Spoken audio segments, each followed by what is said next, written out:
ISIS Audiobooks presents an unabridged recording of Berlin, The Downfall, 1945, written by Antony Beevor, read by Sean Barrett. Preface.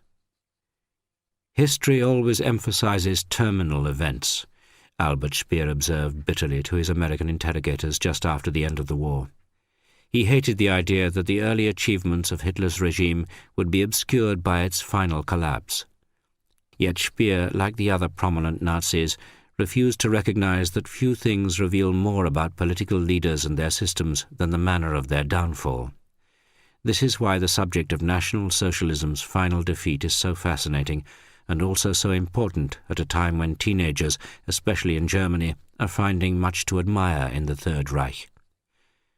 The Nazis' enemies had first been able to visualize their moment of vengeance just over 2 years before. On the 1st of February 1943, an angry Soviet colonel collared a group of emaciated German prisoners in the rubble of Stalingrad. "That's how Berlin is going to look," he yelled, pointing to the ruined buildings all around. When I read those words some 6 years ago, I sensed immediately what my next book had to be.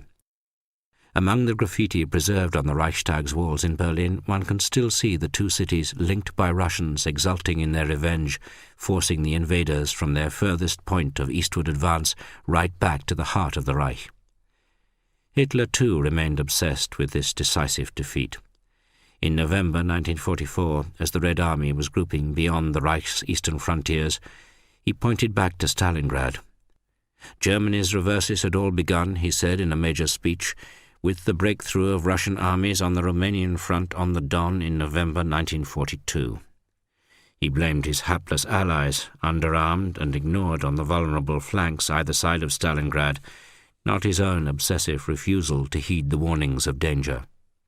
Hitler had learned nothing and had forgotten nothing.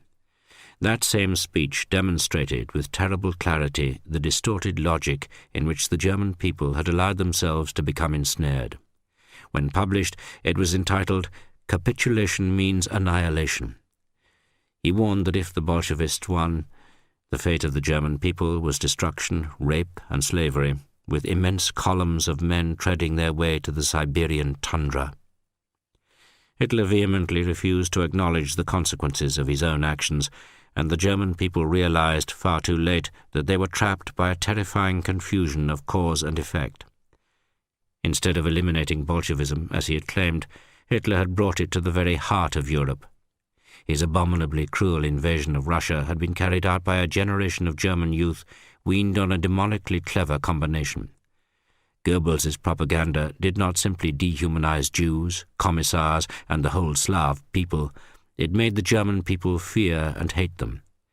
Hitler, in these gigantic crimes, had managed to manacle the nation to him, and the approaching violence of the Red Army was the self-fulfillment of their leader's prophecy. Stalin, while happy to make use of symbols when it suited him, was far more calculating. The Reich's capital was indeed the culmination of all the operations of our army in this war. But he had other vital interests. Not least of these was the plan formulated under Lavrenti Beria, Stalin's Minister of State Security, to strip atomic research establishments in Berlin of all their equipment and uranium before the Americans and British arrived. The work of the Manhattan Project, carried out in Los Alamos, was already well known in the Kremlin, thanks to the pro-communist spy Dr. Klaus Fuchs. Soviet science was far behind, and Stalin and Beria were convinced that if they were to seize the German laboratories and scientists in Berlin before the Western Allies got there, then they too could produce an atom bomb like the Americans. The scale of the human tragedy by the end of the war is beyond the imagination of everyone who did not live through it, but especially of those who have grown up in the demilitarized society of the post-Cold War age. Yet this moment of fate for millions of people still has much to teach us. One important lesson is that one should be extremely wary of any generalization concerning the conduct of individuals. Extremes of human suffering and even degradation can bring out the best as well as the worst in human nature. Human behavior to a large extent mirrors the utter unpredictability of life or death. Many Soviet troops, especially in frontline formations, unlike those who came behind, often behaved with great kindness to German civilians. In a world of cruelty and horror where any conception of humanity had almost been destroyed by ideology, just a few acts of often unexpected kindness and self-sacrifice lighten what would otherwise be an almost unbearable story.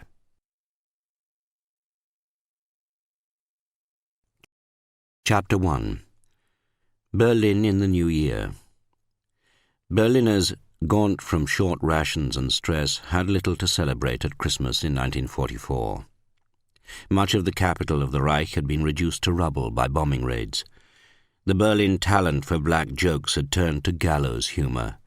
The quip of that unfestive season was, "Be practical, give a coffin." The mood in Germany had changed exactly 2 years before.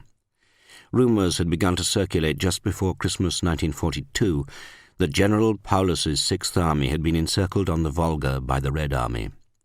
The Nazi regime found it hard to admit that the largest formation in the whole of the Wehrmacht was doomed to annihilation in the ruins of Stalingrad and in the frozen steppe outside. To prepare the country for bad news, Joseph Goebbels, the Reich Minister for Propaganda and Enlightenment, had announced a German Christmas, which in National Socialist terms meant austerity and ideological determination, not candles and pine wreaths and singing Heilige Nacht. By 1944, the traditional roast goose had become a distant memory. In streets where the facade of a house had collapsed, pictures could still be seen hanging on the walls of what had been a sitting room or bedroom. The actress Hildegard Neff gazed at a piano left exposed on the remnants of a floor. Nobody could get to it, and she wondered how long it would be before it tumbled down to join the rubble below. Messages from families were scrawled on gutted buildings to tell a son returning from the front that they were all right and staying elsewhere. Nazi party notices warned, "Looters will be punished with death." Air raids were so frequent, with the British by night and the Americans by day, that Berliners felt that they spent more time in cellars and air raid shelters than in their own beds. The lack of sleep contributed to the strange mixture of suppressed hysteria and fatalism. Far fewer people seemed to worry about being denounced to the Gestapo for defeatism, as the rash of jokes indicated. The ubiquitous initials LSR for Luftschutzraum, or air raid shelter, were said to stand for Lernt schnell Russisch, learn Russian quickly. Most Berliners had entirely dropped the Heil Hitler greeting. When Lothar Löwe, a Hitler youth who had been away from the city, used it on entering a shop, everyone turned and stared at him. It was the last time he uttered the words when not on duty. Löwe found that the most common greeting had become Bleib übrig, survive. The humour also reflected the grotesque, sometimes surreal images of the time. The largest air raid construction in Berlin was the Zoo bunker, a vast ferro-concrete fortress of the totalitarian age, with flak batteries on the roof and huge shelters below, into which crowds of Berliners packed when the siren sounded. The diarist Ursula von Kardorff described it as like a stage set for the prison scene in Fidelio. Meanwhile, loving couples embraced on concrete spiral staircases as if taking part in a travesty of a fancy dress ball. There was a pervasive atmosphere of impending downfall in personal lives as much as in the nation's existence. People spent their money recklessly, half assuming that it would soon be worthless. And there were stories, although hard to confirm, of girls and young women coupling with strangers in dark corners around the Zoo station and in the Tiergarten. The desire to dispense with innocence is said to have become even more desperate later as the Red Army approached Berlin. The air raid shelters themselves, lit with blue lights, could indeed provide a foretaste of claustrophobic hell, as people pushed in, bundled in their warmest clothes and carrying small cardboard suitcases containing sandwiches and thermos. In theory, all basic needs were catered for in the shelters. There was a Sanitätsraum with a nurse, where women could go into labour. Childbirth seemed to be accelerated by the vibrations from bomb explosions, which felt as if they came as much from the centre of the earth as from ground level. The ceilings were painted with luminous paint for the frequent occasions during the air raids when the lights failed, first dimming, then flickering off. Water supplies ceased when mains were hit, and the aborta, or lavatories, soon became disgusting, a real distress for a nation preoccupied with hygiene. Often the lavatories were sealed off by the authorities because there were so many cases of depressed people who, having locked the door, committed suicide. For a population of around 3 million, Berlin did not have enough shelters, so they were usually overcrowded. In the main corridors, seating halls, and bunk rooms, the air was foul from overuse, and condensation dripped from the ceilings. The complex of shelters under the Gesundbrunnen U-Bahn station had been designed to take 1,500 people, yet often more than 3 times that number packed in. Candles were used to measure the diminishing levels of oxygen. When a candle placed on the floor went out, children were picked up and held at shoulder height. When a candle on a chair went out, then the evacuation of the level began. And if a third candle, positioned at about chin level, began to sputter, then the whole bunker was evacuated, however heavy the attack above. The foreign workers in Berlin, 300,000 strong and identifiable by a letter painted on their clothes to denote their country of origin, were simply forbidden entry to underground bunkers and cellars. This was partly an extension of the Nazi policy to stop them mingling intimately with the German race, but the overriding concern of the authorities was to save the lives of Germans. A forced labourer, particularly an Ostarbeiter, or Eastern worker, most of whom had been rounded up in the Ukraine and Belorussia, was regarded as expendable. Yet many foreign workers, conscripted as well as volunteers, enjoyed a far greater degree of freedom than the unfortunates consigned to camps. Those who worked in armaments factories around the capital, for example, had created their own refuge and bohemian subculture with news sheets and plays in the depths of the Friedrichstrasse station. Their spirits were rising visibly as the Red Army advanced, while those of their exploiters fell. Most Germans looked on foreign workers with trepidation. They saw them as a Trojan horse garrison, ready to attack and revenge themselves as soon as the enemy armies approached the city. Berliners suffered from an atavistic and visceral fear of the Slav invader from the east. Fear was easily turned to hate. As the Red Army approached, Goebbels's propaganda barked on again and again about the atrocities at Nemmersdorf, when Red Army troops had invaded the southeastern corner of East Prussia the previous autumn and raped and murdered inhabitants of this village. Some people had their own reasons for refusing to take shelter during a bombing raid. A married man who used to visit his mistress regularly in the district of Prenzlauer Berg could not go down to the communal cellar because that would have aroused suspicions. One evening, the building received a direct hit, and the luckless adulterer, who had been sitting on a sofa, was buried up to his neck in rubble. After the raid, a boy called Erich Schmidtke and a Czech labourer, whose illegal presence in the cellar had been tolerated, heard his screams of pain and ran upstairs towards the sound. After he had been dug out and carried off for treatment, the 14-year-old Erich then had to go and tell the injured man's wife that her husband had been badly injured in this other woman's flat. She started screaming in anger. The fact that he had been with this woman agitated her far more than his fate.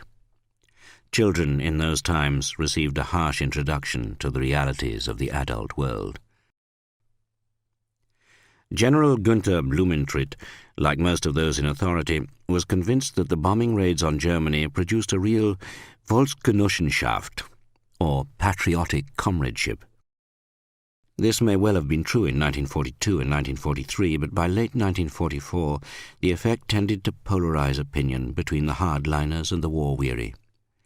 Berlin had been the city with the highest proportion of opponents to the Nazi regime, as its voting records before 1933 indicate. But with the exception of a very small and courageous minority, opposition to the Nazis had generally been limited to jibes and grumbles. The majority had been genuinely horrified by the assassination attempt against Hitler on the 20th of July 1944. And as the Reich's frontiers became threatened, both in the east and in the west, they drank in Goebbels' stream of lies that the Führer would unleash new wonder weapons against their enemies, as if he were about to assume the role of a wrathful Jupiter flinging thunderbolts as a symbol of his power.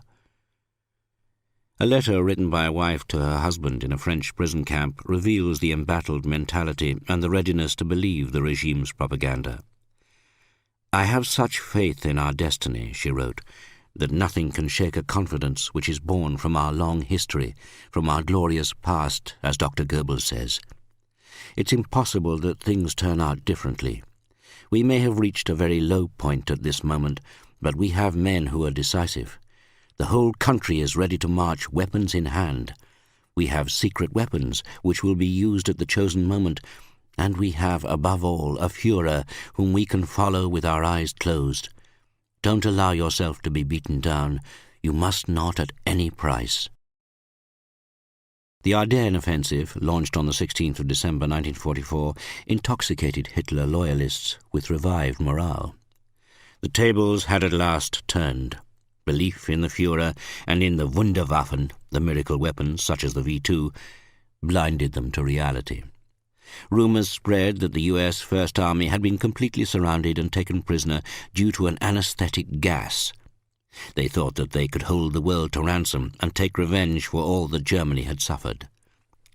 Veteran NCOs appear to have been among the most embittered. Paris was about to be recaptured, they told each other with fierce glee. Many regretted that the French capital should have been spared from destruction the year before, while Berlin was bombed to ruins. They exulted at the idea that history might now be corrected.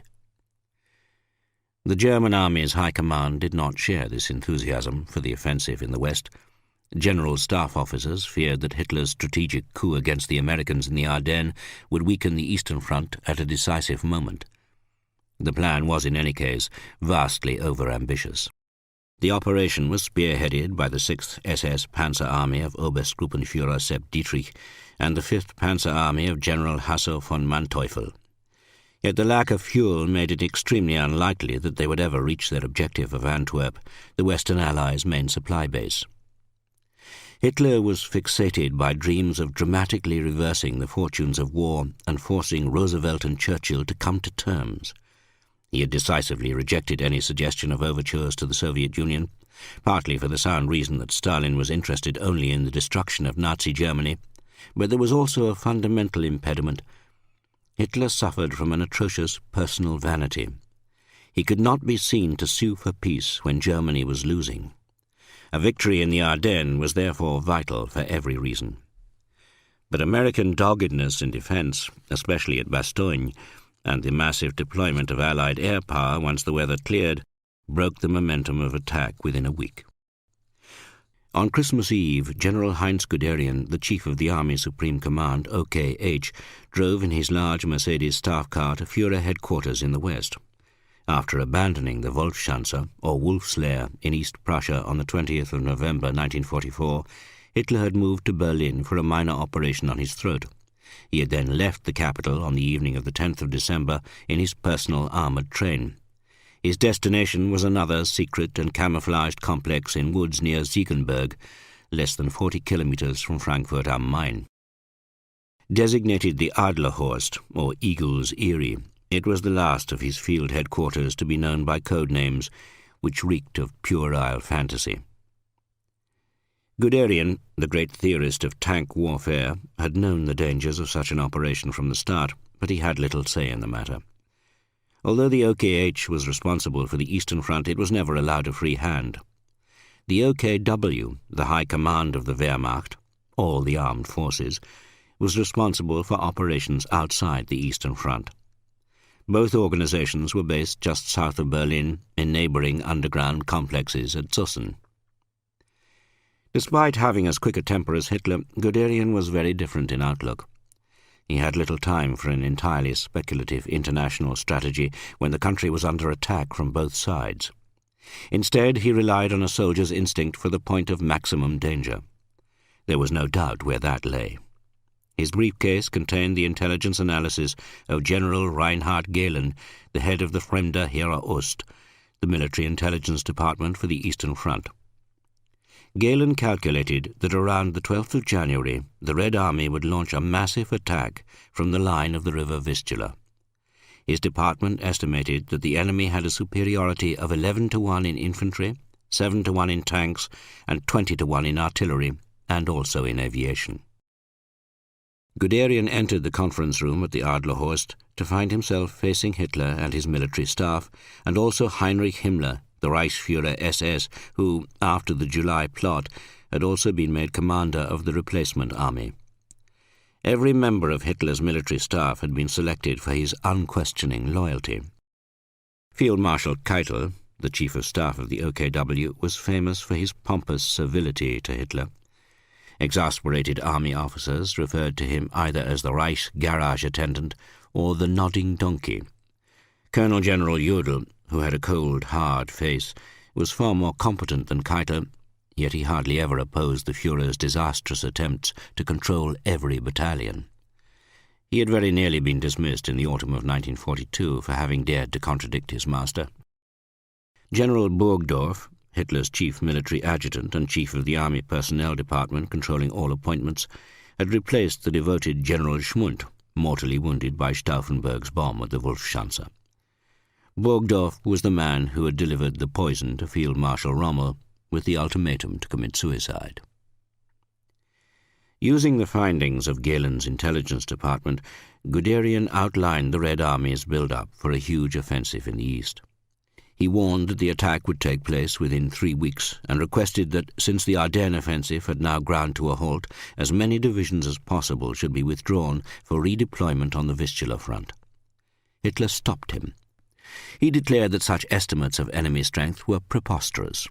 Soviet rifle divisions never had more than 7,000 men each. Their tank corps had hardly any tanks. "It's the greatest imposture since Genghis Khan," he shouted, working himself up. "Who is responsible for producing all this rubbish?" Guderian resisted the temptation to reply that it was Hitler himself who talked of German armies when they were the size of a single corps and of infantry divisions reduced to battalion strength. Instead, he defended Galen's figures. To his horror, General Jodl argued that the offensive in the west should continue with further attacks. Since this was exactly what Hitler wanted, Guderian was thwarted. It was even more provoking for him to have to listen at dinner to the verdict of Himmler, who revelled in his new role of military leader. He had recently been made Army Group Commander on the Upper Rhine, in addition to his other appointments. "You know, my dear Colonel General," he said to Guderian, "I don't really believe that the Russians will attack at all. It's all an enormous bluff."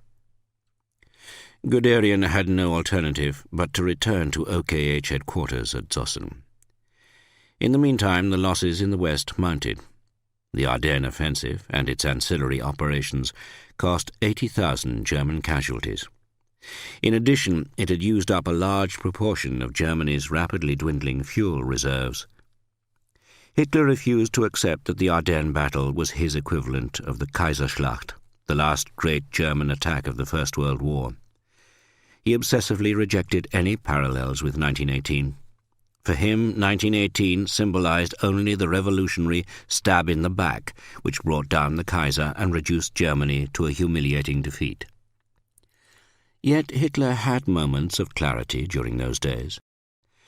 "I know the war is lost," he said late one evening to Colonel Nikolaus von Below, his Luftwaffe aide.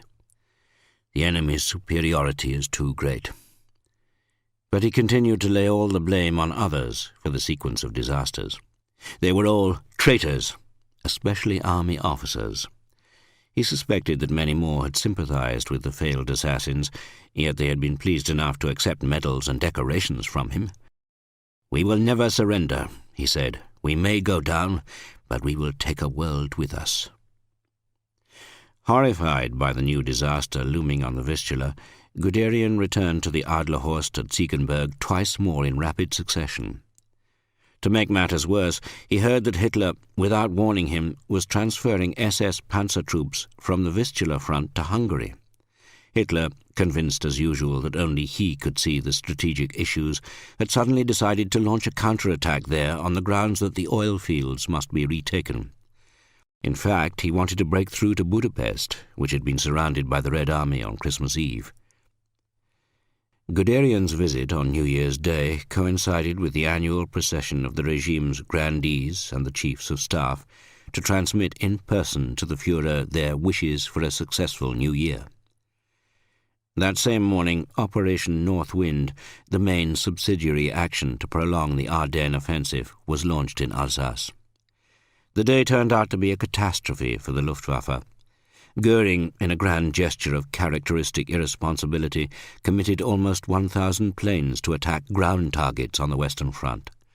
This attempt to impress Hitler led to the final destruction of the Luftwaffe as an effective force. It gave the Allies total air supremacy. The Großdeutscher Rundfunk broadcast Hitler's New Year's speech that day. No mention was made of the fighting in the West, which suggested failure there, and surprisingly little was said of the Wunderwaffen. A number of people believed that the speech had been pre-recorded or even faked. Hitler had not been seen in public for so long that wild rumours were circulating.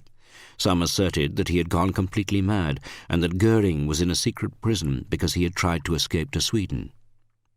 Some Berliners, fearful of what the year would bring, had not quite dared to clink glasses when it came to the toast, Prosit Neujahr. The Goebbels family entertained Colonel Hans Ulrich Rudel, the Stuka ace, and the most decorated officer in the Luftwaffe. They sat down to a dinner of potato soup as a symbol of austerity. The New Year holiday ended on the morning of the 3rd of January. The German devotion to work and duty remained unquestioned, however improbable the circumstances. Many had little to do in their offices and factories, owing to shortages of raw materials and parts, but they still set out on foot through the rubble or on public transport. Once again miracles had been achieved repairing the U-Bahn and the S-Bahn tracks, even though few of the carriages had unbroken windows. Factories and offices were also freezing due to smashed windows, and so little fuel for heating. Those with colds or flu had to struggle on. There was no point attempting to see a doctor unless you were seriously ill. Almost all the German doctors had been sent to the army. Local surgeries and hospitals depended almost entirely on foreigners. Even Berlin's main teaching hospital, the Charité, included doctors from over half a dozen countries on its staff, including Dutch, Peruvians, Romanians, Ukrainians, and Hungarians. The only industry which appeared to be flourishing was armaments production, directed by Hitler's personal architect and wunderkind, Albert Speer. On the 13th of January, Speer gave a presentation to Army Corps commanders in the camp at Krampnitz, just outside Berlin.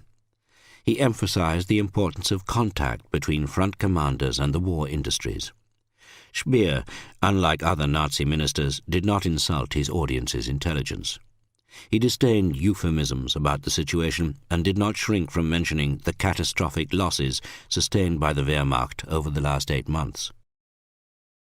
The Allied bombing campaign was not the problem, he argued.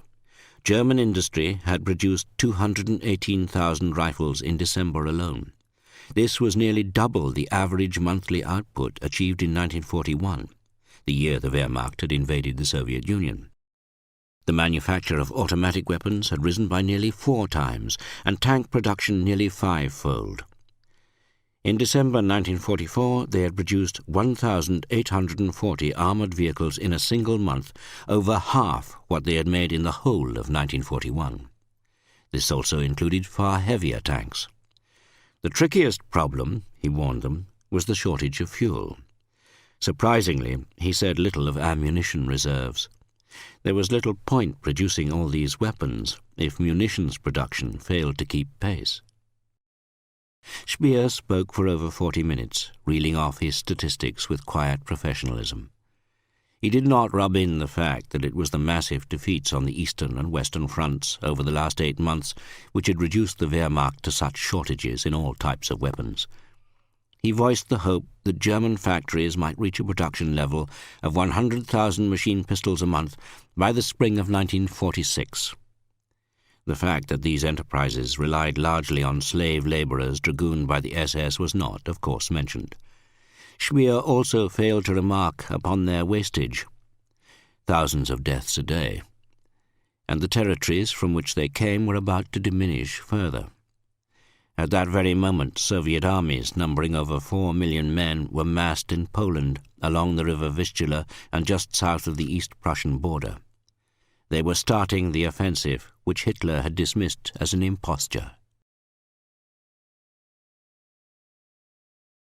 Chapter 2.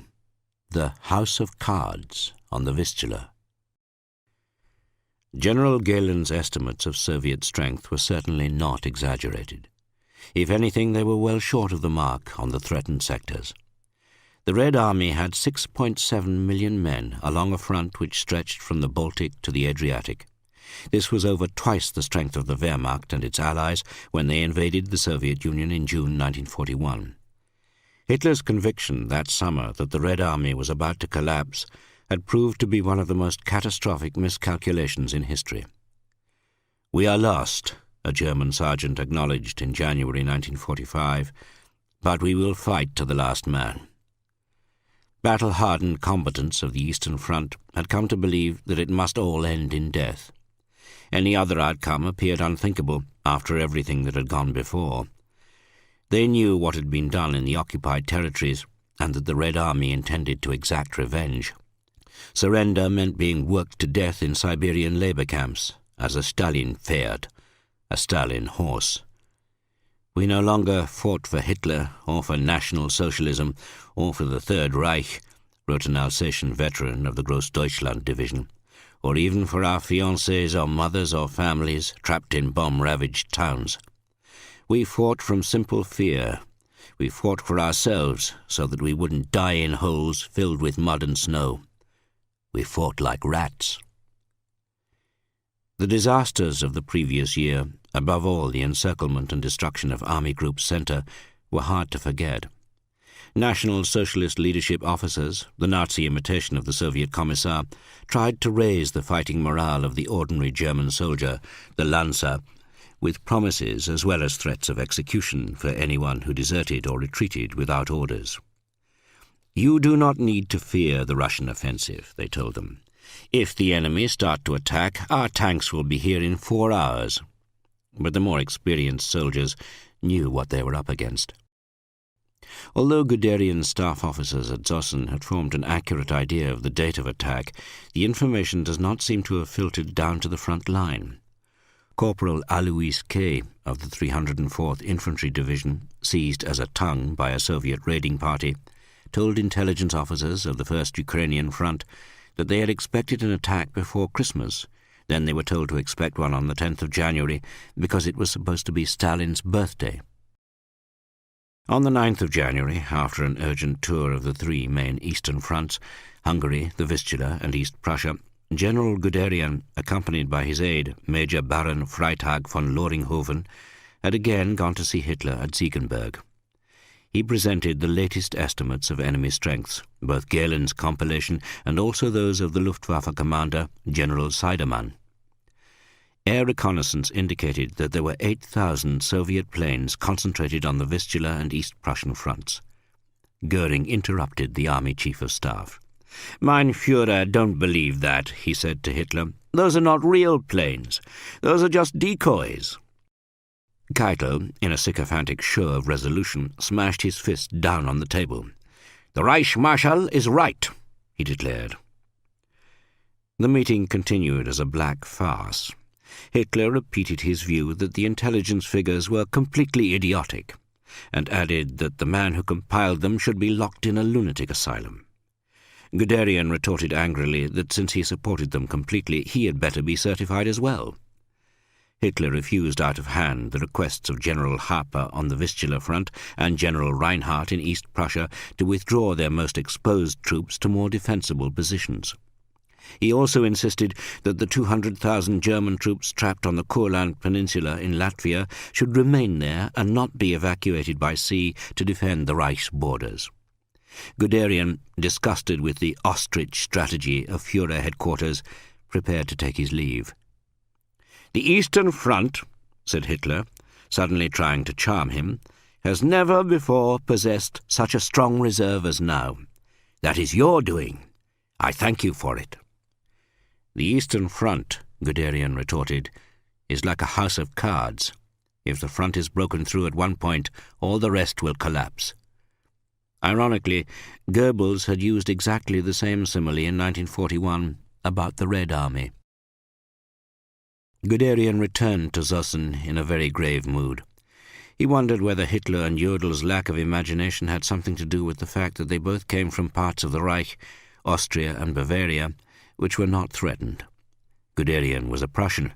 His homeland was about to be ravaged and probably lost forever.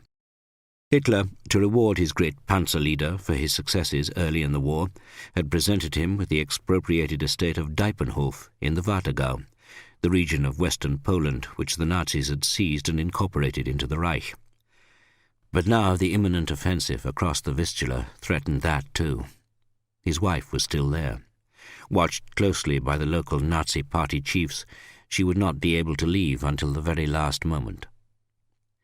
Just over 24 hours later, Guderian's staff at Zossen received confirmation that the attack was now hours rather than days away.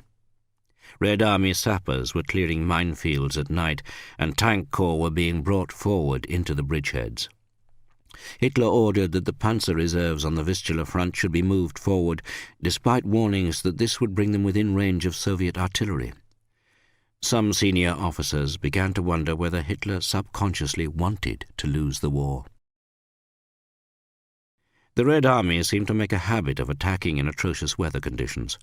German veterans, accustomed to this pattern, used to call it weather for Russians. Soviet troops were convinced that they had a distinct advantage in winter warfare, whether through frost or mud. Their comparatively low rates of frostbite and trench foot were attributed to the traditional Russian army use of rough linen foot bandages instead of socks. Weather forecasts had foretold a strange winter. After the hard cold of January, heavy rain and wet snow were predicted. An order went out: leather boots must be mended. The Red Army had improved in so many ways. Its heavy weaponry, the professionalism of its planning, the camouflage and control of operations which had frequently caught the Germans off balance. Yet some weaknesses remained. The worst was the chaotic lack of discipline, which seems astonishing in a totalitarian state. Part of the problem came from the terrible attrition among young officers. It was a hard school indeed for 17- and 18-year-old junior lieutenants in the infantry. At that time, wrote the novelist and war correspondent Konstantin Simonov, young people were becoming adult in a year, a month, or even in the course of one battle. Many, of course, never survived that first battle. Determined to prove themselves worthy of commanding veterans, some of whom were old enough to be their fathers, they showed reckless courage and suffered for it. Indiscipline came also from the dehumanized way in which Red Army soldiers were treated by their own authorities. And, of course, the strengths and weaknesses of the complex national character played its part too. The Russian infantryman, as one writer put it, is hardy, undemanding, careless, and a convinced fatalist. It is these characteristics which make him incomparable. An ordinary soldier in a rifle division provided a summary in his diary of the changing moods of his comrades. First state: soldier with no chiefs around. He is a grumbler. He threatens and shows off. He is keen to pocket something or grab someone in a stupid argument. One can see from this irritability that the soldier's life is hard for him. Second state: soldier in the presence of chiefs. Submissive and inarticulate. Readily agrees with what he is told. Easily believes promises, blossoms when praised, and is eager to admire the strictness of officers whom he makes fun of behind their backs. Third state: working together or in battle. Here he is a hero. He won't leave his comrade in danger. He dies quietly, as if it is still part of his work. Tank troops in the Red Army were in particularly good heart. Having been as demoralized as Soviet aviation in the early part of the war, they were starting to enjoy heroic status. Vasily Grossman, another novelist and war correspondent, now found tankists almost as fascinating as he had found snipers at Stalingrad. He described them admiringly as cavalrymen, artillerymen, and mechanics all rolled in one. But the greatest strength of the Red Army was the burning idea that they were finally within striking distance of the Reich. The violators of the Soviet motherland were about to discover the true meaning of the proverb, "You will harvest what you have sown." The basic concept of the campaign had been decided in outline by the end of October 1944. The Stavka, the Soviet Supreme Headquarters, was headed by Marshal Stalin, as he had promoted himself after the Battle of Stalingrad. Stalin intended to keep full control. He allowed commanders a latitude of action which their German counterparts envied, and, unlike Hitler, he would listen carefully to counter-arguments. Nevertheless, he had no intention of allowing Red Army commanders to get above themselves as the moment of victory approached. He stopped the usual practice of appointing representatives of the Stavka to oversee operations. Instead, he took on this role himself, even though he still had no intention of going anywhere near the front. Stalin also decided to shake up the key commands. If this resulted in jealousies and disconcertedness, then he was far from displeased.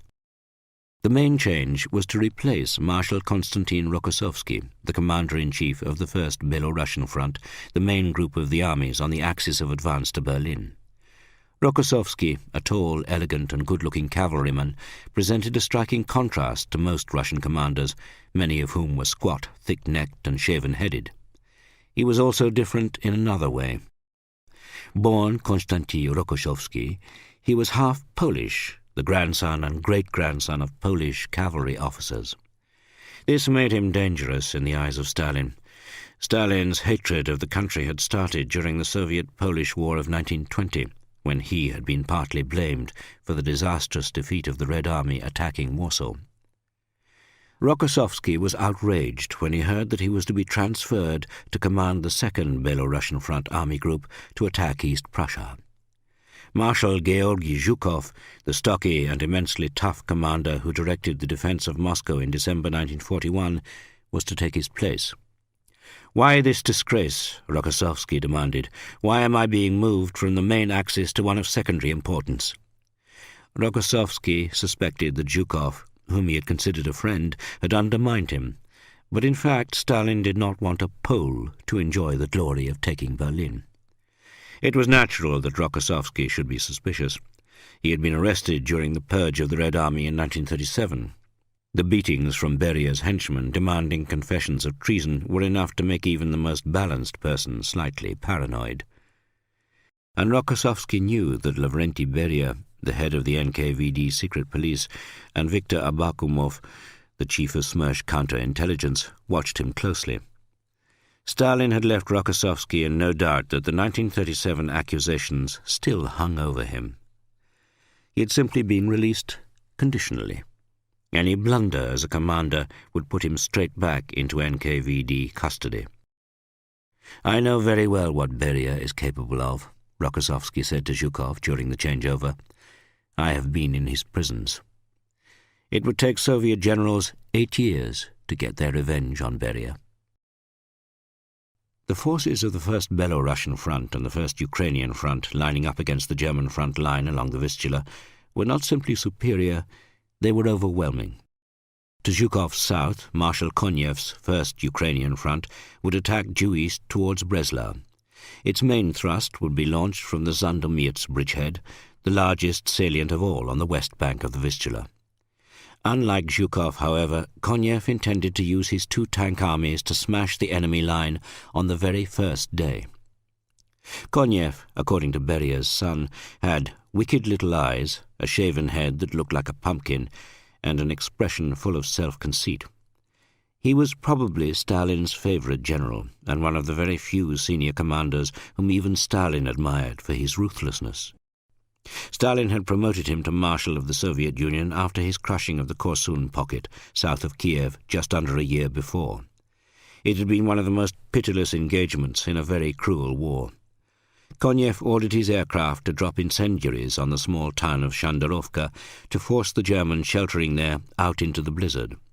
As they struggled to break out of the encirclement on the 17th of February 1944, Konyev sprang his trap. His tank crews charged straight for the column, firing machine guns and running men down to crush them under their tracks. As the Germans scattered, trying to flee through the heavy snow, Konev's 3 divisions of cavalry set off in pursuit. The Cossacks cut them down mercilessly with their sabres, apparently hacking even at arms raised in surrender. Some 20,000 Germans died that day.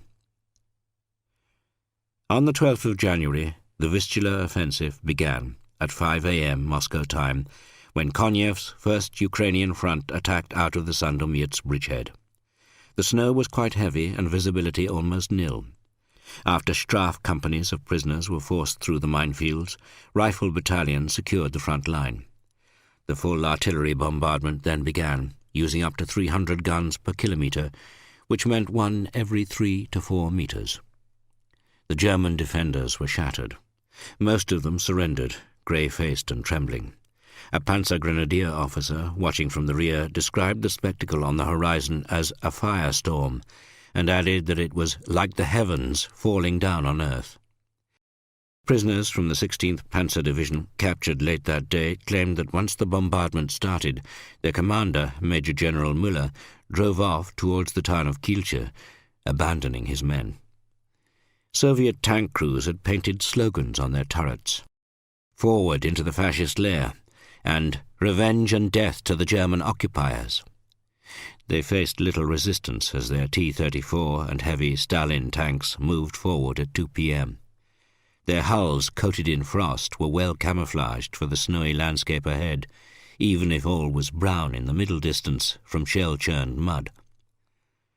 Along with Breslau, the main objectives of General Rybalko's 3rd Guards Tank Army and General Lelyushenko's 4th Guards Tank Army were the industrial regions of Silesia. When Stalin had briefed Konev in Moscow, he had pointed at the map and circled the area with his finger. He mouthed a single word: gold. No further comment was needed. Konev knew that Stalin wanted the factories and mines to be taken intact.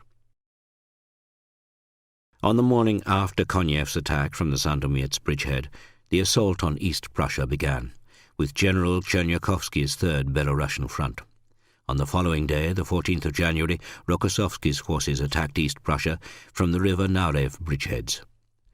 Zhukov's 1st Belarusian Front went into action on its 2 bridgeheads on the Vistula at Magnushev and Puławy. A thin layer of snow covered the ground and dense mist lasted until noon.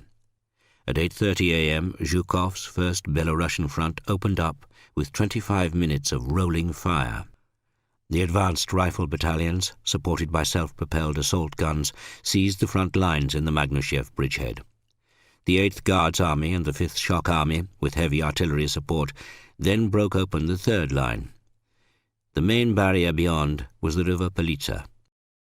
Zhukov's plan was for rifle divisions to seize crossing places for the Guards tank brigades following on behind. The right-hand tank brigade of Bogdanov's 2nd Guards Tank Army was one of the first to cross the Polica.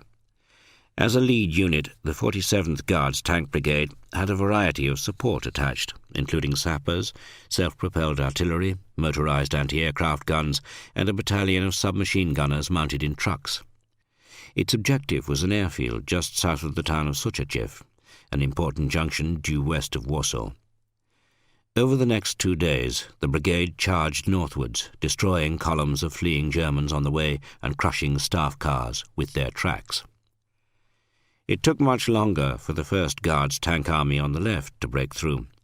Colonel Gusakovsky, a hero of the Soviet Union twice over, was so impatient after the long wait that when his 44th Guards Tank Brigade reached the Polica, he refused to wait for the bridging equipment. It appeared to be a shallow stretch of the river, so to save 2 or 3 hours, he ordered his tank commanders first to smash the ice with gunfire, then to drive their vehicles across the riverbed. The tanks, acting like icebreakers, pushed the broken ice aside with a terrible thundering noise. It must have been terrifying for the tank drivers, but Gusakovsky did not seem concerned by such problems. Zhukov, too, was interested only in getting the tank brigades across so that they could deal with the 25th and 19th Panzer Divisions. After that, the country lay open ahead. Things had gone just as well for him at the Puławy bridgehead on the 14th of January. The plan was not to bombard the whole line, but simply to blast corridors through it. By that evening they were well on their way to the city of Radom. Meanwhile, on the first Belarusian front's extreme right, the 47th Army began to encircle Warsaw from the north, and the first Polish army fought into the suburbs. In the late afternoon of Monday, the 15th of January, because of the big advance in the east, Hitler left the Adlerhorst at Siegenberg to return to Berlin on his special train. Guderian had been forcefully requesting his return for the last 3 days. At first, Hitler had said that the Eastern Front must sort itself out, but finally he agreed to halt all activity in the West and return. Without consulting Guderian or the 2 army groups involved, he had just issued orders for the Grossdeutschland Corps to be moved from East Prussia to Kielce to shore up the Vistula front, even though this meant taking it out of the battle for at least a week. Hitler's journey by rail to Berlin took 19 hours. He did not entirely neglect domestic matters. He told Martin Bormann to stay at the Obersalzberg for the time being, where he and his wife kept Eva Braun and her sister Gretel Fegelein company. Stalin, meanwhile, was in excellent spirits. That same evening he welcomed General Eisenhower's Chief of Staff, Air Chief Marshal Tedder, who had finally arrived in Moscow after long delays in Cairo due to bad flying conditions. Tedder had come to discuss future developments, but Stalin observed smugly that the Ardennes offensive had been very stupid of the Germans. He was also particularly pleased that the Germans had retained 30 divisions as a prestige garrison in Courland, the remains of Army Group North, which Guderian wanted to bring back to Germany. The Soviet leader made an effort to charm Tedder. He clearly wanted to convince Eisenhower's deputy that he had done everything possible by the timing of the Red Army's great offensive to help them out over the Ardennes. It is impossible to tell whether or not he foresaw that this would help exacerbate the rift between the Americans and the much more sceptical Churchill. Soviet historians always tried to maintain that Stalin was planning to launch the attack on the 20th of January, but then, when he received a letter from Churchill on the 6th of January begging for help, he gave the order the next day to advance the attack to the 12th of January, even though the weather conditions were unfavourable. This was a gross misrepresentation of Churchill's letter. It was not a begging letter to save the Allies in the Ardennes. He had already written to say that the Allies were now masters of the situation, and Stalin knew perfectly well from his liaison officers in the West that the German threat there had collapsed by Christmas. Churchill was simply asking for information on when the Red Army was going to launch its great winter offensive, because the Kremlin had resolutely refused to reply to such requests, even when Soviet liaison officers were kept abreast of Eisenhower's plans. The Vistula offensive, planned since October, had been prepared well ahead. One Soviet source even says that it had been possible to start the advance on the 8th to the 10th of January. Stalin was therefore more than happy to give the impression that he was saving his allies from a difficult situation, especially when he had reasons of his own for pushing forward the date. Churchill was becoming increasingly concerned at Stalin's intention to impose on Poland its puppet Lublin government, made up of exiled Polish communists controlled by Beria's NKVD. The Crimean Conference at Yalta was imminent, and Stalin wanted to make sure that his armies controlled the whole of Poland by the time he sat down with the American and British leaders. His law could be imposed ruthlessly on Polish territory purely because it constituted the immediate rear area to his operational troops.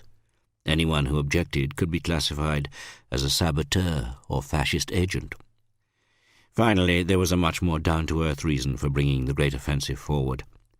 Stalin was worried that the predicted change in the weather for the beginning of February would turn hard ground to mud and therefore slow up his tanks.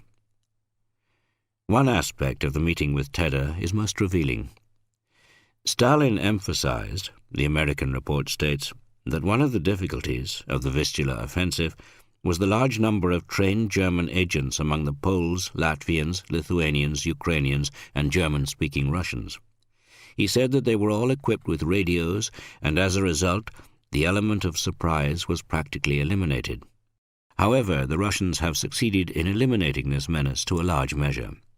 He said that he considers the clearance of the rear areas to be just as important as bringing up supplies. This gross exaggeration of German-trained stay-behind groups was Stalin's preemptive justification of Soviet ruthlessness in Poland. Beria was also trying to brand the non-communist resistance, the Armia Krajowa, as fascist, despite its suicidal bravery in the Warsaw Uprising. The next 24 hours proved that the Soviet armies, which had broken through the Vistula front, were indeed advancing at full speed. Each seemed to outbid the other. The rapid advances of Zhukov's tank armies were partly due to the simplicity and robust construction of the T-34 tank and its broad tracks, which could cope with snow, ice, and mud. Even so, the mechanics' skills proved at least as important as cavalry dash, because field workshops could not keep up. "Ah, what a life it was before the war," a driver remarked to Grossman. "There were plenty of spare parts then." Once the weather cleared, Sturmovik fighter-bombers, known to the Germans as Jabos, for Jagdbomber, were able to support the headlong advance, as Zhukov had promised his tank commanders. "Our tanks move faster than the trains to Berlin," boasted the ebullient Colonel Gusakovsky, who had blasted his way across the Pilitsa. The small German garrison in Warsaw did not stand a chance. It consisted of engineer detachments and 4 fortress battalions. One of them was an ear battalion, made up of hearing casualties recycled back into service. The thrust of the 47th Guards Tank Brigade, up to Sochechev from the south, and the encirclement of Warsaw from the north by the 47th Army, meant that the garrison lost contact with its parent formation, the 9th Army. General Harper's staff at Army Group A warned OKH in Zossen on the evening of the 16th of January that they would not be able to hold the city. Colonel Bogislav von Bonin, the head of the operations department, discussed the situation with Guderian. They decided to give Army Group headquarters a free hand in the decision, and Guderian signed the signals log with his usual G in green ink. But in the Nachtlager, Hitler's midnight situation conference, the proposal to abandon Warsaw was reported to Hitler by one of his own staff before Guderian's deputy, General Walter Wenck, brought the subject up. Hitler exploded. "You must stop everything," he shouted. "Fortress Warsaw must be held." But it was already too late, and radio communications had broken down. A few days later, Hitler issued an order that every instruction sent to an army group had to be submitted to him first. The fall of Warsaw led to another bitter row between Hitler and Guderian, who were still arguing over Hitler's decision to move the Grossdeutschland Corps. Guderian was even more furious to hear that Hitler was transferring the 6th SS Panzer Army not to the Vistula front, but to Hungary. Hitler, however, refused to discuss it. The withdrawal from Warsaw was, in his eyes, a far more burning issue. At the noon conference next day, the 18th of January, Guderian was given a public dressing down, but worse was to follow. That evening, recounted Colonel Baron von Humboldt of the OKH staff, it was Bonin's birthday. We were all standing round the map table with a glass of Sekt to congratulate him, when General Meisel, the second in command of the personnel department, arrived with 2 Oberleutnants armed with machine pistols. "Herr von Bonin," he said, "I must ask you to come with me." 2 others were arrested with Bonin, Lieutenant Colonel von Christen and Lieutenant Colonel von dem Gnesebeck. They were taken off to the Prince Albrechtstrasse on Hitler's direct orders to be interrogated by the Gestapo. Hitler saw the incident as yet another act of betrayal by the army. As well as sacking General Harper, he also removed General von Luttwitz from command of the 9th Army. But the truth was that his monstrous vanity could not allow him to lose a foreign capital, even one which he had totally destroyed. Guderian stood up for his 3 staff officers, insisting that he be interrogated too, since the responsibility for the decision was entirely his. Hitler, longing to indict the general staff, took him at his word. At this most critical stage of the Vistula campaign, Guderian was subjected to hours of interrogation by Ernst Kaltenbrunner of the Reich Security Head Office and Heinrich Müller, the chief of the Gestapo. The 2 more junior officers were released after 2 weeks, but Bonin remained in a concentration camp until the end of the war. The day after Bonin's arrest, Martin Bormann reached Berlin. The next day, Saturday, the 20th of January, he recorded in his diary, "The situation in the east is becoming more and more threatening. We are abandoning the region of Warthegau. The leading tank units of the enemy are approaching Katowice." It was the day that Soviet forces crossed the Reich border, east of Hohensalza. Guderian's wife abandoned Schloss Diepenhof half an hour before the first shells began to fall. The chief of staff wrote that the estate workers, they were probably resettled Baltic Germans, stood in tears beside her car, and many would willingly have accompanied her. Although there can be little doubt about their desperation to leave, this may not have been entirely due to loyalty to their chatelaine. Rumours of what was happening in East Prussia had already started to circulate. Soldiers of the Red Army, and its Polish formations especially, were unlikely to feel any more merciful after what they had witnessed in the Polish capital. "We saw the destruction of Warsaw when we entered its empty streets on that memorable day, the 17th of January 1945, wrote Captain Klochkov of the 3rd Shock Army.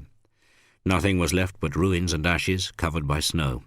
Badly starved and exhausted residents were making their way home. Only 162,000 remained out of a pre-war population of 1,310,000. After the unbelievably brutal suppression of the Warsaw Uprising in October 1944, the Germans had systematically destroyed all the historic monuments of the city, even though none had been used by the rebels. Wassily Grossman made his way through the ruined city to the ghetto. All that remained were the 3.5-meter high wall, topped with broken glass and barbed wire, and the Judenrat, the Jewish administrative building.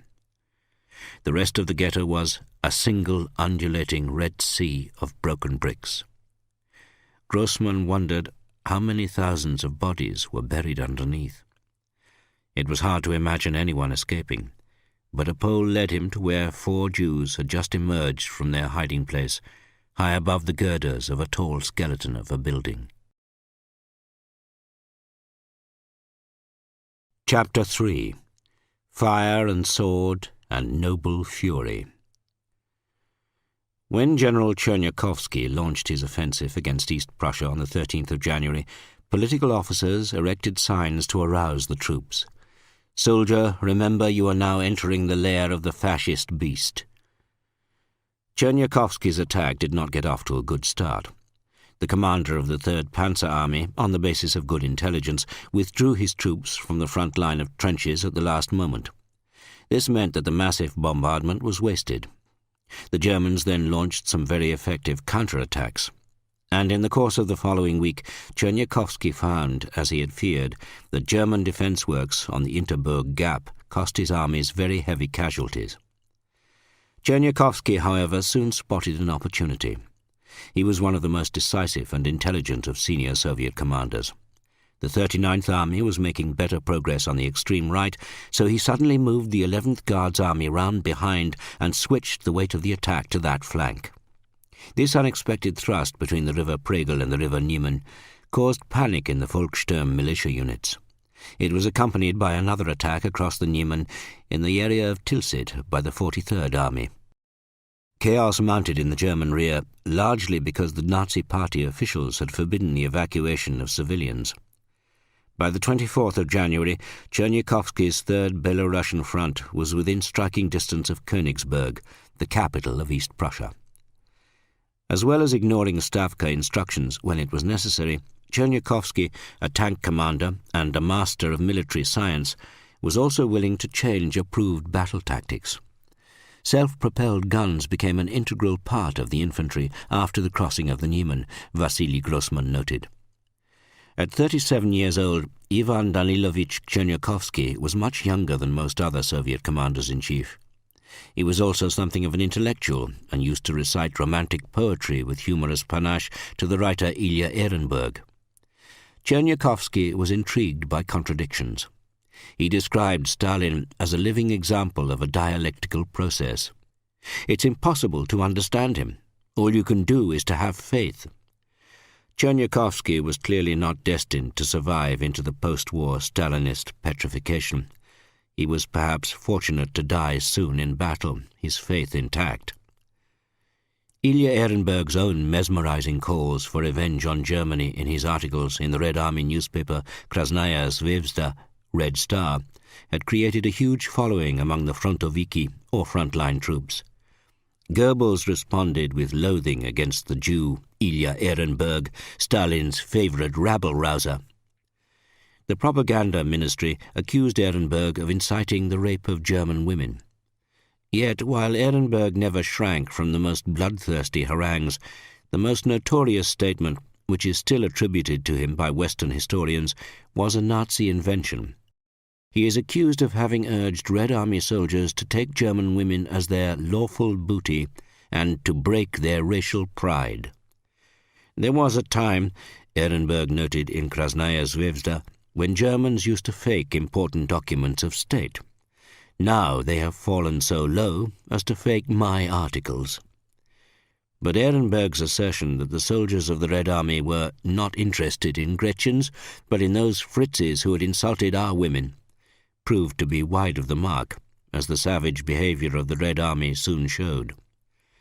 And his frequent references to Germany as the blonde witch certainly did not encourage a humane treatment of German and even Polish women. End of CD 1.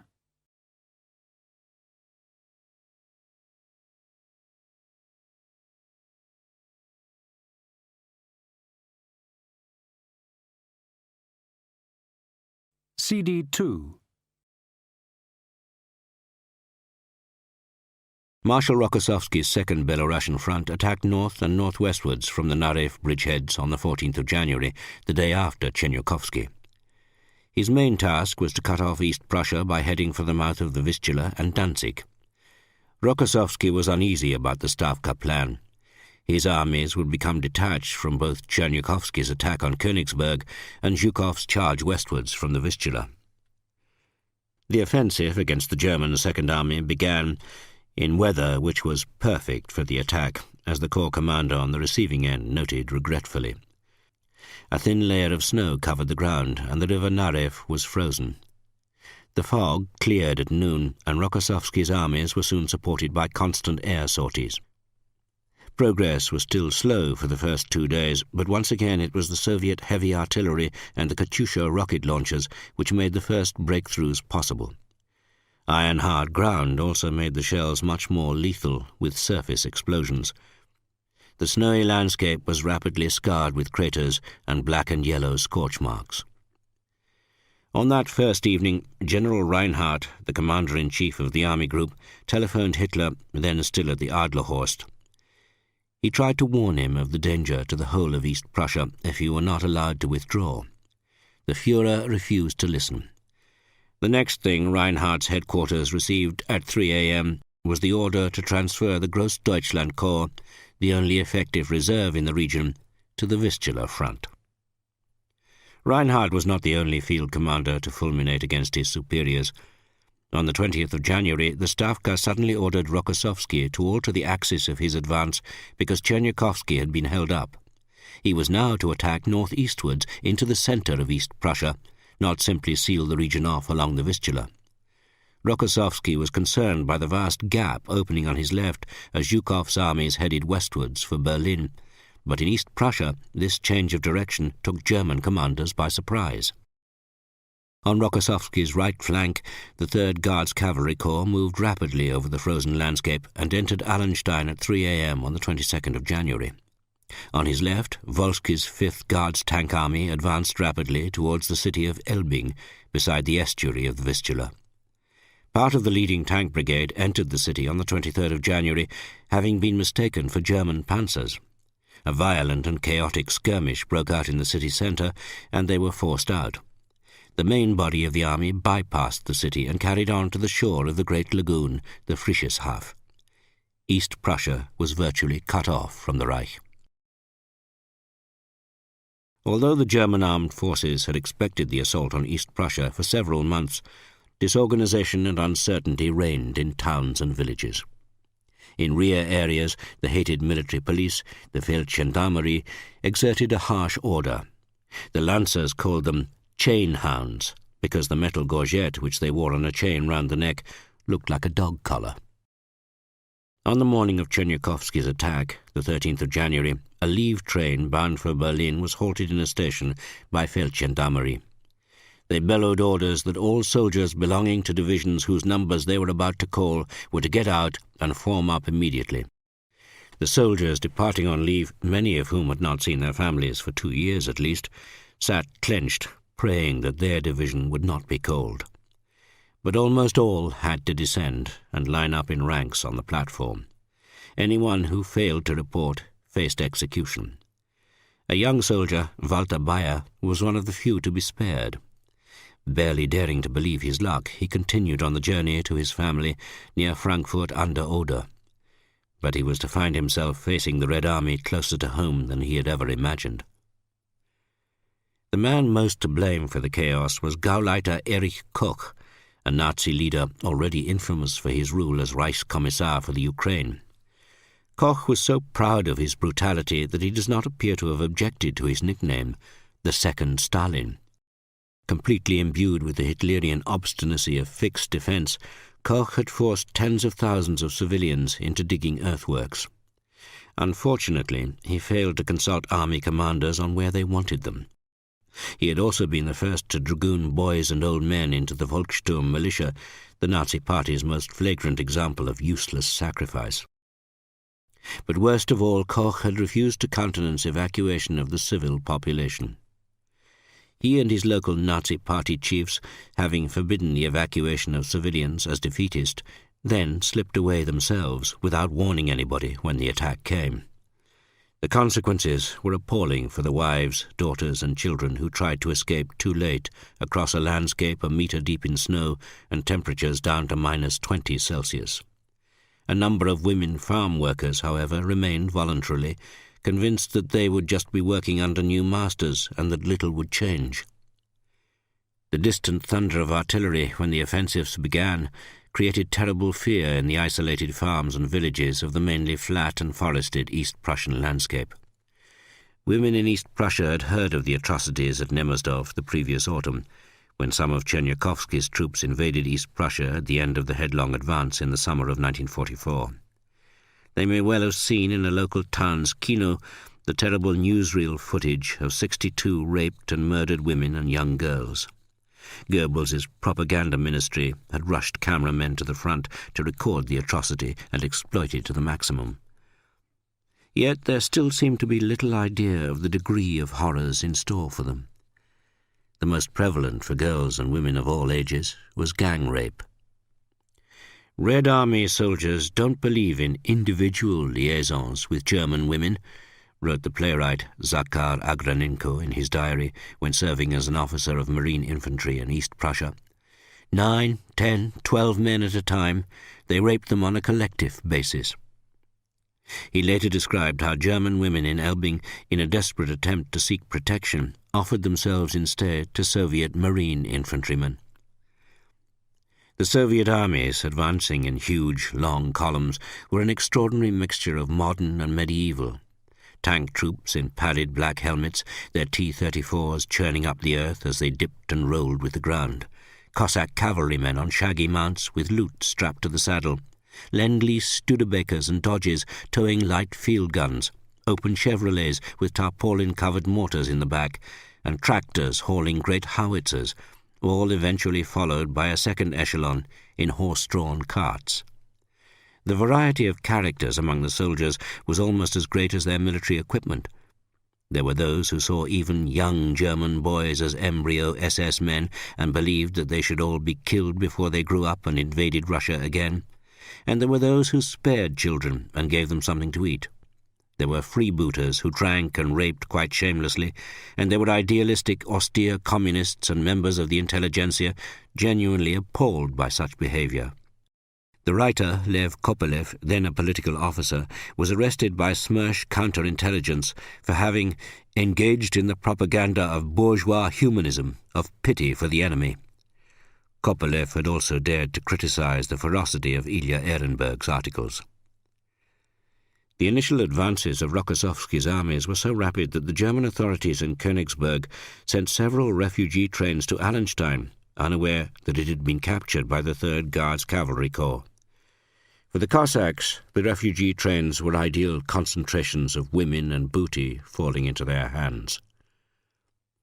Beria and Stalin, back in Moscow, knew perfectly well what was going on.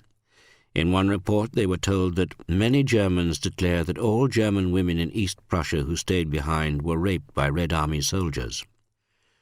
Numerous examples of gang rape were given, girls under 18 and old women included. In fact, victims could be as young as 12 years old. The NKVD group attached to the 43rd Army discovered that German women who had stayed behind in Spaleiten had tried to commit suicide, the report continued. They interrogated one of them called Emma Korn. On the 3rd of February, she told them, frontline troops of the Red Army entered the town. They came into the cellar where we were hiding and pointed their weapons at me and the other 2 women and ordered us into the yard. In the yard, 12 soldiers in turn raped me. Other soldiers did the same to my 2 neighbors. The following night, 6 drunken soldiers broke into our cellar and raped us in front of the children.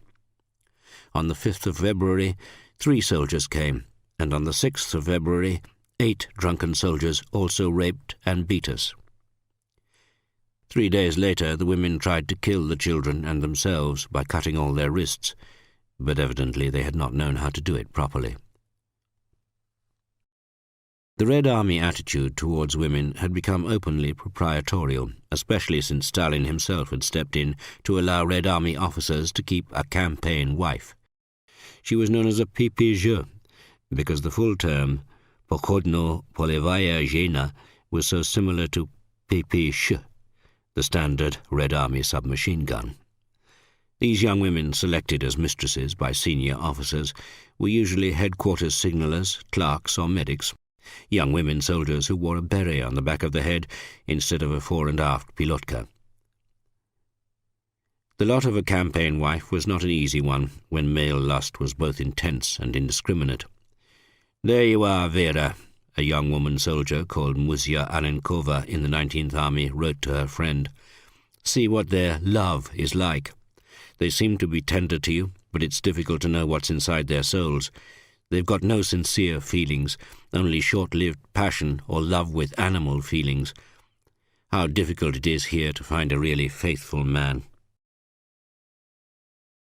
Marshal Rokossovsky issued Order number 006 in an attempt to direct the feelings of hatred at fighting the enemy on the battlefield and to underline the punishment for looting, violence, robbing, unnecessary arson and destruction.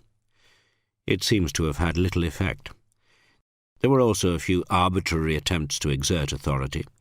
The commander of one rifle division is said to have personally shot a lieutenant who was lining up a group of his men before a German woman spread-eagled on the ground. But either officers were involved themselves, or the lack of discipline made it too dangerous to restore order over drunken soldiers armed with submachine guns. Even General Okorokov, the chief of the political department of the Second Belarusian Front, opposed at a meeting on the 6th of February what he saw as a refusal to take revenge on the enemy. In Moscow, the authorities were less worried about rape and murder than about the senseless destruction. On the 9th of February, Krasnaya Zvezda declared in an editorial that every breach of military discipline only weakens the victorious Red Army. Our revenge is not blind. Our anger is not irrational. In a moment of blind rage, one is apt to destroy a factory in conquered enemy territory, a factory that would be of value to us. Political officers hope to adapt this approach to the question of rape as well.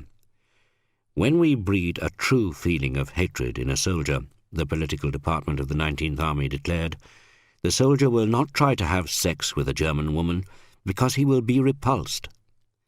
But this inept sophistry only serves to underline the failure of the authorities to understand the problem.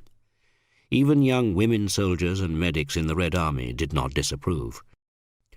Our soldiers' behavior towards Germans, particularly German women, is absolutely correct, said a 21-year-old from Agranenko's reconnaissance detachment. Some seemed to find it amusing. Kopolev was angry when one of his women assistants in the political department made jokes about it. German crimes in the Soviet Union and the regime's relentless propaganda certainly contributed to the terrible violence against German women in East Prussia. But vengeance can be only part of the explanation, even if it later became the justification for what happened. Once soldiers had alcohol inside them, the nationality of their prey made little difference. Lev Kopelev described hearing a frenzied scream in Allenstein. He saw a girl, her long braided blonde hair dishevelled, her dress torn, shouting piercingly, "I'm Polish! Jesus Mary, I'm Polish!" She was pursued by two inebriated tankists in full view of everyone. The subject has been so repressed in Russia that even today veterans refuse to acknowledge what really happened during the onslaught on German territory. They will admit to hearing of a few excesses, and then dismiss the subject as an inevitable result of war. Only a few are prepared to acknowledge that they witnessed such scenes. The tiny handful prepared to speak openly, however, are totally unrepentant. "They all lifted their skirts for us and lay on the bed," said the Komsomol leader in a tank company. He even went on to boast that 2 million of our children were born in Germany. The capacity for Soviet officers and soldiers to convince themselves that most of the victims were either happy with their fate or at least accepted that it was their turn to suffer after what the Wehrmacht had done in Russia is remarkable. "Our fellows were so sex-starved," a Soviet major told a British journalist at the time, "that they often raped old women of 60, 70, or even 80, much to these grandmothers' surprise, if not downright delight." Drink of every variety, including dangerous chemicals seized from laboratories and workshops, was a major factor. In fact, compulsive drinking gravely damaged the fighting capacity of the Red Army. The situation became so bad that the NKVD reported back to Moscow that mass poisoning from captured alcohol is taking place in occupied German territory. It seems as if Soviet soldiers needed alcoholic courage to attack a woman. But then, all too often, they drank too much and, unable to complete the act of rape, used the bottle instead with appalling effect. A number of victims were mutilated obscenely. One can only scratch at the surface of the bewildering psychological contradictions. When gang-raped women in Königsberg begged their attackers afterwards to put them out of their misery, the Red Army men appear to have felt insulted. "Russian soldiers do not shoot women," they replied. "Only German soldiers do that." The Red Army had managed to convince itself that, because it had assumed the moral mission to liberate Europe from fascism, it could behave entirely as it liked, both personally and politically. Domination and humiliation permeated most soldiers' treatment of women in East Prussia. The victims bore the brunt of revenge for the Wehrmacht's crimes during the invasion of the Soviet Union. After the initial fury dissipated, this characteristic of sadistic humiliation became noticeably less marked. By the time the Red Army reached Berlin 3 months later, its soldiers tended to regard German women more as a casual rite of conquest than a target of hate. The sense of domination certainly continued, but this was perhaps partly an indirect product of the humiliations which they themselves had suffered at the hands of their commanders and the Soviet authorities as a whole. "The extreme violence of totalitarian systems," wrote Wassily Grossman in his great novel Life and Fate, "proved able to paralyze the human spirit throughout whole continents." There were, of course, a number of other forces or influences at work. Sexual freedom was a subject for lively debate within Communist Party circles during the 1920s, but during the following decade, Stalin ensured that Soviet society depicted itself as virtually asexual. This had nothing to do with genuine Puritanism. It was because love and sex did not fit in with dogma designed to de-individualize the individual. Human urges and emotions had to be suppressed. Freud's work was banned. Divorce and adultery were matters for strong party disapproval. Criminal sanctions against homosexuality were reintroduced.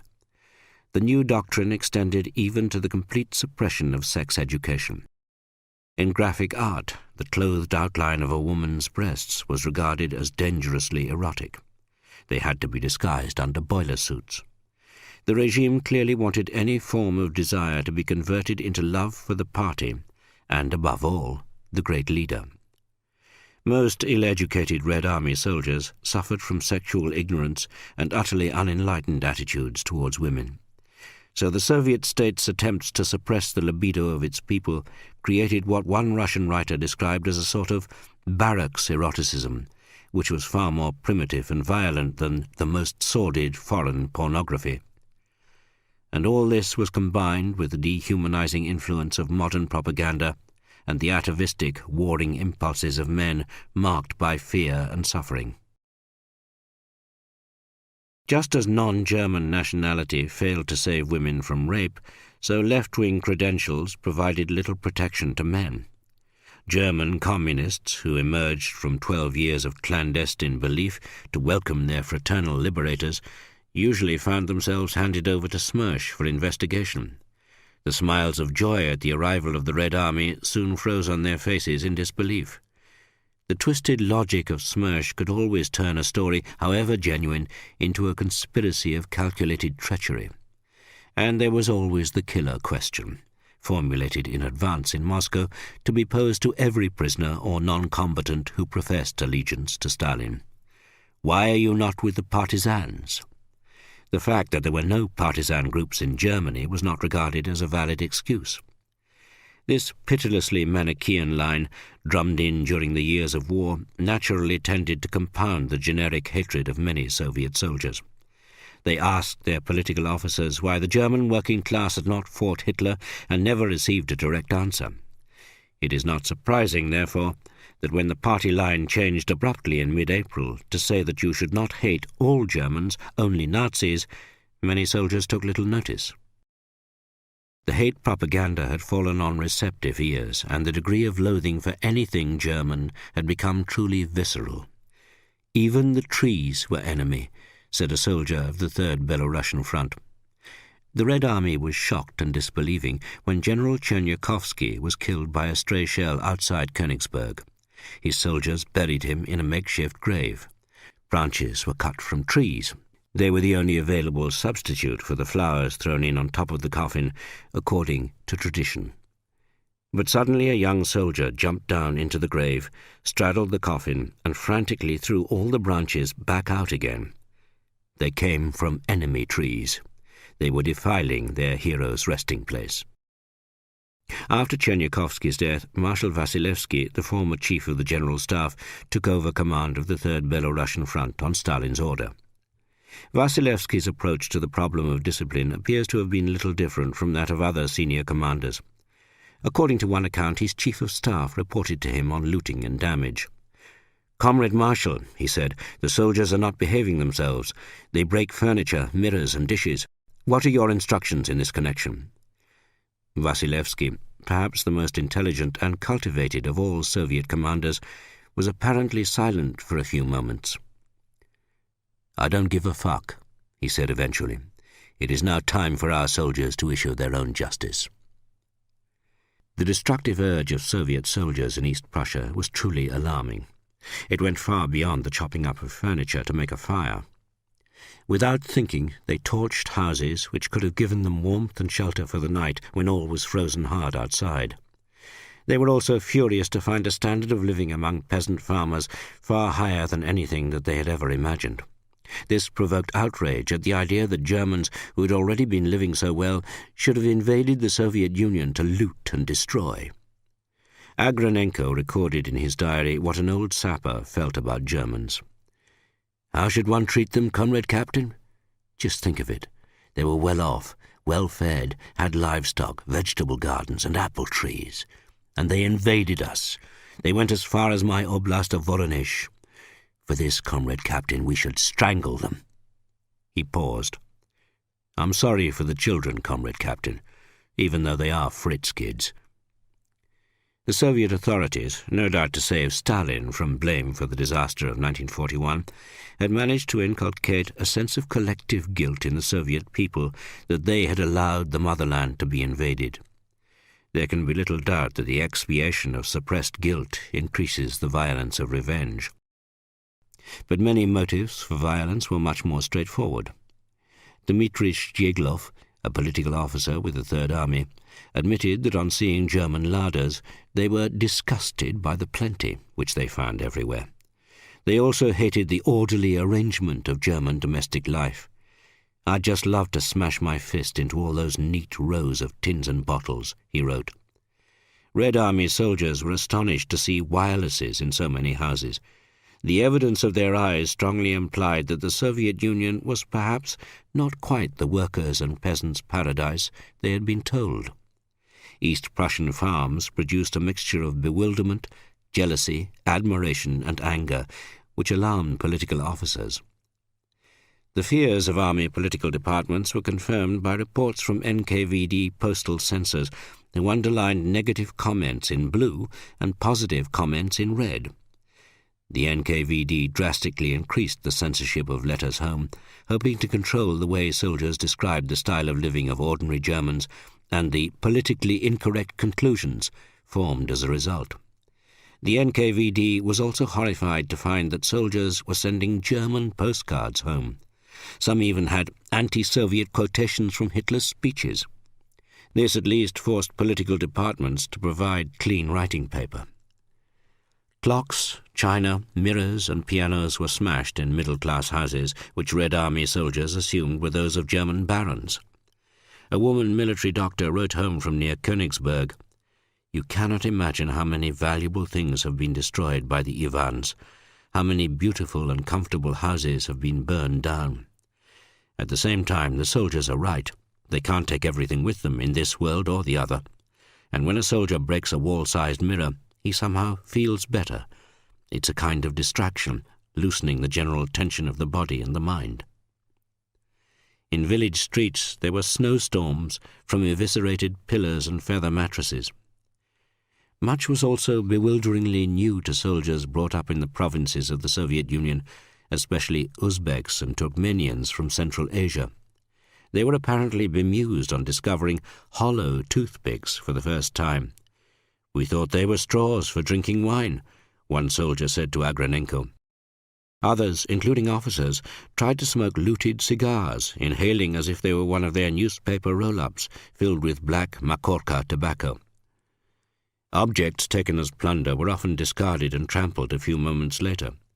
Nobody wanted to leave anything for a Stabnaya Krisa, a staff rat, or especially for a Tilovaya Krisa, a rear rat from the second echelon. Solzhenitsyn described scenes resembling a tumultuous market, with soldiers trying on Prussian women's outsized drawers. Some fitted on so many layers of clothing under their overalls that they could hardly move, and tank crews stuffed so much plunder into their vehicles that it is amazing the turret could still traverse. The supply of artillery shells was also reduced because so many vehicles were loaded with indiscriminate loot. Officers shook their heads in despair at their men's choice of booty, such as dinner jackets, to send home in the monthly parcel. The idealistic Kopelev disapproved strongly. He regarded the specially permitted 5-kilo parcel as a direct and unmistakable incitement to plunder. Officers were allowed twice as much. For generals and Smersh officers there was scarcely a limit, but generals did not really need to stoop to looting. Their officers brought select offerings. Even Kopelev chose an elaborate hunting rifle and a set of Dürer engravings for General Okorokov, his boss in the Second Belarusian Front political department. A small group of pro-Soviet German officers was taken to visit East Prussia. They were appalled by what they saw. One of them, Count von Einsiedel, vice president of the NKVD-controlled National Committee for a Free Germany, told fellow members on his return, "Russians are absolutely crazy about vodka and all alcoholic drinks. They rape women, drink themselves into unconsciousness, and set houses on fire." This was rapidly reported to Beria. Ilya Ehrenberg, the fieriest of all propagandists, was also deeply shaken on a visit, but it did not make him moderate his ferocity in print. Red Army soldiers had never been well fed during the war. Most of the time they had been permanently hungry. If it had not been for the huge shipments of American spam and wheat, many of them would have been close to starvation. They had inevitably resorted to living off the land, although it was never an official policy in the Red Army as it had been with the Wehrmacht. In Poland, they had stolen the seed corn of farmers and slaughtered for meat the few remaining animals missed by the Germans. In Lithuania, the desperate urge for sugar had led to soldiers raiding beehives. In their ranks the previous autumn, many were conspicuous, with faces and hands dramatically swollen by bee stings. But the well-ordered and well-stocked farms of East Prussia offered a bounty beyond their dreams. Cows mooing in agony from swollen udders because those who milked them had fled were frequently shot down with rifles and machine guns to be turned into improvised steaks. "They ran away and left everything behind," wrote one soldier, "and now we have lots of pork, food and sugar. We have so much food now that we won't eat just anything." Although the Soviet authorities were well aware of the terrible retribution being exacted in East Prussia, they seemed angered, in fact almost offended, to find that German civilians were fleeing. Countryside and towns were virtually depopulated. The NKVD chief of the Second Belorussian Front reported to G.F. Alexandrov, the chief ideologist on the Central Committee, that there were very few Germans left. Many settlements are completely abandoned. He gave examples of villages where half a dozen people remained and small towns with 15 people or so, almost all over 45 years of age. The noble fury was triggering the largest panic migration in history.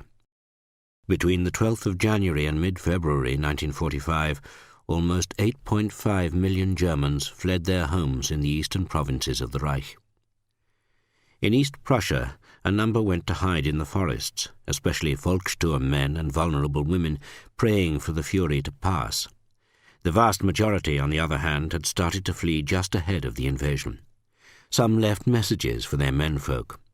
"Dear Papa," Dmitry Stjeglov found hurriedly chalked in a childish hand on one door, "we must escape to Alt-P by cart, from there on to the Reich by ship." Hardly any were to see their homes again. It was the abrupt and total destruction of a whole region with its own marked character and culture, emphasized perhaps because it had always been at the extremity of Germany on the Slav frontier. Stalin had already planned to take the northern half, with Königsberg as part of the Soviet Union. The rest would be given to a satellite, Poland, as partial compensation for the annexation of all of its eastern territories as Western Belorussia and Western Ukraine. East Prussia itself was to be wiped from the map.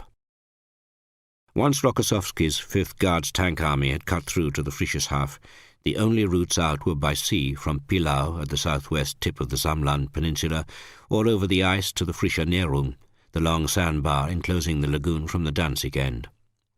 Perhaps the most unfortunate fugitives were the ones who fled into Königsberg, which was soon cut off on the landward side.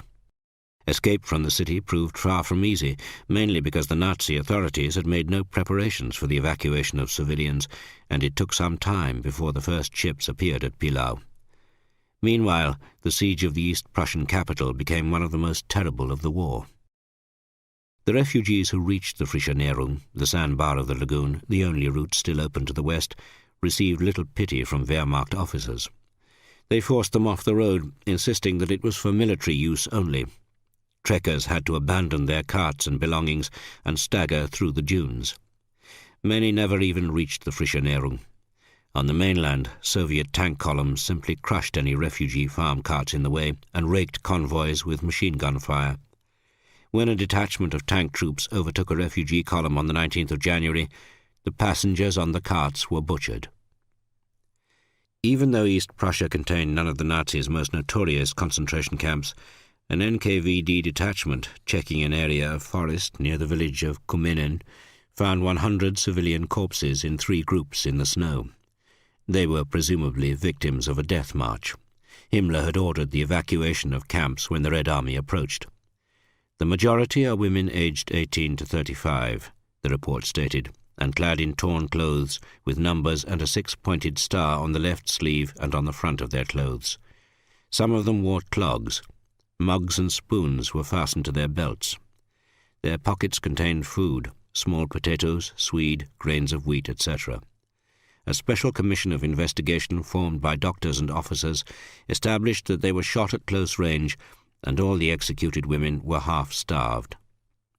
Significantly, they were not identified by the Soviet authorities as Jews, despite the mention of six-pointed stars sewn on their clothing, but as citizens of the USSR, France and Romania. The Nazis killed around 1.5 million Soviet Jews simply because they were Jewish, but Stalin did not want anything to divert attention from the suffering of the motherland. Chapter 4. The Great Winter Offensive. When German generals addressed their men in familiar tones, they called them Kinder, children. This came from a Prussian sense of paternalism which extended to the whole state. "The soldier is the child of the people," said General von Blumentritt at the end of the war, but any idea of a family tie between military and civilian society was by then wishful thinking. Anger was rising at the futile sacrifices. People were now prepared to shelter deserters. A Polish farmer, who had been in Berlin on the 24th of January, witnessed women shouting at the officers and NCOs marching a column of German soldiers through the streets. "Let our husbands come home. Make the golden pheasants," senior Nazis, "fight instead." General staff officers in their uniforms, with thick red stripes down their trousers, started to attract cries of "vampire" when spotted by civilians. But this did not mean that revolution was in the air, as in 1918, the year which so obsessed the Nazis. The Swedish military attaché observed that there would be no revolt before the food ran out. This was acknowledged in a popular Berlin saying, "The fighting will not stop until Goering fits into Goebbels's trousers." Few had any illusions about what lay ahead. The Berlin Health Department ordered hospitals to provide another 10,000 bed spaces for civilians and another 10,000 for military use as catastrophe beds. This decree was typical of Nazi bureaucracy. It made no allowance for the effects of bombing and the scarcity of resources and trained medical staff. It was one thing to provide bed spaces, but doctors and nurses were already desperately overstretched, and they simply did not have the personnel to move patients down into cellars during the nightly air raids. Meanwhile, hospital administrators were having to waste time negotiating with different Nazi party departments to allow their staff to be excused call-up for the Volkssturm militia. The Volkssturm itself had been born the previous autumn out of Nazi ideology and petty power struggles. Hitler's suspicions that the army's leadership was both treacherous and defeatist made him determined that control of this mass militia should be kept out of its hands. Himmler, head of the Waffen-SS and commander-in-chief of the replacement army since the July plot, was an obvious candidate, but the ambitious Martin Bormann was determined that the Volkssturm should be organized locally by the Nazi party Gauleiters, who came under him. Since almost all German males between 17 and 45 had already been called up, the Volkssturm was an amalgam of teenagers and the elderly. Goebbels, now also Reich Defense Commissar for Berlin, whipped up a propaganda campaign with slogans such as "The Führer's call is our sacred order" and "Believe, fight, win." Cinemas showed newsreels of marching men, elderly and young, shoulder to shoulder, Volkssturm detachments receiving Panzerfaust rocket-propelled grenades, then swearing the oath of allegiance to the Führer in massed ranks. The camera lingered on the faces of those listening to Goebbels' speech. There were many believers, ignorant of military reality, who were convinced by this show of determination. "All the peoples of the world have hatched a plot against us, but we will show them what we are capable of," a wife wrote to her soldier husband. "Yesterday there took place here the swearing of the oath for everyone from the district. You should have seen it. I will never forget the impression of strength and pride. We don't yet know when they will be sent into battle." The morale of soldiers at the front was not, however, raised by all this. Many were appalled to hear in letters from home that their father, in some cases grandfather or young brother, was being drilled and given weapon training every Sunday.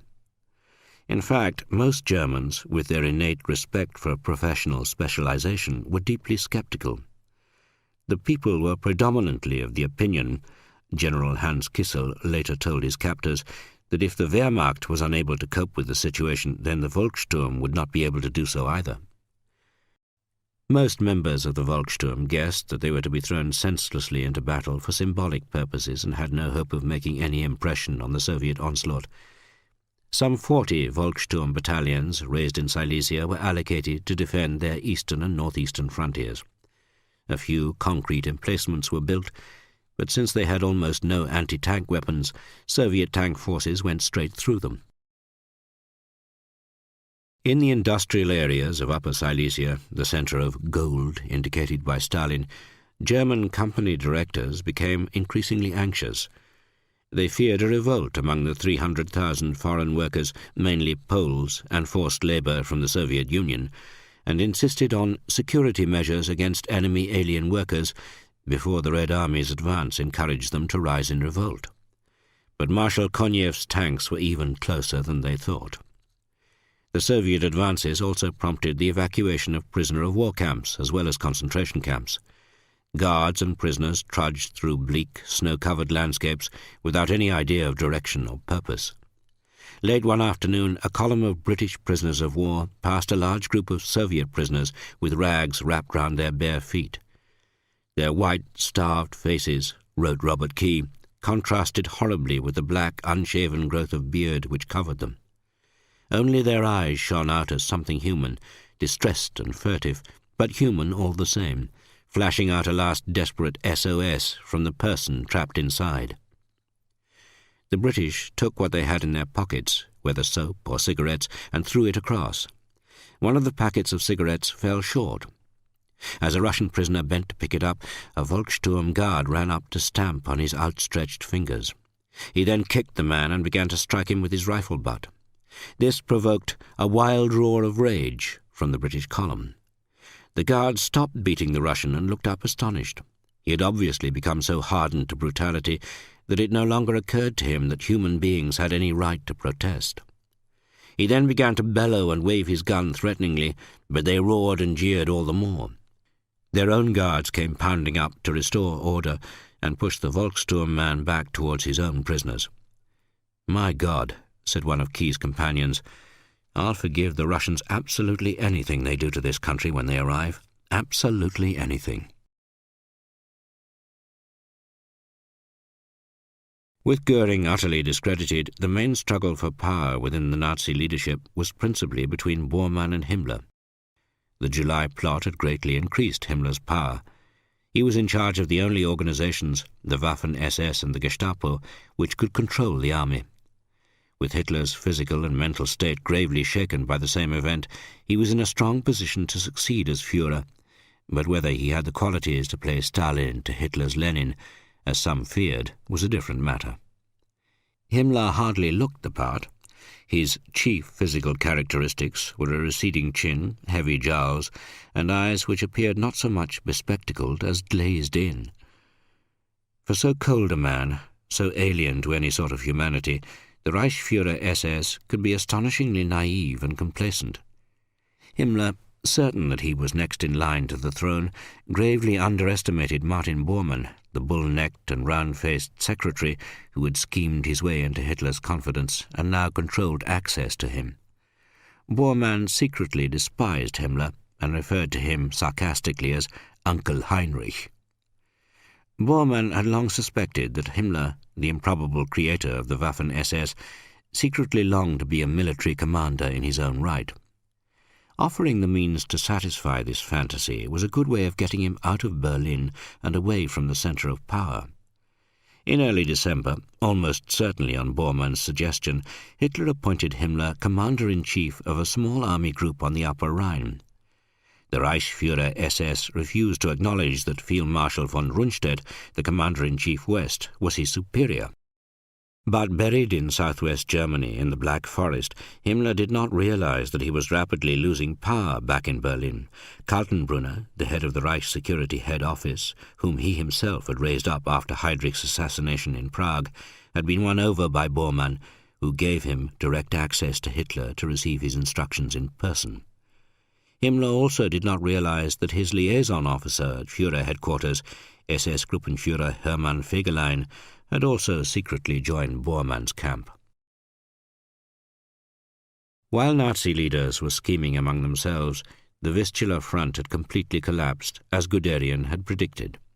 The Soviet tank brigades did not stop at dusk.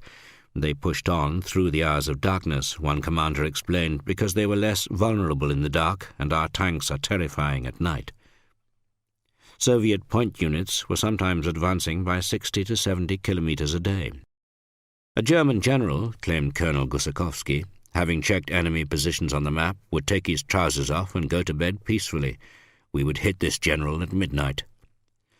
Even allowing for a degree of boastful exaggeration, there can be no doubt that the momentum of the Soviet advance upset the German staff system. Reports on enemy positions at last light, passed back up the chain of command, reached Army Group headquarters at 8 a.m.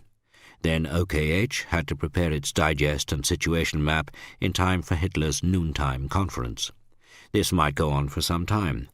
Freitag von Loringhoven, Guderian's military assistant, remembered one which lasted for 7 hours. So orders issued on the basis of Hitler's instructions did not reach frontline units until 24 hours after their reports on the situation. In this theatre of power politics, outsiders' contributions to operational discussions were seldom constructive. They were usually self-serving, especially if there was a chance to score a point over a rival at court. Goering now seemed devoid of Machiavellian finesse. He had no idea of military strategy, yet would hold forth at length, his vast bulk bent across the map table, rendering it invisible to everyone else. Then, having made a fool of himself, he would retire to a chair nearby. An astonishingly long-suffering Hitler did not reprimand him when he went to sleep in full view of everyone present. On one occasion, Freitag von Loringhoven observed Goering fall asleep in a chair. The spare map, folded over his face, made him look like a pre-war commercial traveller snoozing on a train.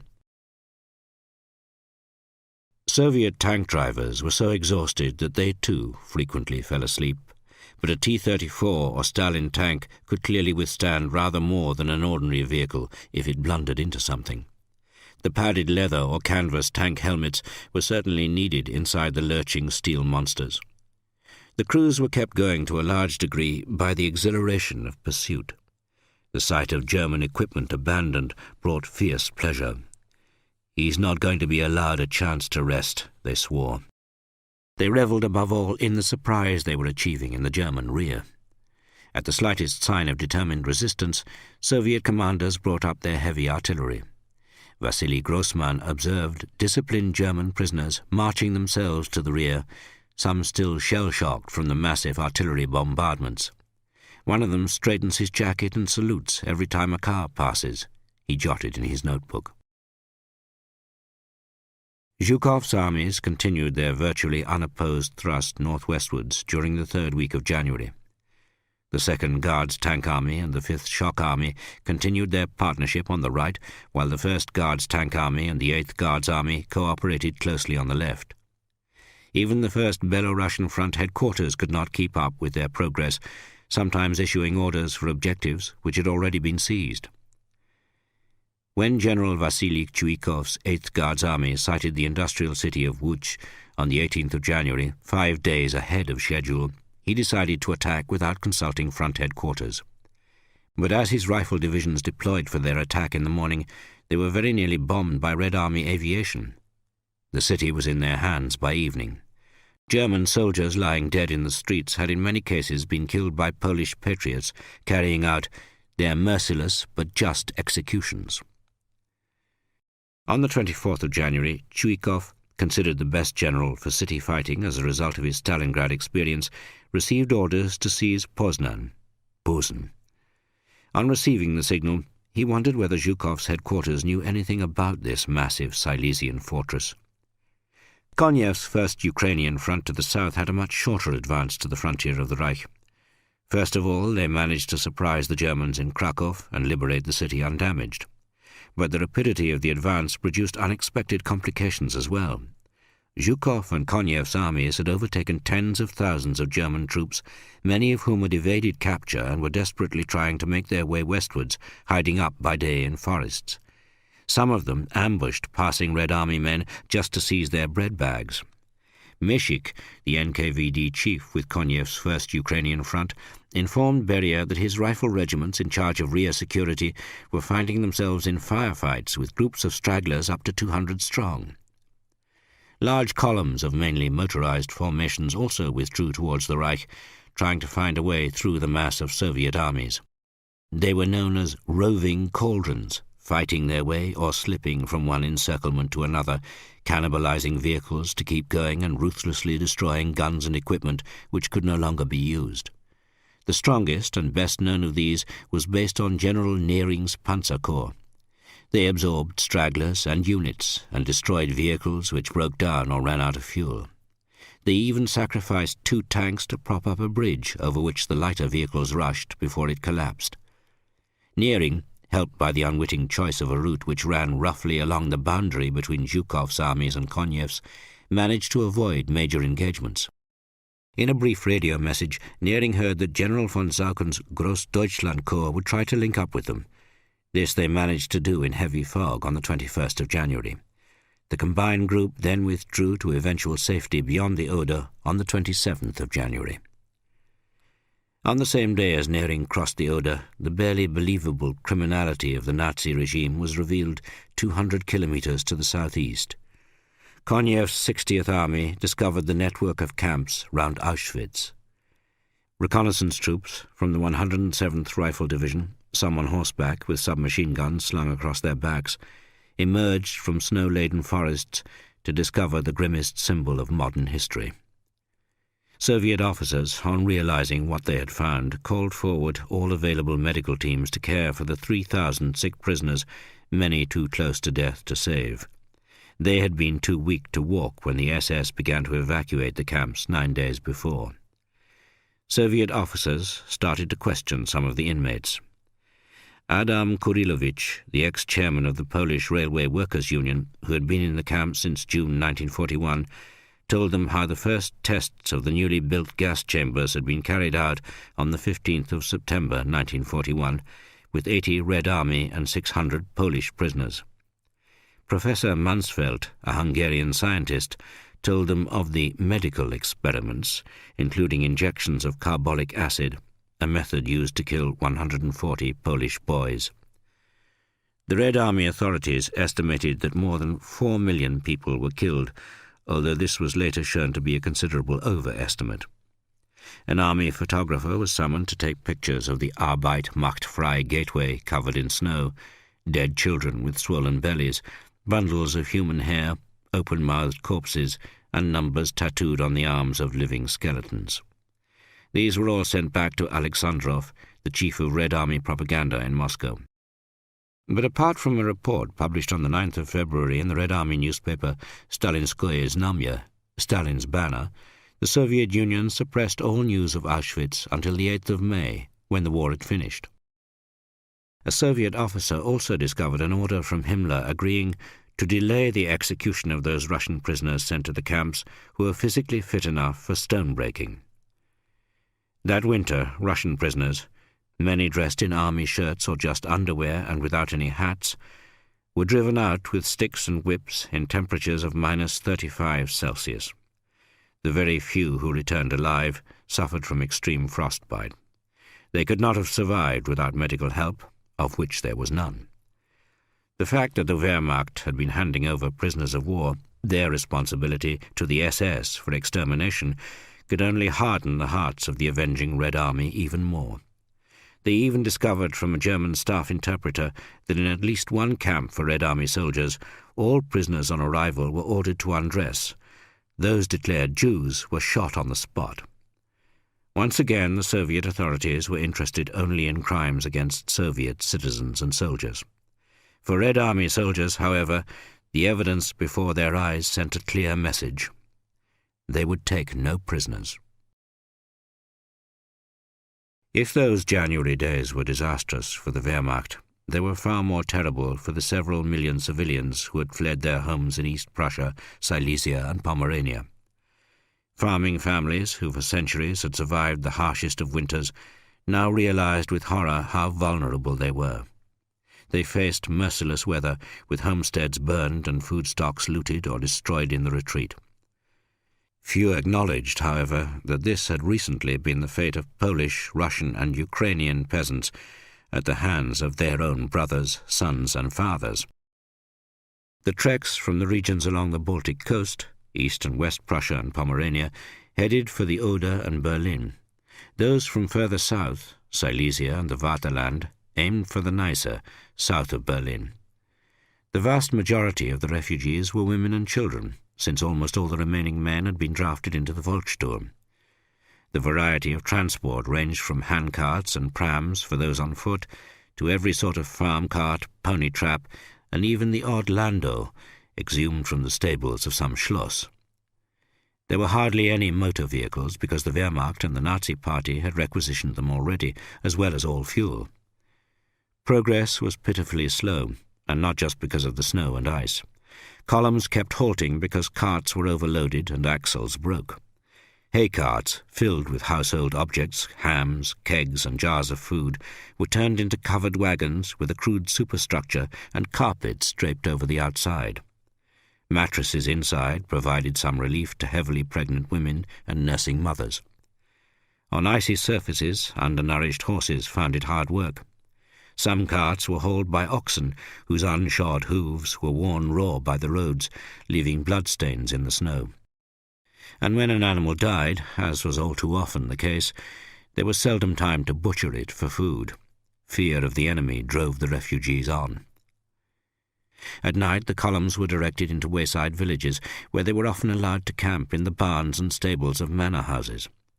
The owners would welcome in fellow aristocrats fleeing from East Prussia as if they were extra guests arriving for a shooting party. Near Stolp, in East Pomerania, Baron Jesko von Puttkamer slaughtered a pig to help feed hungry refugees on a trek. The short-legged, pot-bellied, local Nazi official turned up to warn him that slaughtering an animal without permission was a serious offence. The Baron bellowed at him to get off his property, otherwise he would slaughter him too. Those who had escaped from East Prussia in trains were no better off. On the 20th of January, a freight train, overloaded with people, pulled slowly into the station in Stolp. Huddled shapes, rigid with cold, barely able to stand up any more and climb out, thin clothing, mostly in tatters, a few blankets over bowed shoulders, grey, hollow faces. Nobody spoke. Stiff little bundles were removed from the cars and laid on the platform. They were children who had frozen to death. Out of the silence came the cries of a mother who did not want to surrender what she had lost, recorded a woman witness. Horror and panic overcame me. Never had I seen such misery. And behind this sight, a terrifying and powerful vision loomed up. We were those people. This was what was in store for us. The weather was about to get much worse a week later, with temperatures at night dropping from -10 Celsius to -30. Also, another 1/2 metre of snow fell in the last week of January, creating snowdrifts that were sometimes impassable even for tanks. Yet the panic-stricken migration increased. As Soviet forces headed for the Silesian capital of Breslau, which Hitler designated a fortress to be defended to the last man and the last bullet, loudspeaker vans ordered civilians to leave the city as quickly as possible. Refugees were trampled to death in the rush for the trains. There was no question of evacuating the wounded or sick. They were given a grenade each to use on themselves and any Russians. Trains were not always the most certain means of transport. Journeys which usually took 3 hours, in normal times, a report on the refugees noted, were taking 21 hours. Eva Braun's sister, Ilse, who lived in Breslau, was one of those to flee by train. An official car collected her from the Schlesischer Bahnhof in Berlin on the morning of the 21st of January and brought her to the Adlon Hotel, where Eva was living. They had dinner together that evening in the library of the Reich Chancellery. Eva, who had no inkling of the scale of the disaster in the East, chatted as though her sister could return to Breslau after a short holiday. Ilse could not restrain herself. She described the refugees fleeing through the snow out of fear of the enemy. She was so angry she told Eva that Hitler was dragging the whole country into an abyss. Eva was deeply shocked and furious. How could she say such things about the Führer, who had been so generous and even offered to put her up at the Berghof? She deserved to be put against a wall and shot. By the 29th of January, the Nazi authorities calculated that around 4 million people from the evacuated areas were heading for the centre of the Reich. This was clearly an underestimate. The figure rose to 7 million within a fortnight and to 8.35 million by the 19th of February. At the end of January, between 40,000 and 50,000 refugees were arriving in Berlin each day, mainly by train. The capital of the Reich did not welcome its victims. The Friedrichstrasse Bahnhof has become the transit point of Germany's fate, an eyewitness wrote. Each new train that comes in unloads a mass of amorphous suffering onto the platform. In their misery, they may not have noticed the sign there which proclaimed, "Dogs and Jews are not allowed to use the escalator." Soon energetic measures were taken by the German Red Cross to push refugees on from the Anhalter Bahnhof as quickly as possible, or to force trains to go round Berlin. The authorities were afraid of infectious diseases such as typhus and an epidemic in the capital. Other illnesses that they feared the refugees would spread were dysentery, paratyphus, diphtheria, and scarlet fever. A good example of the chaos was shown by the figures for Danzig. On the 8th of February, it was estimated that Danzig had 35,000 to 40,000 refugees, but should expect 400,000. 2 days later, it was decided that the figure of 400,000 had in fact already been reached. Having made no preparations for the disaster, which Hitler had refused to acknowledge, the Nazi authorities now had to be seen to be making up for lost time if they were to retain any authority.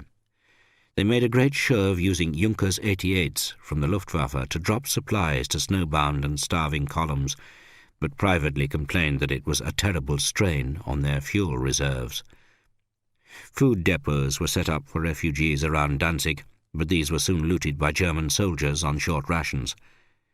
Yet the area in most urgent need of help was still East Prussia, where the first ship to evacuate refugees did not arrive until the 27th of January, 14 days after Chernyakhovsky's attack.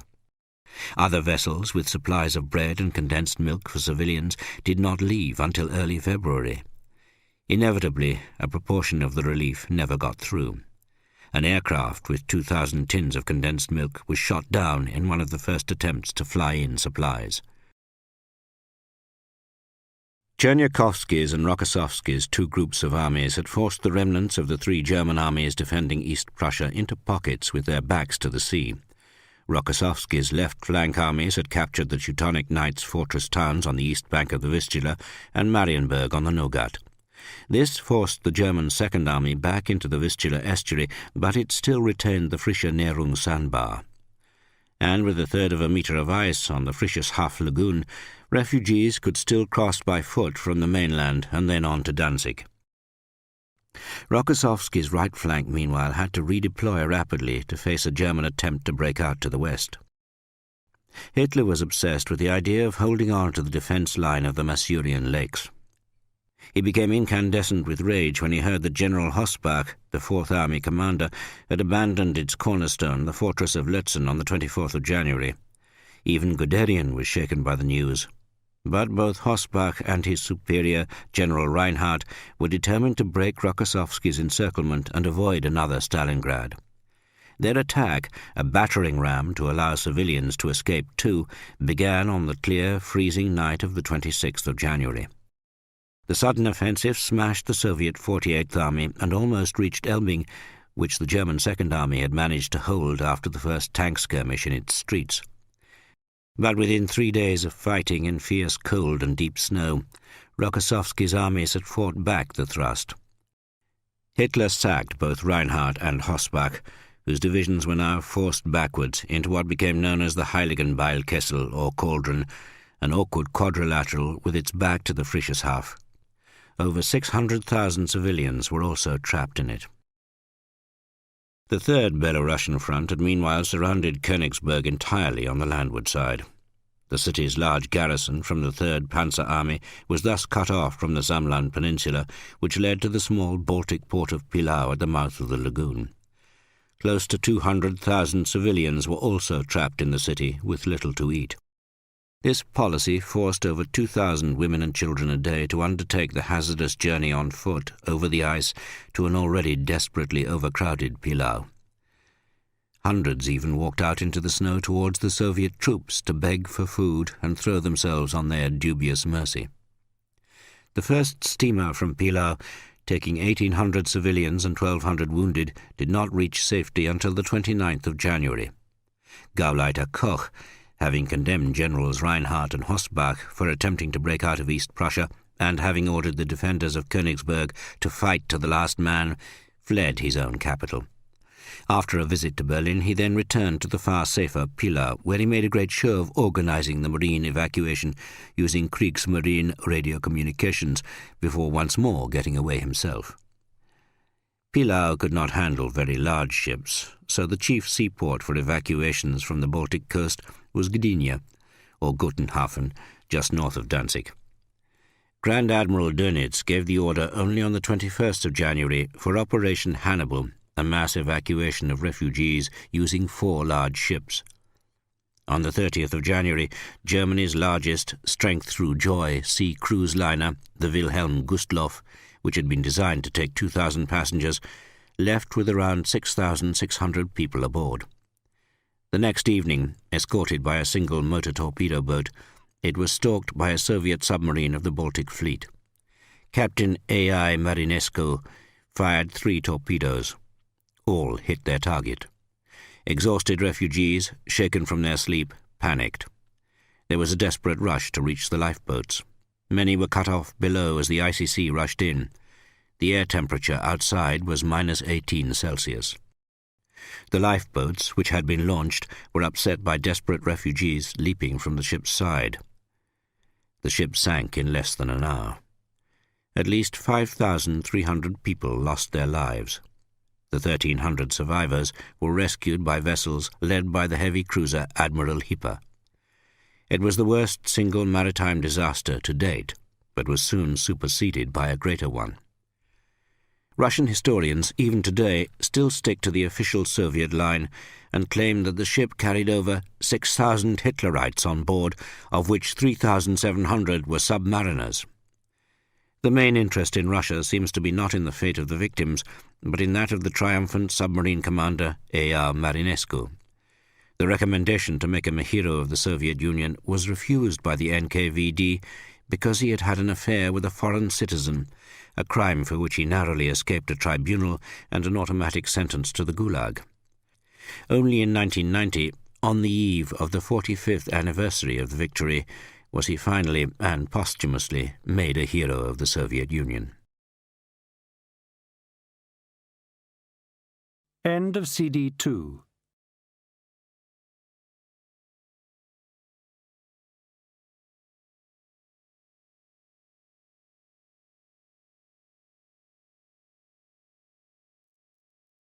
CD 3. One of the side effects of the mass migration was a fuel and transport crisis in Germany. Coal supplies had been interrupted by the need for wagons to bring refugees through Pomerania. In some places, bakers were unable to bake their bread. The general situation was now so desperate that, in order to save the Reich, full priority on goods trains was taken back from refugees and returned to the Wehrmacht and fuel distribution.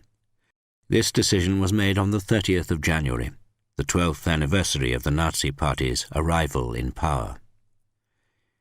Some generals regarded civilian refugees not with pity as the chief victims of Soviet revenge for the Wehrmacht's invasion, but simply as a severe nuisance.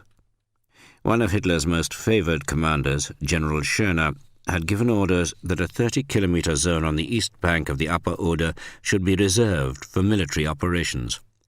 He also complained loudly that refugees were hindering military activity and requested an order from Field Marshal Keitel that evacuations must now cease.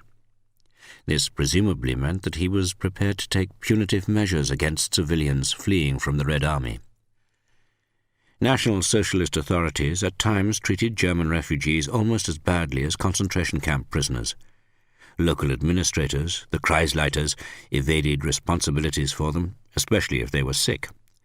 3 goods trains took refugees crammed in open wagons to Schleswig-Holstein. One train alone carried 3,500 people, mainly women and children. These people were in a dreadful state, a report stated. They were riddled with lice and had many diseases, such as scabies. After the long journey, there were still many dead lying in the wagons. Often the contents of the trains were not offloaded at their destination, but sent on to another Gau. Apart from that, everything is in order in Schleswig-Holstein. Hitler himself decided that it would be a good idea to fill the protectorate of occupied Czechoslovakia with German refugees. He is of the opinion, explained an official, that if the Czechs see the misery, they will not be tilted into a resistance movement. This turned out to be yet another miscalculation of intention and effect. A report came back less than 3 weeks later, warning that the Czechs, on seeing this proof of German defeat, were wasting no time in preparing their own administration to be led by Beneš. The crisis of National Socialism did not fail to affect the army. Hitler convinced himself that all would be well if a sufficiently ruthless and ideological military leader were appointed to defend the Reich in the East. General Guderian could scarcely believe his ears when Hitler decided on the 24th of January that Himmler, the Reichsführer SS, was to command the new army group Vistula between East Prussia and the remnants of Reinhardt's shattered army group in Silesia. Hitler's decision was also no doubt influenced by his threat to Guderian of a few days before to smash the General Staff system and revenge himself on a group of intellectuals who presumed to press their views on their superiors. That afternoon, Colonel Hans-Georg Eismann of the General Staff received orders to proceed to Schneidemühl. He was to be the chief operations officer at the headquarters of Army Group Vistula. Eismann had never heard of such an army group. The general in charge of staff officer postings explained to him that it had just been constituted. Eismann heard with just as much astonishment as Guderian that Himmler was to be its commander-in-chief. Eismann had no choice but to set off eastwards that evening by Kübelwagen, the hefty German equivalent of the jeep. As they drove through the freezing night out along Reichsstrasse 1, the whole extent of the chaos and misery became clear to him. Along all roads could be seen endless convoys of refugees from the east. Most gave an impression of exhausted aimlessness. Eismann hoped to be able to form a clearer picture of the situation once he reached his destination, but, as he soon found, Army Group Vistula headquarters was unlike any other. In Schneidemühl, he asked a military traffic controller the way, but evidently its location was a closely guarded secret. He fortunately spotted Major von Hase, whom he knew, and finally received directions. The headquarters was established aboard Himmler's special train, the Sonderzug Steiermark, a sleek black line of sleeping cars with anti-aircraft wagons attached. Armed SS sentries stood along the platform at regular intervals. In a very elegant dining car, Eismann found a young Untersturmführer who took him down the train to meet the Reichsführer SS and Commander-in-Chief. Himmler was seated at a writing table in his saloon. When he stood up to welcome his visitor with a handshake, Eismann found that his hand was soft like a woman's. Eismann, who had seen him only in pictures or at a distance, studied him carefully. The bespectacled Reichsführer SS was wearing not his usual black SS uniform, but field grey, presumably to emphasize his military role. He was slightly flabby, with an upper body that was too long. His receding chin and narrowed eyes gave him a slightly Mongolian look. He led Eismann over to a larger table to study the operations map. Eismann saw that it was at least 24 hours out of date. "What have we got to close this gap and establish a new front?" Eismann asked. He was not new to crises exacerbated, if not created, by Führer headquarters. In December 1942, he had been the officer flown into the Stalingrad encirclement on Field Marshal von Manstein's orders to discuss the situation with General Paulus. Himmler answered with all the thoughtless clichés of his master. Immediate counterattack, smash in their flank, and so on. His replies were devoid of any basic military knowledge. Iceman had the impression that a blind man was speaking about colour. He then asked what battle-worthy formations they had at their disposal. Himmler had no idea. He seemed unaware of the fact that the Ninth Army virtually existed in name only. Only one thing was clear. The Reichsführer SS did not appreciate direct questions in General Staff style. Army Group Vistula headquarters, it turned out, not only lacked trained staff officers, it also had no supply or transport organization and no signals detachment.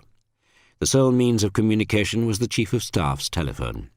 And, apart from the road map which Iceman had brought on his journey from Berlin, the headquarters possessed no more than one map. Even those General Staff officers who had experienced earlier disasters still found it hard to fathom the degree of incompetence and irresponsibility of Hitler's Kamerilla. Himmler, still determined on a counterattack, wanted to throw together odd regiments and battalions. Iceman suggested a divisional commander who at least had a staff and communications to organize it, but Himmler insisted on a corps commander to make it sound impressive. He chose Obergruppenführer Demmelhuber. Army officers had given Demmelhuber the nickname of Tosca after a well-known scent of that name, which he was suspected of using. A makeshift corps staff was assembled, and in the following day Demmelhuber took over. Demmelhuber, who had more experience than Himmler, was not overjoyed at the task given him. The operation, if it deserved such a name, proved a complete failure, and he became one of the very few Waffen-SS generals to be dismissed. This perhaps provoked jokes among opera lovers on the Army General Staff that Tosca may have been pushed out, but at least he had not had to jump. Another Waffen-SS officer arrived to take over as Chief of Staff of the Army Group. This was Brigadeführer Lammerding, a former commander of the SS Das Reich Panzer Division. Although a respected commander, he had little staff experience and no taste for compromise. Meanwhile, the Soviet advance on Schneidermühl forced Army Group Vistula headquarters to withdraw northwards to Falkenberg. Schneidermühl, designated a fortress by Hitler along with Poznan, was left to its fate, with 8 battalions of Volkssturm, a few engineers, and some fortress artillery. Hitler's dogma, "Where the German soldier has once stood, he will never retreat," remained the watchword. A Pomeranian Volkssturm battalion, on its way to Schneidermühl by train from Stolp, passed Himmler's Steiermark train. This so-called battalion was commanded by Baron Jesko von Puttkamer, the landowner who had threatened the pot-bellied Nazi official. He and his officers, dressed in their uniforms from the First World War, had brought their old service pistols. Their men, mostly farmers and shopkeepers, had no weapons at all, only Volkssturm armbands. They were supposed to receive weapons in Schneidermühl. Suddenly the train came under fire from Soviet tanks.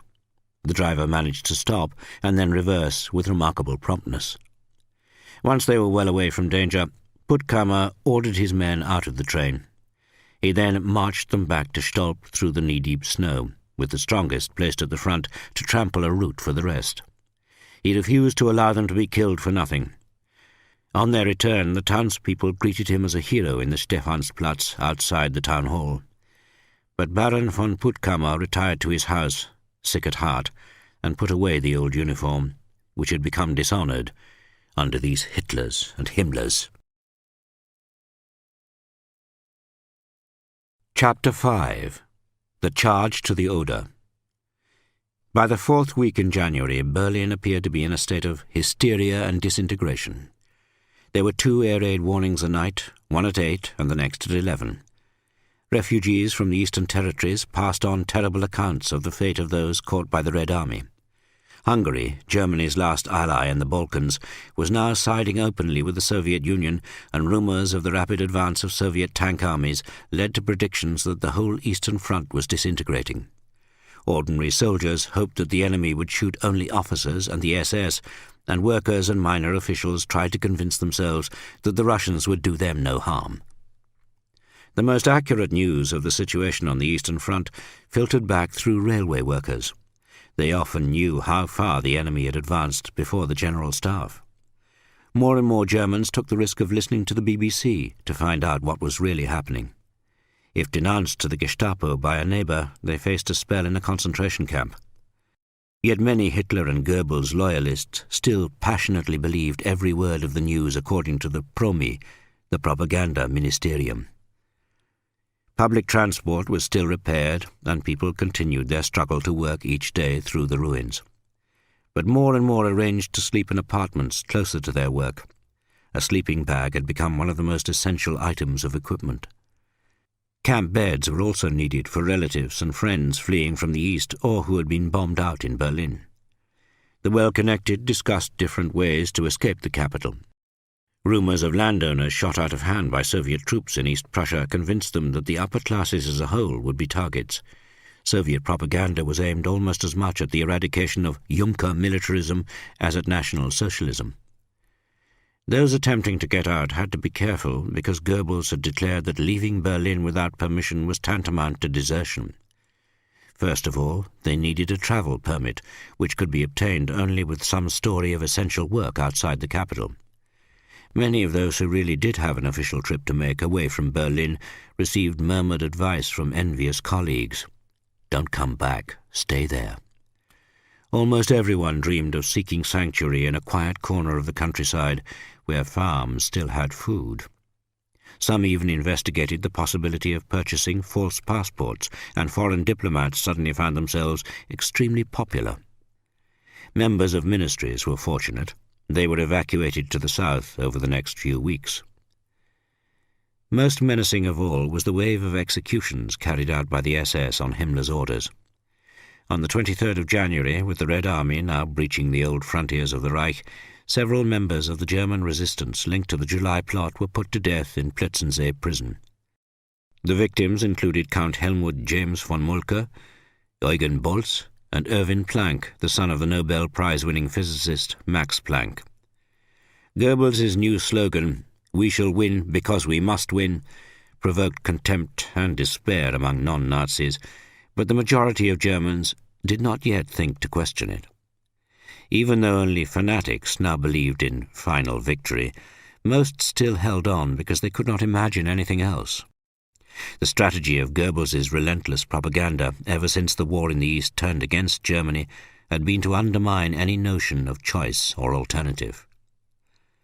Goebbels, as both Reich Commissar for the defense of Berlin and Minister for Propaganda, appeared in his element as chief advocate of total warfare, visiting troops, making speeches, reviewing Volkssturm parades, and haranguing them. The population at large saw nothing of Hitler.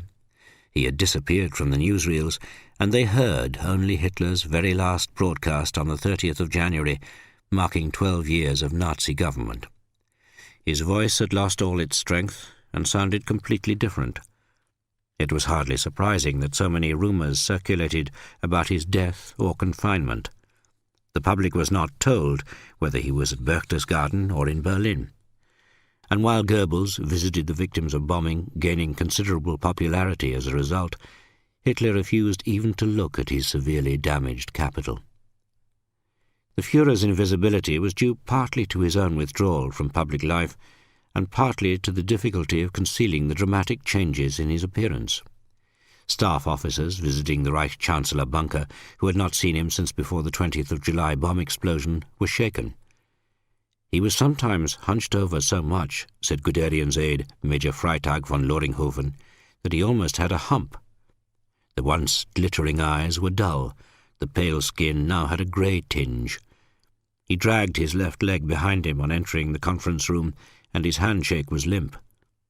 Hitler often held his left hand with his right in an attempt to conceal its trembling. Still just short of his 56th birthday, the Führer had the air and appearance of a senile old man. He had also lost his astonishing grasp of detail and statistics with which he used to batter doubters into submission, and he no longer received any pleasure from playing followers off against each other. Now he saw treason all around him. Officers of the General Staff were all too aware of the anti-army atmosphere when they visited the Reich Chancellery bunker each day from Zossen. Guderian's arrival in his large staff Mercedes was greeted by SS sentries presenting arms, but once inside, he and his aides had to offer up their briefcases to be searched. Their pistols were taken from them, and they had to stand while SS guards examined the line of their uniform with a practiced eye, searching for suspicious bulges.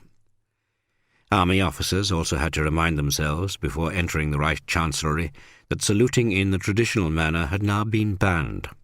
All members of the Wehrmacht had to use the German greeting, as the Nazi salute was known. Many found themselves raising their hand to the cap, then suddenly having to shoot the whole arm outwards. Freitag von Loringhoven, for example, was not in the most comfortable of positions in such surroundings.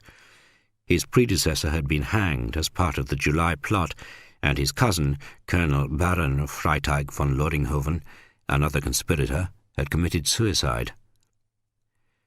The Reich Chancellery was almost bare. Paintings, tapestries, and furniture had been removed. There were huge cracks in the ceilings, smashed windows were boarded up, and plywood partitions concealed the worst of the bomb damage. Not long before, in one of the huge marble corridors leading to the Situation Room, Freitag had been surprised to see two expensively dressed young women with permed hair. Such elegant frivolity seemed so out of place in the surroundings that he had turned to his companion, Keitel's adjutant, to ask who they were. That was Eva Braun. "Who's Eva Braun?" he asked. "She's the Führer's mistress." Keitel's adjutant smiled at his amazement. "And that was her sister, who's married to Fegelein." The Wehrmacht officers attached to the Reich Chancellery had remained completely discreet.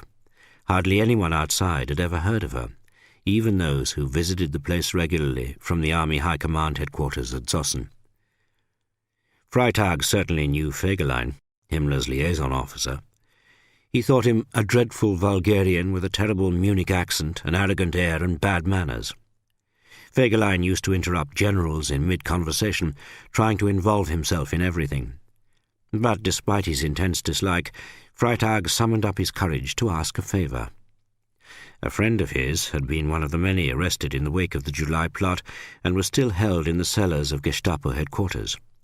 He told Fegelein that he was virtually certain that his friend had had nothing to do with the conspiracy, and asked if he could at least find out what charges were being laid against him. To his surprise, Fegelein agreed to look into it, and his friend was released shortly afterwards. Fegelein, an SS cavalry commander who had won the Knight's Cross fighting partisans in Yugoslavia, was enamoured of his own rather louche good looks. He clearly enjoyed using his massive influence, which came partly from his position as Himmler's representative and partly from his proximity to the Führer. He had become very close to Eva Braun, with whom he danced and rode. Some suspected an affair between them, but this was unlikely. She was genuinely devoted to Hitler, while he was probably too ambitious to risk a dalliance with the Führer's mistress. On the 3rd of June 1944, on the eve of the Allied invasion, Hitler had been chief witness at Fegelein's marriage to Eva's youngest sister, Gretel. It was the closest anyone could get to a dynastic marriage under National Socialism.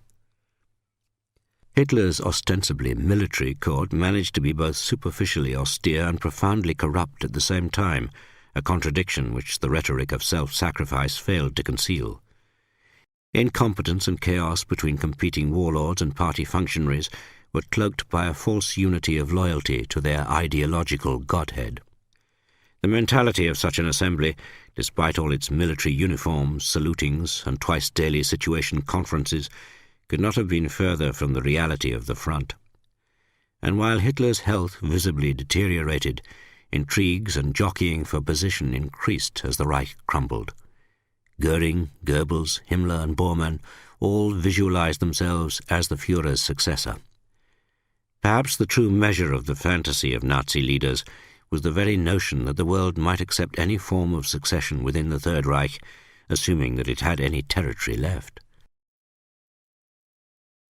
At the end of the third week in January, Marshal Konyev's First Ukrainian Front surged into Silesia after the capture of Krakow and Radom.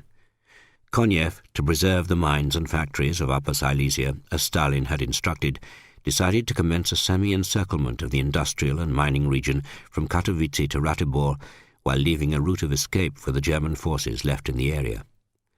The 3rd Guards Tank Army had been heading for Breslau, but on Konyev's order wheeled hard left on the march and came back up along the eastern bank of the Oder towards Oppeln.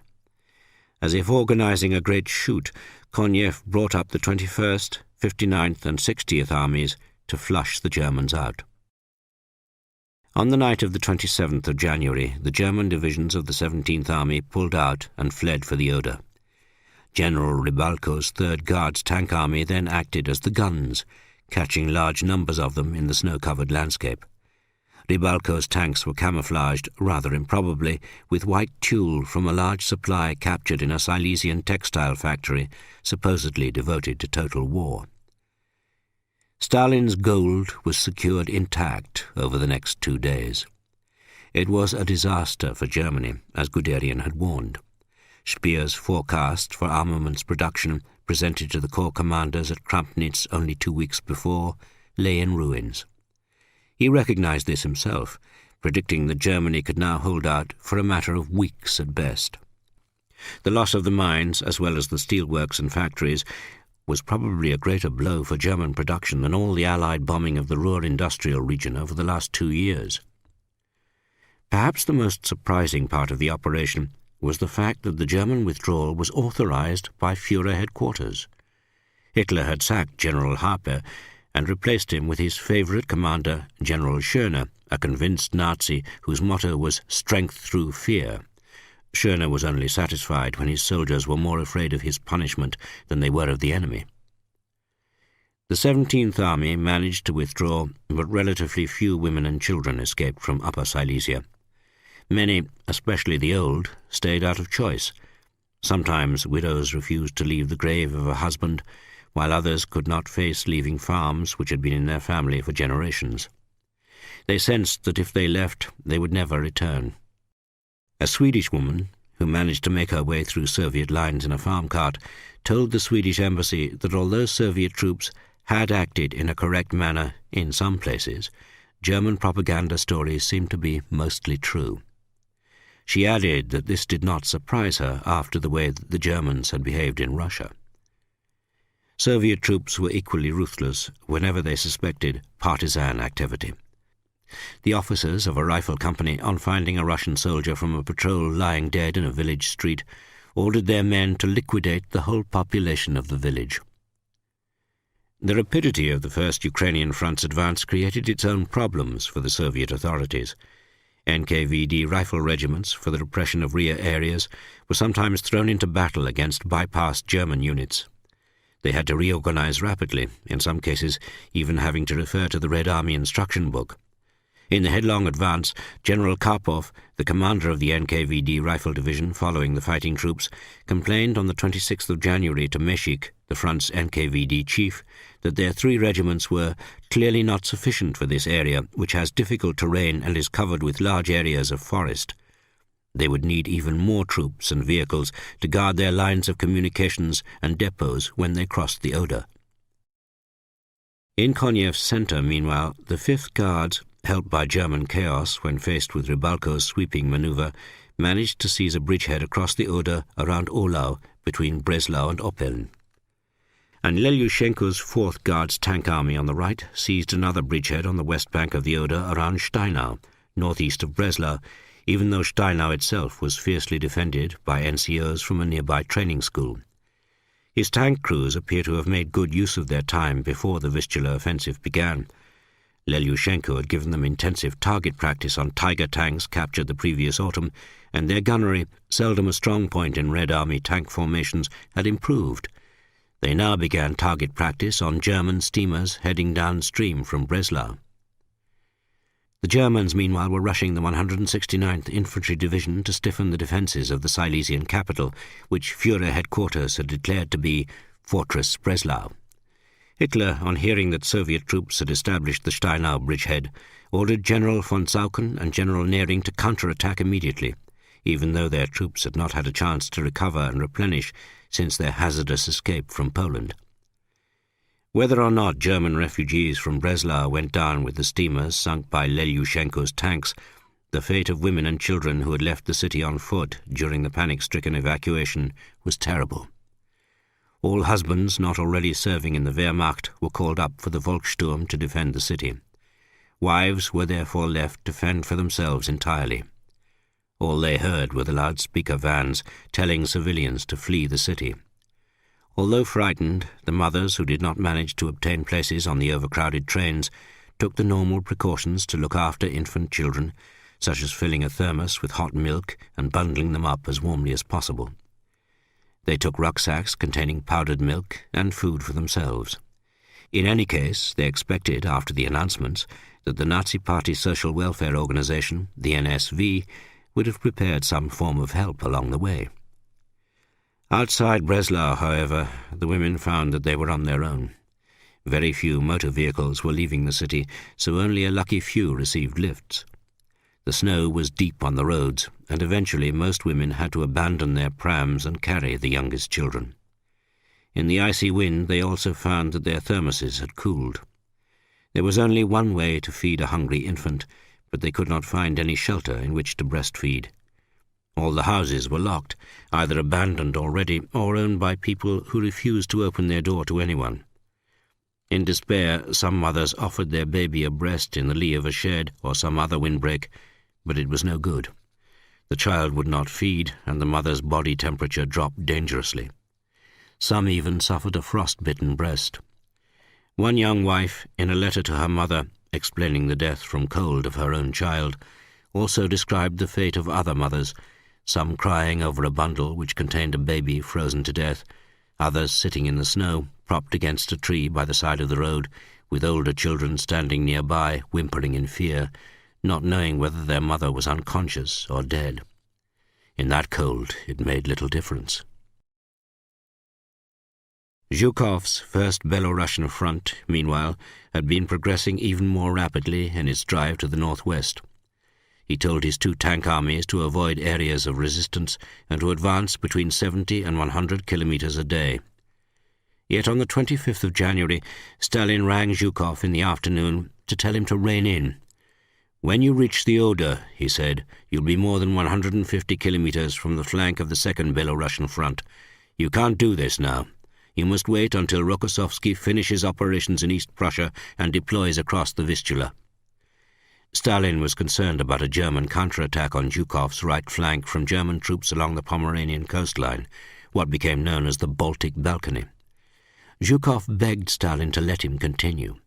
If he waited another 10 days for Rokossovsky to finish in East Prussia, that would give the Germans time to man the Meseritz fortified line. Stalin agreed with great reluctance. Zhukov's armies were crossing the region the Nazis had called the Vaterland, the area of western Poland which they had seized after their invasion in 1939. Its Gauleiter, Artur Greiser, was an unspeakable racist even by Nazi standards. His Warthegau province had been the scene of the most brutal evictions imaginable. Over 700,000 Poles lost everything, their possessions as well as their homes, which were handed over to Volksdeutsch settlers brought in from all over Central and Southeastern Europe. The dispossessed Poles had been dumped in the central government without shelter, food, or hope of work. The treatment of Jews had been even worse. Over 160,000 had been forced into the tiny ghetto in Łódź. Those who did not die of starvation ended up in concentration camps. Just 850 remained alive when the Soviet tanks entered the city.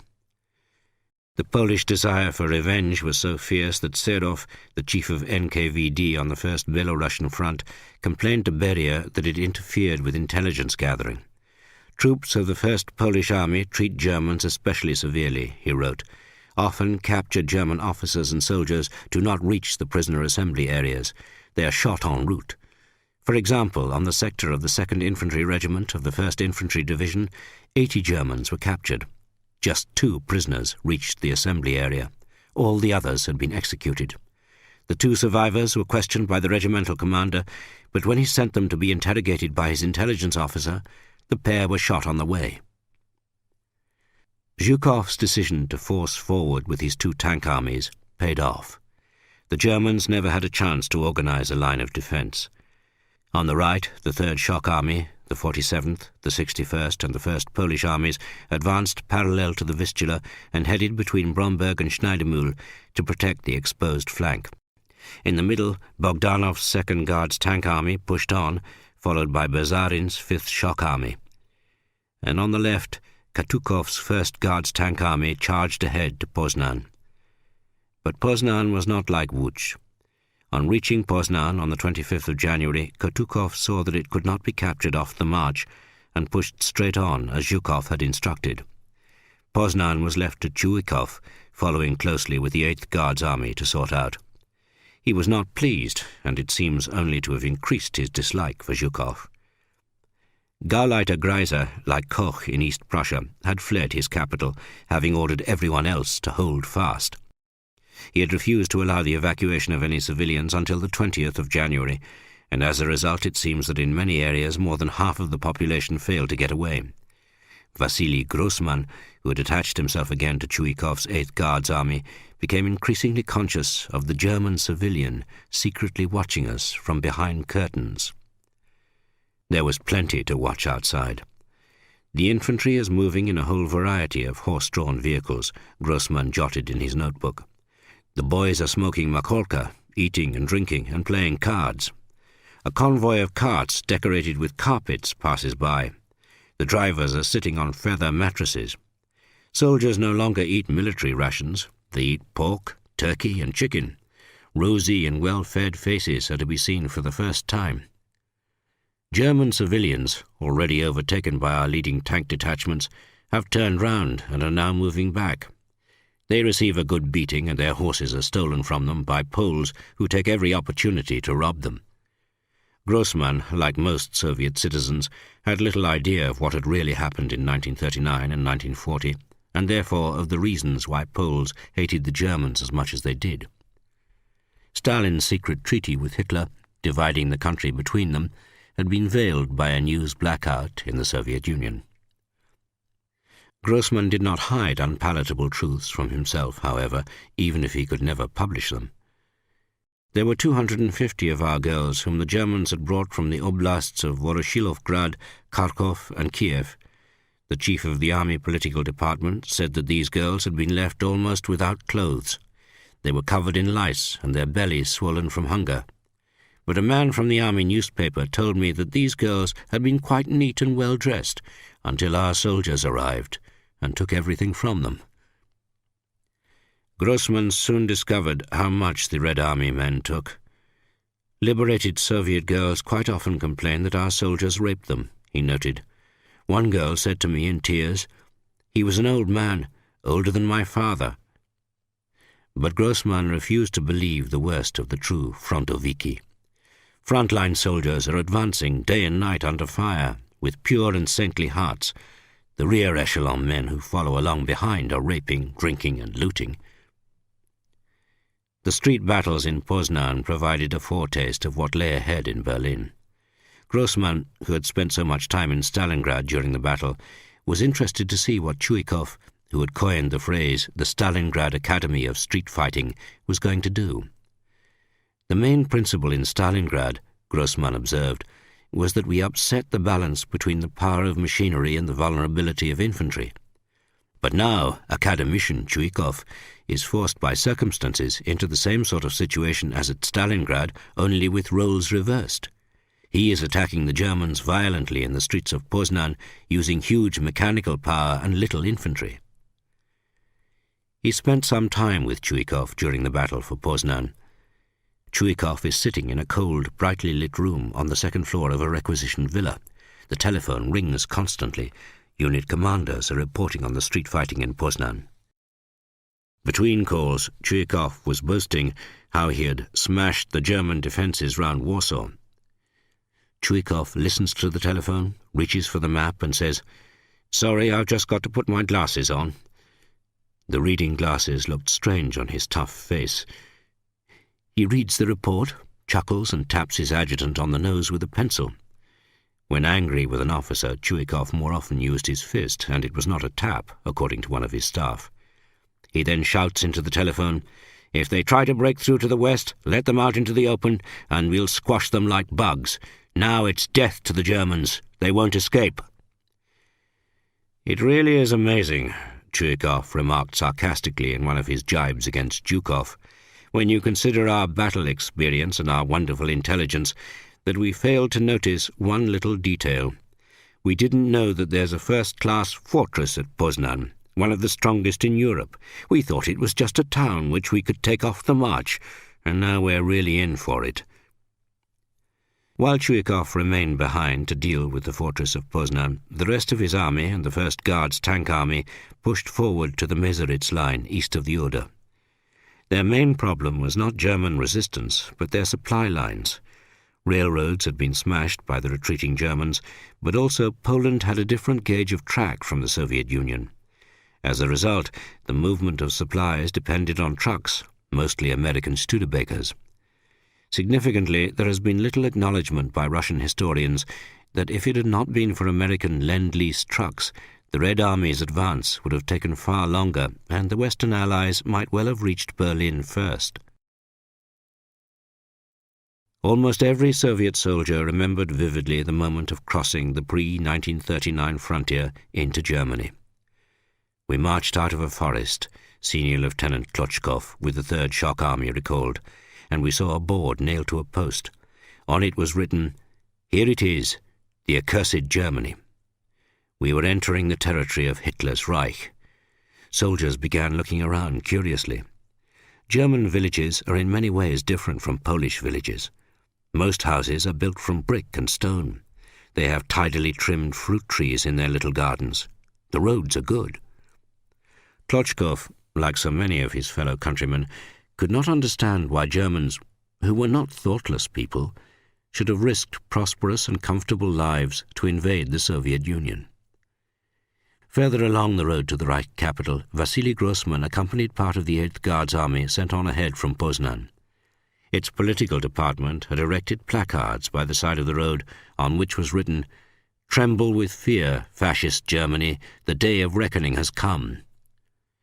Grossman was with them when they sacked the town of Schwerin. He jotted down in pencil in a small notebook whatever he saw. "Everything is on fire. An old woman jumps from a window in a burning building. Looting is going on. It's light during the night because everything is ablaze. At the town commandant's office, a German woman dressed in black and with dead lips is speaking in a weak, whispering voice. There is a girl with her who has black bruises on her neck and face, a swollen eye and terrible bruises on her hands. The girl was raped by a soldier from the headquarters signals company. He is also present. He has a full, red face and looks sleepy. The commandant is questioning them all together." Grossman noted the horror in the eyes of women and girls. Terrible things are happening to German women. A cultivated German man explains with expressive gestures and broken Russian words that his wife has been raped by 10 men that day. Soviet girls who have been liberated from camps are suffering greatly too. Last night, some of them hid in the room provided for the war correspondents. Screams wake us up in the night. One of the correspondents could not restrain himself. An animated discussion takes place. An order is restored. Grossman then noted what he had evidently heard about a young mother. She was being raped continuously in a farm shed. Her relatives came to the shed and asked the soldiers to allow her a break to breastfeed the baby because it would not stop crying. All this was taking place next to a headquarters and in the full sight of officers supposedly responsible for discipline. On Tuesday, the 30th of January, the day that Hitler addressed the German people for the last time, the German army suddenly realized that the threat to Berlin was even greater than they had feared. Zhukov's leading units had not only penetrated the Meseritz defense zone with ease, they were within striking distance of the Oder. At 7:30 a.m., the headquarters of Army Group Vistula heard that the Landsberg road was full of enemy tanks. Air reconnaissance flights were scrambled. Himmler insisted on sending a battalion of Tiger tanks all on its own by train to restore the situation. His staff's protests had no effect because the Reichsführer SS was firmly convinced that a battalion of Tigers could defeat a whole Soviet tank army. The 50-ton monsters were still fastened to their railway flat cars when they came under fire from 3 or 4 Soviet tanks. The battalion suffered heavy losses before the train managed to withdraw urgently towards Küstrin. Himmler wanted the battalion commander court-martialed, until he was eventually persuaded that a Tiger tank fastened to a railway wagon was not in the best position to fight. During this time of extreme crisis, Himmler imitated Stalin's "not one step back" order of 1942, even if his version did not have the same ring. It was entitled Tod und Strafe für Pflichtvergessenheit, death and punishment for failure to carry out one's duty. It tried to end on an uplifting note. After hard trials lasting several weeks, the day will come, he claimed, when German territories will be free again.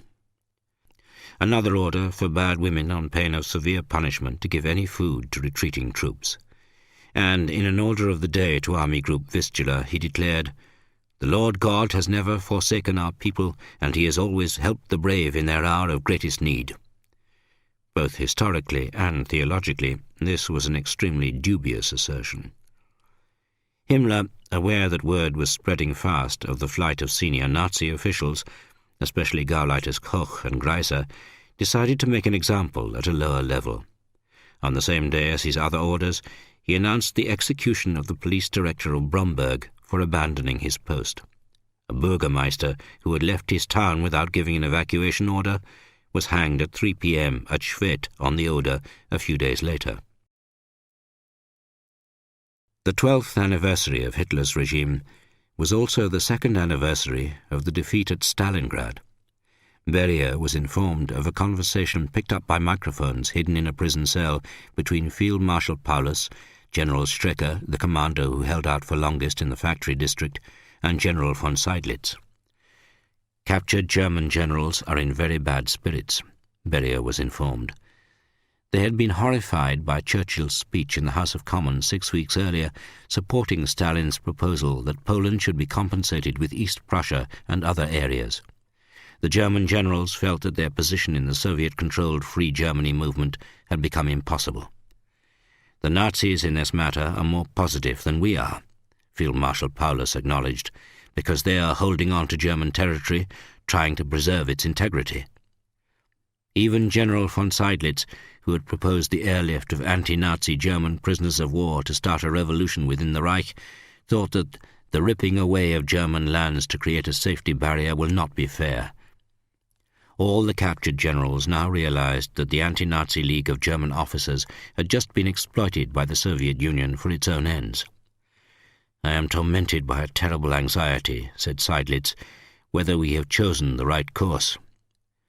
The Nazi regime had labelled him the traitor Seydlitz and condemned him to death in absentia. "All Hitler thinks about," said Paulus, "is how to force the German people into new sacrifices. Never before in history has lying been such a powerful weapon in diplomacy and policy. We Germans have been cunningly deceived by a man who usurped power." "Why has God become so angry with Germany," replied Strecker, "that he sent us Hitler? Are the German people so ignoble? Have they deserved such a punishment?" "It is 2 years since the Stalingrad catastrophe," said Paulus, "and now the whole of Germany is becoming a gigantic Stalingrad." Himmler's threats and exhortations did nothing to save the situation. That very night, Soviet rifle battalions, led by Colonel Esipenko, the deputy commander of the 89th Guards Rifle Division, reached the Oder and crossed the ice during darkness. They fanned out, forming a small bridgehead just north of Kustrin.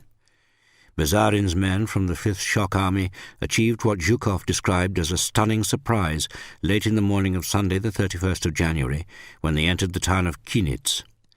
German soldiers were walking around its streets calmly, and the restaurant was full of officers. The trains to Berlin were still running on time, and the telephone lines were all working. The Reich Chancellery lay just over 65 kilometers away. The station master approached Colonel Esipenko and asked whether he would allow the Berlin train to depart.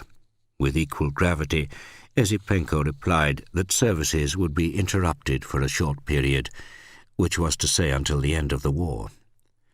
On the same day, just south of Kustrin, the ebullient Colonel Gusakovsky crossed the Oder with his 44th Guards Tank Brigade, forming another bridgehead. He thus won his second Gold Star of Hero of the Soviet Union. Soviet troops on both bridgeheads immediately began digging trenches in the frozen, marshy ground of the Oderbruch, the Oder floodplain between the river and the Seelow heights. Artillery regiments were rushed forward to give them support.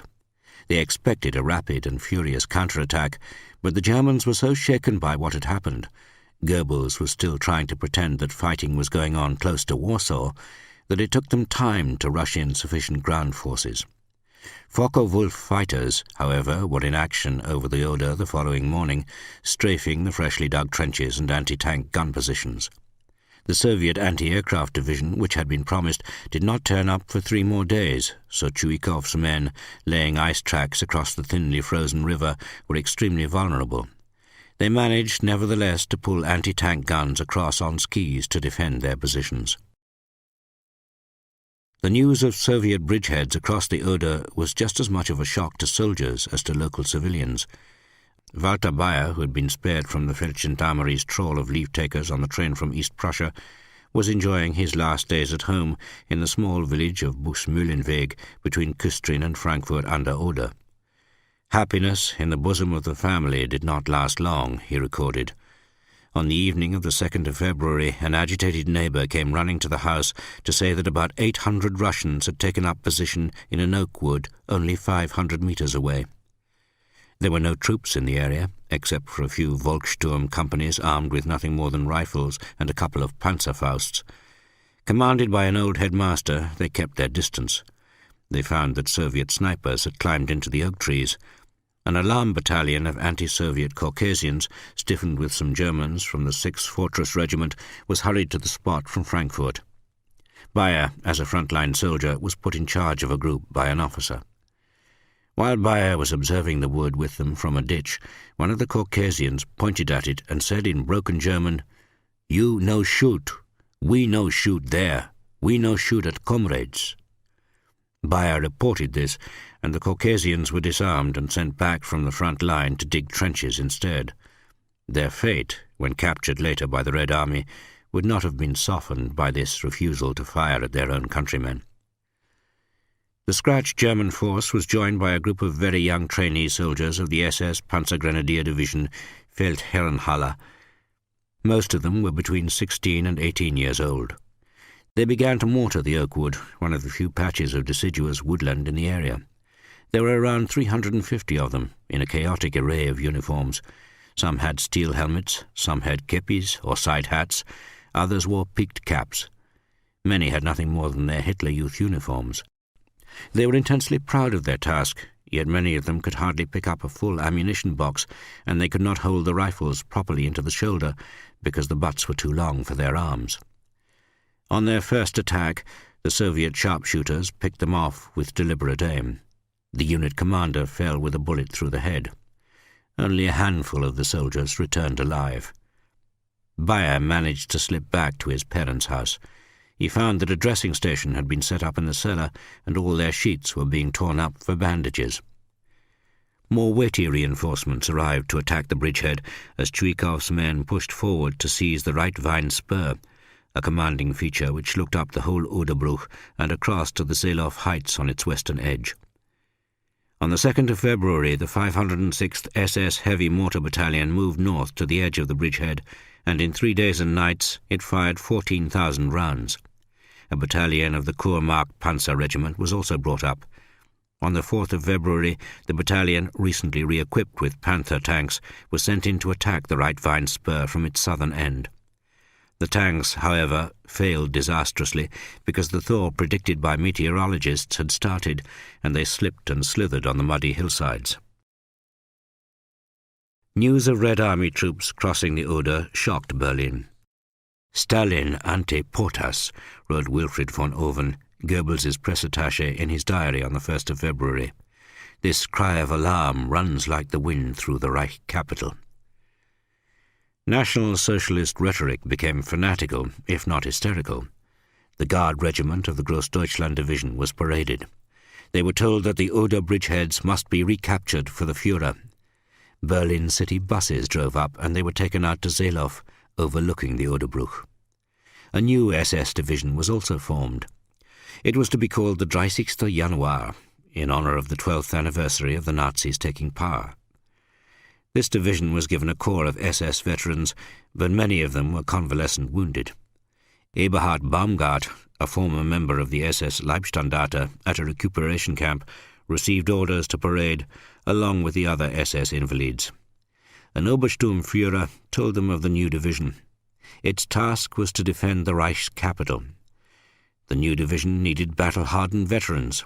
He called on them to volunteer and yelled the SS motto devised by Himmler at them: "Unsere Ehre heißt Treue, Kameraden." Our honour is called loyalty. Such fanaticism was becoming rare, as senior members of the SS recognized with alarm.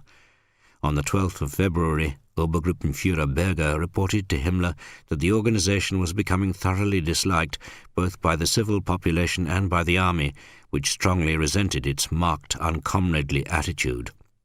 The army, he concluded, was no longer on speaking terms with the SS. Even SS volunteers felt enthusiasm dissolving when they reached the Oderbruch, a dreary expanse of waterlogged fields and dikes.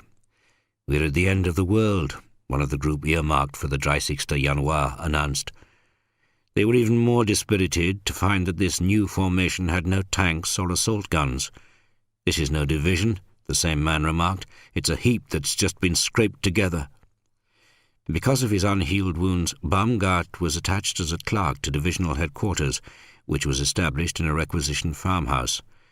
The young wife of a farmer who was serving somewhere else watched in a daze as their furniture was manhandled out of the parlour and field telephones and typewriters were installed. The new inhabitants soon discovered, however, that the tile roof of the farmhouse provided a clearly visible target for Soviet artillery. Baumgart found himself hunched over one of the typewriters, bashing out reports of interviews with 3 Red Army deserters. They had apparently decided to cross to the German lines after being made to wade through the icy waters of the Oder, carrying their divisional commander on their shoulders to keep him dry. The vulgar German interpreters at divisional headquarters later read out articles from captured copies of Pravda. The communiqué published at the end of the Yalta Conference described what the Allies intended to do with Germany. The idea of defeat appalled Baumgart and his comrades. "We simply have to win in the end," they said to themselves. On the 9th of February 1945, the anti-Soviet renegade general Andrei Vlasov, with Himmler's encouragement, threw his headquarters security battalion into the bridgehead battle.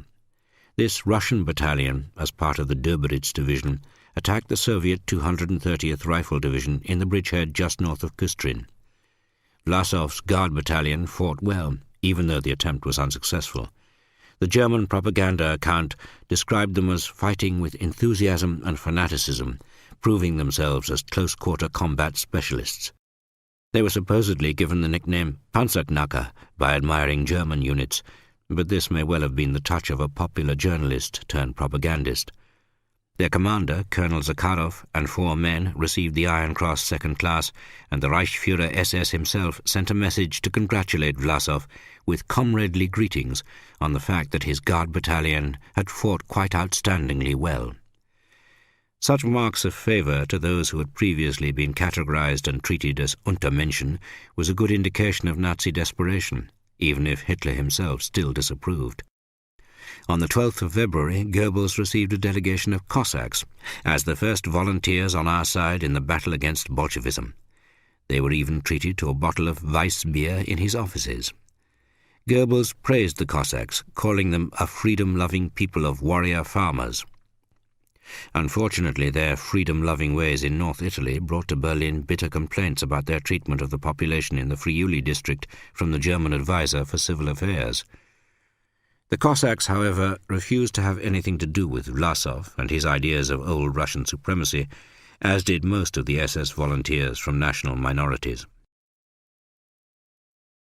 The Führer's response to the onrush of Soviet tank brigades towards Berlin had been to order the establishment of a Panzerjagd division, but in typical Nazi style, this impressive-sounding organization for destroying tanks failed to live up to its title.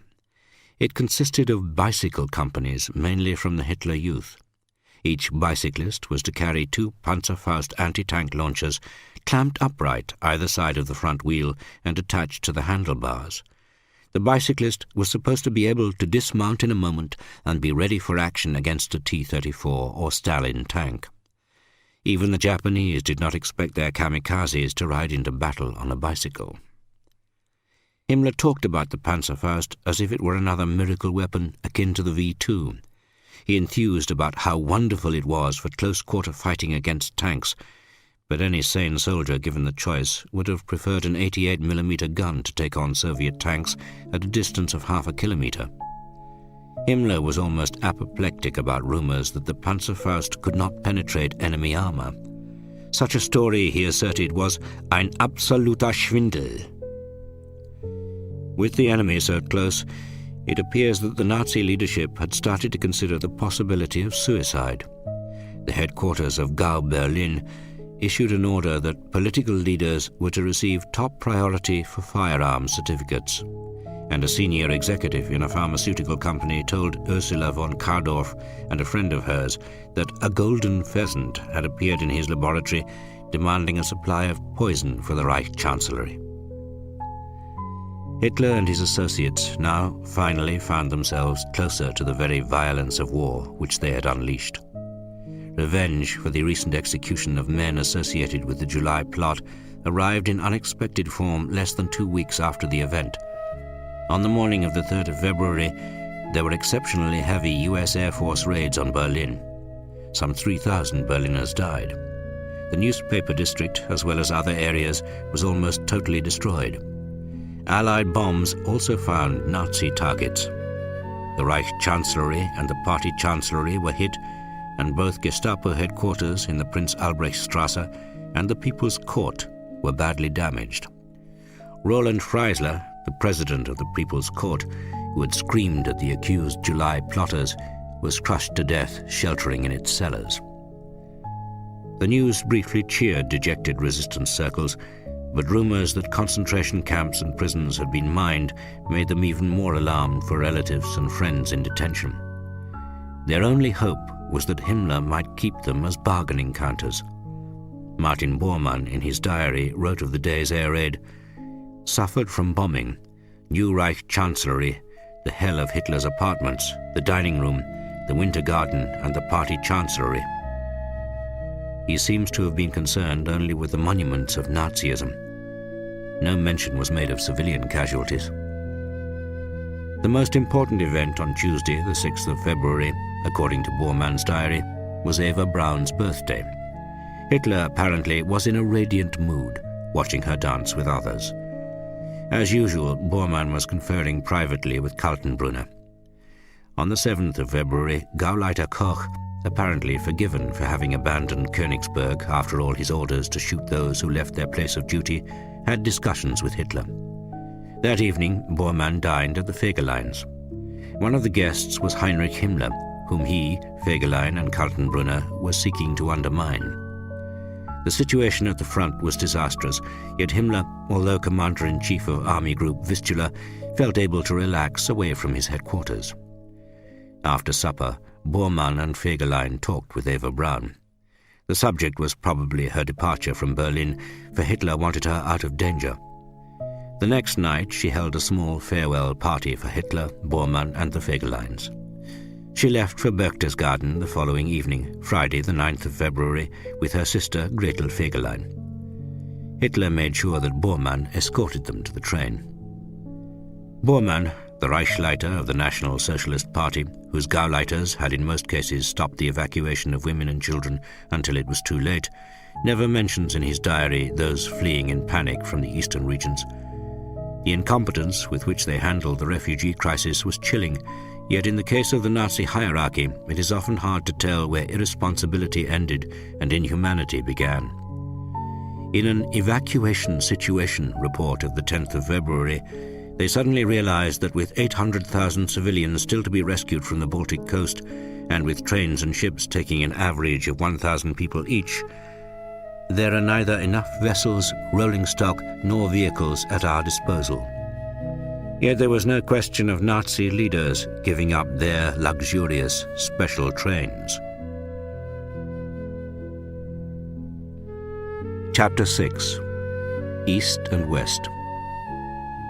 On the morning of the 2nd of February, just as the first German counterattacks were launched against the Oder bridgeheads, the USS Quincy reached Malta. The cruiser which bore the President, wrote Churchill, steamed majestically into the battle-scarred Grand Harbour of Valletta. He went on board to greet Roosevelt. Although Churchill did not acknowledge that the President was ill, his colleagues were shaken to see how exhausted he looked. The reunion between the two men was friendly, if not affectionate, yet Churchill's Foreign Secretary, Antony Eden, was worried. Tension had continued to grow between the Western Allies over the invasion of Germany from the West. Now they were about to fly to Yalta in the Crimea to decide the post-war map of Central Europe with Stalin. They were divided on this too, while the Soviet leader knew exactly what he wanted. Churchill and Eden were most concerned about the independence of Poland. Roosevelt's main priority was the establishment of the United Nations for the post-war world.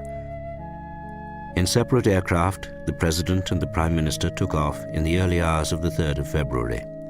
Escorted by long-range Mustang fighters and with no cabin light showing, they flew east towards the Black Sea, following a fleet of transport aeroplanes carrying the two delegations. They arrived after a flight of 7.5 hours at Saki, near Eupatoria. There they were met by Molotov and Wyszynski, the former prosecutor at the show trials and now deputy foreign minister. Stalin, who suffered from a terrible fear of flying, did not arrive until the next morning, Sunday the 4th of February. He had travelled down from Moscow in his green railway carriage, still with some of its Art Nouveau decoration from Tsarist days. The American chiefs of staff were housed in the Tsar's former palace. General George C. Marshall found himself in the Tsarina's bedroom with a secret staircase allegedly used by Rasputin. Their British counterparts were in Prince Vorontsov's castle of Alupka, an extravagant mid-19th century mixture of Moorish and Scottish baronial. President Roosevelt, to save him any more journeys, was installed in the Livadia Palace where the main discussions were to take place. So much had been wrecked during the fighting in the Crimea and the German withdrawal that major works, including complete replumbing, had been carried out at great speed by the Soviet authorities to make these palaces habitable. Amid the terrible war damage, no efforts were spared to entertain their guests with banquets of caviar and Caucasian champagne. Churchill could not resist calling this coast of ghostly summer palaces the Riviera of Hades. Not even he suspected that all their rooms had been bugged. The NKVD had also positioned directional microphones to cover the gardens. Stalin visited Churchill that afternoon, keen to convey the impression that the Red Army could be in Berlin in no time. He then paid his respects to President Roosevelt. With Roosevelt, his manner became almost deferential, and his version of events changed completely. Stalin now emphasized the strength of German resistance and the difficulty of crossing the river Oder. Roosevelt was certain that he, not Churchill, knew how to handle the Soviet leader, and Stalin played up to this. Roosevelt believed that it was just a matter of winning Stalin's trust, something which Churchill could never do. He even admitted openly his disagreements with the British over the strategy for the invasion of Germany. When he suggested that Eisenhower should have direct contact with the Stavka, Stalin encouraged the idea warmly. The Soviet leader saw the advantages of American frankness while giving away little in return. American leaders had another reason for not opposing Stalin. They did not yet know whether the atomic bomb would work, so they desperately wanted to bring Stalin into the war against Japan. It did not seem to occur to them that it was also very much to Stalin's advantage to come in as a victor to the spoils after the fighting was virtually over. At the first session, which began shortly afterwards, Stalin graciously proposed that President Roosevelt should chair the meetings. The Soviet leader was wearing the Medal of Hero of the Soviet Union with his uniform of Marshal of the Soviet Union. The striped trousers were tucked into boots of soft Caucasian leather. These boots had built-up heels because he was extremely conscious of his short stature. Stalin also avoided bright lights wherever possible because they showed up the pockmarks on his face. All official portraits were heavily retouched to conceal such imperfections. General Antonov, the Soviet Chief of Staff, gave an impressive-sounding account of the situation, but both American and British Chiefs of Staff sensed that it was short on detail. The British especially felt that information between allies appeared to be a one-way traffic. Antonov also claimed that the date of their great offensive had been brought forward to assist the Americans and British.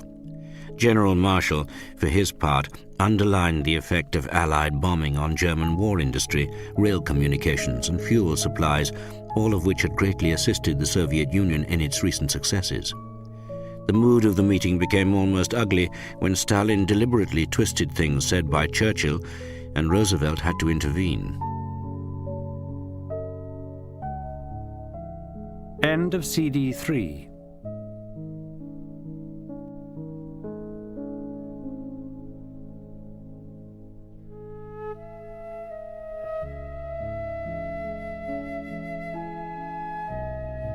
CD 4.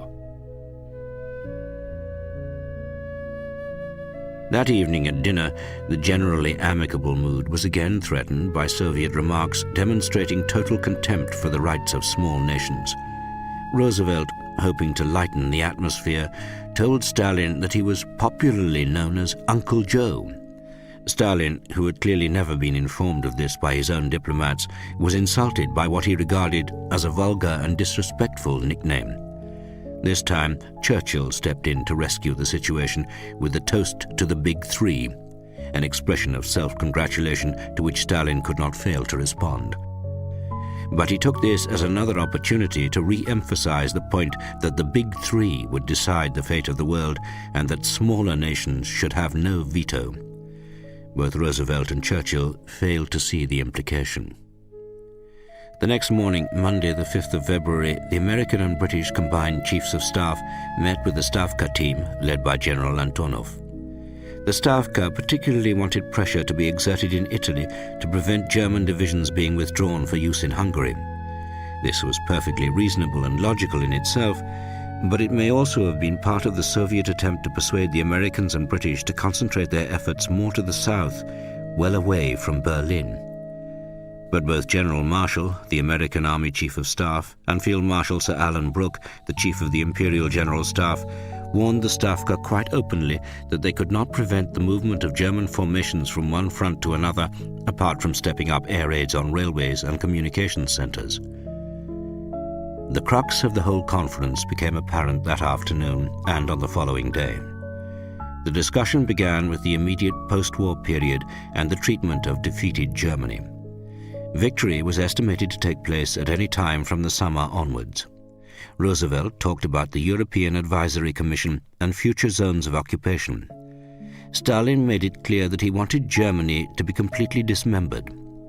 Then Roosevelt announced without warning that United States forces would not remain in Europe for more than 2 years after Germany's surrender. Churchill was privately appalled. This would only encourage Stalin to be more obdurate, and a war-ravaged Europe might well be too weak to resist communist unrest. Stalin also made clear that he intended to strip German industry as a down payment in kind towards the Soviet Union's claim for $10 billion in reparations. He did not mention it at the conference, but government commissions composed of Soviet accountants, looking very awkward in new colonels' uniforms, were closely following each army in its advance. Their task was the systematic confiscation of German industry and wealth. In addition, the NKVD group at each army headquarters had a team specialized in opening safes, preferably before a Soviet soldier tried to blast the door off with a captured Panzerfaust, destroying everything inside. Stalin was determined to extract every ounce of gold he could. The one issue which both Stalin and Churchill felt passionately about was Poland. The debate was not so much over the future frontiers of the country, but over the composition of its government. Churchill declared that a fully independent Poland, the very reason for which Great Britain had gone to war in September 1939, was a question of honor. Stalin, in his reply, referred very obliquely to the secret clauses of the 1939 Nazi-Soviet pact, which had allowed the Soviet Union to invade and occupy the eastern part of Poland and the Baltic states, while the Nazis seized the western half. "It is a question of honor," Stalin said, standing up, "because the Russians have committed many sins against the Poles in the past, and the Soviet government wishes to make amends." After this shameless opening, considering the Soviet oppression in Poland already underway, Stalin went to the heart of the matter. It is also a question of security, because Poland presents the gravest of strategic problems for the Soviet Union. Throughout history, Poland has served as a corridor for enemies coming to attack Russia. He then argued that to prevent this, Poland had to be strong. That is why the Soviet Union is interested in the creation of a mighty, free and independent Poland. The Polish question is a question of life and death for the Soviet state. The flagrant mutual contradiction of the last two sentences was obvious. Although it was never stated openly, the Soviet Union would accept nothing less than a totally subservient Poland as a buffer zone. Neither Churchill nor Roosevelt could fully appreciate the shock of the German invasion in 1941, and Stalin's determination never to be surprised by another enemy. One could well argue that the origins of the Cold War lay in that traumatic experience. Churchill nevertheless realized that he stood no chance when Stalin invoked the necessity of securing the Red Army's lines of communication in the approaching battle for Berlin. The Soviet leader played his cards very cleverly.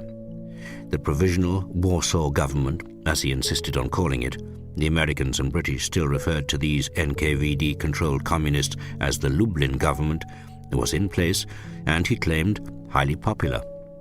As for democracy, he argued, the Polish government in exile in London possessed no more democratic support than de Gaulle enjoyed in France.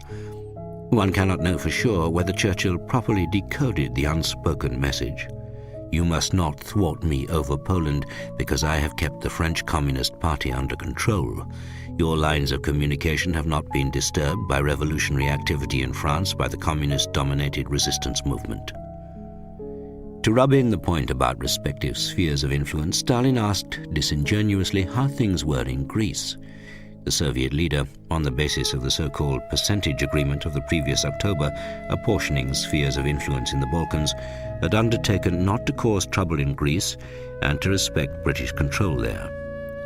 At Yalta, Stalin appears to have been signaling that both Poland and France should be considered as an extension of the percentage agreement, but the British Prime Minister failed to decipher the text.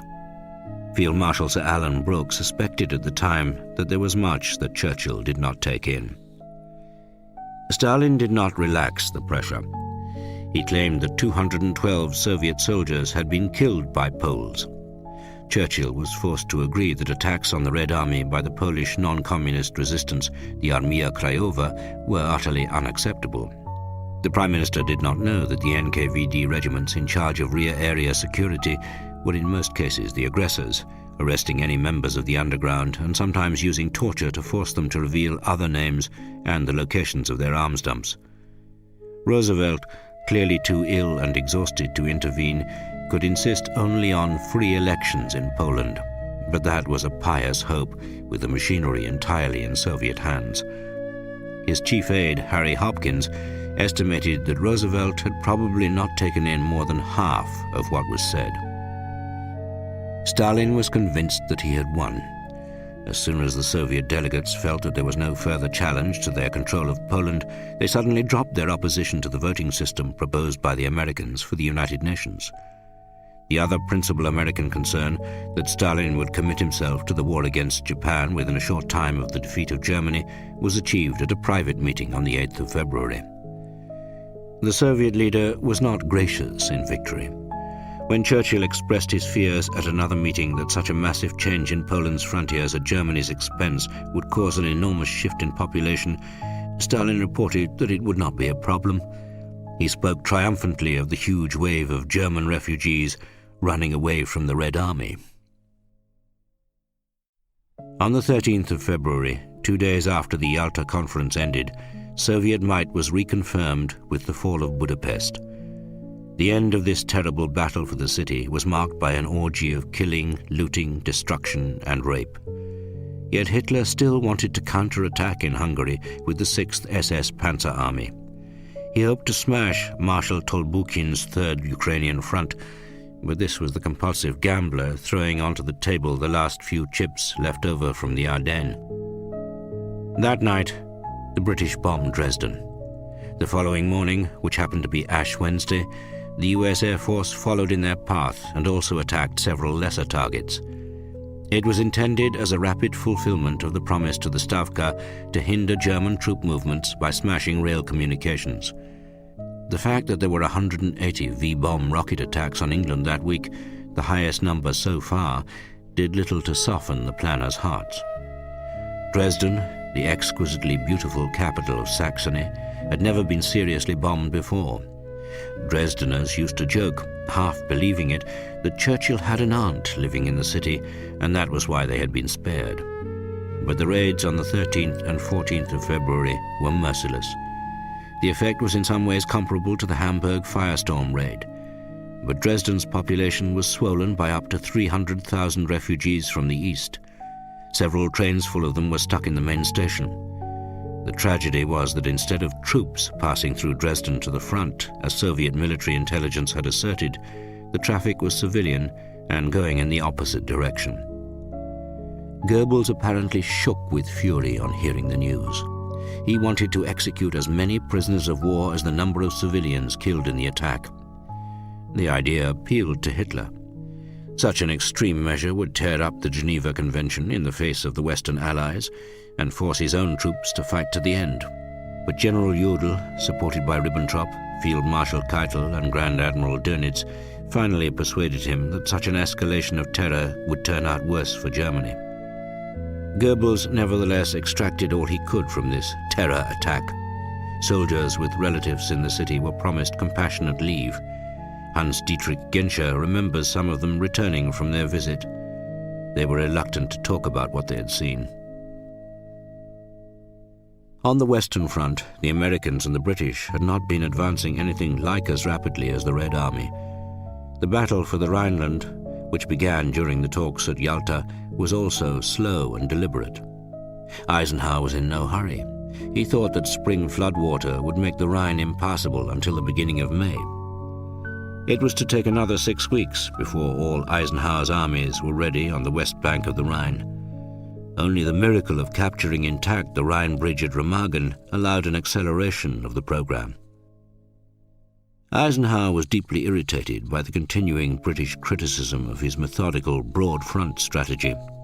Churchill, Brooke, and Field Marshal Montgomery all wanted a reinforced breakthrough to head for Berlin. Their reasons were mainly political. The capture of Berlin before the Red Army arrived would help to restore the balance of power with Stalin. Yet they also felt on military grounds that to seize the capital of the Reich would deal the greatest psychological blow to German resistance and shorten the war. British arguments for the single thrust into the heart of Germany, however, had not been helped by the insufferable Field Marshal Montgomery. At the end of the first week of January, he had tried to take far more credit for the defeat of the German offensive in the Ardennes than was his due. This crass and unpleasant blunder naturally infuriated American generals and deeply embarrassed Churchill. It certainly did not help persuade Eisenhower to allow Montgomery to head a major push through northern Germany to Berlin. Eisenhower, as Supreme Commander, continued to insist that it was not his job to look towards the post-war world. His task was to finish the war effectively with as few casualties as possible. He felt that the British were allowing post-war politics to rule military strategy. Eisenhower was genuinely grateful to Stalin for the effort made to advance the date of the January offensive, even if he was unaware of Stalin's ulterior motive of securing Poland before the Yalta Conference. United States policymakers simply did not wish to provoke Stalin in any way. John G. Winant, the United States ambassador in London, when discussing zones of occupation on the European Advisory Commission, even refused to raise the issue of a land corridor to Berlin in case it spoiled his relationship with his Soviet opposite number. The policy of appeasing Stalin came from the top and was widely accepted. Eisenhower's political advisor, Robert Murphy, had been told by Roosevelt that the most important thing was to persuade the Russians to trust us.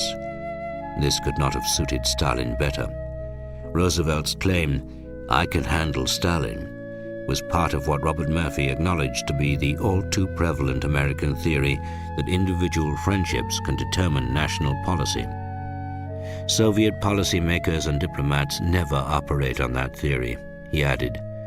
The American longing to be trusted by Stalin blinded them to the question of how far they should trust him. And this was a man whose lack of respect for international law had led him to suggest quite calmly that they should invade Germany via neutral Switzerland, thus outflanking the West Wall.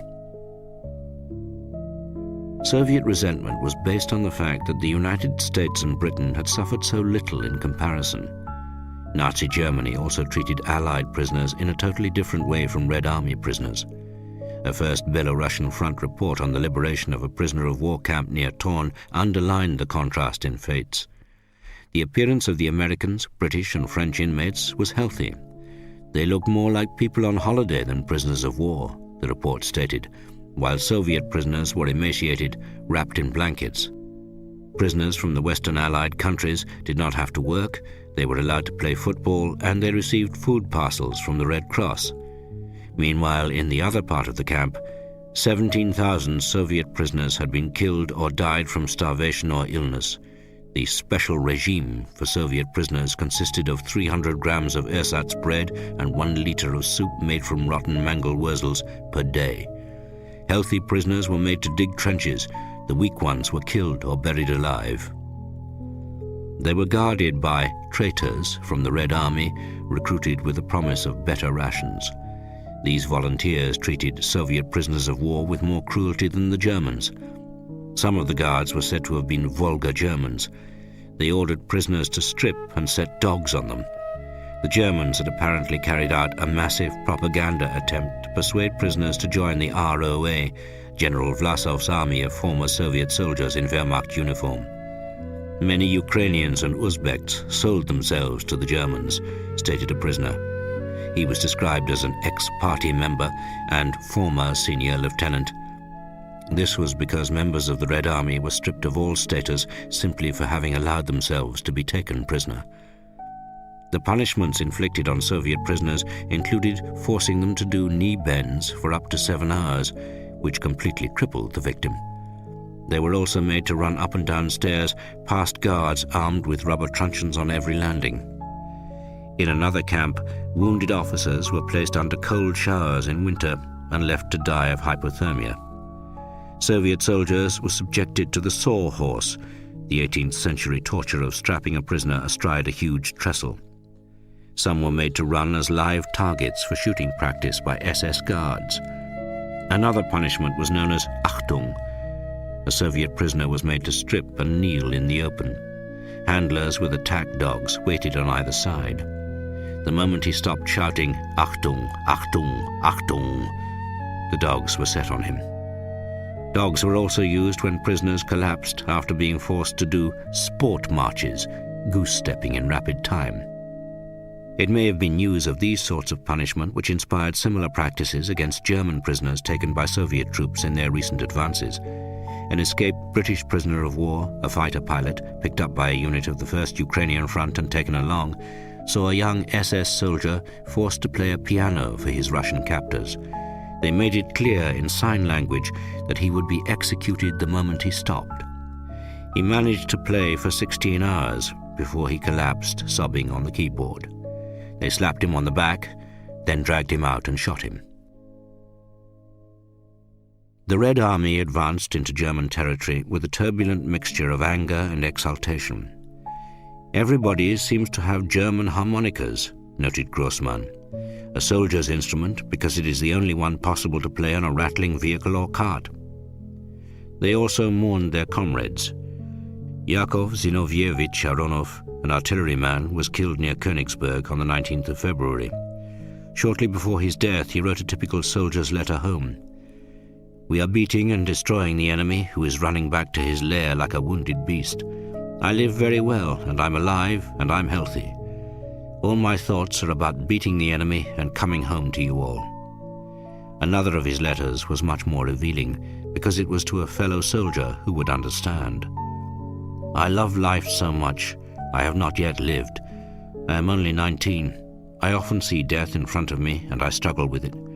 I fight, and so far I am winning. I am an artillery reconnaissance man, and you can imagine what it is like. To make a long story short, I very often correct the fire of my battery, and only when shells hit the target, I feel joy. Aronov was killed one foggy Prussian morning, wrote his closest friend to the dead boy's sister Irina. The two of them had fought together all the way from Vitebsk to Königsberg. So, Ira, the war has separated many friends, and a lot of blood has been shed. But we comrades in arms are taking vengeance on Hitler's serpents for our brothers and friends, for their blood. Aronov's body was buried by his comrades on the edge of the forest. Presumably its site was marked, like others, Dick, with a small bit of red rag tied to it. If refound by the pioneers responsible, it would be replaced by a small wooden plaque. There were too many bodies spread too widely for reburying in cemeteries. Red Army soldiers were also marked by their encounters with slave workers attempting to return home. Many were peasant women with knotted handkerchiefs covering their foreheads and wearing improvised puttees for warmth. Captain Agranenko, the dramatist, encountered a cart full of women in East Prussia. He asked who they were. "We are Russian, Russian," they answered, overjoyed to hear a friendly voice. He shook hands with each one of them. An old woman suddenly began to cry. "It is the first time in 3 years that someone has shaken my hand," she explained. Agranenko also encountered a beauty from the region of Orel called Tatiana Kilchakova. She was returning home with a 2-month-old baby. In the German camp for slave laborers, she had met a Czech and fallen in love with him. They had exchanged marriage vows, but when the Red Army arrived, her Czech had immediately volunteered to fight the Germans. Tatiana does not know his address, he does not know hers, and it is unlikely that the war will ever throw them together again. Perhaps, even more unfortunately, she would probably be made to suffer on her return home to Orel for having had relations with a foreigner. The chief concern for the Stavka at this time continued to be the wide gap across the Baltic balcony between Zhukov's 1st Belarusian Front and the left flank of Rokossovsky's 2nd Belarusian Front. On the 6th of February, Stalin had rung Zhukov from Yalta. He asked what he was doing. Zhukov replied that he was in a meeting of army commanders to discuss the advance on Berlin from the new Oder bridgeheads. Stalin retorted that he was wasting his time. They should consolidate on the Oder and then turn north to join up with Rokossovsky. Chuikov, the commander of the 8th Guards Army, who appears to have resented Zhukov since Stalingrad, was contemptuous that Zhukov did not argue forcefully for a push on Berlin. The bitter debate continued well into the post-war years. Chuikov argued that a rapid push at the beginning of February would have caught Berlin undefended. But Zhukov and others felt that with exhausted troops and serious supply shortages, to say nothing of the threat of a counterattack from the north on their exposed right flank, the risk was far too great. In East Prussia, meanwhile, German forces were contained but not yet defeated. The remains of the Fourth Army, having failed to break out at the end of January, were squeezed in the Heiligenbeil-Kessel with its back to the Frischeshaff. Its main artillery support came from the heavy guns of the cruisers Admiral Scheer and Lützow, firing from out in the Baltic across the sandbar of the Frischer Nährung and the frozen lagoon. The remnants of the 3rd Panzer Army in Königsberg had been cut off from the Samland Peninsula, but on the 19th of February a joint attack from both sides created a land corridor which was then bitterly defended. The evacuation of civilians and wounded from the small port of Pilau at the tip of the Samland Peninsula was intensified, but many civilians feared to leave by ship after the torpedo attacks on the Wilhelm Gustloff and other refugee ships. In the early hours of the 12th of February, the hospital ship General von Steuben was torpedoed after leaving Pilau with 2,680 wounded. Almost all were drowned. The Second Army, meanwhile, had been forced back towards the lower Vistula and its estuary, defending Danzig and the port of Gdynia. It formed the left flank of Himmler's army group Vistula. In the center, in eastern Pomerania, a new 11th SS Panzer Army was being formed. Himmler's right flank on the Oder consisted of the remnants of General Busser's 9th Army, which had been so badly mauled in western Poland.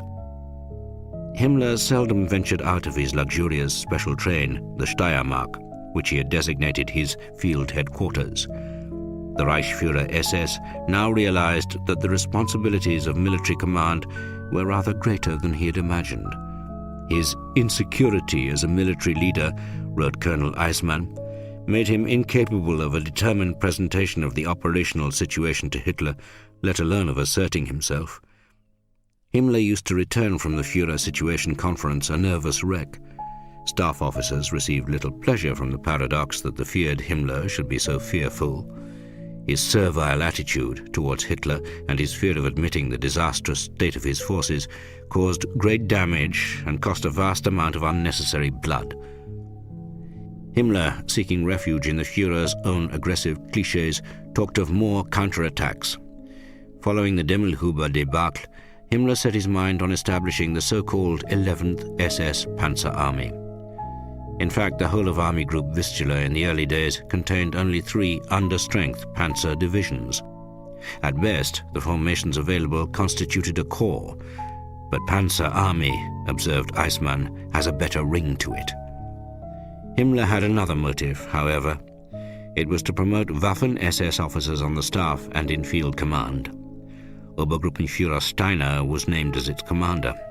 Steiner, an experienced soldier, was certainly a much better choice than other senior Waffen-SS officers, but he did not have an easy task.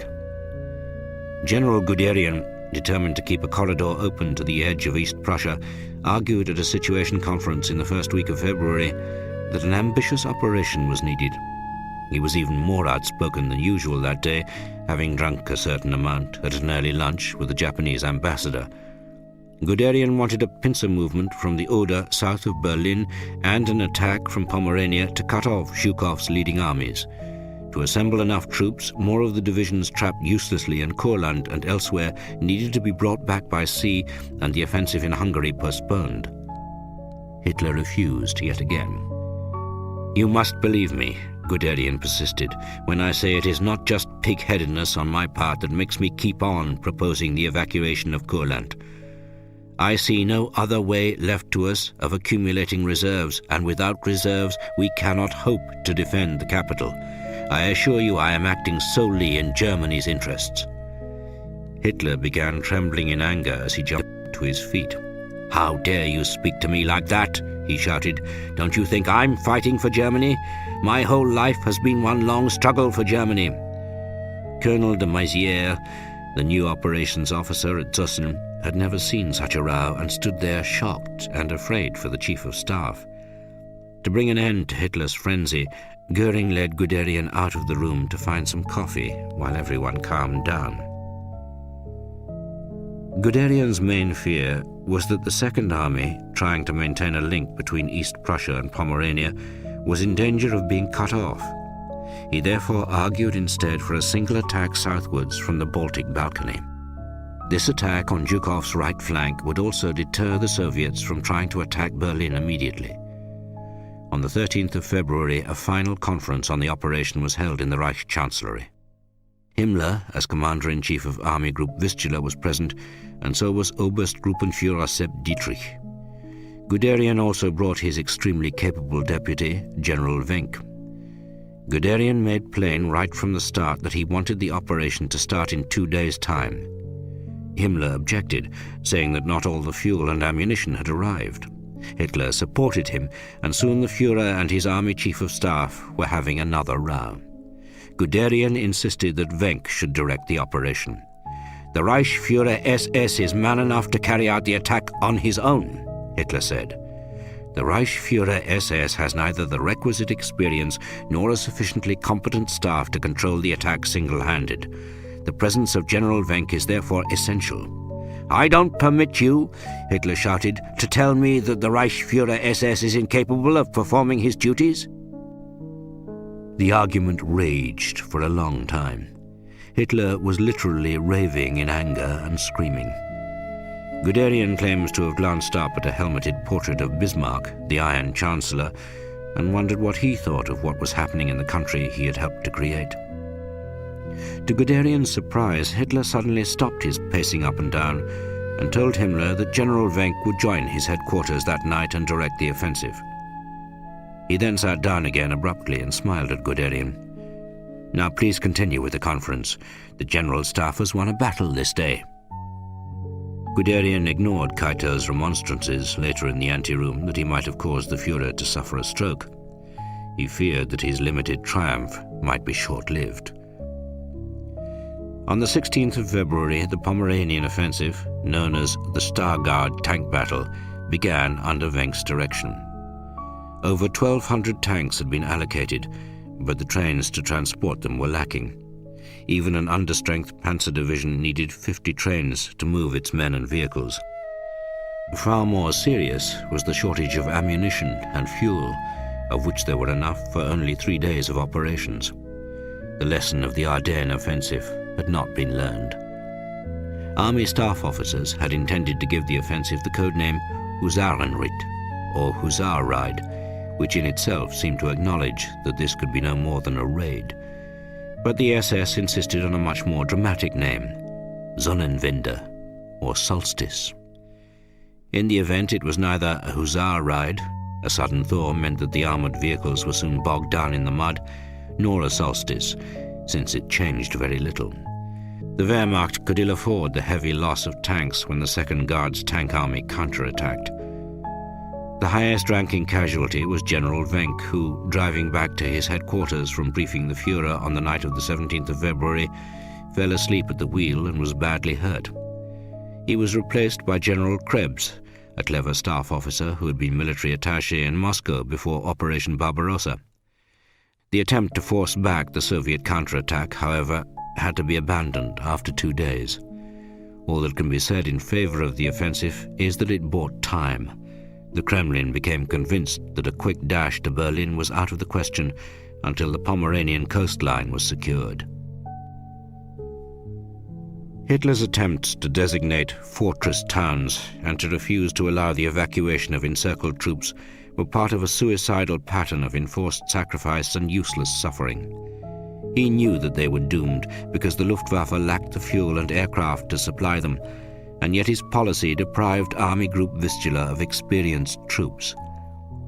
Königsberg and Breslau held out, but other towns, designated as fortresses or breakwaters by Hitler, soon fell. In southern Pomerania, Schneidemühl, the smallest and least well defended, fell on the 14th of February after a desperate defense. For once, even Hitler had no complaints and awarded Knight's Crosses to both the commander and the second-in-command. 4 days later, on the 18th of February, just as Operation Sonnenwende became bogged down in the mud, General Chuikov gave the signal for the storming of the fortress of Poznan. His 7th Department, as at Stalingrad, had preceded the bombardment with loudspeaker programs of lugubrious music interspersed with messages that surrender was the only way to save your life and return home. The Germans were told that they had no hope of escape because they were now over 200 kilometers behind the front line. Siege artillery had begun the softening up process 9 days before, but by the morning of the 18th of February, 1,400 guns, mortars and Katyusha launchers were ready for the 4-hour bombardment. Storm groups fought into the fortress, whose superstructure had been crushed by explosive fire. When resistance from a building continued, a 203mm howitzer was brought up and blasted the walls over open sights. Flamethrowers were used and explosive charges dropped down ventilation shafts. German soldiers who tried to surrender were shot by their own officers. But the end was imminent. On the night of the 22nd, 23rd of February, the commandant, Major General Ernst Gommel, spread out the swastika flag on the floor of his room, lay down on it and shot himself. The remnants of the garrison capitulated. The siege of Breslau was to be even more prolonged. The city held out even after Berlin had fallen. As a result, it was one of the most terrible of the war. The fanatical Gauleiter Hanke was determined that the capital of Silesia should remain unconquered. It was he who used loudspeaker vans to order women and children to flee the city in late January. Those who froze to death were entirely his responsibility. The city had good stocks of food, but little ammunition. The attempts to drop ammunition by parachute were a terrible waste of Luftwaffe resources.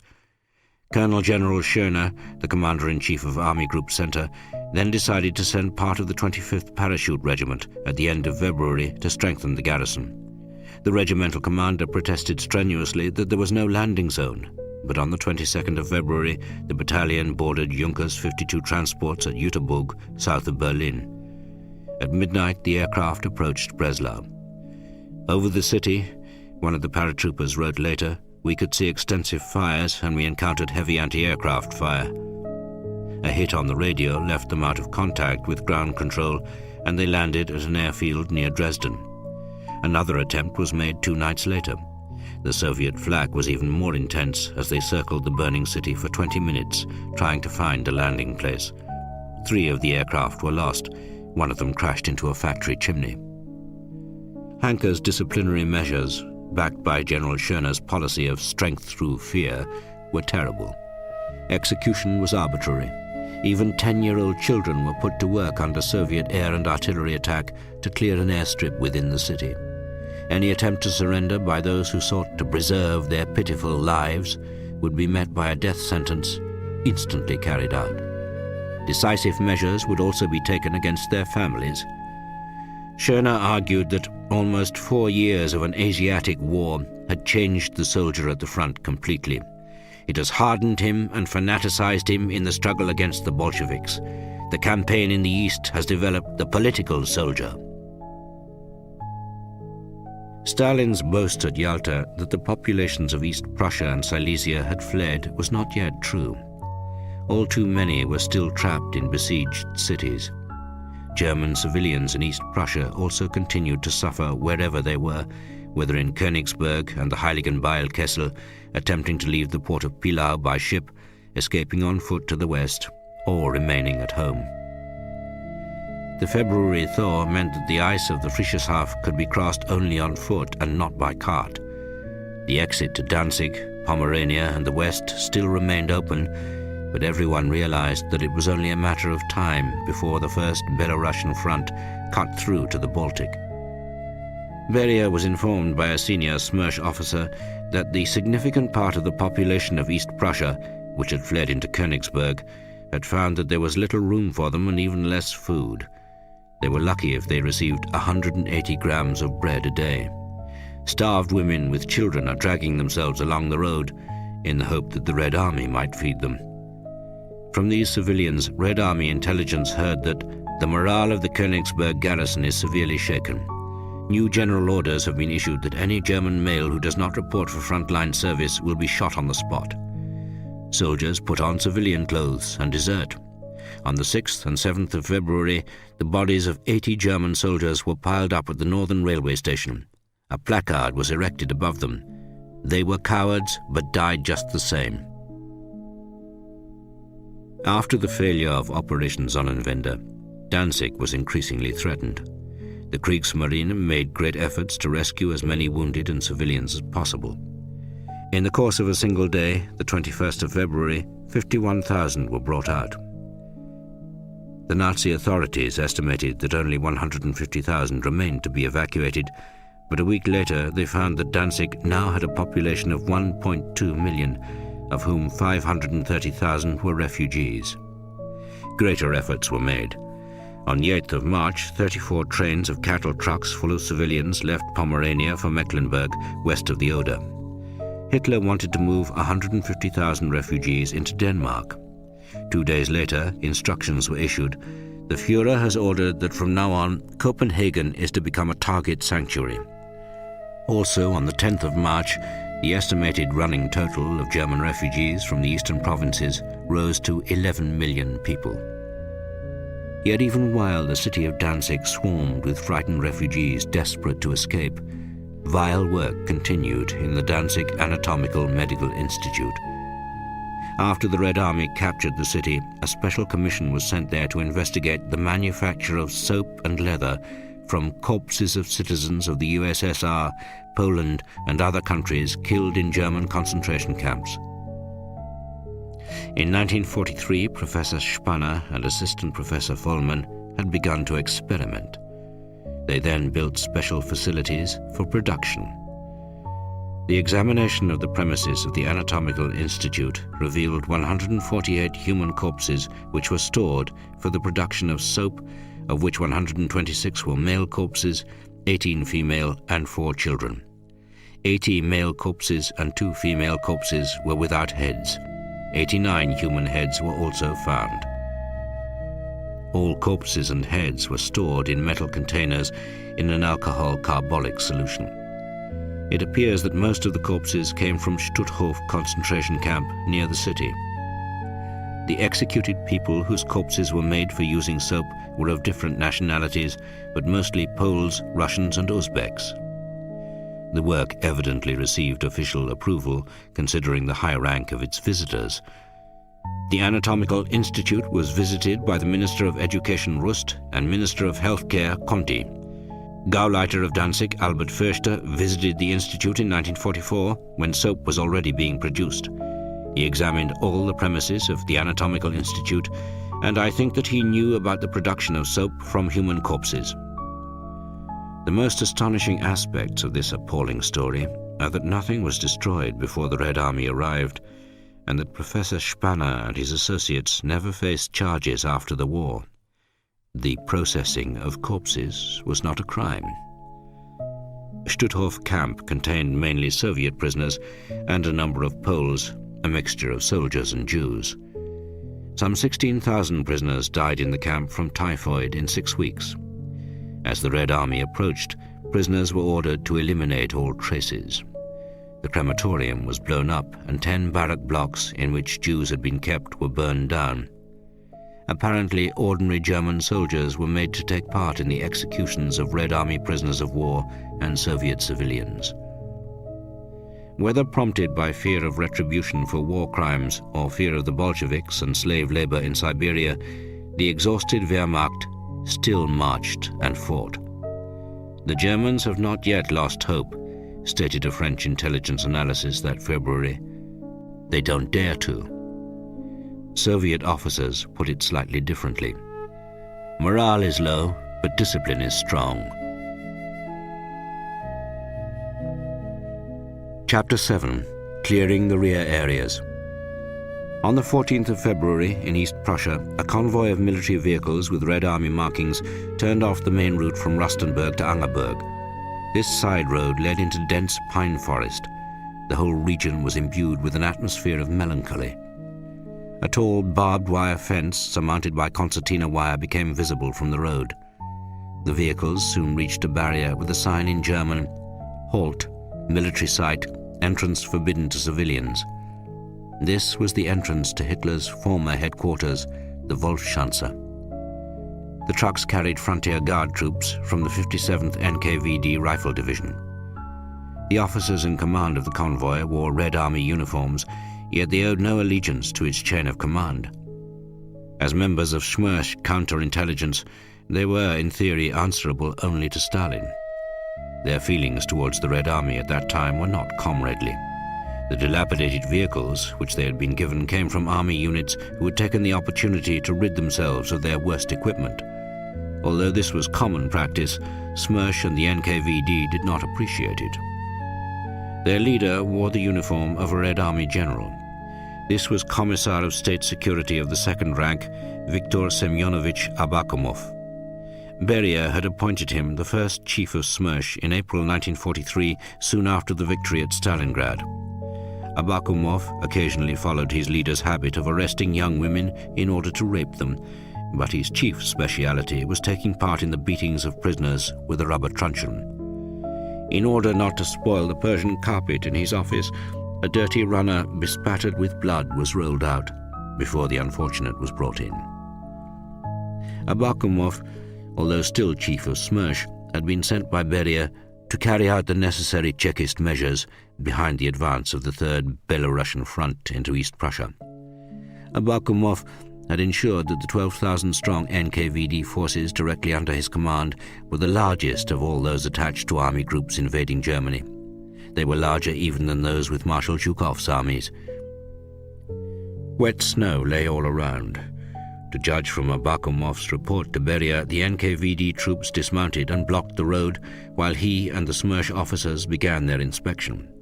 Since German booby traps had been reported in the Rustenburg area, they were no doubt cautious. To the right of the entrance barrier stood several stone blockhouses which contained mines and camouflage material. On the left-hand side there were barrack blocks where the guards had lived. The Smersh officers found epaulettes and uniforms from the Führerbegleitbattalion. Battalion. Hitler's fear the previous year of being captured by a surprise Soviet parachute drop had led the Führer's Guard Battalion to be increased to a mixed brigade. Following the road deeper into the forest, Abakumov saw signs on either side of the road.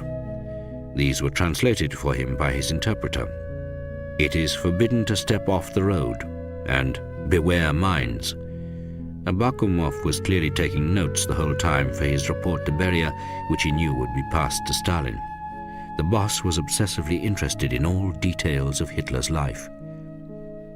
The most striking aspect of Abakumov's report, however, is the degree of Soviet ignorance it reveals about the place.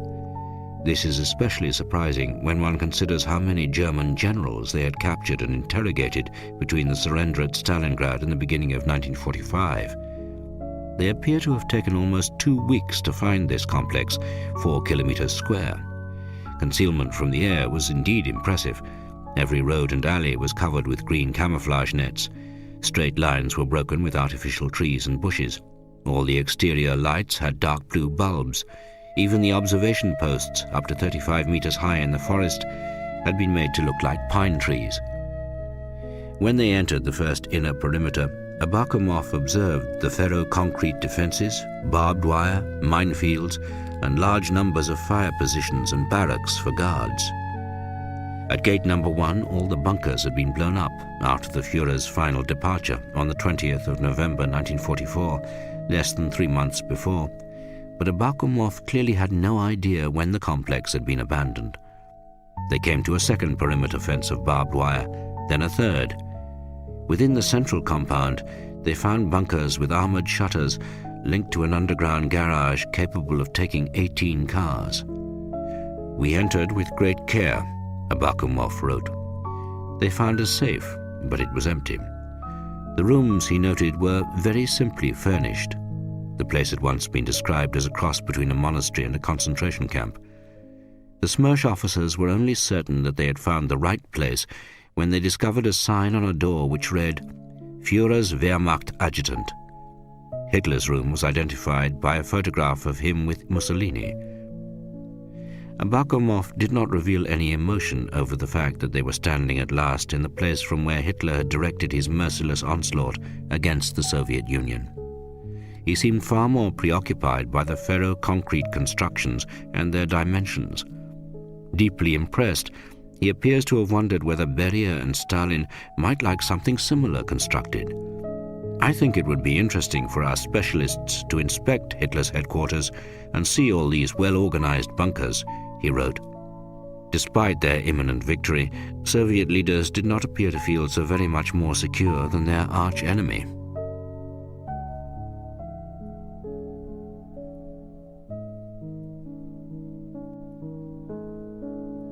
The Smersh detachments and NKV divisions attached to the fronts were, in Stalin's own words, indispensable to deal with all unreliable elements encountered in occupied territories.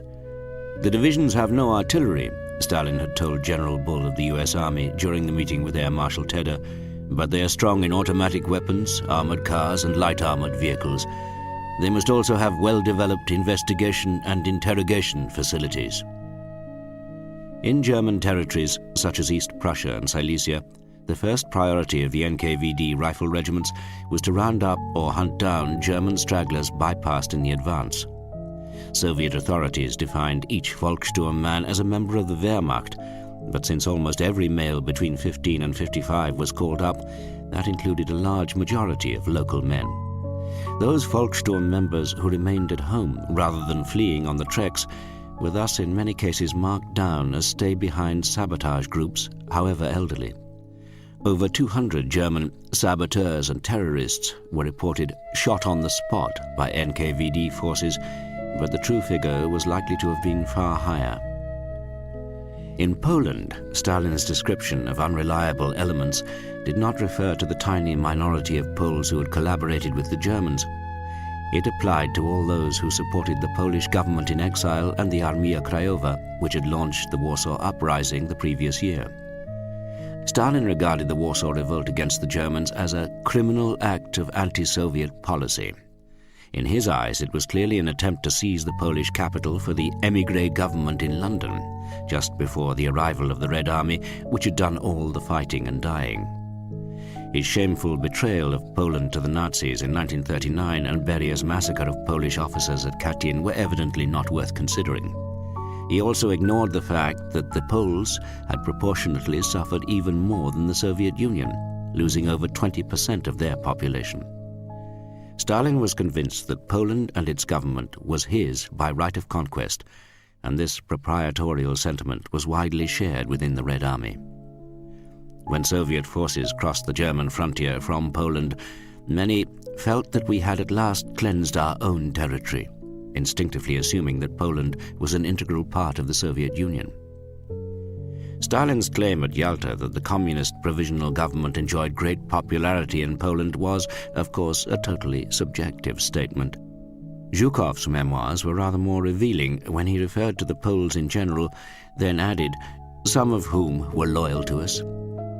Opponents to Soviet rule were designated enemy agents, whatever their record of resistance to the Germans. The fact that the Armia Krajowa was an allied force was ignored. In another interesting sentence, Zhukov referred to the need to control his own troops. We had to make the educational work even more developed among all troops of the front so that there would not be any thoughtless acts from the start of our stay. Their stay was to last over 45 years. The degree of Berier's control over the Polish provisional government was indicated by the appointment of General Serov himself as advisor at Poland's Ministry of Security on the 20th of March under the name Ivanov. Advisors do not come much higher than Commissar of State Security of the second rank. Serov was particularly well qualified for the post.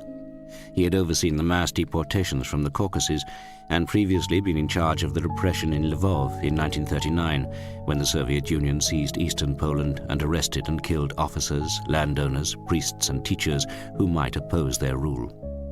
Some 2 million Poles were deported to the Gulag, and a campaign of forced collectivization began. Stalin's deliberate policy was to confuse the Armia Krajowa with the Ukrainian nationalist force, the UPA, or at least imply that they were closely linked. Goebbels, meanwhile, seized upon every example of partisan resistance to Soviet occupation. He claimed that there were 40,000 men in the Estonian resistance, 10,000 in Lithuania, and 50,000 in the Ukraine. He even quoted Pravda of the 7th of October 1944, claiming that there were Ukrainian German nationalists. All this gave even more excuse to the NKVD regiments in their cleansing of the rear areas. It was a good example of both sides feeding profitably on each other's propaganda. Another Polish potential enemy was also investigated in early March.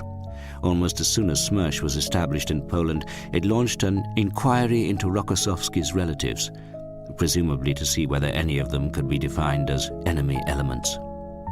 Marshal Rokossovski was half Polish, and this investigation was almost certainly carried out on Berier's instructions. He had not forgotten that Rokossovski had escaped his grasp. Nikolai Bulganin, the political member of Rokossovski's military council of the Second Belorussian Front, was Stalin's watchdog. Stalin's determination to stamp out the Armia Krajowa later turned a minor incident into a major contretemps between the Soviet Union and the United States. On the 5th of February, just as the Yalta Conference was getting underway, Lieutenant Myron King of the U.S. Air Force made an emergency landing in his B-17 at Kuflevo. A young Pole appeared and asked to leave with them. They took him on board and flew on to the Soviet airbase at Stuchin, where they could repair the aircraft properly. The crew lent him articles of uniform, and when they landed, the civilian pretended to be Jack Smith, a member of the crew, General Antonov wrote in his official complaint. Only after intervention by the Soviet command, Antonov continued, Lieutenant King announced that this was not a member of the crew, but a stranger whom they did not know, and took on board the airplane to take him away to England. According to our information, Antonov concluded, he was a terrorist saboteur brought into Poland from London. The United States government apologized profusely. It even organized King's court-martial in the Soviet Union at their borrowed airbase near Poltava and requested Antonov to provide prosecution witnesses. Stalin played this incident up to the hilt. He told Averell Harriman that this proved that the United States was supplying the White Poles to attack the Red Army. Another incident occurred on the 22nd of March at the Soviet aviation base of Mielich, where an American Liberator landed due to lack of fuel. The Soviet commander, aware of the dangers after the King incident, put a guard on the plane and forced the crew to spend the night in a hut nearby. But the 10-man crew, under Lieutenant Donald Bridge, after being held for 2 days, requested permission to fetch personal belongings from the aircraft. As soon as they were on board, they started the engines and took off, ignoring all signals to halt. Soviet engineer Captain Milamedev, who accepted Donald Bridge's crew, wrote Antonov to General Reed in Moscow, was so indignant and put out by this instance, that on the very same day he shot himself. His death, however, may well have had more to do with the outrage of Smersh officers at the negligence of the officer and guards who had been detailed to watch the plane. This incident was also cited as proof that enemy elements are using these landings to transport to Polish territory terrorists, saboteurs, and agents of the Polish émigré government in London. It is hard to know whether the Soviet authorities were genuinely paranoid or had whipped themselves up into a self-perpetuating moral outrage. When an American lieutenant colonel who had been visiting released U.S. prisoners of war in Lublin returned to Moscow after his pass had expired, General Antonov, no doubt on Stalin's instructions, grounded all U.S. aircraft in the Soviet Union and in Red Army-controlled areas.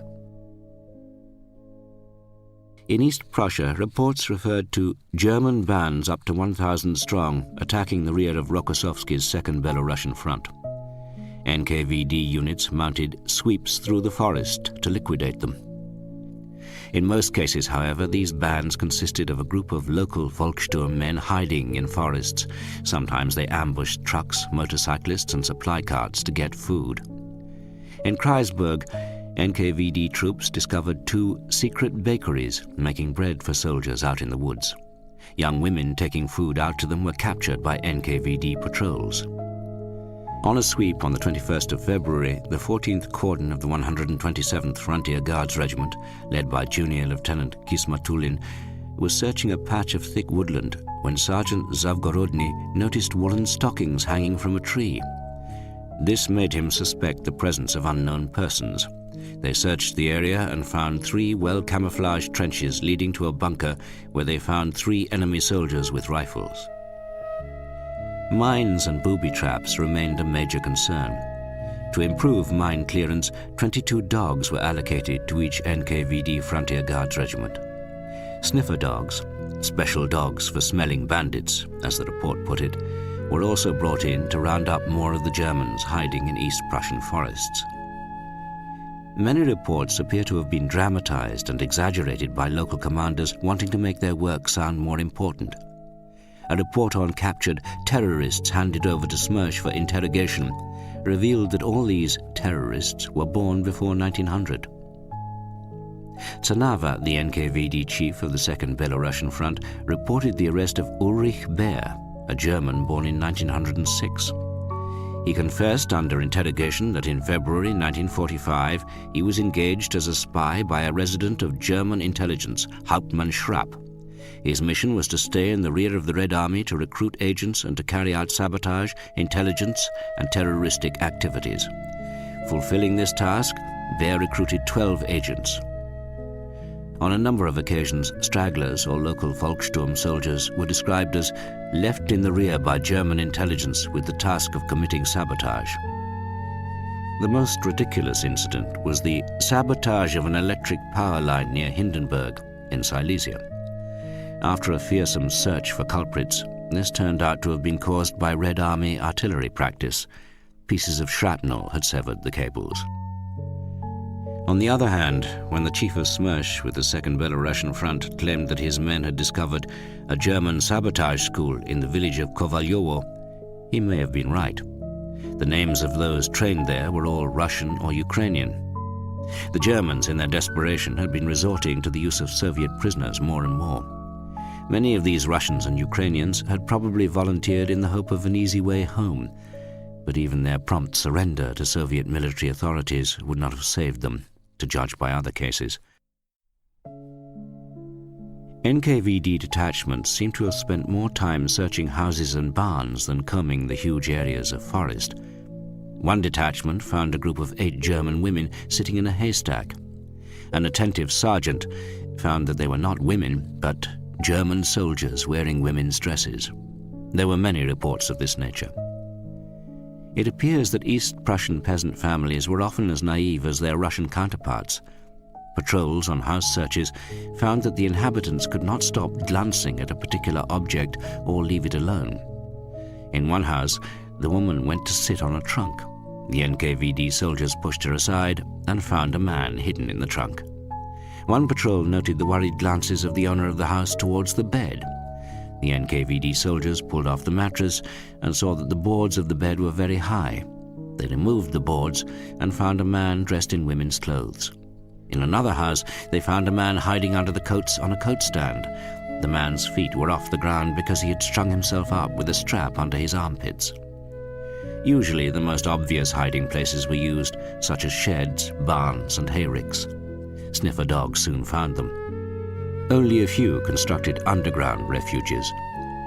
Sometimes the NKVD patrols did not bother to search a house. They set it on fire, and those who were not burned to death were shot as they jumped from the windows. While many Volkssturm men wanted to stay near their farms, stragglers from the Wehrmacht were trying to slip back through the lines to Germany. In many cases, they dressed themselves in Red Army uniforms taken from soldiers they had killed. If caught, they were mostly shot on the spot. Any prisoners taken, whether German, Russian, or Polish, were put in a preliminary prison. These buildings were usually just a commandeered house with barbed wire nailed over the windows and the sign, Jail, NKVD of the USSR, chalked up on a wall outside. They were then interrogated by Smersh and, depending on the confession obtained, were sent off to a camp or to forced labor battalions. NKVD chiefs also kept a sharp eye on their business affairs. Major General Rogatin, the commander of NKVD troops with the Second Belarusian Front and formerly the NKVD commander at Stalingrad, discovered that in some NKVD units, a majority of officers and soldiers are not engaged in their duty but are active in the collection of looted property. It was established that looted property was shared out within the regiments without the knowledge of division staff. In the regiments, there are cases of selling and bartering looted products, sugar, tobacco, wine and gasoline, taken from drivers with the advancing units of the Red Army and motorcycles. Such a situation in the NKVD regiments and the absence of discipline has led to a sharp increase in extraordinary events. There are soldiers who do their duty, and then there are others who are doing nothing but loot. The looters should now be put to work along with those who do their duty. It appears that there was no question of punishing them, and the phrase, "without the knowledge of division staff," is most revealing. Divisional headquarters was outraged, presumably, because it had discovered that it was not receiving its share of the proceeds. There can be little doubt that the Red Army resented the rear rats in the NKVD, but the feeling ran both ways. The NKVD did not appreciate having to deal with ammunition and weapons abandoned by Germans and advancing units of Red Army. All this leads to massive stealing by bandits and the local population. It has been noticed that adolescents get hold of these weapons and organize armed groups and terrorize the population. This creates favorable conditions for the growth of banditry. An order was also issued forbidding the use of grenades for fishing, a popular sport among Red Army men in the many lakes of East Prussia and Poland. NKVD rifle regiments had to deal not only with German stragglers and Volkssturm living like outlaws in the forests, but also with groups of Red Army deserters. On the 7th of March, a group of 15 armed deserters ambushed an NKVD patrol of the 2nd Belarusian Front near the village of Dirts. Another group of 8 was also living in the forest nearby. All had deserted at the end of December 1944. 2 days later, the NKVD reported finding more deserters traveling away from the front in the rear areas. Another banded group of deserters from the Third Army, led by a Ukrainian captain and party member with the Order of the Red Banner, who had deserted from hospital on the 6th of March, lived off the land round Ortelsburg. Their group, armed with submachine guns and pistols, was extremely mixed. It included men from Tula, Sverdlovsk, Voronezh and the Ukraine, as well as a Pole, 3 German women and another German man from the Ortelsburg district. Most deserters, however, especially Belarusians and Ukrainians, many of whom were co-opted Poles, tried to sneak home in 1s and 2s. Some dressed up as women. Others bandaged themselves up, then went to railheads and stole the documents of wounded men. A new special pass for wounded men had to be brought in to stop this. Sometimes men simply disappeared and nobody knew whether they had deserted or been killed in battle. On the 27th of January, 2 T-34 tanks from the 6th Guards Tank Corps in East Prussia left on an operation, and neither the tanks nor the 16 tankists and infantrymen with them were ever seen again, dead or alive. In spite of the large numbers of NKVD troops in the rear areas, there was astonishingly little control over Red Army personnel. The Soviet military leadership, stated a German intelligence report of the 9th of February, is concerned about the growing lack of discipline as a result of their advance into what, for Russians, is a prosperous region. Property was being looted and destroyed, and civilians needed for forced labor were killed for little reason. Chaos was also caused by the number of civilian citizens of the USSR who had come to East Prussia to collect captured property. The senseless death of a hero of the Soviet Union, Colonel Gorilov, commander of a Guards tank brigade, horrified many officers in the 1st Belarusian Front. At the beginning of February, he was sorting out a traffic jam on the road a few kilometers from the German border and was shot by drunken soldiers. Such cases of bloody drunken violence are not isolated, Grossman noted. A single NKVD regiment lost 5 dead and 34 men injured from being run down by drivers during the first 10 weeks of the year. The young women traffic controllers did not blow whistles when attempting to restore order in traffic jams. They fired their submachine guns in the air. On one occasion, behind the 2nd Belarusian Front, a young woman traffic controller called Lydia ran up to the driver's window of a vehicle which had blocked the road. She began to yell obscenities at him. This had little effect. Obscenities were yelled back at her. But then she received unexpected reinforcements in the tall and impressive form of Marshal Rokossovsky, who had leaped from his staff car, drawing his pistol in anger. When the driver saw the marshal, he was literally paralyzed with fear. His officer lost his head completely. He jumped out of the cab and ran into the bushes to hide. End of CD 4.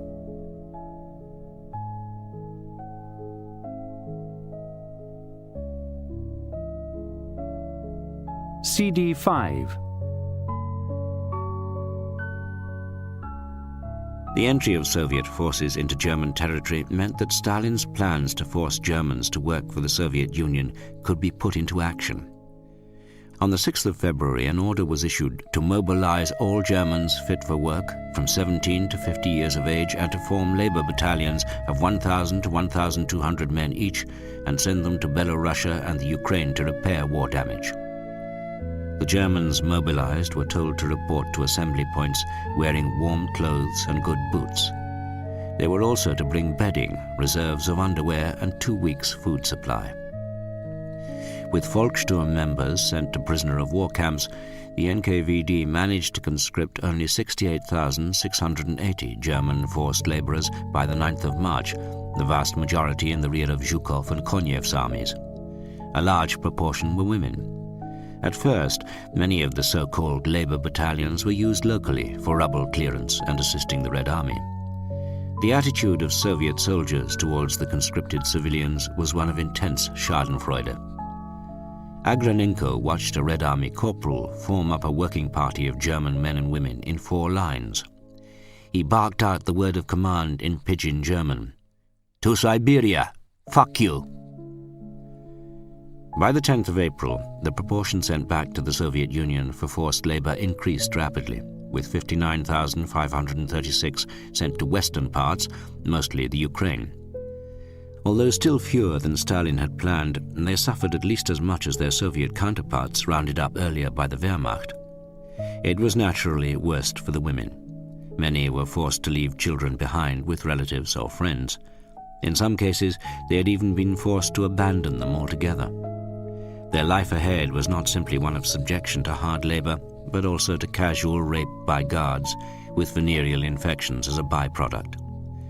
Another 20,000 men were put to demontage work, stripping the factories of Silesia. Stalin may have described the NKVD rifle regiments to General Bull as a gendarmerie, but it is still striking how little they intervened to stop looting, rape, and the random murder of civilians. There appears to be only one example of intervention in their reports. In April, a group from the NKVD 217th Frontier Guards Regiment arrested 5 soldiers who broke into a hostel of repatriated Polish women. Quite how little the NKVD troops were doing to protect civilians from violence of every sort is indirectly revealed in their own chief's reports to Beria. On the 8th of March, Serov, the NKVD representative for the 1st Belarusian Front, reported on the continuing wave of suicides. On the 12th of March, 2 months after Chernyakhovsky's offensive began, the NKVD chief in northern East Prussia reported to Beria that suicides of Germans, particularly women, are becoming more and more widespread. For those who did not have a pistol or poison, most of the suicides consisted of people hanging themselves in attics with the rope tied to the rafters. A number of women, unable to bring themselves to hang a child, cut their children's wrists first and then their own. NKVD rifle regiments did not punish their own soldiers for rape. They punished them only if they caught venereal disease from victims who had usually caught it from a previous rapist. Rape itself, in a typically Stalinist euphemism, was referred to as an immoral event. It is interesting that Russian historians today still produce evasive circumlocutions. Negative phenomena in the Army of Liberation, writes one on the subject of mass rape, caused significant damage to the prestige of the Soviet Union and the armed forces, and could have a negative influence in the future relations with the countries through which our troops were passing. This sentence also indirectly acknowledges that there were many cases of rape in Poland. But far more shocking from a Russian point of view is the fact that Red Army officers and soldiers also raped Ukrainian, Russian, and Belarusian women and girls released from slave labor in Germany. Many of the girls were as young as 16 when taken to the Reich. Some were just 14. The widespread raping of women taken forcibly from the Soviet Union completely undermines any attempts at justifying Red Army behavior on the grounds of revenge for German brutality in the Soviet Union. The evidence for this is certainly not restricted just to the unpublished notebooks of Vasily Grossman. A very detailed report goes much further. On the 29th of March, the Central Committee of the Komsomol, Communist Youth, informed Stalin's associate Malenkov of a report from the First Ukrainian Front. This memorandum is about young people taken to Germany and liberated by the troops of the Red Army. Tsigankov, the deputy chief of the political department of the First Ukrainian Front, relates numerous extraordinary facts which affect the great happiness of Soviet citizens released from German slavery. Young people express their gratitude to Comrade Stalin and the Red Army for their salvation. On the night of the 24th of February, Tsigankov reported in the first of many examples, a group of 35 provisional lieutenants on a course and their battalion commander entered the women's dormitory in the village of Grutenberg, 10 kilometers east of Els, and raped them. 3 days later, an unknown senior lieutenant of tank troops went by horse to where girls were gathering grain. He left his horse and spoke to a girl from the Dnipropetrovsk region called Gritsenko, Anna. "Where are you from?" he asked. She answered this senior lieutenant. He ordered her to come closer. She refused, so he took his gun and shot her, but she did not die. Many similar incidents took place. In the town of Bunzlau, there are over 100 women and girls in the headquarters. They live in a separate building not far from the Kommandantur, but there is no security there, and because of this, there are many offences and even rape of women who live in this dormitory by different soldiers who enter the dormitory at night and terrorize the women. On the 5th of March, late at night, 60 officers and soldiers entered, mainly from the 3rd Guards Tank Army. Most of them were drunk, and they attacked and offended against women and girls. Even though they were ordered by the commandant to leave the dormitory, the group of tankists threatened him with their guns and caused a scuffle. This is not the only incident. It happens every night, and because of this, those who stay in Bunzlau are frightened and demoralized, and there is much dissatisfaction among them. One of them, Maria Shapoval, said, "I waited for the Red Army for days and nights. I waited for my liberation, and now our soldiers treat us worse than the Germans did. I am not happy to be alive." It was very hard to stay with Germans, Klavdia Malyshenko said, but now it is very unhappy. This is not liberation. They treat us terribly. They do terrible things to us. There are many cases of offences against them, Tsigankov continued. On the night of the 14th to the 15th of February, in one of the villages where the cattle are herded, a Straf company under the command of a senior lieutenant surrounded the village and shot the Red Army soldiers who were on guard there. They went to the women's dormitory and started their organized mass rape of the women who had just been liberated by the Red Army. There are also many offences by officers against women. 3 officers on the 26th of February entered the dormitory in the bread depot, and when Major Soloviev, the commander, tried to stop them, one of them, a major, said, "I've just come from the front and I need a woman." After that, he debauched himself in the dormitory.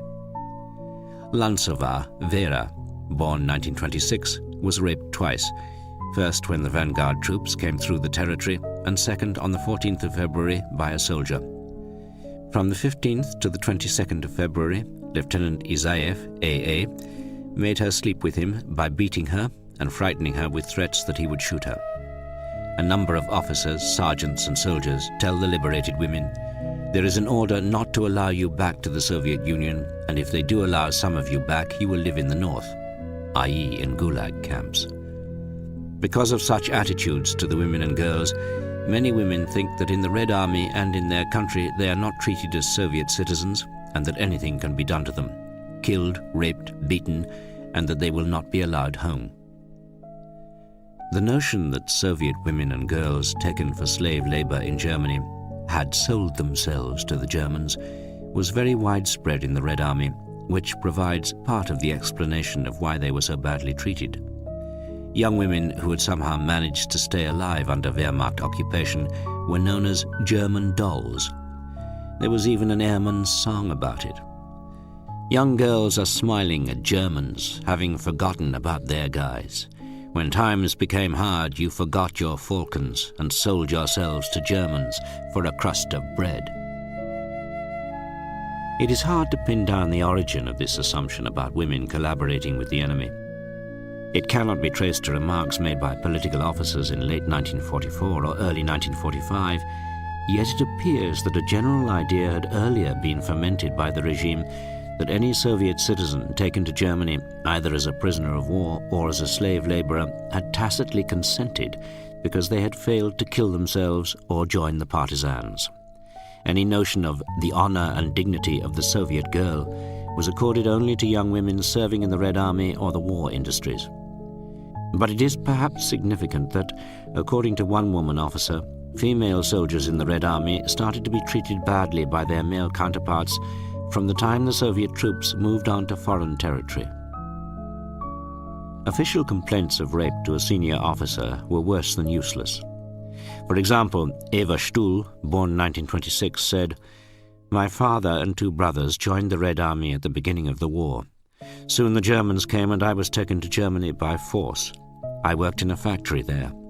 I cried and waited for the day of liberation. Soon the Red Army came and its soldiers dishonored me. I cried and told the senior officer about my brothers in the Red Army, and he beat me and raped me.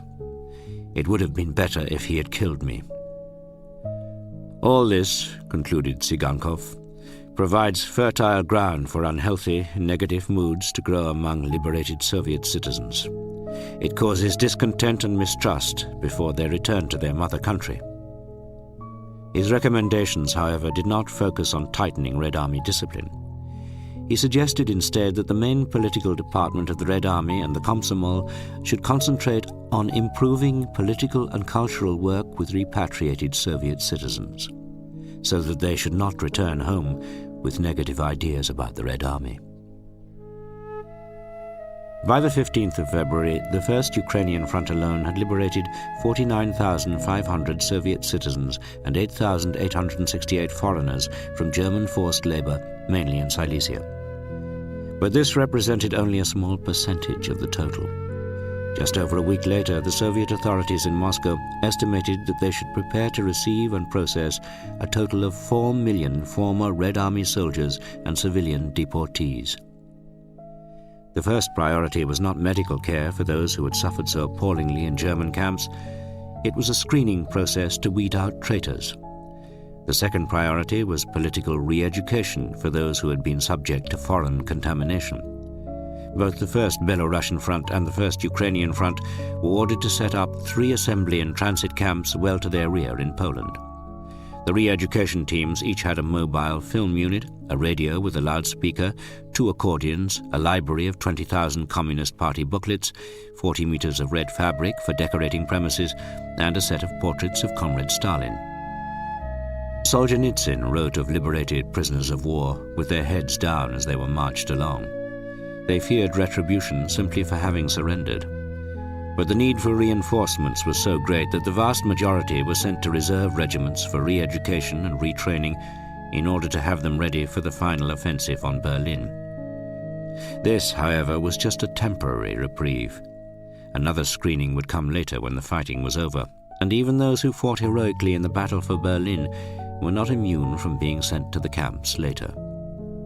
The Red Army's urgent need of more meat for the cannon meant the former slave laborers without any military training were also conscripted on the spot. And most of the Western Belarusians and Western Ukrainians from the regions seized by Stalin in 1939 still regarded themselves as Poles, but they were given little choice in the matter. Once they reached the screening camp, the liberated Soviet prisoners had many questions. What will be their status? Will they have full citizens' rights on returning to Russia? Will they be deprived in some way? Will they be sent to the camps?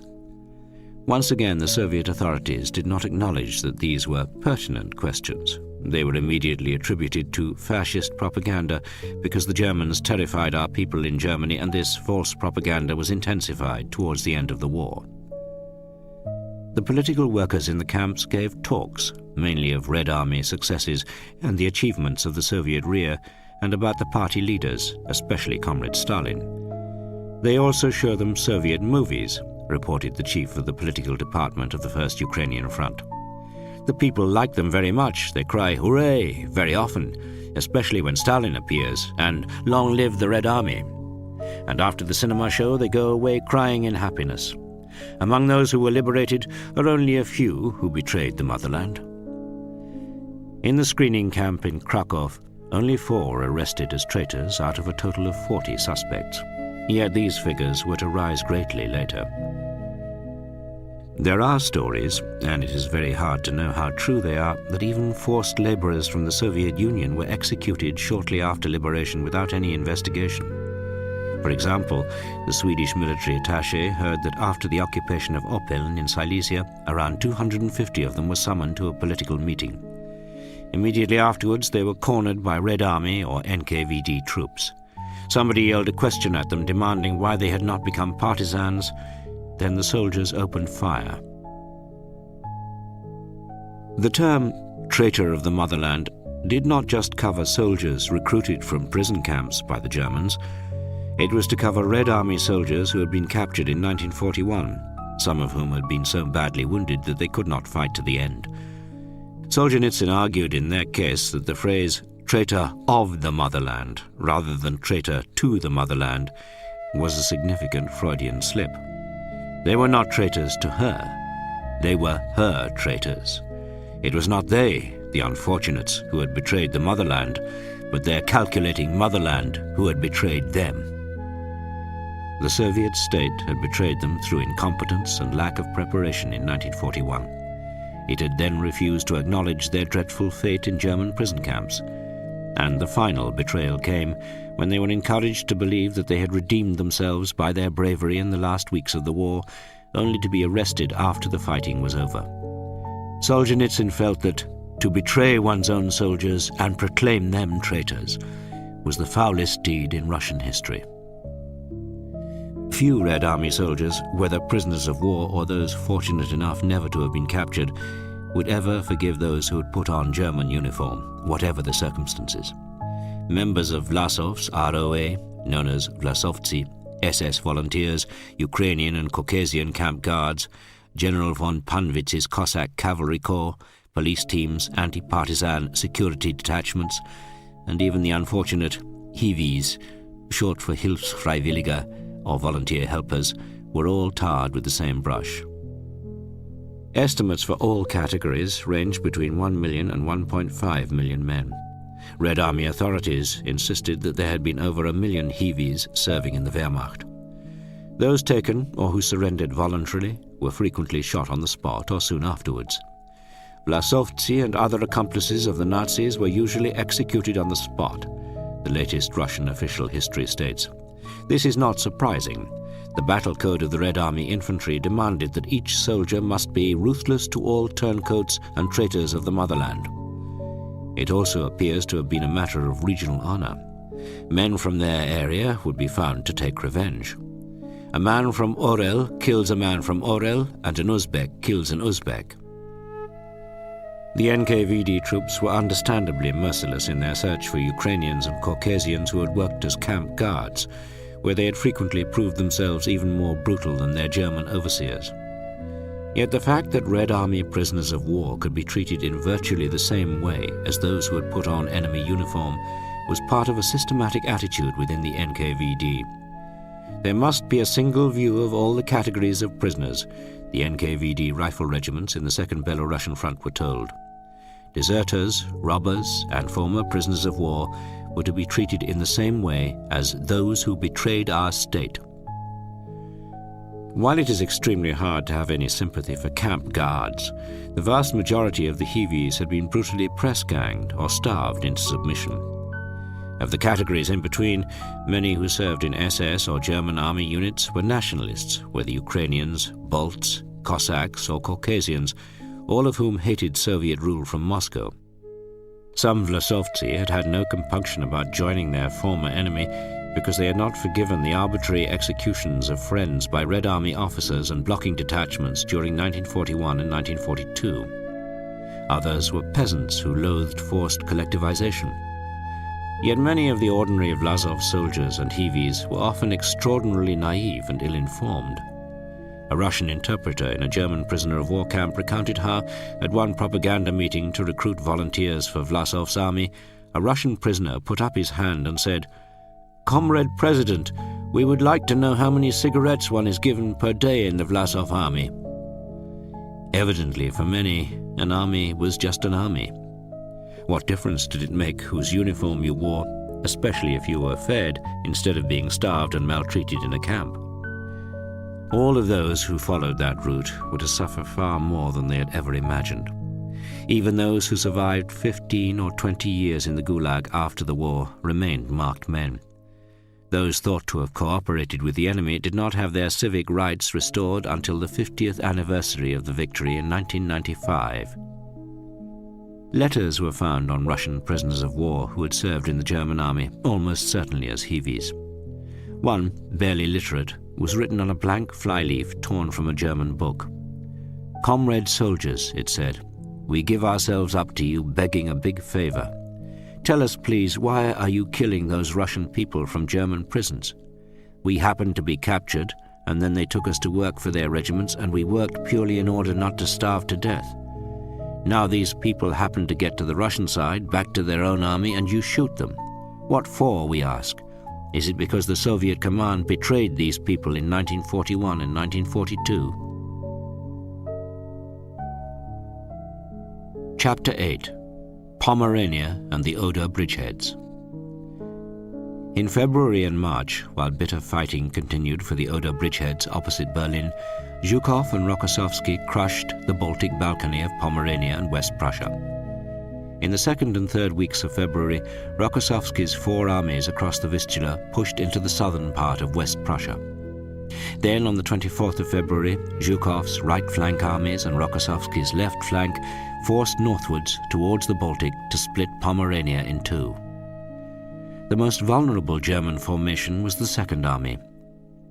It still just managed to keep open the last land route from East Prussia along the Frischer Nährung sandbar to the Vistula estuary.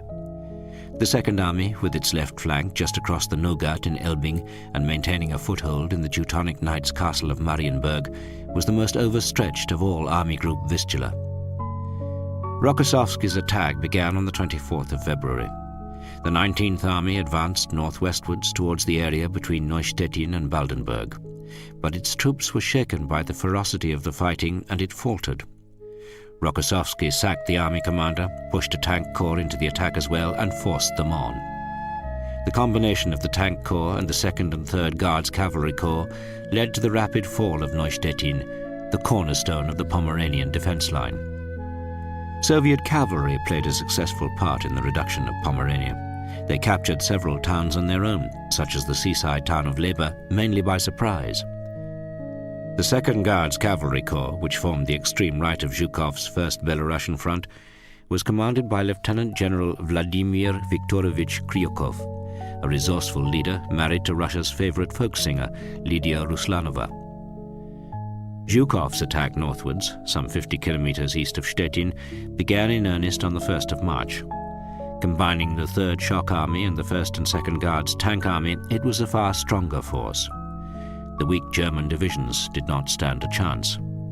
The leading tank brigades dashed ahead, charging through towns where unprepared civilians stared at them in horror. The 3rd Shock Army and the 1st Polish Army, coming behind, consolidated their gains. On the 4th of March, the 1st Guards Tank Army reached the Baltic near Kolberg. Colonel Molgunov, the commander of the 45th Guards Tank Brigade, the first to reach the sea, sent bottles of salt water to Zhukov and to Katukov, his army commander. It proved Katukov's dictum.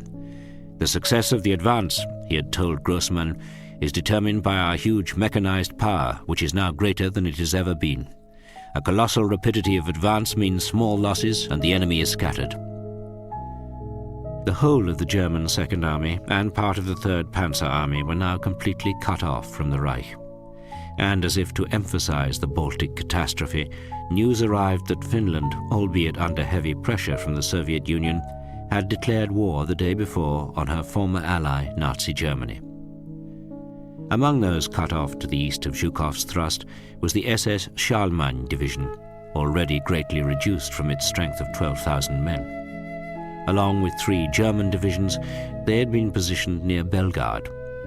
General von Tettau ordered them to try to break out northwestwards towards the Baltic coast at the mouth of the Oder. The Schalman commander, SS Brigadeführer Gustav Krukenberg, accompanied 1,000 of his French men on silent compass marches through snow-laden pine forests. As things turned out, part of this ill-assorted group of right-wing intellectuals, workers and reactionary aristocrats, united only by their ferocious anti-communism, was to form the last defense of Hitler's chancellery in Berlin.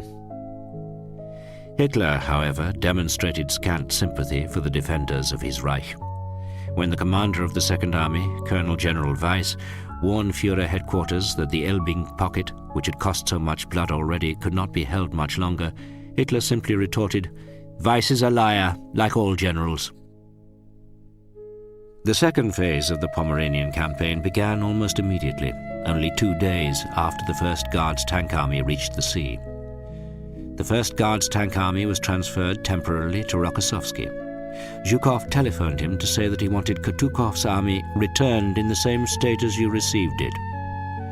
The operation consisted of a large left-flanking wheel to roll up eastern Pomerania and Danzig from the west, while Rokossovsky's strongest formation, the 2nd Shock Army, attacked up from the south, parallel to the Vistula.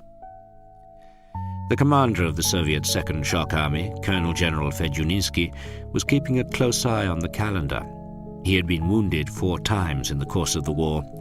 Every time it happened on the 20th of the month, and so now he never moved from his headquarters on that day.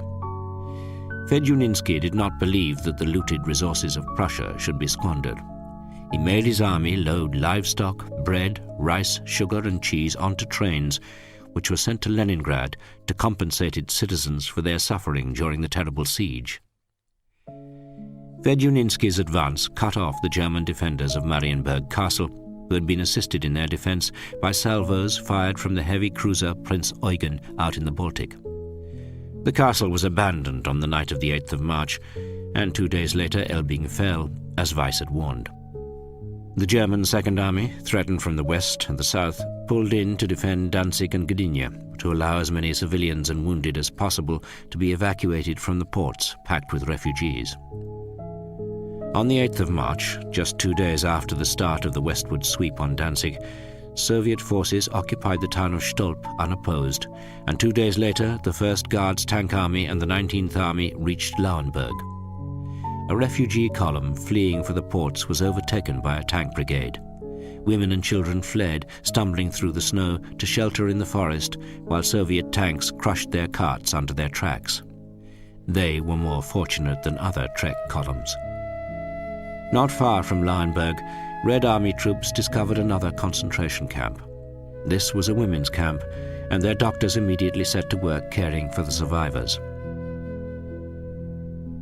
The fate of Pomeranian families was similar to those in East Prussia. Himmler had forbidden the evacuation of civilians from eastern Pomerania, so around 1.2 million were cut off by the thrust north to the Baltic on the 4th of March.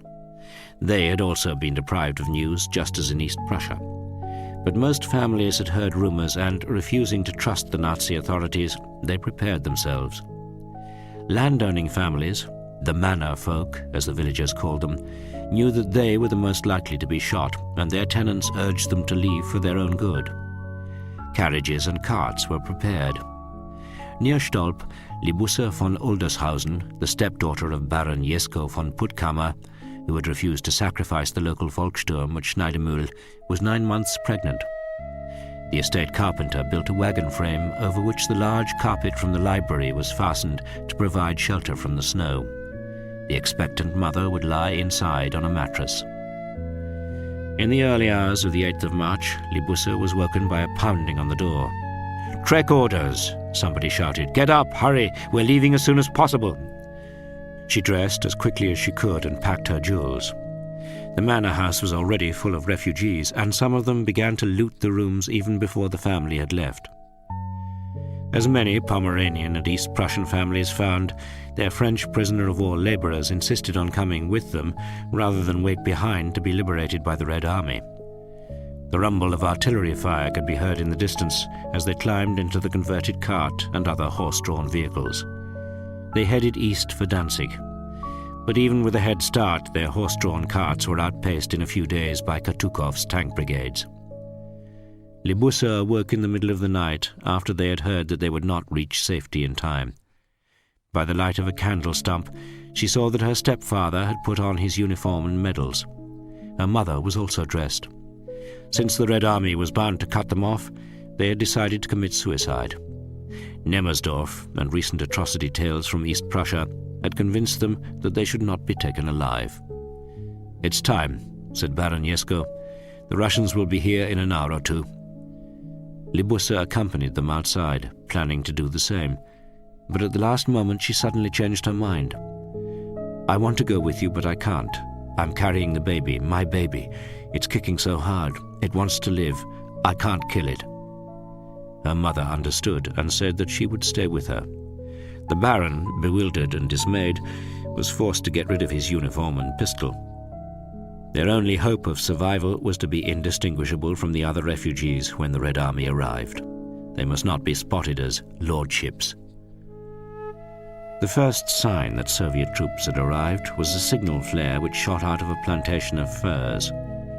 It was rapidly followed by the roar of tank engines. Small trees were crushed flat as the tanks emerged like monsters from the forest.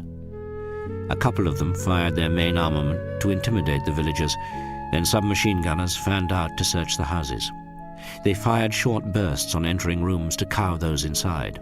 This brought down a shower of plaster. They were not the conquerors the Germans had expected. Their shabby brown uniforms, stained and ripped, their boots falling to pieces, and lengths of string used instead of gunslings were so unlike images of victorious Wehrmacht projected in newsreels earlier in the war. Looting was carried out briskly with cries of "Uri, Uri!" as the Soviet soldiers went round grabbing watches.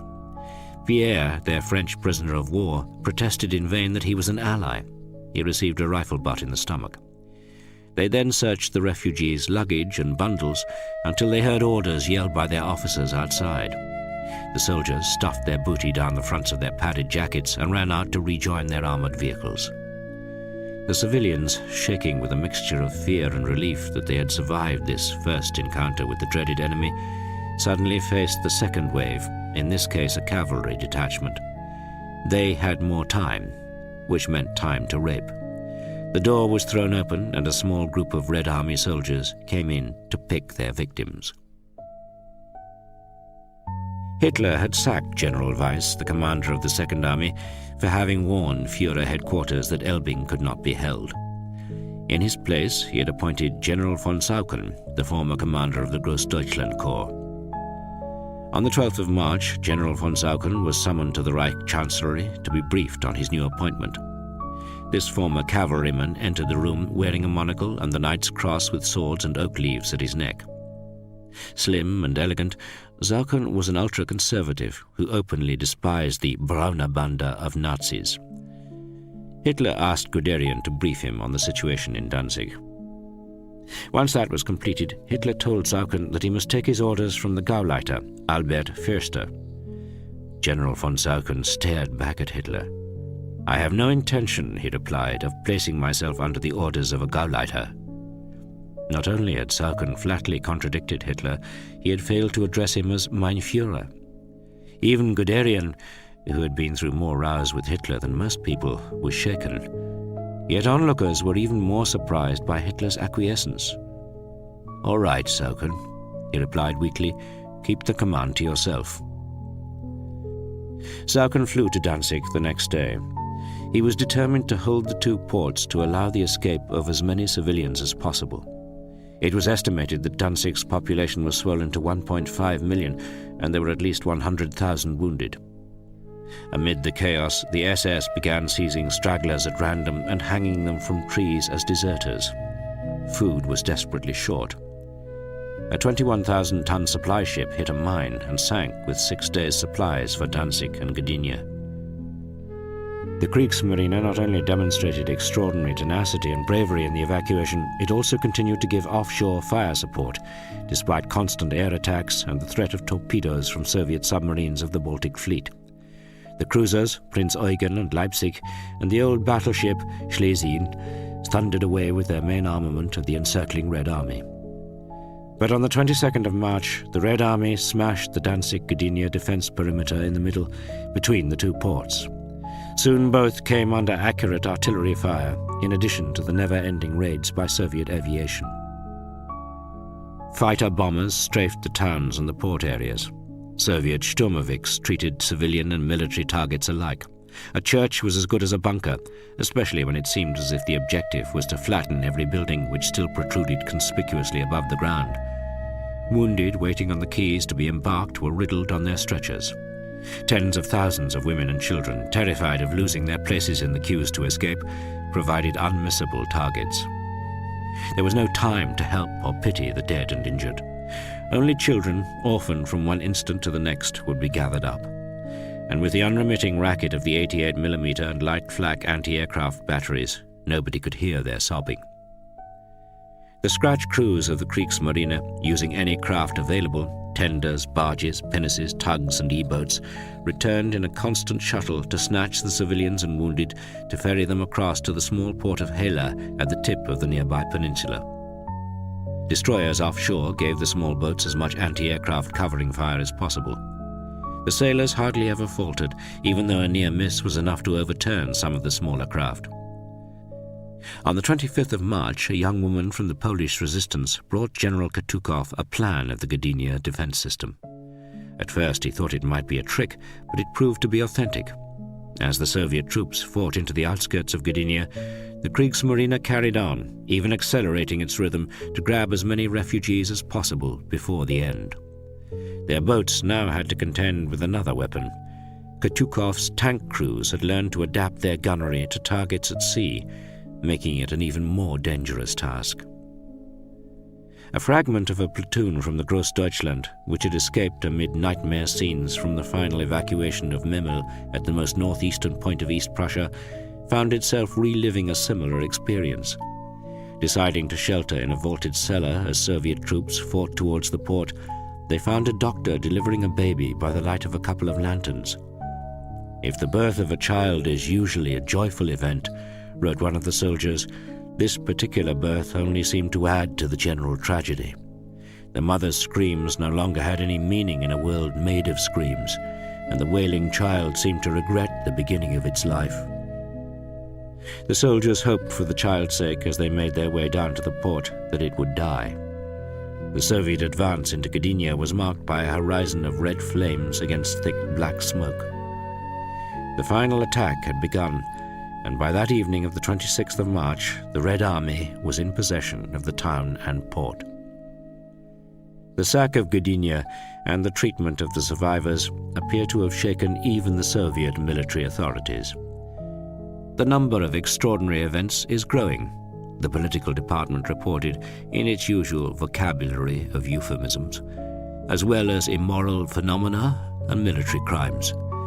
Among our troops there are disgraceful and politically harmful phenomena when, under the slogan of revenge, some officers and soldiers commit outrages and looting instead of honestly and selflessly fulfilling their duty to their motherland." Just to the south, meanwhile, Danzig too was under heavy assault from the west. The defenders were forced back bit by bit, and by the 28th of March, Danzig also fell, with appalling consequences for the remaining civilians. The remainder of Zauchen's troops withdrew eastwards into the Vistula estuary, where they remained besieged until the end of the war. For German officers, especially Pomeranians and Prussians, the loss of the Hanseatic city of Danzig, with its fine old buildings marked by distinctive stepped gables, was a disaster. It signified the end of German Baltic life forever. Yet, while mourning the loss of a long-established culture, they closed their eyes to the horrors of the regime which they had so effectively supported in its war aims. They may not have known about the manufacture of soap and leather from corpses in the Danzig Anatomical Medical Institute, but they certainly knew about Stutthof concentration camp in the Vistula estuary because Wehrmacht troops, not just SS, had been involved in the massacre of its prisoners as the Red Army approached. West Prussia and Pomerania may not have suffered quite as much as East Prussia, but the fate of civilians was still terrible. Their culture was also exterminated as churches and old buildings went up in flames. The Soviet commandant of Lauenburg complained to Captain Agranenko that it was absolutely impossible to stop the violence. Agranenko found that Red Army's soldiers did not bother with official euphemisms for rape, such as violence against the civil population or immorality. They simply used the phrase to fuck. A Cossack officer told him that German women were too proud. You had to get astride them. Others complained that German women looked like draft horses. In Glowitz, he noted that women were using children like a screen. Soviet soldiers once again demonstrated an utterly bewildering mixture of irrational violence, drunken lust, and spontaneous kindness to children. Young women, desperate to escape the notice of soldiers, rubbed wood ash and soot into their faces. They tied peasant handkerchiefs low over the brow, bundled themselves up to hide their figures, and hobbled along the roadside like ancient crones. Yet this concealment of youth was no automatic safeguard. Many elderly women were raped as well.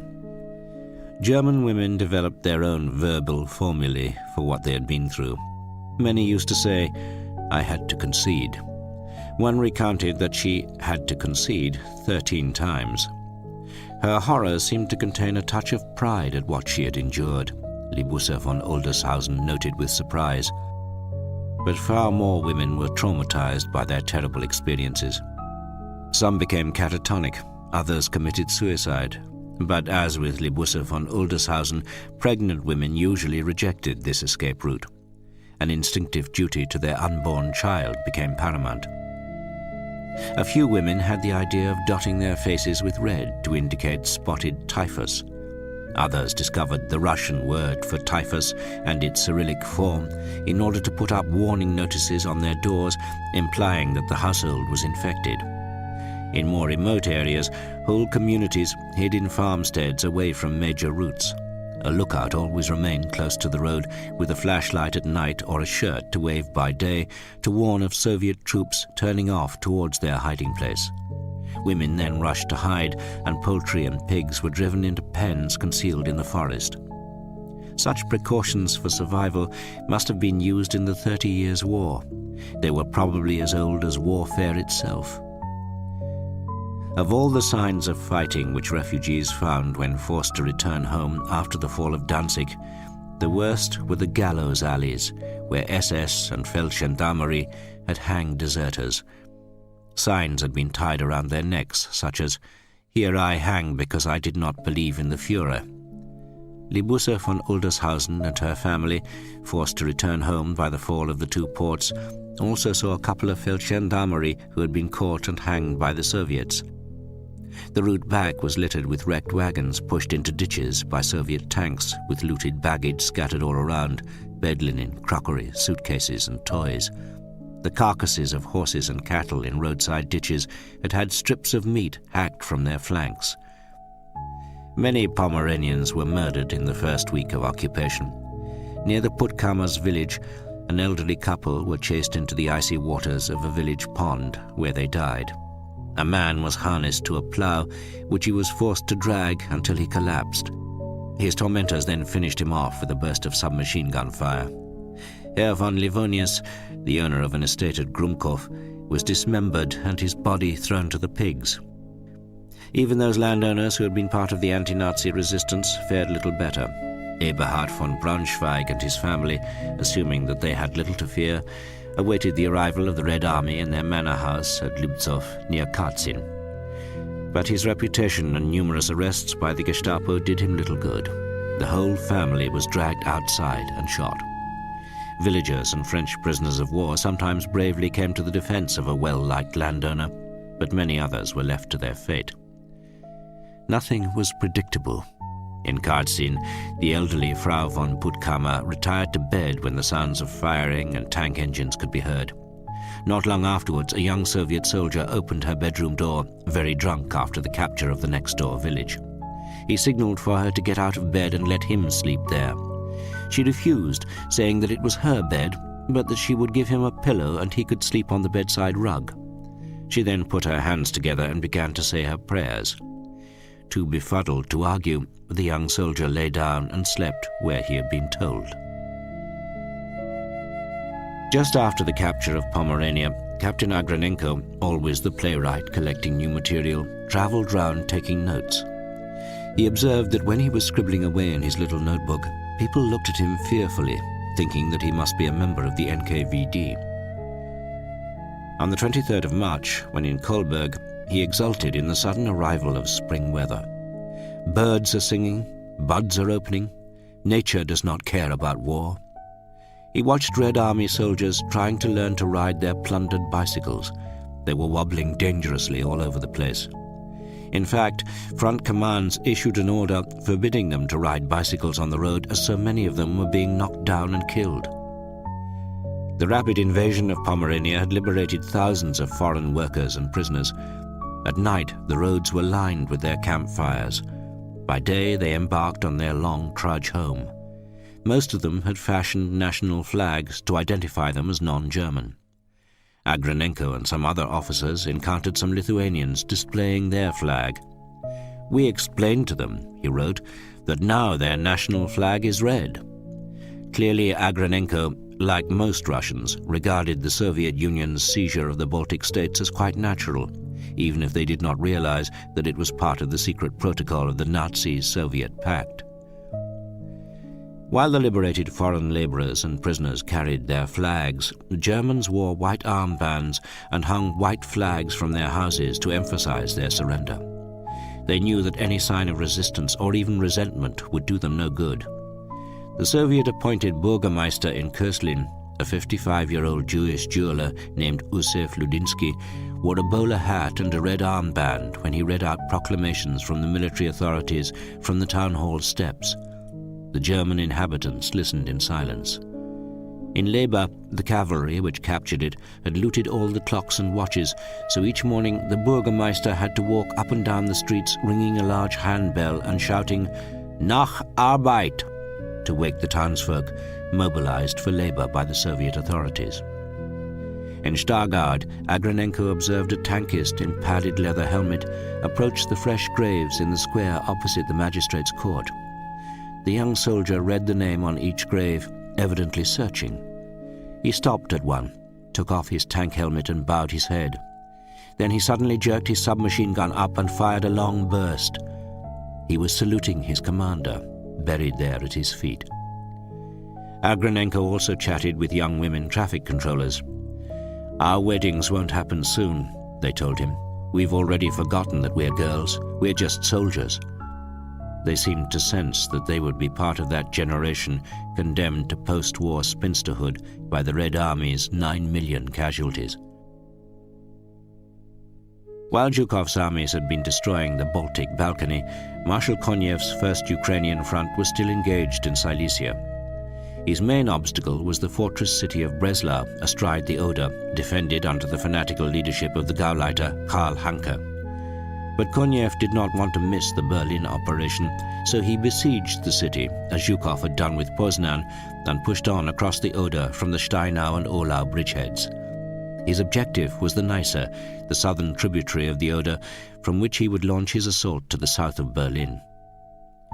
On the 8th of February, Konyev's armies attacked from the two bridgeheads either side of Breslau. The main thrust came from the Steinau bridgehead against the so-called 4th Panzer Army, whose defense line quickly crumbled. To speed the advance from the Ohlau bridgehead, Konyev then switched Rybalko's 3rd Guards Tank Army. By the 12th of February, Breslau was surrounded. Over 80,000 civilians were trapped in the city. Lelushenko's 4th Guards Tank Army pushed forward to the Neisse, which it reached in 6 days. During the advance, the tank troops found that only a few inhabitants had remained behind. Sometimes the local priest would come out to meet them with a letter from the village to assure the Russians of their friendship, and the First Ukrainian Front noted that on several occasions German civilian doctors offered assistance to our wounded. Lelushenko then had a nasty surprise. He found that the remnants of the Grossdeutschland Corps and Nering's 24 Panzer Corps were attacking his lines of communication and rear echelon. After 2 days of fighting, however, the Germans had to pull back. The result was that Konyev remained in firm control of over 100 kilometers of the Neisse. His start line for the Berlin operation was secured and Breslau was surrounded. But fighting still continued south of the Ohlau bridgehead throughout the rest of February and March against the German 17th Army. The Nazis had thought that the fact of fighting on German soil would automatically fanaticize resistance, but this does not always appear to have been the case. Morale is being completely destroyed by warfare on German territory, a prisoner from the 359th Infantry Division told his Soviet interrogator. "We are told to fight to the death, but it is a complete blind alley." General Schöner had the idea of a counterattack against the town of Lauban starting on the 1st of March. The 3rd Guards Tank Army was taken by surprise and the town was reoccupied. Goebbels was ecstatic. On the 8th of March, he drove down to Görlitz, followed by photographers from the propaganda ministry, where he met Schöner. Together, they drove to Lauban, where they made speeches of mutual congratulation in the market square to a parade of regular troops, Volkssturm and Hitler Youth. Goebbels presented iron crosses to some Hitler Youth for the cameras and then went to visit the Soviet tanks destroyed in the operation. The following day, Schöner's next operation to recapture a town was launched. This time it was the turn of Striegau, 40 kilometers west of Breslau. The German forces who retook the town claimed that they found the few surviving civilians wandering around, psychologically broken by the atrocities committed by Konev's troops. They swore that they would kill every Red Army soldier who fell into their hands. But the behavior of German troops at this time was certainly not above reproach.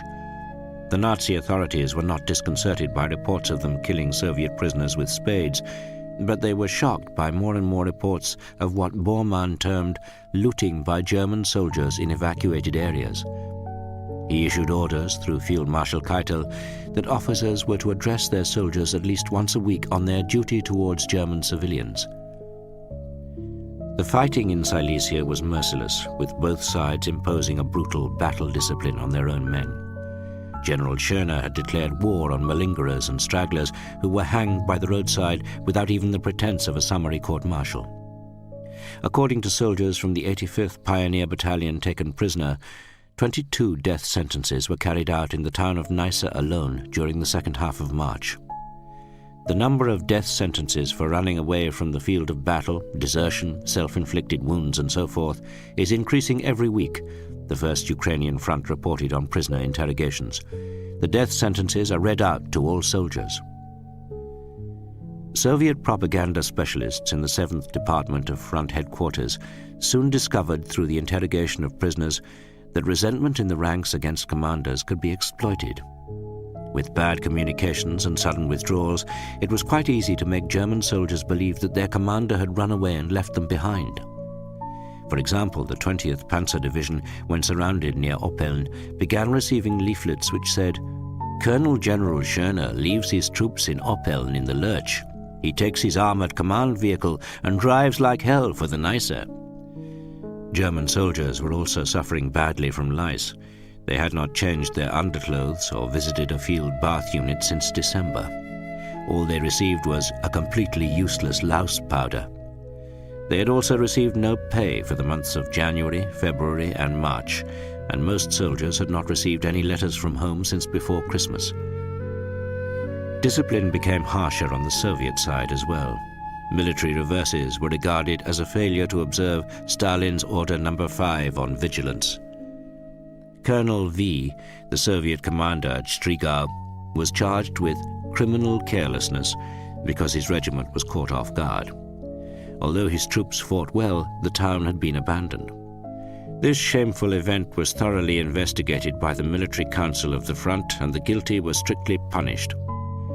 Colonel V's sentence was not given, but to judge by another case, it must have been a longish spell in the Gulag. Lieutenant Colonel M and Captain D were both charged in front of a military tribunal after the captain left his battery of field guns near houses without taking up proper position. He then went off to have a rest, which was often a Soviet euphemism for incapacity through alcohol. The Germans launched a surprise counterattack, the guns could not be used, and the enemy inflicted serious damage. The captain was dismissed from the party and sentenced to 10 years in the Gulag. For officers and soldiers alike, the angel of fear in the form of the Smersh detachment hovered just behind their backs. After all their suffering, their wounds, and their lost comrades, they felt great resentment against Smersh operatives who longed to accuse them of treason or cowardice without ever facing the dangers of the front themselves. There was a samizdat song about Smersh, still often referred to by its pre-1943 name of the Special Department. The first piece of metal made a hole in the fuel tank. I jumped out of the T-34, I don't know how. And then they called me to the Special Department. Why aren't you burnt along with the tank, you bastard? I'll definitely burn in the next attack, I answered. The soldiers of the First Ukrainian Front were not only exhausted after all the battles and advances, they were also dirty, louse-infested, and increasingly ill from dysentery. A large part of the problem was due to the fact that health and safety at work was not a high priority in the Red Army. Underclothes were never washed, drinking water was seldom boiled, and chlorine was not added, despite instructions. Above all, food was prepared in appallingly unsanitary conditions. Livestock was slaughtered incorrectly on dirty straw by the side of the road, a report pointed out, then taken to the canteen. Sausages were made on a dirty table, and the man making the sausages was wearing a filthy coat. By the second week in March, the authorities had woken to the danger of typhus, although 3 types of typhus had been identified in Poland during the winter. Even the NKVD troops were in a bad state. Between 1/3 and 2/3 were lice-ridden. The figure for frontline troops must have been much higher. Things started to improve only when the front line in Silesia became stabilized and each regiment set up its banya, or bathhouse, behind the lines. 3 baths a month were regarded as perfectly adequate. Underwear had to be treated with a special liquid known as SK, which no doubt contained terrifying chemicals. An order was issued that all troops were to be vaccinated against typhus and polio, but there was probably not enough time. On the 15th of March, Konev, under pressure from Stalin, began his assault on southern Silesia. The left flank of the First Ukrainian Front cut off the 30,000 German troops round Oppeln with a thrust southwards towards Neustadt out of the Ohlau bridgehead. This was combined with an attack across the Oder between Oppeln and Ratibor to complete the encirclement. In very little time, the 59th and 21st Armies encircled the Estonian 20th SS Division and the 168th Infantry Division. The Soviet Army's 7th Department propaganda specialists sent in anti-fascist German prisoners of war in an attempt to convince the surrounded troops that Soviet prisons were not as bad as they had heard, but many of these envoys were shot on officers' orders. The only thing which German soldiers found amusing at this time was the way that Estonians and Ukrainians in the SS picked up Soviet leaflets printed in German and showed them to Lancers, asking them what they said. The Lancers thought it funny because the mere possession of one of these leaflets, even to roll a cigarette or wipe your bottom, risked a death sentence. On the 20th of March, near the village of Rinkwitz, Red Army soldiers caught and shot down staff officers of the Estonian 20th SS Division who were hurriedly burning documents. Some half-burned papers, carried on the wind, were retrieved from peasants' backyards. These reports included orders and sentences carried out by SS military tribunals. German attempts from outside to break the Soviet ring round the Oppeln Kessel were repulsed, and half of the 30,000 Germans trapped there were killed. Konev was assisted by an attack further to the southeast by the neighboring 4th Ukrainian Front. On the 30th of March, the 60th Army and the 4th Guards Tank Army seized Ratibor. The 1st Ukrainian Front now controlled virtually all of Upper Silesia. Despite the constant loss of German territory, the Nazi leadership still did not change its ways. The grandiose title of Army Group Vistula became not merely unconvincing but ridiculous. Even this, however, was not quite as preposterous as its commander-in-chief's new field command post west of the Oder. Himmler's headquarters were established 90 kilometers north of Berlin in a forest near Hasleben, a village to the southeast of Prenzlau. This distance from the capital reassured the Reichsführer SS that there was little risk from bombing raids. The camp consisted mainly of standard wooden barrack blocks surrounded by a high barbed wire fence. The only exception was the Reichsführer Baracke, a specially built and much larger building, expensively furnished. The bedroom, noted one of his staff officers, was very elegant in reddish wood with a suite of furniture and carpet in pale green. It was more the boudoir of a great lady than of a man commanding troops in war. The entrance hall even had a huge imitation Gobelin wall tapestry with a Nordic theme. Everything came from SS factories, even the expensive porcelain. So much, thought army officers, for the Nazi leadership's practice of total warfare as vaunted by Goebbels. Himmler's routine was equally unimpressive for a field commander. After a bath, a massage from his personal masseur, and breakfast, he was finally ready for work at 10:30 a.m. Whatever the crisis, Himmler's sleep was not to be disturbed, even if an urgent decision had to be made.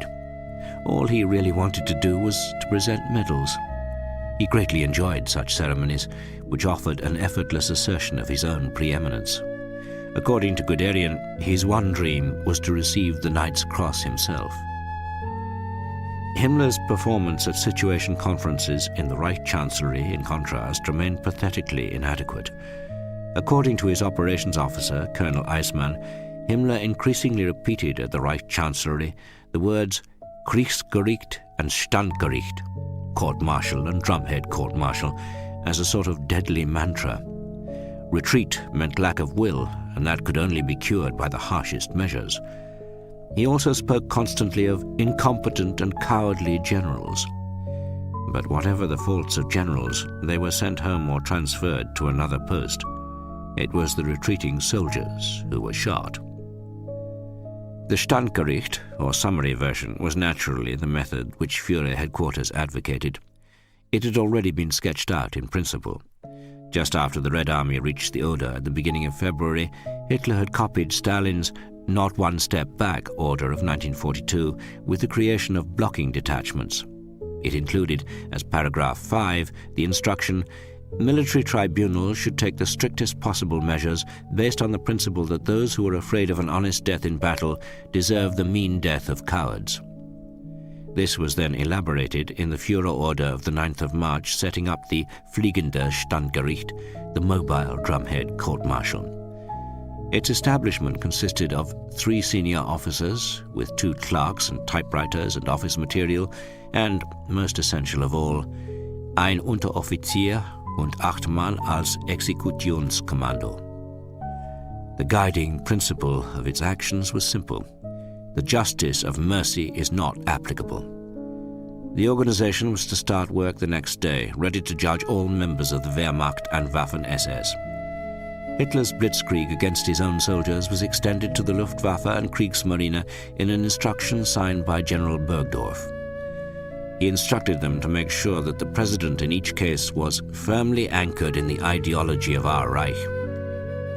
Martin Bormann, not wanting the Nazi party to be outdone, also issued an order to Gauleiters to suppress cowardice and defeatism with death sentences by summary courts-martial.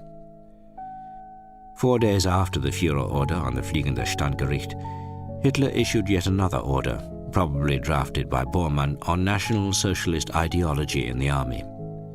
The overriding priority in the duties of a leader of troops is to activate and fanaticize them politically, and he is fully responsible to me for their National Socialist conduct.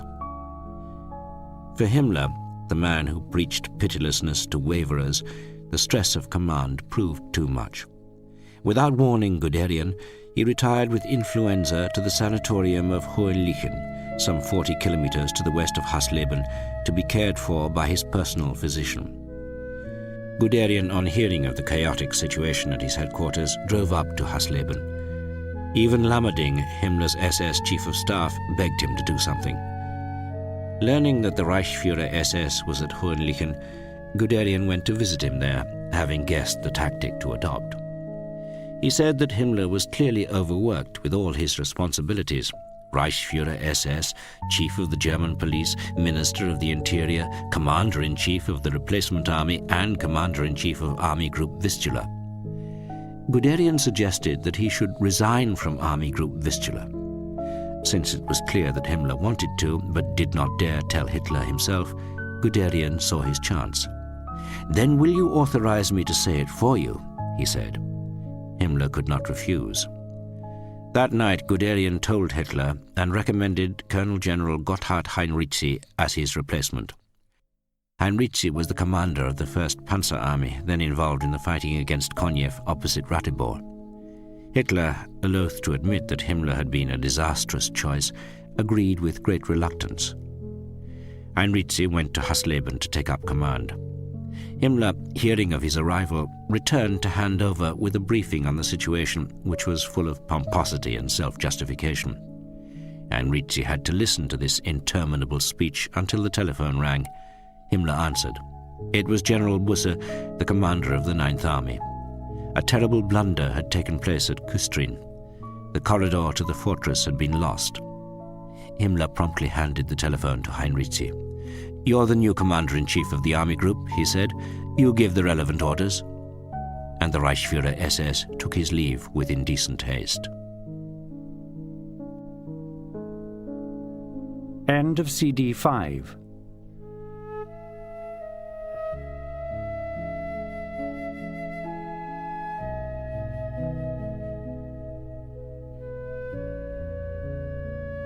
CD6.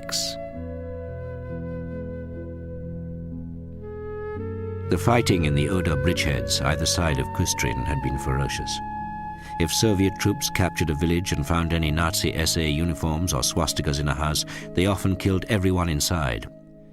And yet the inhabitants of one village, which had been occupied by the Red Army and then liberated by a German counterattack, had nothing negative to say about the Russian military. More and more German soldiers and young conscripts also showed that they did not want to die for a lost cause. A Swede, coming by car from Kustrin to Berlin, reported to the Swedish military attaché, Major Julian Dunfell, that he had passed 20 Feldgendarmerie control points whose task was to capture deserters from the front.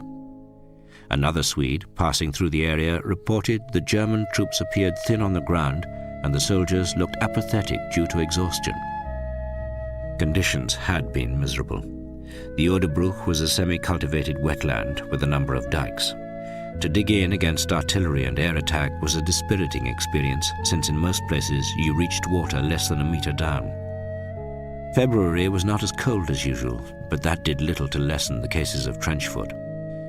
Apart from the lack of experienced troops, the German army's main problems were shortages of ammunition and shortages of fuel for their vehicles. For example, in the SS 30. Januar Division, the headquarters Kubelwagen could be used only in an emergency. And no artillery battery could fire without permission. The daily ration was 2 shells per gun. The Red Army dug their fire trenches in a slightly rounded sausage shape, as well as individual foxholes. Their snipers took up position in patches of scrub woodland or in the rafters of a ruined house. Using well-developed camouflage techniques, they would stay in place for 6 to 8 hours without moving. Their priority targets were first officers and then ration carriers. German soldiers could not move in daylight. And by restricting all movement to darkness, Soviet reconnaissance groups were able to penetrate the thinly held German line and snatch an unfortunate soldier on his own as a tongue for their intelligence officers to interrogate. Artillery forward observation officers also concealed themselves like snipers. In fact, they liked to think of themselves as snipers at one remove, but with bigger guns. One of the most impressive Red Army specialities, which came in very useful for the Oder bridgeheads, was to build underwater bridges between 25 and 30 centimeters below the surface of the water. The Luftwaffe pilots, flying Focke-Wulfs and Stukas, found it very hard to spot these artificial fords on stilts. While Goebbels, the Minister of Propaganda, still preached final victory, Goebbels, the Gauleiter and Reich Defense Kommissar for Berlin, ordered obstacles to be constructed in and around the city. Tens of thousands of undernourished civilians, mostly women, were marched out to expend what little energy they had on digging tank ditches. Rumors of resentment at Nazi bureaucracy, incompetence, and the time wasted on useless defense preparations began to circulate in spite of the penalties for defeatism. "In the whole war," one staff officer wrote scathingly, "I have never seen a tank ditch, either one of ours or one of the enemy's, which managed to impede a tank attack." The army opposed such senseless barriers constructed on Nazi party orders because they hindered military traffic going out towards the Seelow Heights and caused chaos with the stream of refugees now coming into the city from villages west of the Oder. Brandenburger farmers, who had to stay behind because they had been called up into the Volkssturm, meanwhile found it increasingly difficult to farm. The local Nazi party farm leader, the Ortsbauernführer, was ordered to requisition their carts and horses for the transport of wounded and ammunition. Even bicycles were being commandeered to equip the so-called tank hunting division. But the most telling degree of the Wehrmacht's loss of equipment during the disastrous retreat from the Vistula was its need to take weapons from the Volkssturm. Volkssturm Battalion 16/69 was centered on Wriezen at the edge of the Oderbruch, close to the front line. It mustered no more than 113 men, of whom 32 were on defense works in the rear and 14 were ill or wounded. The rest guarded tank barricades and bridges. They had 3 sorts of machine gun, including several Russian ones, a flamethrower lacking essential parts, 3 Spanish pistols, and 228 rifles from 6 different nations. One must assume that this report on their weapon states is accurate, since the district administration in Potsdam had issued a warning that to make a false report on this subject was tantamount to a war crime. But in many cases, even such useless arsenals were not handed over because Nazi Gauleiters told the Volkssturm to give up only weapons which had been lent by the Wehrmacht in the first place. Nazi party leaders had heard from Gestapo reports that the civilian population was expressing more and more contempt for the way they ordered others to die but did nothing themselves. The refugees in particular were apparently very harsh about the conduct of prominent personalities. To counter this, a great deal of military posturing took place. The Gau leadership of Brandenburg issued calls to party members for more volunteers to fight with the slogan, "The fresh air of the front instead of overheated rooms." Dr. Lai, the chief of Nazi Party organization, appeared at Führer headquarters with a plan to raise a Freikorps Adolf Hitler with 40,000 fanatical volunteers. He asked Guderian to make the army hand over 80,000 submachine guns at once. Guderian promised him the weapons once they were enrolled, knowing full well that this was pure bluster. Even Hitler did not look impressed. Over the last few months, Goebbels had become alarmed at Hitler's withdrawal from public view. He finally persuaded him to agree to a visit to the Oder front, mainly for the benefit of the newsreel cameras. The Führer's visit on the 13th of March was kept very secret. SS patrols watched all the routes beforehand, then lined them just before the Führer's convoy arrived. In fact, Hitler did not meet a single ordinary soldier. Formation commanders had been summoned without explanation to an old manor house near Wriezen, which had once belonged to Blücher. They were astonished to see the decrepit Führer. One officer wrote of his chalk-white face and his glittering eyes, which reminded me of the eyes of a snake.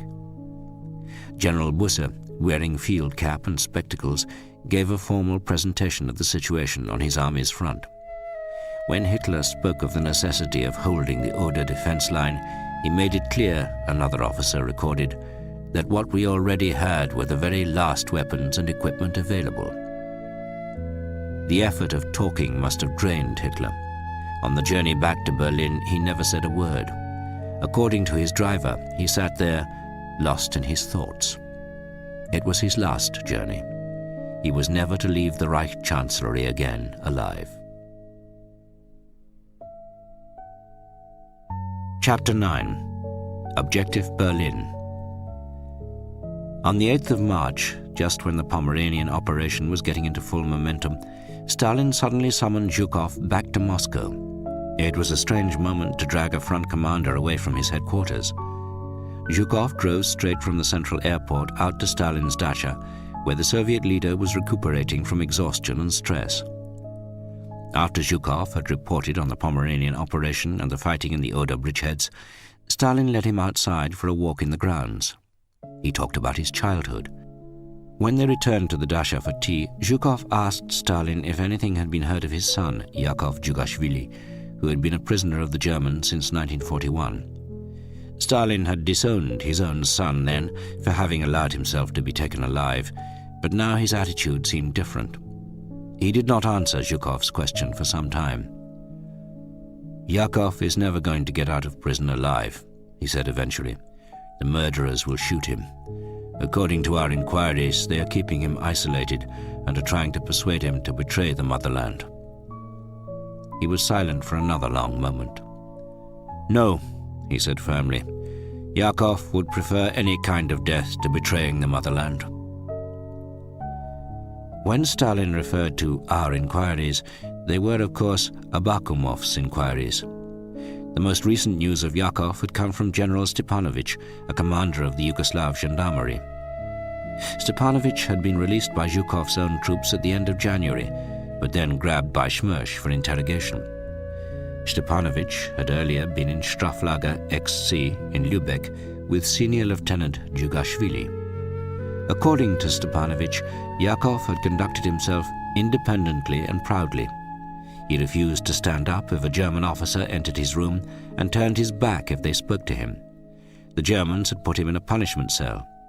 Despite an interview printed in the German press, Yakov Djugashvili insisted that he had never replied to any question from anyone. After an escape from the camp, he was taken away and flown to an unknown destination. To this day, the manner of his death is not clear, although the most common story is that he threw himself at the perimeter fence to force the guards to shoot him. Stalin may have changed his attitude towards his own son, but he remained pitiless towards the hundreds of thousands of other Soviet prisoners of war who had in most cases suffered an even worse fate than Yakov. Stalin changed the subject. He said he was very pleased with the results of the Yalta Conference. Roosevelt had been most friendly. Stalin's secretary, Poskrebyshev, then came in with papers for Stalin to sign. This was a signal for Zhukov to leave, yet it was also the moment for Stalin to explain the reason for the urgent summons to Moscow. "Go to the Stavka," he told Zhukov, "and look at the calculations on the Berlin operation with Antonov.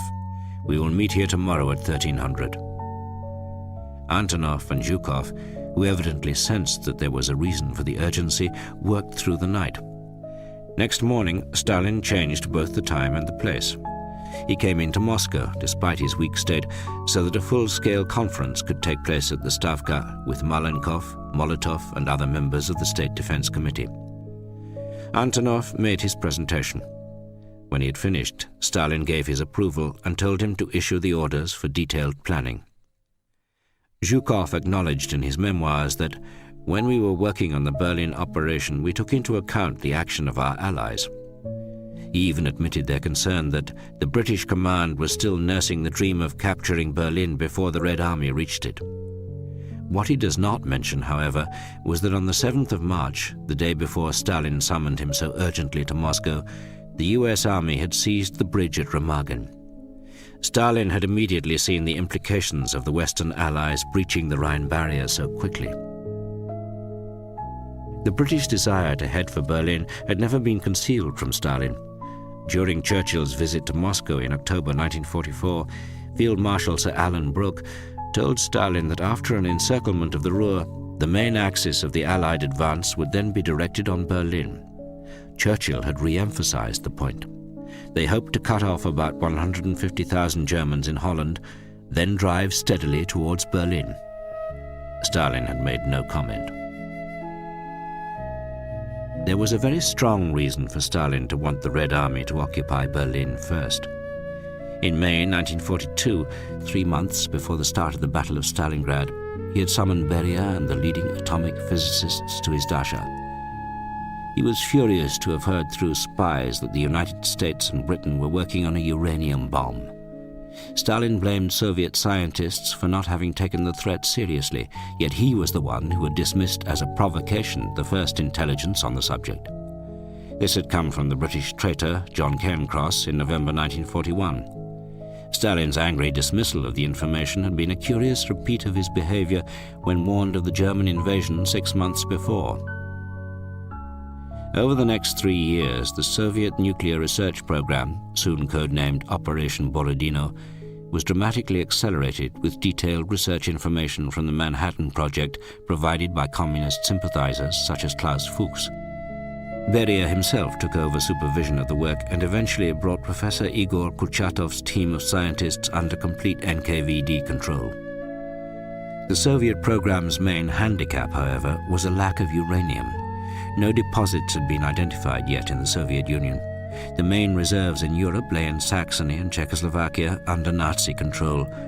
But before the Red Army reached Berlin, they appear to have had only the sketchiest information on the deposits there. On Beria's instructions, the Soviet Purchasing Committee in the United States asked the American War Production Board to sell it 8 tons of uranium oxide. After consultation with Major General Groves, the head of the Manhattan Project, the US government authorized purely token supplies, mainly in the hope of finding out what the Soviet Union was up to. Uranium deposits were discovered in Kazakhstan in 1945, but still in insufficient quantities.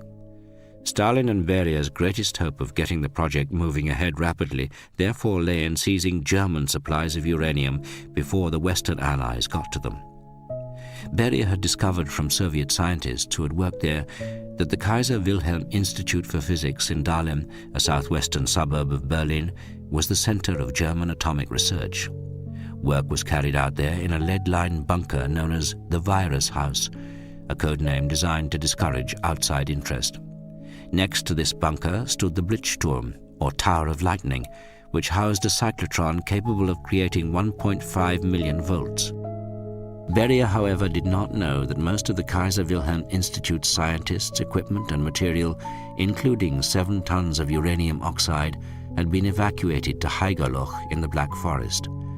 But a German bureaucratic mix-up had led to a further consignment being sent to Dahlem instead of Haigerloch. The rush for Dahlem was not to be entirely in vain. There had never been any doubt in the minds of the Nazi leadership that the fight for Berlin would be the climax of the war. The National Socialists, Goebbels had always insisted, will either win together in Berlin or die together in Berlin. Perhaps unaware that he was paraphrasing Karl Marx, he used to declare that whoever possesses Berlin possesses Germany. Stalin, on the other hand, undoubtedly knew the rest of Marx's quote, and whoever controls Germany controls Europe. The American war leaders, however, were clearly unfamiliar with such European dicta. It was perhaps this ignorance of European power politics which provoked Brooke into his uncharitable opinion after a working breakfast with Eisenhower in London on the 6th of March. There is no doubt that he, Eisenhower, is a most attractive personality and at the same time has a very, very limited brain from a strategic point of view. The basic problem, which Brooke did not fully acknowledge, was that the Americans at that stage simply did not view Europe in strategic terms. They had a simple and limited objective: to win the war against Germany quickly with as few casualties as possible and then concentrate on Japan.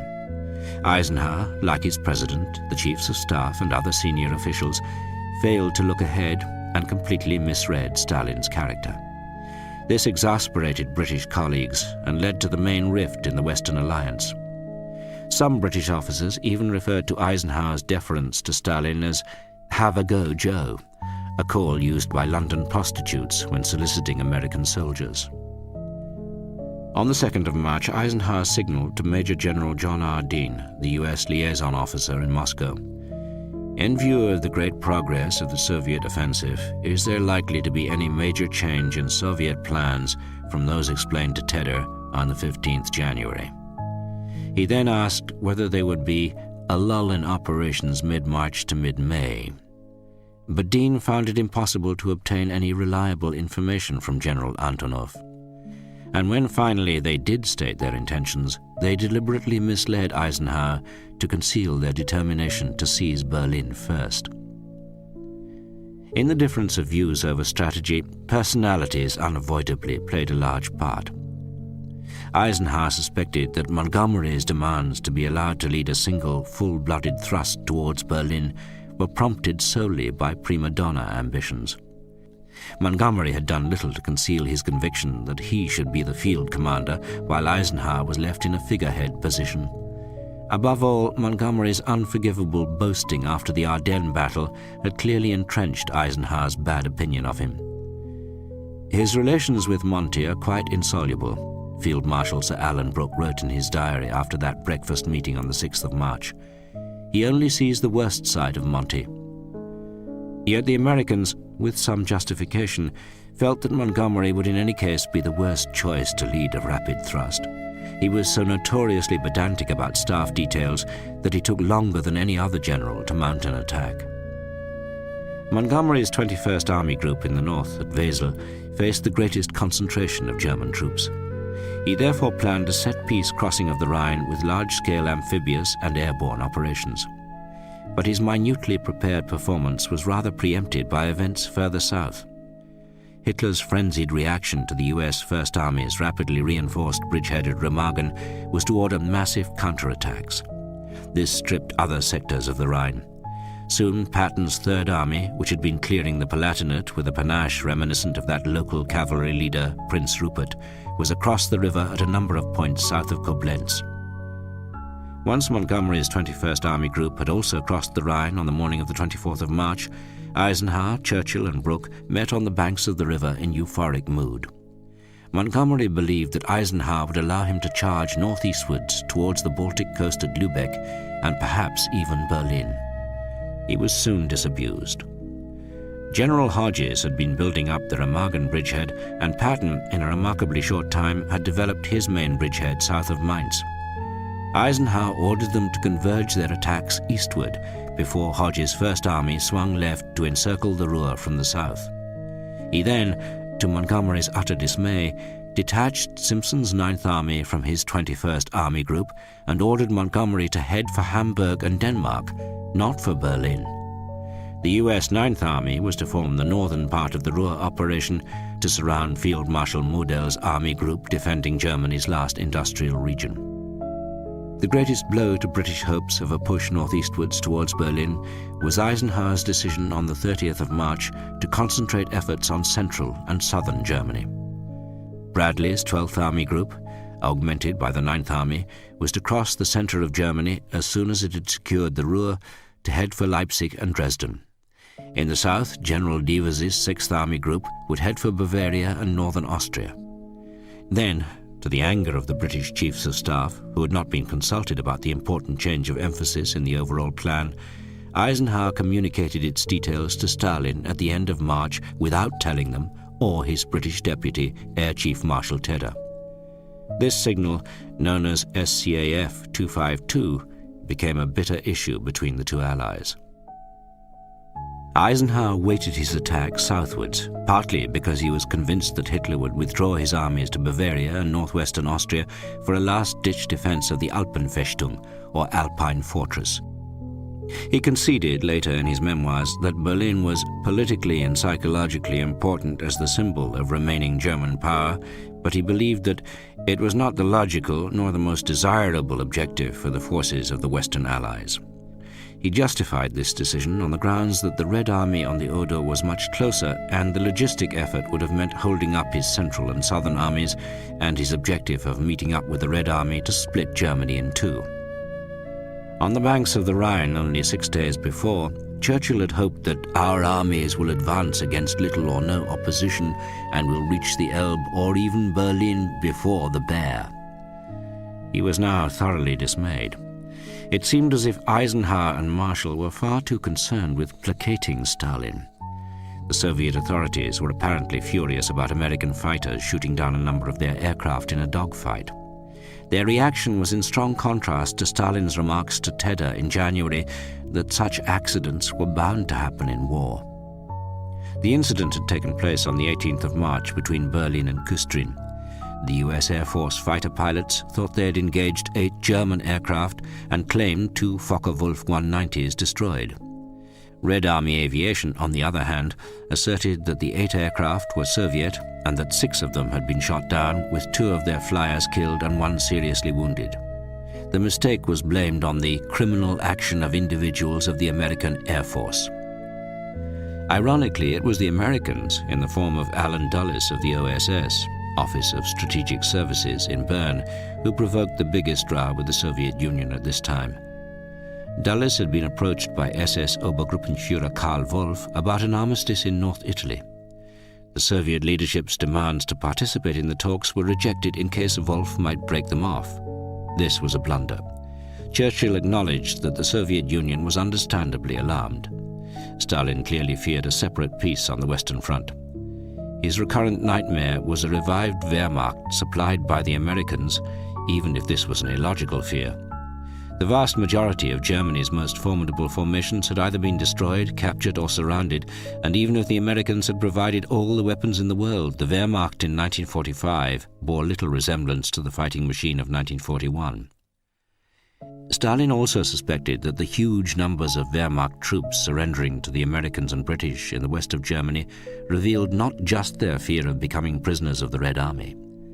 He thought it was part of a deliberate attempt to open up the Western Front to allow the Americans and British to reach Berlin first.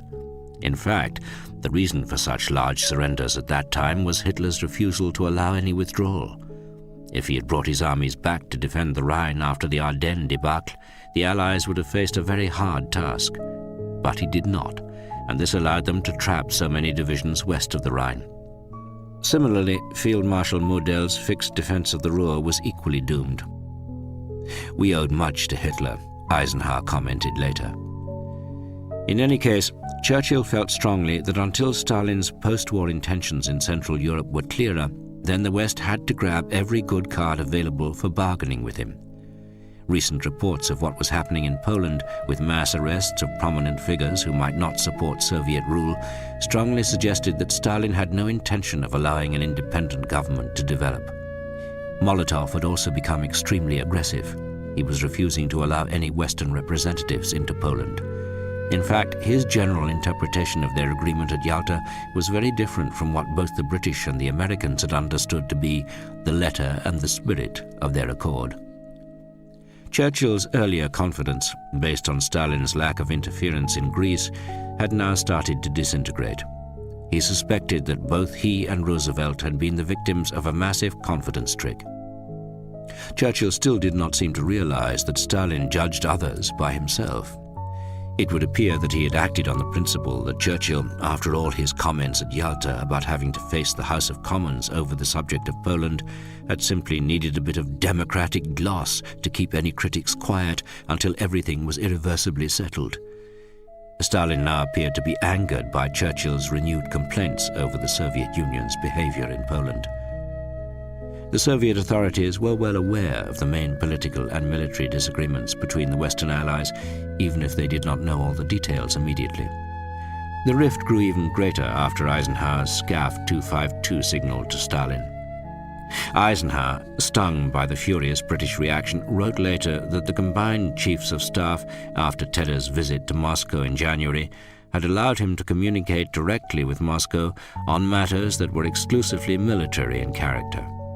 Later in the campaign, he wrote, "My interpretation of this authorization was sharply challenged by Mr. Churchill, the difficulty arising out of the age-old truth that politics and military activities are never completely separable." In any case, Eisenhower's view that Berlin itself was no longer a particularly important objective demonstrated an astonishing naivety. The irony, however, is that Eisenhower's decision to avoid Berlin was almost certainly the right one, albeit for totally the wrong reasons. For Stalin, the Red Army's capture of Berlin was not a matter of bargaining positions in the post-war game. He saw it as far too important for that. If any forces from the Western Allies had crossed the Elbe and headed for Berlin, they would almost certainly have found themselves warned off by the Soviet Air Force and artillery if in range. Stalin would have had no compunction in condemning the Western Allies and accusing them of criminal adventurism. While Eisenhower gravely underestimated the importance of Berlin, Churchill, on the other hand, underestimated both Stalin's determination to secure the city at any price and the genuine moral outrage which would have greeted any Western attempt to seize the Red Army's prize from under its nose. At the end of March, while the British and American chiefs of staff disagreed over Eisenhower's plans, the Stavka in Moscow put the finishing touches to the plan for the Berlin operation. Zhukov left his headquarters on the morning of the 29th of March to fly back to Moscow, but bad weather forced him down in Minsk shortly after midday. He spent the afternoon talking with Ponomarenko, the secretary of the Communist Party of Belorussia, and, since the weather had still not improved, he took the train to Moscow. The atmosphere in the Kremlin was extremely tense. Stalin was convinced that the Germans would do everything possible to make a deal with the Western Allies in order to hold off the Red Army in the east. The American talks in Bern with General Wolf about a possible ceasefire in northern Italy seemed to confirm his worst fears. Yet the Soviet leadership's intense suspicions failed to take into account Hitler's fanaticism. Figures around him might make peace overtures, but Hitler himself knew that surrender in any form, even to the Western Allies, offered him no future save humiliation and the gallows. There could be no deal without some form of palace coup against the Führer. Zhukov, who was to be responsible for seizing Berlin, also shared Stalin's fears that the Germans would open their front to the British and Americans. On the 27th of March, 2 days before he left for Moscow, the Reuters correspondent at 21st Army Group wrote that British and American troops heading for the heart of Germany were encountering no resistance. The Reuters report rang alarm bells in Moscow. "The German front in the west has entirely collapsed," was the first thing Stalin said to Zhukov when he finally reached Moscow. "It seems that Hitler's men do not want to take any measures to stop the advance of the Allies. At the same time, they are strengthening their groups on the main axes against us." Stalin gestured to the map, then knocked the ash from his pipe. "I think we are going to have a serious fight." Zhukov produced his front intelligence map and Stalin studied it. "When can our troops start to advance on the Berlin axis?" he asked. "The first Belarusian front will be able to advance in 2 weeks," Zhukov replied. "Apparently the first Ukrainian front will be ready at the same time. And according to our information, the second Belarusian front will be held up liquidating the enemy at Danzig and Gdynia until the middle of April." "Well," Stalin replied, "we'll just have to start without waiting for Rokossovsky's front." He went to his desk and leafed through some papers, then passed Zhukov a letter. "Here, read this," Stalin said. According to Zhukov, the letter was from a foreign well-wisher, tipping off the Soviet leadership about secret negotiations between the Western Allies and the Nazis. It did, however, explain that the Americans and British had refused the German proposal of a separate peace, but the possibility of the Germans opening the route to Berlin could not be ruled out. "Well, what have you got to say?" said Stalin. Not waiting for a reply, he said, "I think Roosevelt won't violate the Yalta Agreement, but as for Churchill, that one's capable of anything."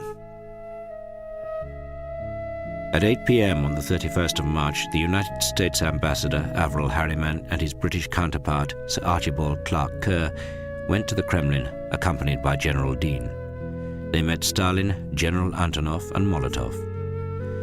Stalin was given an English and Russian text of the message contained in Eisenhower's SCAF 252, Dean reported late that night. After Stalin had read Eisenhower's message, we pointed out the operations described in the message on the map. Stalin immediately reacted and said that the plan seemed to be a good one, but that he, of course, could not commit himself definitely until he had consulted his staff. He said that he would give us an answer tomorrow. He seemed to be favorably impressed with the direction of the attack in central Germany and also of the secondary attack in the south. We emphasized the urgency of obtaining Stalin's views in order that the plans could be properly concerted. Stalin was much impressed with the number of prisoners that had been taken in the month of March and said certainly this will help finish the war very soon. Stalin then talked about every front except the crucial Oder front. He estimated that only about a third of the Germans wanted to fight. He again came back to Eisenhower's message. He said that the plan for Eisenhower's main effort was a good one, in that it accomplished the most important objective of dividing Germany in half. He felt that the Germans' last stand would probably be in the mountains of western Czechoslovakia and Bavaria. The Soviet leader was clearly keen to encourage the idea of a German national redoubt in the south. The very next morning, the 1st of April, Stalin received Marshals Zhukov and Konev in his large study in the Kremlin with its long conference table and the portraits of Suvorov and Kutuzov on the wall. General Antonov, the chief of the General Staff, and General Shtimenko, the chief of operations, were also present. "Are you aware how the situation is shaping up?" Stalin asked the two marshals. Zhukov and Konev replied cautiously that they were, as far as the information which they had received. "Read the telegram to them," Stalin told General Shtimenko. This message, presumably from one of the Red Army liaison officers at Schaeff headquarters, claimed that Montgomery would head for Berlin and that Patton's Third Army would also divert from its drive towards Leipzig and Dresden to attack Berlin from the south. The Stavka had already heard of the contingency plan to drop parachute divisions on Berlin in the event of a sudden collapse of the Nazi regime. All this was evidently conflated into an Allied plot to seize Berlin first, under the guise of assisting the Red Army. One cannot, of course, rule out the possibility that Stalin had the telegram faked to put pressure on both Zhukov and Konev. "Well then," Stalin said, eyeing his two marshals, "who is going to take Berlin? Are we or are the Allies?" "It is we who shall take Berlin," Konev replied immediately, "and we will take it before the Allies." "So that's the sort of man you are," Stalin replied with a faint smile. "And how will you be able to organize forces for it? Your main force is on the southern flank after the Silesian operation, and you'll have to do a good deal of regrouping." "You needn't worry, Comrade Stalin," said Konyev. "The front will carry out all the necessary measures."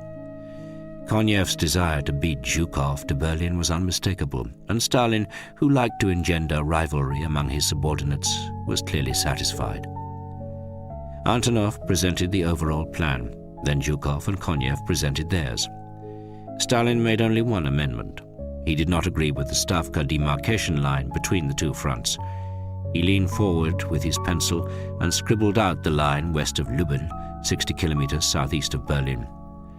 "In the event," he said, turning to Konyev, "of severe resistance on the eastern approaches to Berlin, which will definitely be the case, the First Ukrainian Front should be ready to attack with tank armies from the south." Stalin approved the plans and gave orders for the operation to be ready in the shortest time possible, and in any case no later than the 16th of April. The Stavka, as the Russian official history puts it, worked in great haste, fearing that the Allies would be quicker than Soviet troops in taking Berlin. They had much to coordinate. The operation to capture Berlin involved 2.5 million men, 41,600 guns and mortars, 6,250 tanks and self-propelled guns, and 7,500 aircraft. No doubt Stalin took satisfaction in the fact he was concentrating a far more powerful mechanized force to seize the capital of the Reich than Hitler had deployed to invade the whole of the Soviet Union. After the main conference on the 1st of April, Stalin replied to Eisenhower's message, which had provided accurate details of forthcoming American and British operations.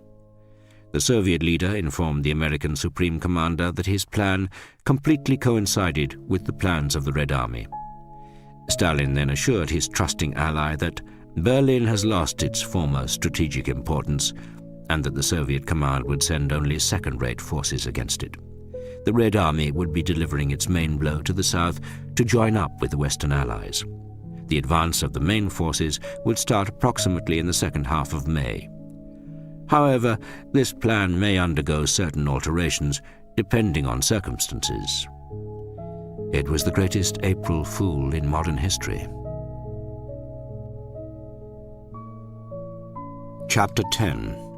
The Camarilla and the General Staff. During the final phase of the Soviet onslaught on Pomerania, General von Tipuskirch gave an evening reception for foreign military attachés out at Melensee.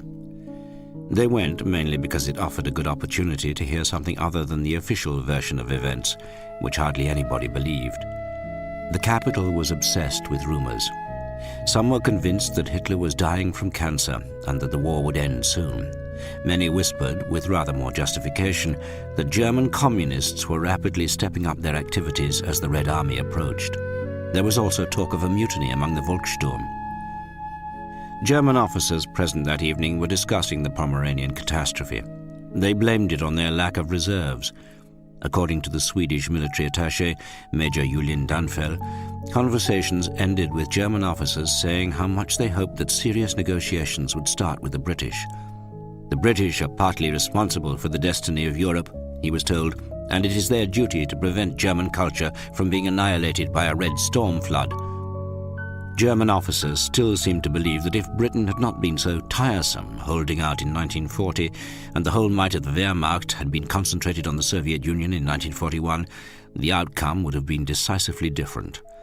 Some of those present, Julin Danfel concluded, became very sentimental and the whole thing seemed quite sad. The delusions of the German officer class, although different from those of Hitler's court circle, were no less deeply held. Their real regret about the invasion of the Soviet Union had been its lack of success. To the German army's shame, no more than a small minority of officers had been genuinely outraged by the activities of the SS Einsatzgruppen and other paramilitary formations. In the course of the last 9 months, anti-Nazi feelings had developed in army circles, partly because of the cruel repression of the July plotters, but mainly as a result of Hitler's blatant ingratitude and prejudice against the army as a whole. His outright loathing of the General Staff, and his attempts to shift the blame for his own catastrophic meddling onto the shoulders of field commanders were deeply resented. In addition, the preference given to the Waffen-SS in weapons, manpower, and promotion stirred strong feelings of resentment towards the Nazi Praetorian Guard. A senior Kriegsmarine officer told Julian Dunfell about a recent conference where senior military officers discussed the possibility of a last-ditch attack on the Eastern Front to force the Red Army back to the frontier of 1939. If the attempt were successful, the naval officer said, then this would provide the right opportunity to open negotiations. In order to do this, Hitler must be removed. Himmler would take over and be the guarantor of maintaining order. This idea revealed not just a stupendous lack of imagination. It also shows that Wehrmacht officers in Berlin seemed to have no understanding of the state of affairs at the front. The Vistula-Oder operation had smashed the German army's capacity to launch another sustained offensive. The only question which remained was the number of days it would take the Red Army to reach Berlin from the front along the Oder, the line which, they now heard to their horror, might become the future frontier of Poland.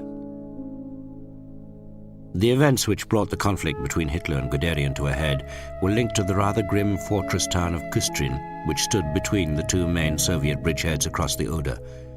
Kustrin was known as the gateway to Berlin. It was situated on the confluence of the rivers Oder and Warta, 80 kilometers east of Berlin, and astride Reichsstrasse 1, the main road from the capital to Königsberg. Kustrin was the focal point of operations for both sides. Zhukov wanted to merge the two bridgeheads. Berzarin's 5th Shock Army had the northern one, and Chuikov's 8th Guards Army the southern one, to prepare a large forming-up area for the forthcoming Berlin offensive. Hitler, meanwhile, had insisted on a counterattack with 5 divisions from Frankfurt an der Oder to encircle Chuikov's army from the south. Guderian had tried to put a stop to Hitler's plan, knowing that they had neither the air and artillery support nor the tanks necessary for such an enterprise. The debacle, which happened on the 22nd of March, the day Heinrici had been lectured by Himmler at the headquarters of Army Group Vistula, had taken place as divisions were redeployed for the offensive. The 25th Panzergrenadier Division withdrew from the Kustrin corridor before its replacement was ready. Berzarin's 5th Shock Army and Chuikov's 8th Guards Army reacted quickly and seized their chance. Kustrin was now isolated. Guderian, however, still hoped that peace negotiations would save the Wehrmacht from total destruction. On the 21st of March, the day before the loss of the Kustrin corridor, he had approached Himmler in the Reich Chancellery garden, where he had been taking a stroll with Hitler among the rubble. Hitler left the two men to talk. Guderian said straight out that the war could no longer be won. The only problem now is how most quickly to put an end to the senseless slaughter and bombing. Apart from Ribbentrop, you are the only man who still possesses contacts in neutral countries. Since the foreign minister has proved reluctant to propose to Hitler that negotiations be begun, I must ask you to make use of your contact and go with me to Hitler and urge him to arrange an armistice. My dear Colonel General, Himmler replied, it is still too early for that. Guderian persisted, but either Himmler was still afraid of Hitler, as Guderian thought, or he was playing his cards carefully. One of his confidants in the SS, Gruppenführer von Alvensleben, sounded out Colonel Eismann at Army Group Vistula and told him in the strictest confidence that Himmler wanted to approach the Western Allies through Count Folke Bernadotte of the Swedish Red Cross. Eismann replied that first of all he thought it too late for any Western leader to consider terms, and secondly, Himmler struck him as the most unsuitable man in the whole of Germany for such negotiations. During the evening of the 21st of March, just after Guderian's approach to Himmler, Hitler told the Army Chief of Staff that he should take sick leave because of his heart trouble. Guderian replied that with General Wenck still recovering from his car crash and General Krebs wounded in the heavy bombing raid on Zossen 6 days before, he could not abandon his post. Guderian states that while they were talking, an aide came in to tell Hitler that Speer wanted to see him. He must have confused the date or the occasion, because Speer was not in Berlin at this time. Hitler exploded and refused. Always when any man asks to see me alone, he apparently complained to Guderian, it is because he has something unpleasant to say to me. I cannot stand any more of these Job's comforters. His memoranda begin with the words, "The war is lost," And that's what he wants to tell me now. I always just lock his memoranda away in the safe, unread. According to his aide, Nikolaus von Below, this was not true. Hitler did read them. But as Hitler's reaction to the loss of the Brigid Remagen had shown, he had only one reaction to disaster. It was to blame others. On that day, the 8th of March, Jodl had come in person to the conference to tell Hitler of the failure to blow the bridge.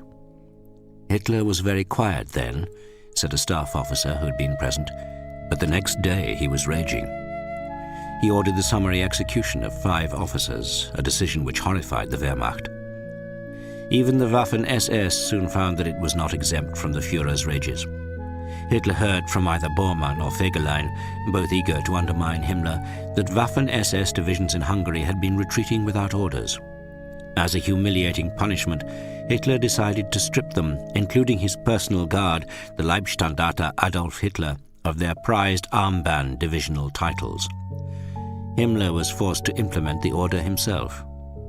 This mission of his to Hungary, Guderian noted with little regret, did not win him much affection from his Waffen-SS. The attack from Frankfurt an der Oder, which Hitler still refused to give up, took place on the 27th of March. General Busse, the commander of the 9th Army, was its reluctant orchestrator. The operation was a costly failure, even though it initially took the 8th Guards Army by surprise. German panzer and infantry troops in the open were massacred by Soviet artillery and aviation. The next day, during the 90-minute drive from Zossen into Berlin for the Situation Conference, Guderian made his intentions clear to his aide, Major Freitag von Loringhoven. "Today I am really going to give it to him straight," he said in the back of the huge Mercedes staff car. The atmosphere in the Reich Chancellery bunker was tense even before General Bergdorf announced Hitler's arrival with his usual call of "Meine Herren, der Führer kommt." This was the signal for everyone to come to attention and give the Nazi salute. Keitel and Jodl were there, and so was General Busse, whom Hitler had summoned along with Guderian to explain the Küstrin fiasco. While Jodl displayed his usual ice-cold lack of emotion, Guderian was clearly in a truculent frame of mind. Hitler's mood was evidently not improved by having just heard that General Patton's tanks had reached the outskirts of Frankfurt am Main. General Busse was told to present his report. As Busse spoke, Hitler demonstrated a mounting impatience. He suddenly demanded why the attack had failed. And before Busse or anyone else had the chance to reply, he began another tirade against the incompetence of the officer corps and the general staff. In this case, he blamed Busse for not using his artillery. Guderian stepped in to tell Hitler that General Busse had used all the artillery shells available to him. "Then you should have arranged for him to have more," Hitler screamed back at him. Freitag von Loringhoven observed Guderian's face turn red with rage as he defended Busse. The Chief of Staff turned the subject to Hitler's refusal to withdraw the divisions from Kurland for the defense of Berlin. The row escalated rapidly to a terrifying intensity. Hitler became paler and paler, noted Freitag von Loringhoven, while Guderian became redder and redder. The witnesses to this dispute were deeply alarmed. Freitag von Loringhoven slipped out of the conference room and put through an urgent call to General Krebs at Zossen. He explained the situation and suggested that he must interrupt the meeting with some excuse. Krebs agreed, and Freitag von Loringhoven went back into the room to tell Guderian that Krebs needed to speak to him urgently. Krebs spoke to Guderian for 10 minutes, during which time the Chief of Staff calmed down. When he went back into Hitler's presence, Jodl was reporting on developments in the West. Hitler insisted that everyone should leave the room except Field Marshal Keitel and General Guderian. He told Guderian that he must go away from Berlin to restore his health. "In 6 weeks the situation will be very critical. Then I shall need you urgently." Keitel asked him where he would go on leave.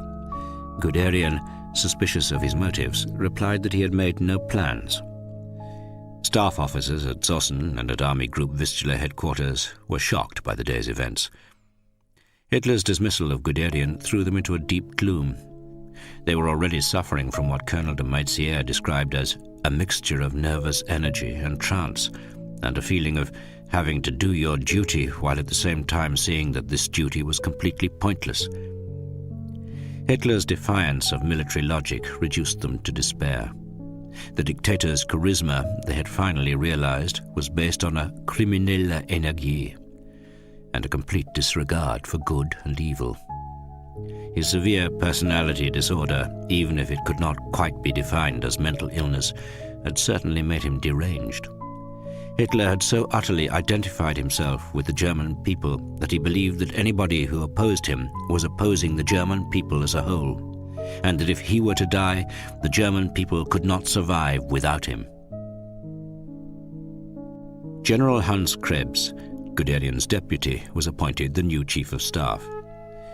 This short, bespectacled, somewhat bandy-legged man, wrote one staff officer, had a perpetual smile and the air of a faun about him. He had a sharp, often sarcastic wit, and always the right joke or anecdote for any moment. Krebs, a staff officer and not a field commander, was the archetypal second-in-command, which was exactly what Hitler wanted. Krebs had been military attaché in Moscow in 1941, shortly before the German invasion of the Soviet Union. And for an officer of the Wehrmacht, he enjoyed the unusual distinction of having been slapped on the back by Stalin. "We must always remain friends, whatever should happen," the Soviet leader had then said to him when saying farewell to the Japanese foreign minister on a Moscow railway platform early in 1941. "I'm convinced of it," Krebs had replied, quickly recovering from his astonishment. Field commanders, however, had little respect for Krebs's opportunism. He was known as the man who can make white out of black. On Guderian's departure, Freitag von Loringhoven asked to be sent to a front-line division, but Krebs insisted that he stayed on with him. "The war's over anyway," he said. "I want you to help me in this last phase." Freitag von Loringhoven felt obliged to agree. He thought that Krebs was no Nazi, and that he had refused to join the July plotters only because he was convinced that the attempt would fail.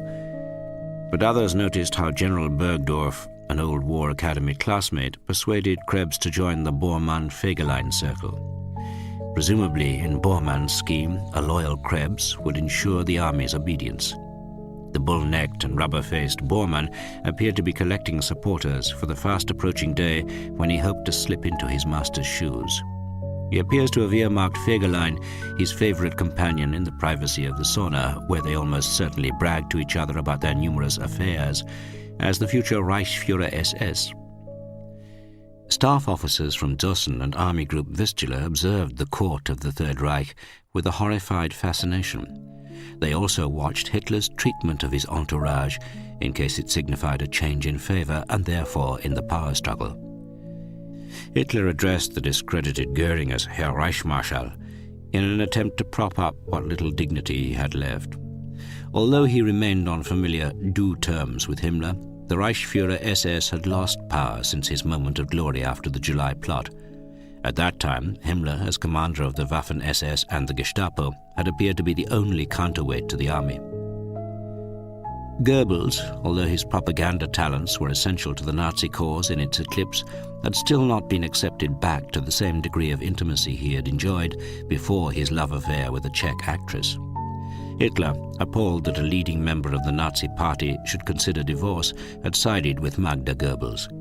The Reich Minister for Propaganda was forced to uphold the family values of the regime. Grand Admiral Dönitz was favored because of his complete loyalty and because Hitler saw his new generation of U-boats as the most promising weapon of revenge.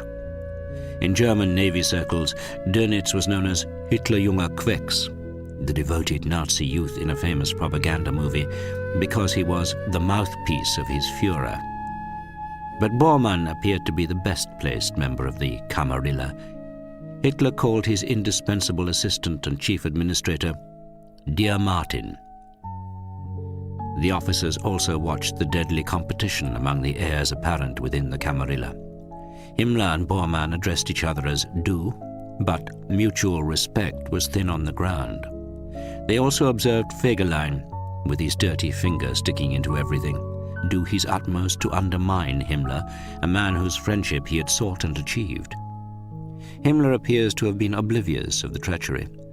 He generously permitted his subordinate, no doubt as the Führer's brother-in-law presumptive, to address him as Du. Eva Braun had already returned to Berlin to stay by her adored Führer's side right to the end.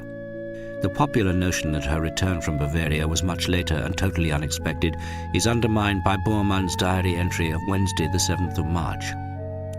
In the evening, Eva Braun left for Berlin with a courier train. If Bormann had known of her movements in advance, then so, presumably, had Hitler.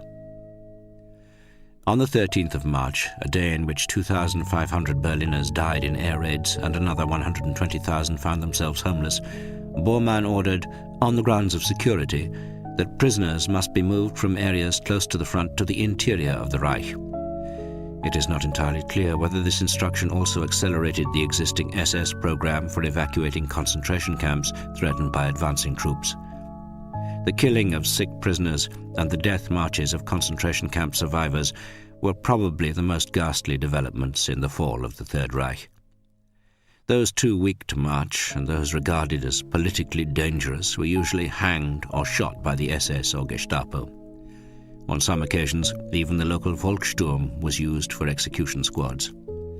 Yet men and women condemned for listening to a foreign radio station apparently constituted the largest group among those defined as dangerous. The Gestapo and SS also reacted brutally to reports of looting, especially when it involved foreign workers. German citizens were usually spared. In this frenzy of reprisal and revenge, Italian forced laborers suffered more than almost any other national group. They suffered presumably because of a Nazi desire to take revenge on a former ally who had changed sides. Soon after issuing his order for the evacuation of prisoners, Bormann flew to Salzburg on the 15th of March. Over the next 3 days, he visited mines in the area. The purpose of this must have been to choose sites for concealing Nazi loot and Hitler's private possessions. He was back in Berlin on the 19th of March after an overnight train journey. Later that day, Hitler issued what became known as the Nero, or Scorched Earth Order. Everything which might be of use to the enemy should be destroyed on withdrawal. The timing, just after Bormann's journey to conceal Nazi loot, was an ironic coincidence. It was Albert Speer's latest memorandum which had suddenly triggered Hitler's insistence on a scorched earth policy to the end. When Speer tried to persuade Hitler in the early hours of that morning that bridges should not be blown up unnecessarily because their destruction meant eliminating all further possibility for the German people to survive, Hitler's reply revealed his contempt for them all. "This time you will receive a written reply to your memorandum," Hitler told him. "If the war is lost, the people will also be lost, and it is not necessary to worry about their needs for elemental survival. On the contrary, it is best for us to destroy even these things, for the nation has proved to be weak, and the future belongs entirely to the strong people of the East. Whatever remains after this battle is in any case only the inadequates, because the good ones will be dead." Speer, who had travelled straight to Field Marshal Model's headquarters in the Ruhr to persuade him not to wreck the railway system, received Hitler's written reply on the morning of the 20th of March. All military, transport, communication and supply facilities, as well as all material assets in the territory of the Reich, were to be destroyed. Reich Minister Speer was relieved of all his responsibilities in this field, and his orders for the preservation of factories were to be rescinded immediately. Speer had cleverly used an anti-defeatist argument, saying that factories and other structures should not be destroyed since they were bound to be recaptured in a counterattack. But now Hitler had rumbled his tactic. One of the most striking aspects of this exchange was that Speer finally realized that Hitler was a criminal only after receiving his patron's reply.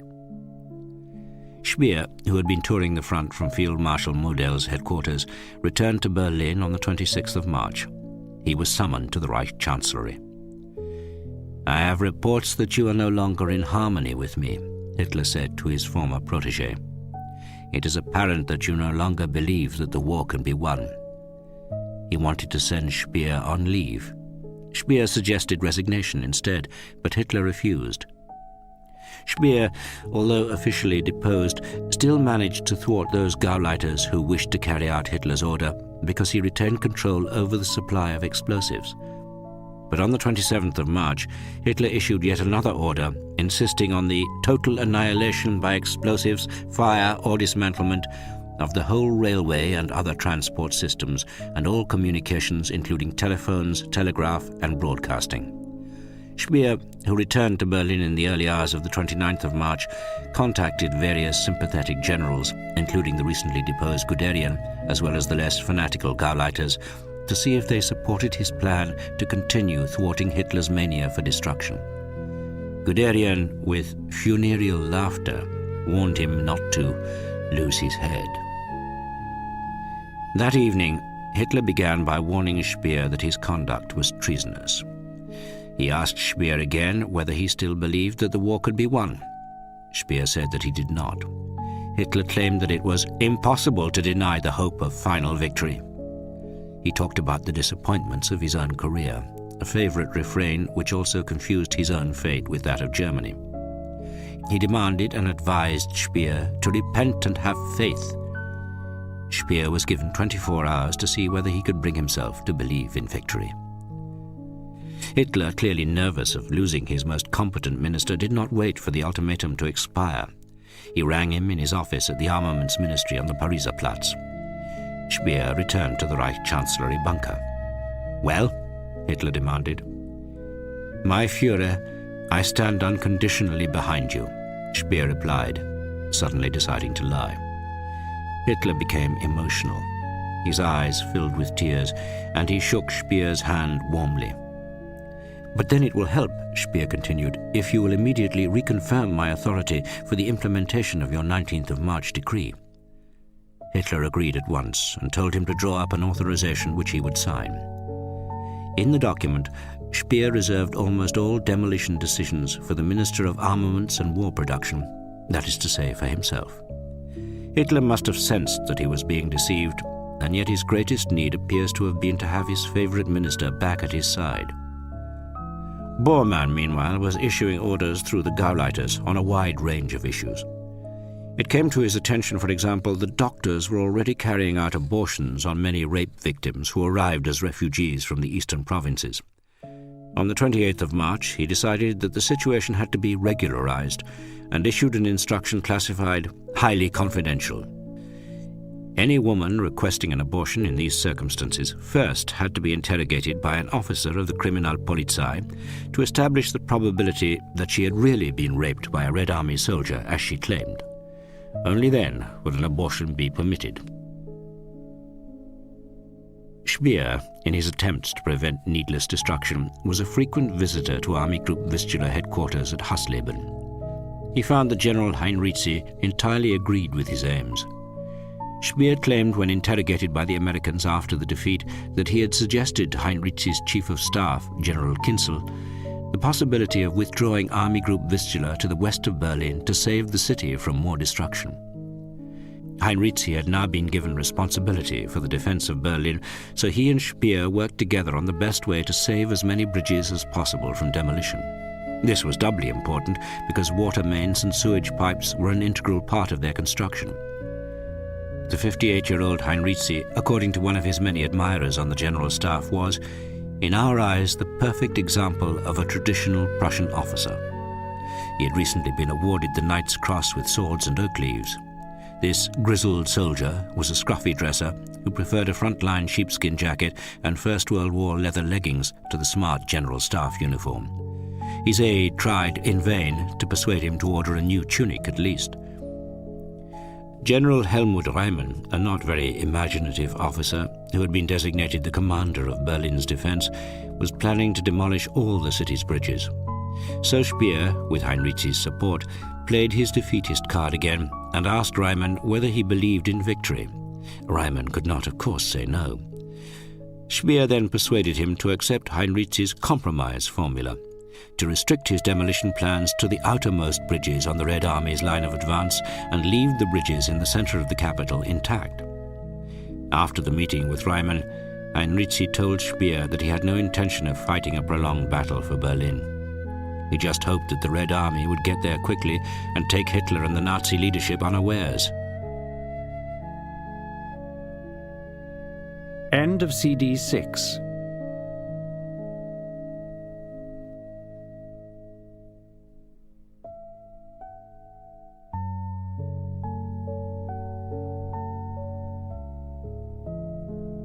CD 7.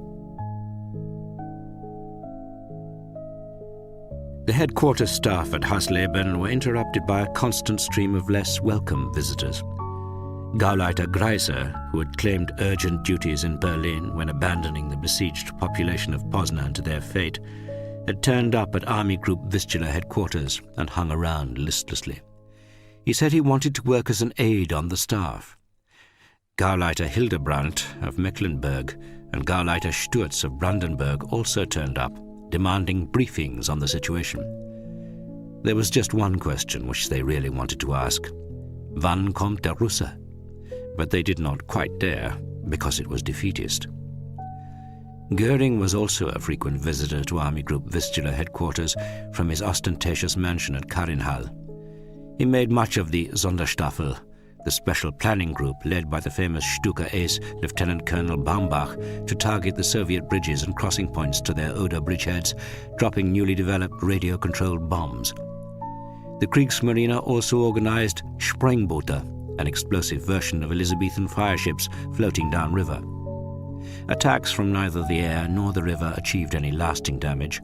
Repairs were made with great sacrifice by Soviet engineers working in freezing water. Many of them lost their lives to the cold or the current. Colonel Baumbach admitted to Army staff officers that it was pointless to continue. It would be better to distribute the aircraft fuel used to armored units. Baumbach, who according to Colonel Eismann had none of the prima donna luren of many fighter aces, was a realist, unlike the Reichsmarschall. Goering's vanity was as ludicrous as his irresponsibility. According to one staff officer at Army Group Vistula, his twinkling eyes and the fur trimming on his specially designed uniform gave him more the appearance of a cheerful market woman than a marshal of the Reich. Goering, wearing all his medals and thick gold braid epaulets, insisted on going on tours of inspection and then spent his time sending messages to army commanders complaining that he had not been saluted properly by their men. During one planning session at Hasleben, he described his 2 parachute divisions on the Oder front as Übermenschen. "You must attack with both my paratroop divisions," he declared. "Then you can send the whole Russian army to the devil." Goering failed to acknowledge that even many of the officers were not paratroopers at all, but Luftwaffe personnel transferred to ground combat duties of which they had no experience. His cherished 9th Parachute Division would be the first to crack when the attack came. Goering and Dönitz intended to raise at least 30,000 men from Luftwaffe and Kriegsmarine base units to throw them into the battle. The fact that they had received virtually no training did not seem to concern them. A Marine division was formed, with an admiral as divisional commander and only one army officer on the staff to advise them on tactics and staff procedures. Not to be outdone in the competitive bidding between the armed forces, the SS had formed more police battalions and a motorized brigade of Waffen-SS headquarters staff. It was designated 1001 Knights. SS codenames became curiously exotic as the end of the Third Reich approached. The brigade's tank hunting detachment was codenamed Zuleika, and the reconnaissance battalion Harem. On the 2nd of April, one of Himmler's staff officers proposed from the special train of the Reichsführer SS that another 4,000 front helpers could be added to the figure of 25,000 men marked to come from the Reichspost. The Nazi leadership was trying to meet the target of der 800,000 Mann Plan. Army Group Vistula headquarters argued that if there were no weapons to give all these untrained men, then they would be worse than useless. Yet the Nazi authorities were quite prepared to distribute a few Panzerfausts among them and give them a grenade each to take a few of the enemy with them. It was quite simply, wrote Colonel Eismann, an order of organized mass murder, nothing less. The Nazi Party itself tried to keep alive the idea of the Freikorps Adolf Hitler. Bormann was still discussing it on Wednesday the 28th of March with Dr. Kaltenbrunner, Members of the SS were conspicuously punctilious about their academic qualifications. They were also keen to display their historical knowledge at a time when Dr. Goebbels was dragging up every example of reversals of military fortune for his propaganda barrage. Frederick the Great and Blücher had been overused, so Kaltenbrunner recommended to the propaganda ministry the defeat of King Darius of Persia. Army Group Vistula's two armies received largely unrealizable promises from the Nazi leadership. General Hasso von Manteuffel's so-called Third Panzer Army on the Oder front north of the Ninth Army had little more than a single panzer division. The bulk of his divisions were also composed of composite battalions and trainees. General Busse's Ninth Army was a similar hodgepodge. It even included an assault gun company wearing U-boat uniforms. That sector of the Oderbruch front was almost entirely manned by training units sent forward with a small ration of bread, dry sausage, and tobacco. Some soldiers were so young that they were given sweets instead of tobacco. Field kitchens were set up in the villages just behind the lines, and the trainees were marched forward to start digging their trenches. A comrade, one of them wrote, was a companion in suffering. They were not a unit in any usual military sense of the word. Nobody, not even their officers, knew what their duties were or what they were supposed to do. They just dug in and waited. Jokes reflected their mood. One of the current ones, a captured soldier told his Soviet interrogator, was, "Life is like a child's shirt, short and shitty." German soldiers with enough experience of war to know that any fool could be uncomfortable took great pride in creating a gemütlich earth bunker, usually about 2 meters by 3 meters, with small tree trunks holding up the meter of earth cover above. "My main dugout was really cozy," wrote one soldier. "I turned it into a little room with a wooden table and bench." Mattresses and eiderdowns looted from nearby houses provided the final home comforts. Since firelight or smoke attracted the attention of snipers, soldiers soon gave up shaving and washing. Rations started to get worse towards the end of March. On most of the front at night, cold and congealed, from a field kitchen well to the rear. If the soldiers were lucky, they received a quarter-litre bottle of schnapps each and, very occasionally, front Kämpferpäckchen, small packs for frontline combatants containing cake, sweets and chocolate. The main problem, however, was the lack of clean drinking water. As a result, many soldiers suffered from dysentery and their trenches became squalid. The faces of the young trainees were soon gaunt from tiredness and strain. Attacks by Sturmovik fighter bombers in clear weather, the midday concert of artillery and mortar fire, and random shelling at night took their toll. From time to time, the Soviet artillery ranged in on any buildings in case they contained a command post, and then fired phosphorus shells. But for the young and inexperienced, the most frightening experience was a 4-hour stint on sentry duty at night. Everyone feared a Soviet raiding party coming to grab them as a tongue. Nobody moved by day. A Soviet sniper shot Pohlmeier, one of Gerhard Tillery's comrades in the Potsdam regiment of officer cadets, straight through the head as he climbed out of his slit trench. Otterstedt, who tried to help him, was also picked off. They never spotted the muzzle flash, so they had no idea where the shot had come from. The Germans on that sector, however, had their own sniper. He was a really crazy type who dressed up when off duty in an undertaker's black top hat and tailcoat, to which he pinned his German cross in gold, a vulgar decoration known as the fried egg. His eccentricities were presumably tolerated because of his 130 victories. This sniper used to take up position just behind the front line in a barn. Observers with binoculars in the trenches would then relay targets to him. One day, when little was happening, the observer told him of a dog running around the Russian positions. The dog was killed with a single shot. Ammunition was in such short supply that exact figures had to be reported every morning. Experienced company commanders were over-reporting expenditure to build up their own reserves for the big attack, which they knew must come soon. German formation commanders became increasingly uneasy during that last part of March. They felt that the Soviets were playing with them like a cat with a mouse, deliberately achieving 2 goals at once.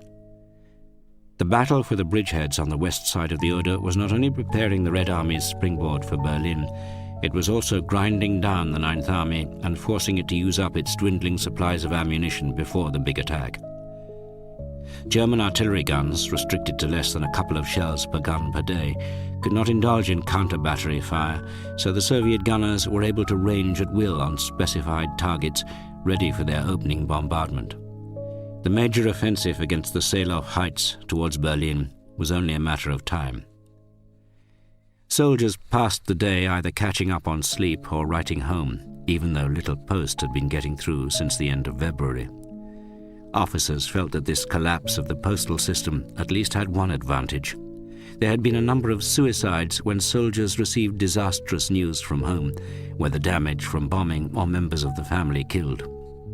Captured German soldiers told their Soviet interrogators, and it is impossible to know whether they were speaking the truth or trying to curry favor, that their own artillery fired salvos to explode behind their trenches as a warning not to retreat. Soldiers knew that they were going to be overwhelmed, and they waited only for one thing: the order to retreat. When a platoon commander rang back to company headquarters on the field telephone and received no reply, there was nearly always panic. Most jumped to the assumption that they had been abandoned by the very commanders who had ordered them to fight to the end, but they did not want to risk the Feldgendarmerie. The best solution was to bury themselves deep in a bunker and pray that the Soviet attackers would give them a chance to surrender before chucking in a grenade. But even if their surrender was accepted, there was always the risk of an immediate German counterattack. Any soldier found to have surrendered faced summary execution. Despite all its weaknesses in trained men and ammunition, the German army at bay could still prove itself a dangerous opponent. On the 22nd of March, Chuikov's 8th Guards Army attacked at Gut-Hattenhof on the treeless floodplain near the Reitvine Spur.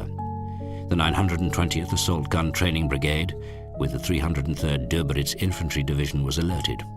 They deployed rapidly on seeing T-34 tanks. Oberfeldwebel Weinheimer yelled his fire orders: range, armor piercing, target, fire.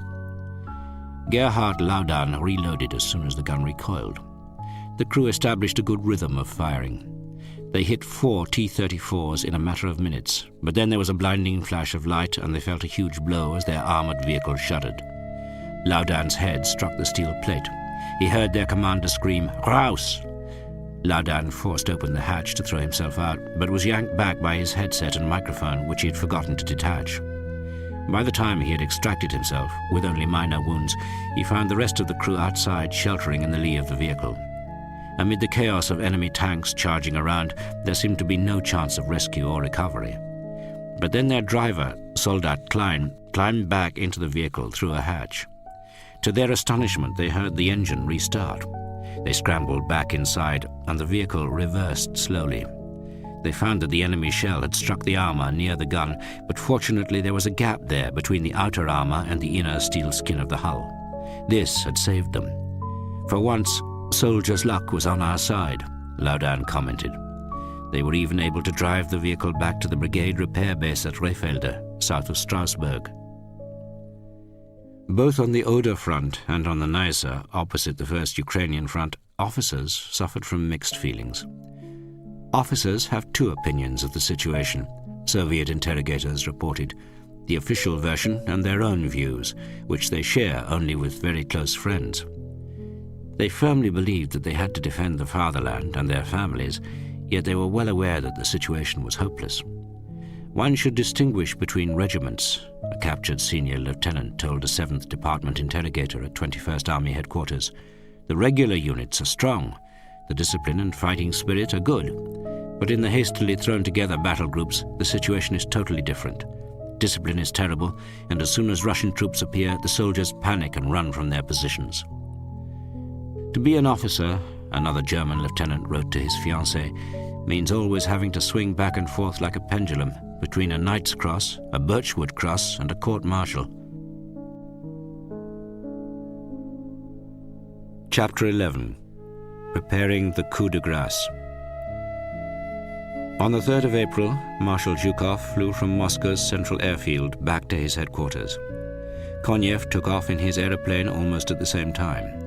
The race was on. The plan was to launch the offensive on the 16th of April and to take Berlin on the 22nd of April, Lenin's birthday. Zhukov was in constant touch with the Stavka, but all his communications with Moscow were controlled by the NKVD in the form of the 108th Special Communications Company attached to his headquarters. The Berlin operation, planned by the genius commander-in-chief, Comrade Stalin, as the political department of the First Ukrainian Front put it so diplomatically, was not a bad plan. The trouble was that the main bridgehead seized by the First Belarusian Front lay right under the best defensive feature in the whole region, the Zhelov Heights. Zhukov admitted later that he had underestimated the strength of this position. The tasks facing the staffs of the two main fronts involved in the operation were huge. Russian gauge railways had been rapidly laid right across Poland and the temporary bridges over the Vistula to bring up the millions of tons of supplies required, including artillery shells and rockets, ammunition, fuel and food. The Red Army's principal raw material, its manpower, also needed restocking and refashioning. Casualties in the Vistula Oder and the Pomeranian operations had not been heavy by Red Army standards, especially when considering the huge advances made.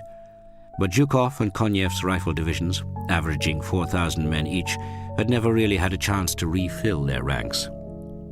By the 5th of September 1944, 1,030,494 criminals from the Gulag had been transferred to the Red Army.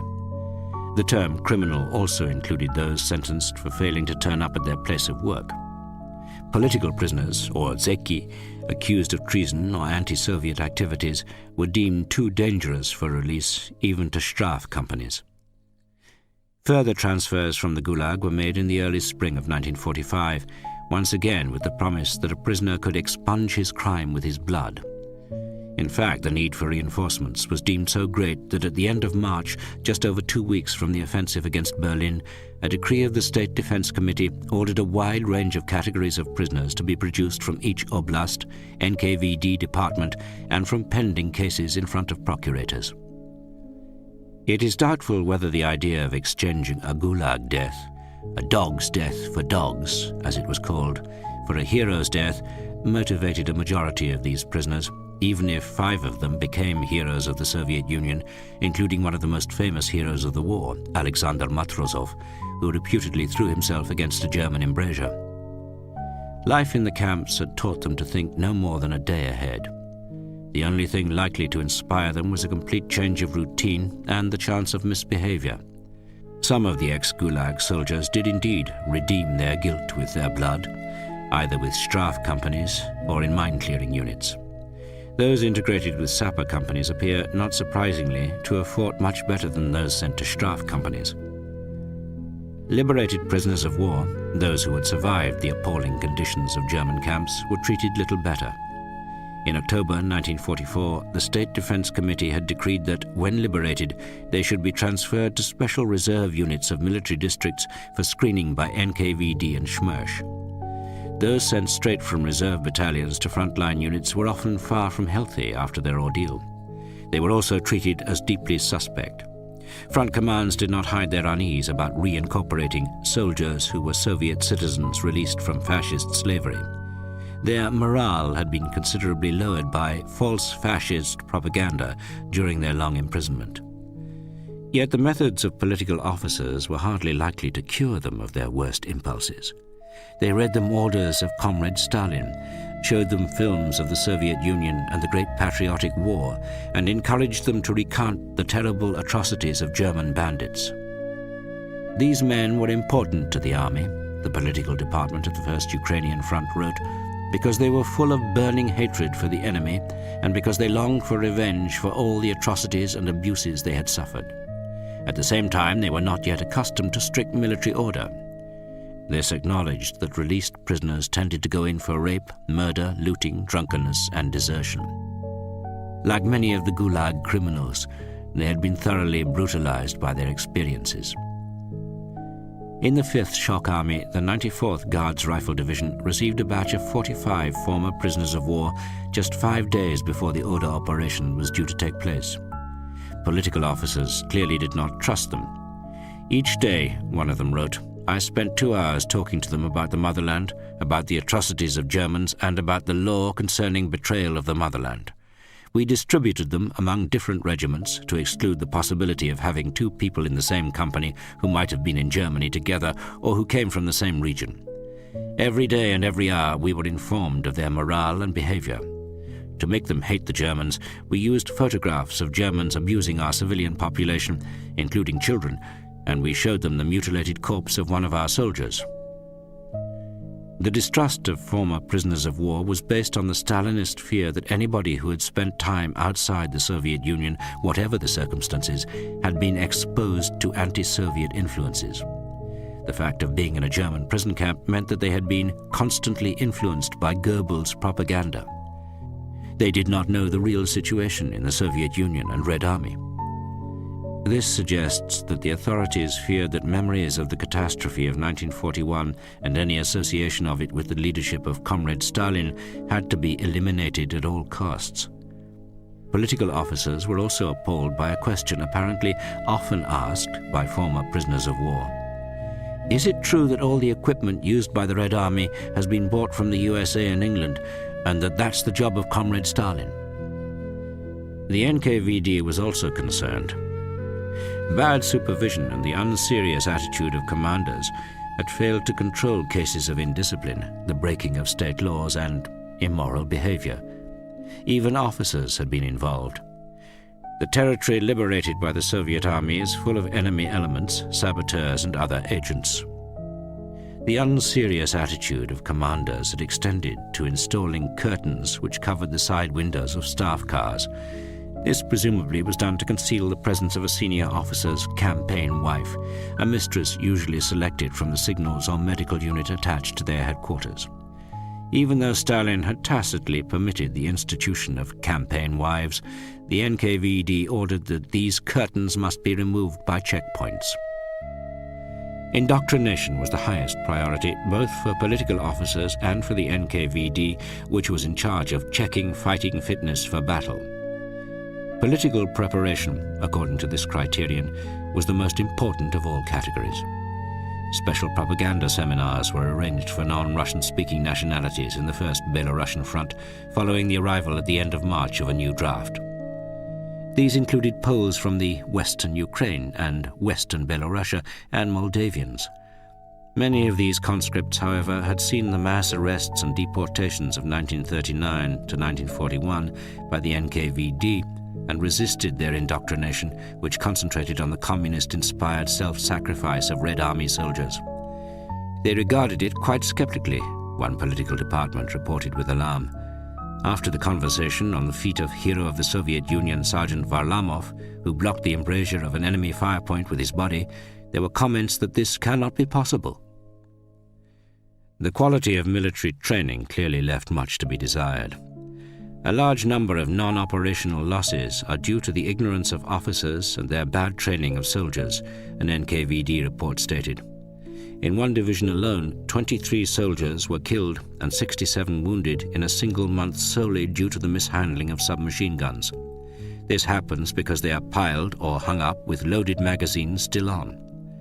Other soldiers were wounded when messing around with unfamiliar weapons and anti-tank grenades.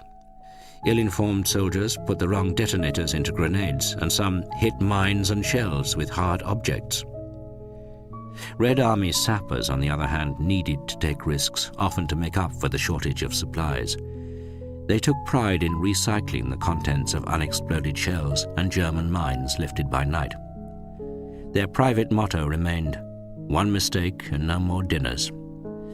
They used to extract the explosive, then warm it up and roll it out on the inside of their thighs, like girls in a Cuban cigar factory, and finally feed it into one of their own wooden mine cases, which could not be picked up by German mine detectors. The degree of danger depended on the stability of the explosive which they extracted. Their courage and skills were highly respected by both rifle units and tankists, who never usually conceded anything to another arm or service. The program of hatred of the enemy had started in the late summer of 1942, at the time of the withdrawal to Stalingrad and Stalin's "not one step back" order. It had also been the time of Anna Akhmatova's poem, "The Hour of Courage Has Struck." But in February 1945, the Soviet authorities adapted her words. Red Army soldier, you are now on German soil. The hour of revenge has struck." It was, in fact, Ilya Ehrenberg who first changed her words, he who had written in 1942, "Do not count days, do not count miles, count only the number of Germans you have killed. Kill the German, that is your mother's prayer. Kill the German, this is the cry of your Russian earth. Do not waver, do not let up, kill." Every opportunity had been taken to drum in the scale of German atrocities in the Soviet Union. According to a French informant, the Red Army authorities exhumed the bodies of some 65,000 Jews massacred near Nikolaev and Odessa and ordered them to be placed alongside the road most used by troops. Every 200 meters, a sign declared, "Look how the Germans treat Soviet citizens." Liberated slave laborers were used as another example of German atrocities. The predominantly Ukrainian and Belarusian women were made to tell soldiers how badly they had been misused. "Our soldiers got very angry," a political officer remembered. But then he added, "To be fair, some Germans treated their workers quite well, but they were a minority, and in the mood of the time, the worst examples were the ones we remembered." We were constantly trying to step up hatred towards Germans, the political department of the First Ukrainian Front reported, and to stir up a passion for revenge. Messages from forced laborers found in villages were printed and circulated to the troops. "They put us in a camp," one such letter read, "in a grey, dark barracks, and force us to work from morning to night and feed us on turnip soup and a tiny piece of bread. They are constantly insulting us. This is how we have spent our youth. They took all the young people from the village, even the boys who were only 13 years old, to their accursed Germany, and we are all suffering here, barefoot and hungry. There are rumors that our people are getting close. We can hardly wait. Maybe we will soon see our brothers and our suffering will end." The girls came to see me. We all sat down together to discuss it. Will we survive this terrible time? Will we ever see our families? We cannot stand it anymore. It is terrible here in Germany. Zhenya Kovalchuk. Another letter from her gave the words of what she called the song of the girl slaves. "Spring is over. Summer has come. Our flowers are blossoming in the garden, and I, such a young girl, I spend my days in a German camp." Another method for arousing hatred used by political officers was the revenge score. In each regiment, soldiers and officers were interviewed, and facts of atrocities, looting and violence by Hitler's beasts were established. For example, in one battalion, a frightening revenge score was compiled, and it was put on a poster. "We are now getting our revenge for 775 of our relatives who were killed, for 909 relatives who were taken away to slavery in Germany, for 478 burnt-down houses, and for 303 destroyed farms." In all regiments of the First Belarusian Front, revenge meetings were held and aroused great enthusiasm. Troops of our front, as well as soldiers of the whole Red Army, are the noble avengers punishing fascist occupiers for all their monstrous atrocities and evil deeds. There was a big slogan painted up in our canteen, a cypherine with the headquarters of the First Belarusian Front remembered. "Have you killed a German yet? Then kill him." We were very strongly influenced by Ehrenberg's appeals, and we had a lot to take revenge for. Our own parents had been killed in Sevastopol. The hatred was so great that it was difficult to control the soldiers. While Soviet military authorities were cultivating their soldiers' anger, ready for the final offensive, their 7th Department for Propaganda was trying to persuade the German soldiers facing them that they would be well treated if they surrendered. Occasionally, raiding parties from reconnaissance companies would capture a Feldpost sack full of letters from home. These would be read and analyzed by the German communists or Antifas, anti-fascist prisoners of war attached to the department. Letters would also be taken from all prisoners for analysis. They were interested in the mood of the civilian population, the effects of American and British bombing, and any references to shortages of food at home, especially the lack of milk for children. This information would be passed back upwards, but also put together for propaganda leaflets printed on a mobile press attached to Army headquarters. One of the highest priorities for interrogation of captured tongues, deserters, and other prisoners was the subject of chemical weapons. The Soviet military authorities were understandably concerned that Hitler might want to use chemical weapons as a last-ditch defense, especially after all the Nazi leadership's claims of miracle weapons. Reports reached Sweden that chemical weapons had been distributed to special troops in long boxes with the inscription, "Can only be used on the personal order of the Führer." The Swedish military attaché heard that only fear of killing everyone in the vicinity prevented them from being used. If true, this would mean that supplies of sarin and tabun nerve gas from the Wehrmacht Chemical Weapons Research Center in the massive citadel at Spandau had been distributed. Field Marshal Kesselring apparently told SS Obergruppenführer Wolf that Hitler's advisors were urging him to use the Verzweiflungswaffen, the weapons of despair.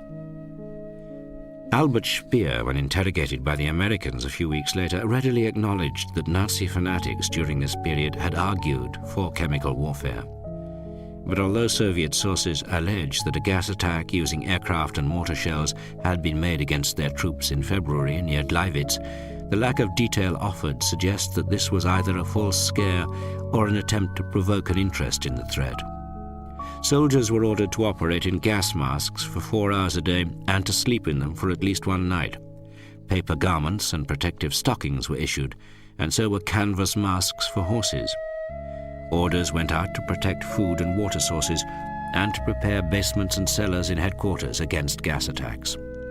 But how much attention was paid to these instructions by the Red Army is very much open to question, especially since NKVD regiments were responsible for chemical discipline. Training in the German Panzerfaust was taken much more seriously. Large quantities of the weapon had been captured, and groups of trained Fausters were organized in each rifle battalion. Political officers coined the rather predictable slogan, "Beat the enemy with his own weapons." Training consisted of firing one of these rocket-propelled grenades at a burnt-out tank or wall at a range of about 30 meters. In the 3rd Shock Army, Komsomol instructors issued them out and taught the selected Fausters how to aim.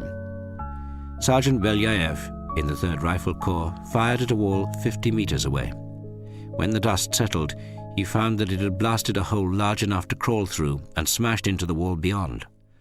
Most of those who tried them out were similarly impressed. They saw their advantage in the fighting which lay ahead in Berlin, not in the weapon's official anti-tank role, but to blast through walls to get from house to house. Chapter 12. Waiting for the Onslaught.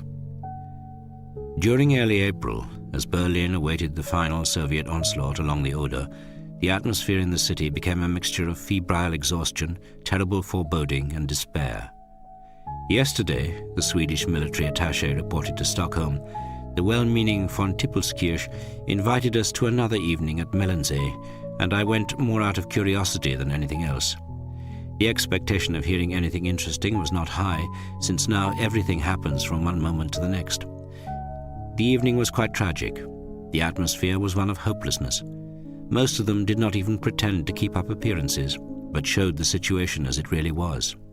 Some became maudlin, seeking comfort in the bottle. Fanatical determination existed only among those Nazis who believed that surrender in any form meant execution. They, like Hitler, were determined to ensure that everyone else shared the same fate as themselves.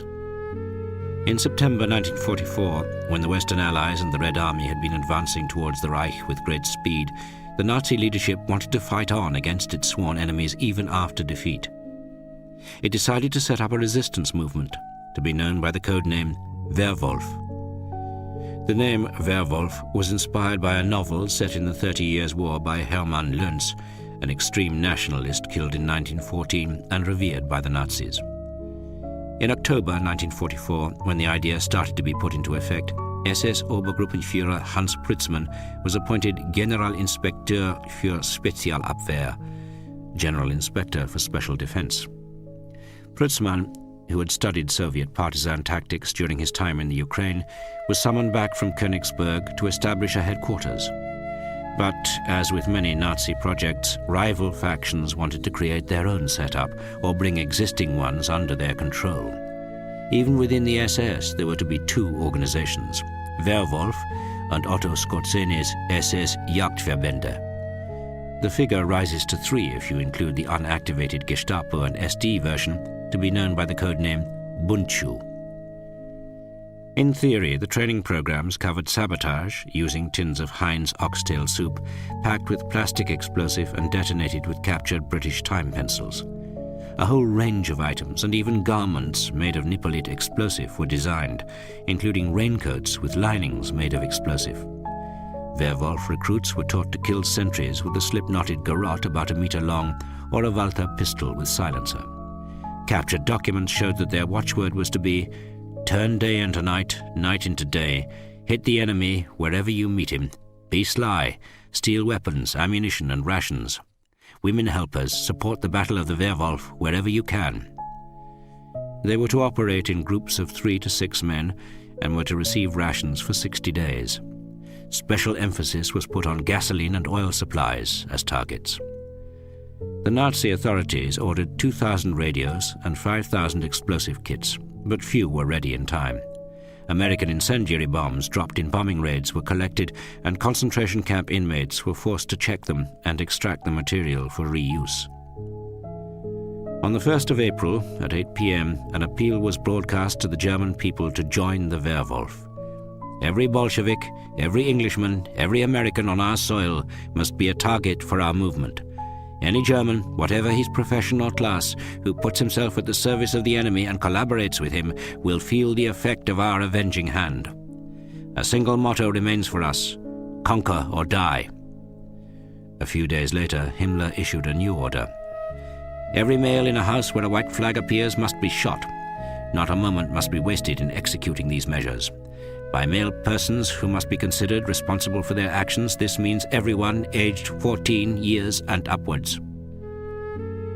The true objective of Werwolf, as a document of the 4th of April confirmed, came from the Nazi obsession with 1918. We know the plans of the enemy, and we know that following a defeat there would be no chance of Germany ever rising again like after 1918. The threat of killing anyone who collaborated with the Allies was to prevent a Stresemann-Politik, a reference to Gustav Stresemann's signature of the Treaty of Versailles in 1919. The Nazi Party was rooted in the humiliation of that defeat, and it brought Germany back there again with terrible interest.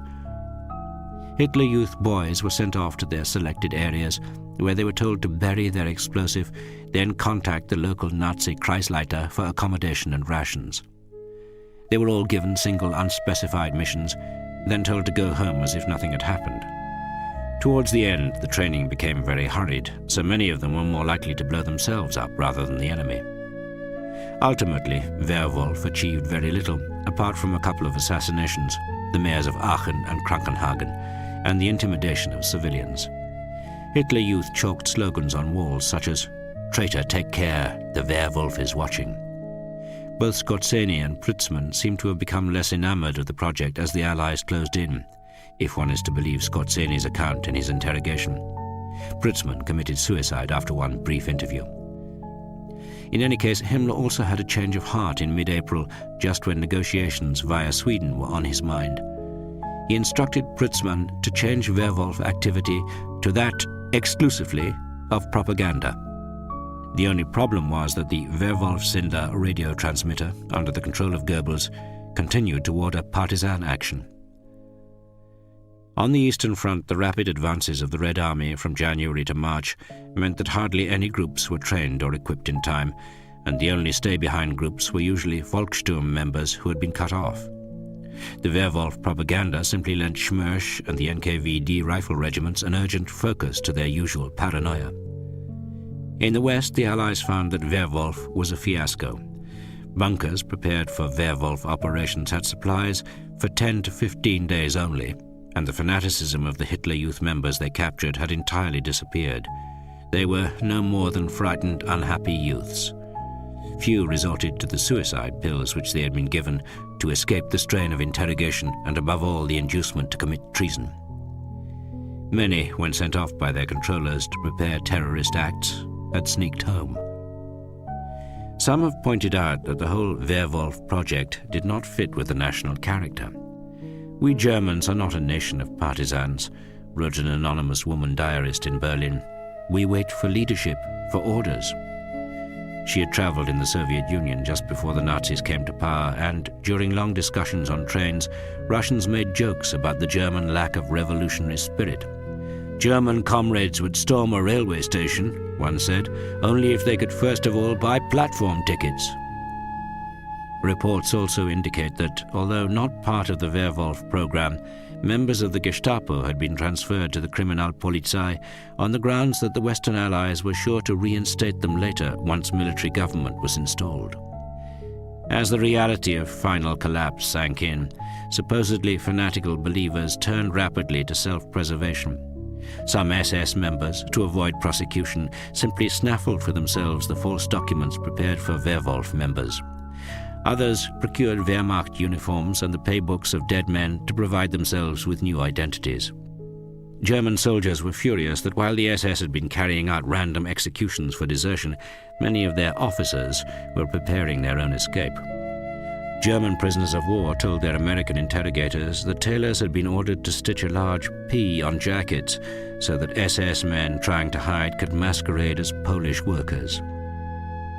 The Nazi leadership did not just rely on the flying courts-martial and SS execution squads to terrorize soldiers into continuing the fight. The tales of atrocities from the propaganda ministry never ceased. Stories of women commissars castrating wounded soldiers, for example, were circulated. The ministry also had its own squads, both in Berlin and close to the Oder front, painting slogans on walls as if they were the spontaneous expression of the civilian population, such as "We believe in victory," "We will never surrender," and "Protect our women and children from the red beasts." There was, however, one group who could demonstrate their feelings about the war without fear of reprisal. German wounded who had lost hands or arms would say, "Heil Hitler," and raise their stumps ostentatiously. The man with the least enviable task at this time was Lieutenant General Reimann, the officer appointed commander of the Greater Berlin Defense Area. He faced the culmination of the Nazis' organizational chaos.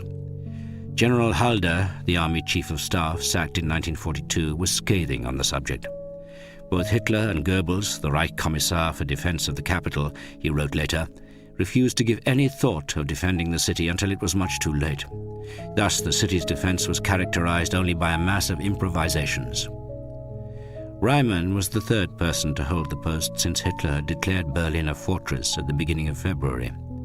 He found that he had to deal with Hitler, Goebbels, the replacement army commanded by Himmler, the Luftwaffe, Army Group Vistula headquarters, the SS, the Hitler Youth, and also the local Nazi Party organization which controlled the Volkssturm. Hitler, having ordered that Berlin should be prepared for defense, then refused to allocate any troops to the task. He simply assured Reimann that sufficient forces would be provided if the enemy reached the capital. Neither Hitler nor Goebbels could face the reality of defeat. Goebbels in particular had convinced himself that the Red Army could be held on the Oder. Berlin's population in early April stood at anything between 3 and 3.5 million people, including around 120,000 infants. When General Reimann raised the problem of feeding these children at a meeting in the Reich Chancellery bunker, Hitler stared at him. "There are no children of that age left in Berlin," he said. Reimann finally understood that his supreme commander had no contact with human reality. Goebbels, meanwhile, insisted that there were large reserves of tinned milk and that if the city were encircled, cows could be brought into the center. Reimann asked what the cows would be fed on. Goebbels had no idea. To make matters worse, the food depots were all situated on the outskirts of the city and were vulnerable to capture. Nothing was done to move either Wehrmacht or civilian supplies closer in. Reimann and his chief of staff, Colonel Hans Refior, knew that Berlin had no hope of holding out with the forces at their disposal, so they recommended to Goebbels that civilians, especially women and children, should be allowed to leave. "Evacuation," replied Goebbels, "is best organized by the SS and the police commander for the Spree region. I will give the order for evacuation at the right time." It was quite clear that he had not for a moment seriously considered the logistic implications of evacuating such a mass of people by road and rail, to say nothing of feeding them on the way.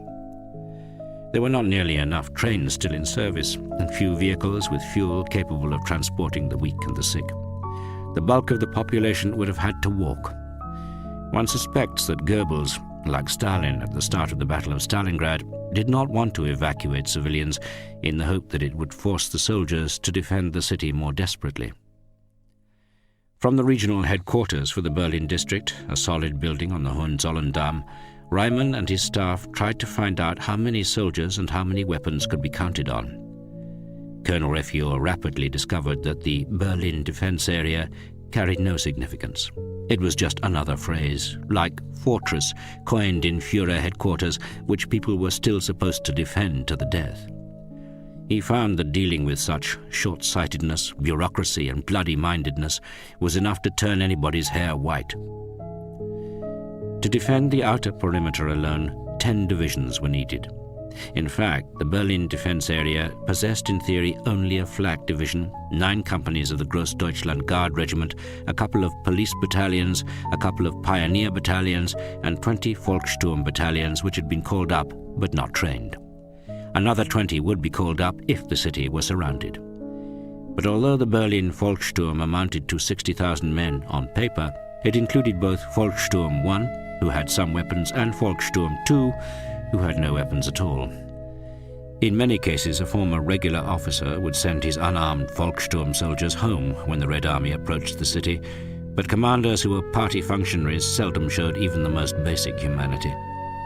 One of the Nazi Kreisleiters was convinced that the only thing to do was to keep the men away from the influence of their wives, from the Muttis who might undermine their will to resist. But this was doomed to failure. No rations had been allocated for the Volkssturm, so they had to be fed by their families. In any case, commanders in charge of the defense soon found that only veterans of the First World War showed a sense of duty. Most of the rest slipped away whenever the opportunity presented itself.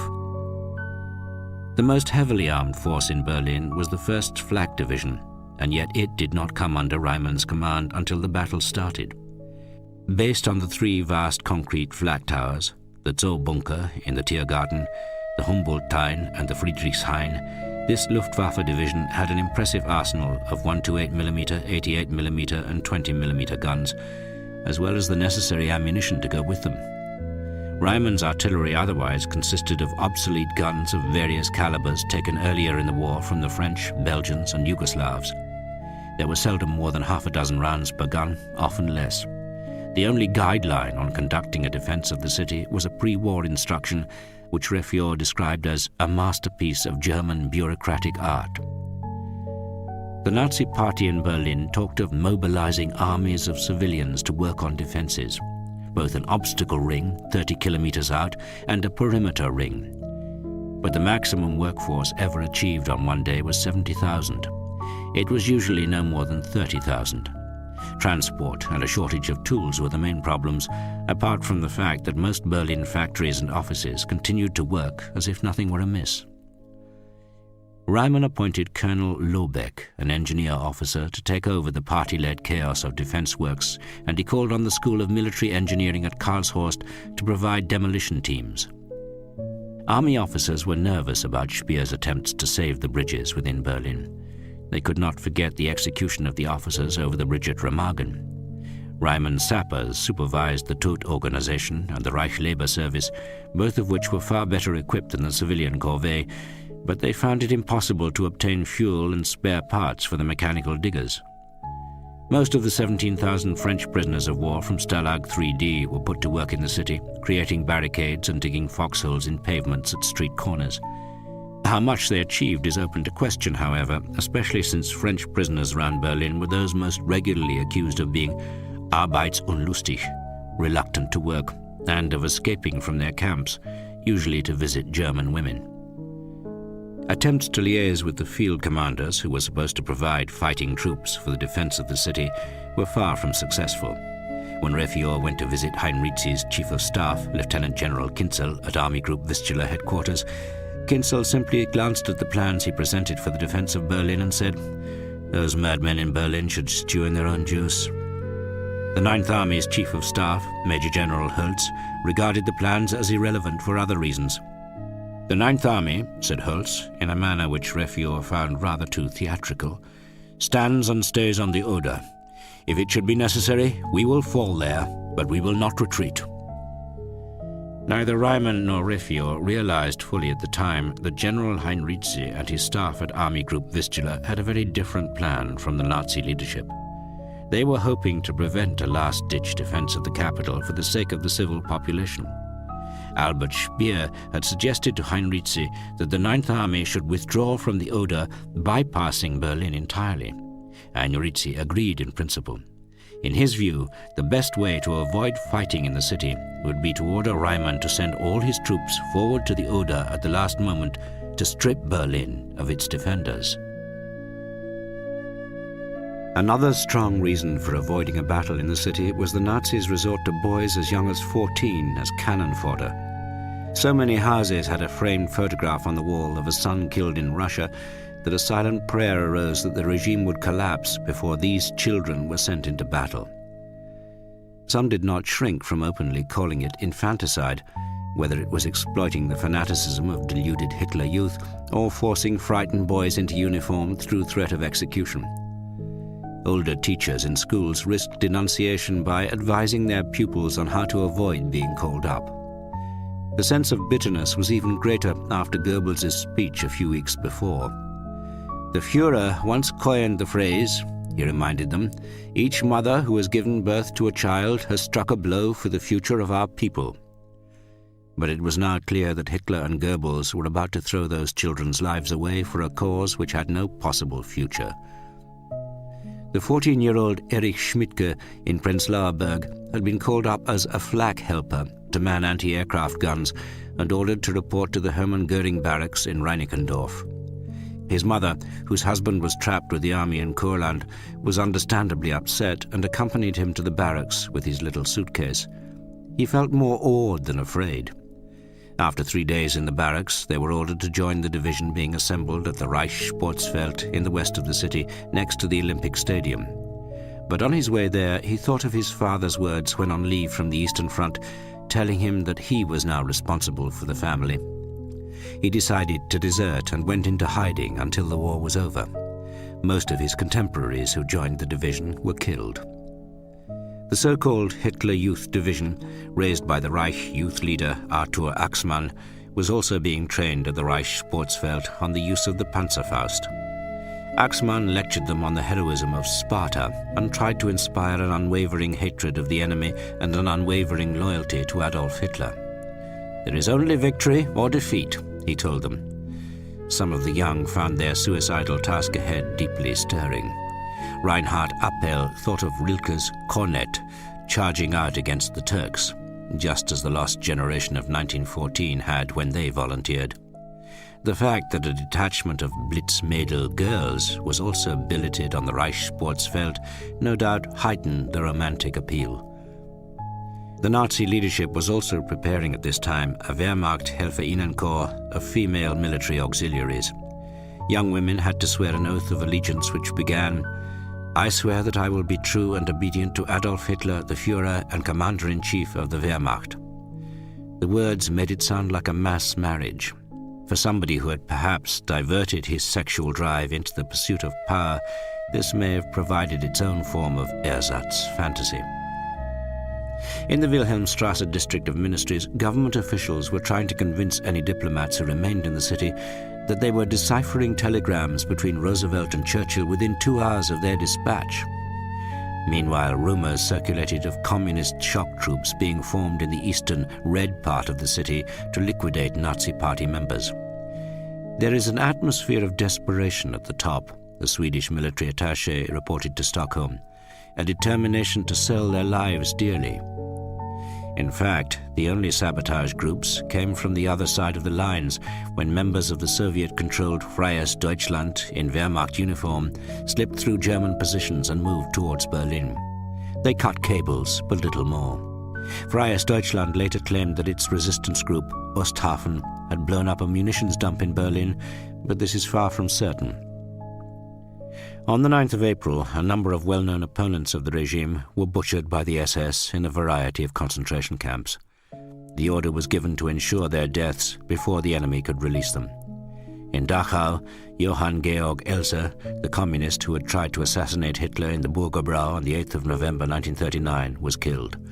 Dietrich Bonhoeffer, Admiral Canaris, and General Oster were executed in Flossenburg, and Hans von Dohnanyi in Sachsenhausen. "Revenge is coming. Die Vergeltung kommt," had been the Nazi propaganda slogan for the V-weapons. But this now had a hollow echo for officers on the Oder front as they waited the onslaught. It was Soviet revenge which was coming, and they knew that there were no more miracle weapons to save them. Many of them, under heavy pressure from above, lied to their men even more than before other similar defeats, with promises of miracle weapons, of rifts in the enemy coalition, and of reinforcements. This was to contribute to the breakdown in discipline at the end of the battle. Even the Waffen-SS began to suffer from an unprecedented resentment between soldiers and officers. Eberhard Baumgart, the clerk with the SS division 30. Januar, went back to headquarters to deal with the report, but found that the sentries would not let him in. A look through the windows soon explained why.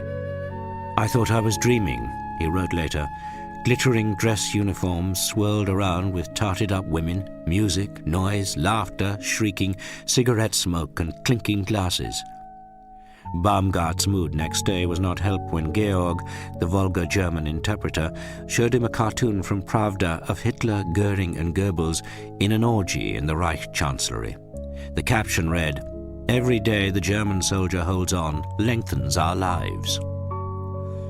Instead of miracle weapons, many of the Volkssturm and other improvised units received weapons that were useless, such as the Volkshandgranate 45. This people's hand grenade was simply a lump of concrete around a small explosive charge and a number 8 detonator. It was more dangerous to the thrower than to the target.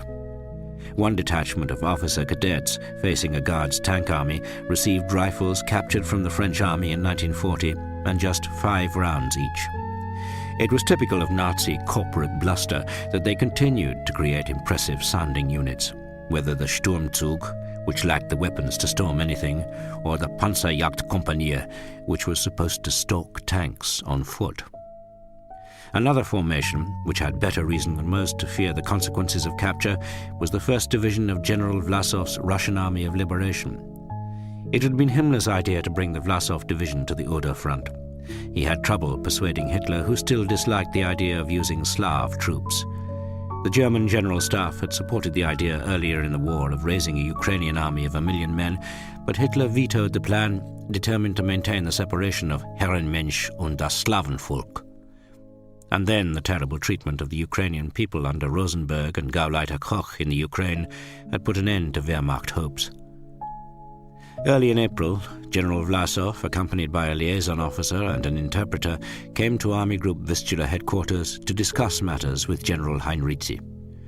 Vlasov was a tall, rather gaunt man with clever eyes, set in a colourless face, with one of those chins which looked grey even when freshly shaved. After a few optimistic expressions by Vlasov, Heinrizi asked bluntly how such a recently formed division would perform in combat. German officers were concerned that these Russian volunteers would refuse to fight their fellow countrymen at the last moment. Now that the Third Reich was doomed to destruction, there was little incentive, save desperation, for the Vlasov volunteers. Vlasov did not try to fool Heinrizi. He explained that his plan had been to raise at least 6 divisions, hopefully 10, from prisoners of war in the camps. The problem was that the Nazi authorities had not come round to the idea until it was too late. He was aware of the risk of Soviet propaganda aimed at his men, yet he felt that they should be allowed to prove themselves in an attack on one of the Oder bridgeheads. General Busse chose for them an unimportant sector at Erlenhof, south of Frankfurt under Oder. Soviet reconnaissance groups from the 33rd Army identified their presence almost immediately, and a barrage of loudspeaker activity began. The advance of the Vlasovci started on the 13th of April. During 2.5 hours fighting, the 1st Division created a wedge 500 meters deep, but the Soviet artillery fire was so strong that they had to lie down. General Bunyachenko, their commander, seeing no sign of either air or artillery support, which he thought that the Germans had promised, withdrew his men, disregarding Busse's order. The Vlasov division lost 370 men, including 4 officers. Busse was furious, and on his recommendation, General Krebs ordered the division to be withdrawn from the front and stripped of its weapons, which would be used for better purposes. The Vlasovtsi were deeply embittered. They blamed their reverse on the lack of artillery support, but perhaps nobody had warned them that German batteries were holding back their last rounds for the major attack. During the first 2 weeks of April, sporadic fighting continued in the bridgeheads. Soviet attacks were aimed to deepen them. Behind the Oder, the activity was even more intense. Altogether, 28 Soviet armies were involved in regrouping and redeploying in 15 days.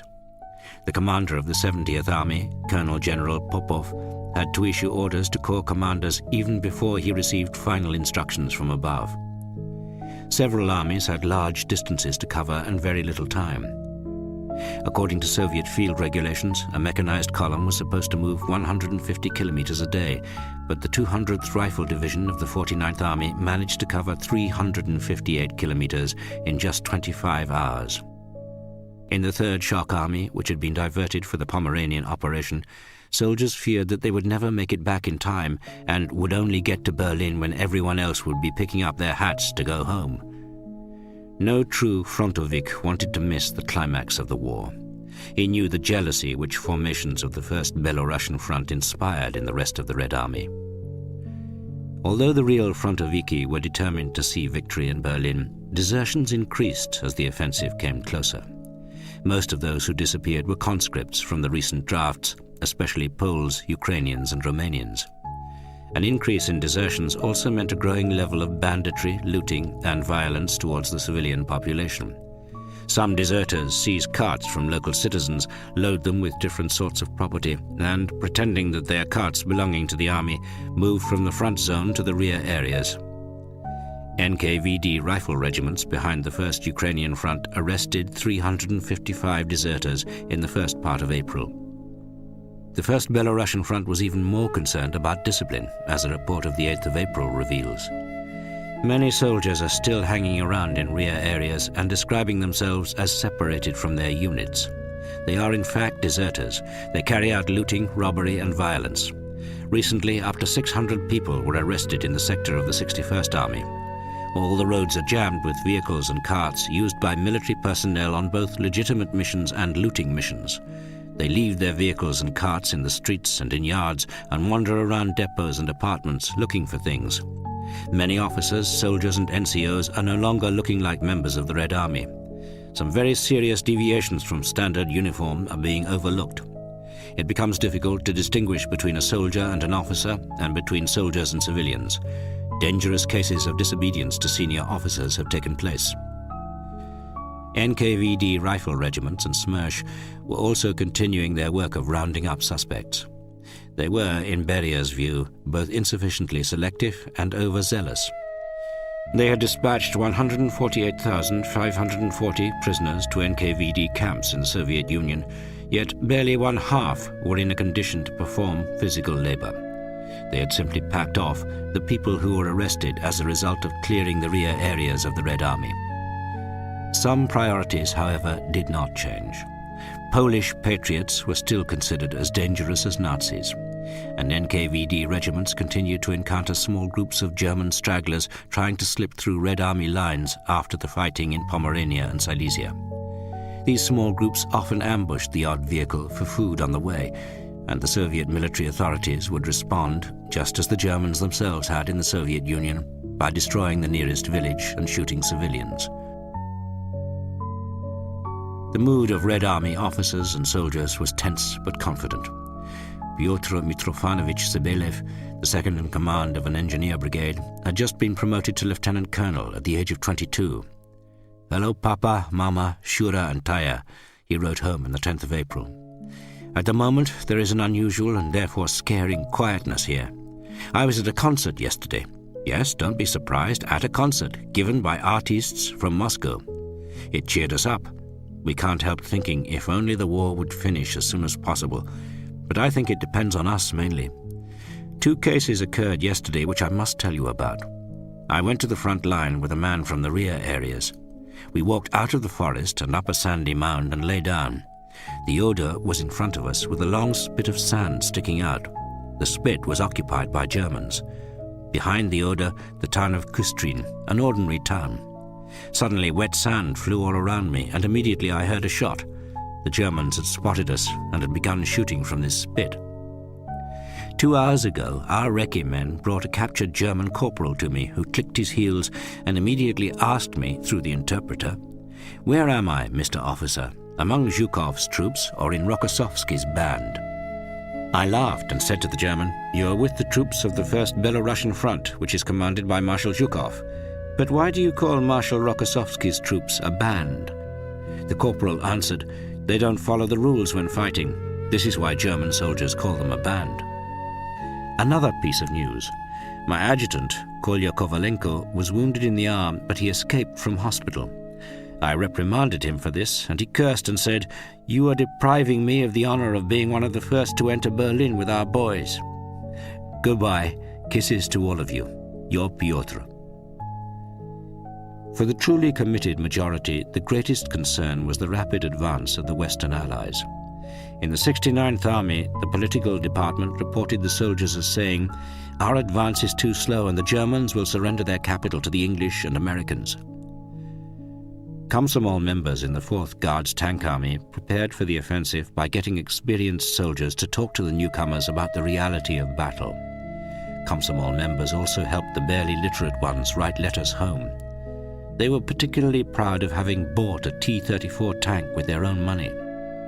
Their tank, Komsomolets, had already destroyed a few enemy tanks and other armored vehicles and crushed many Fritzes under its tracks.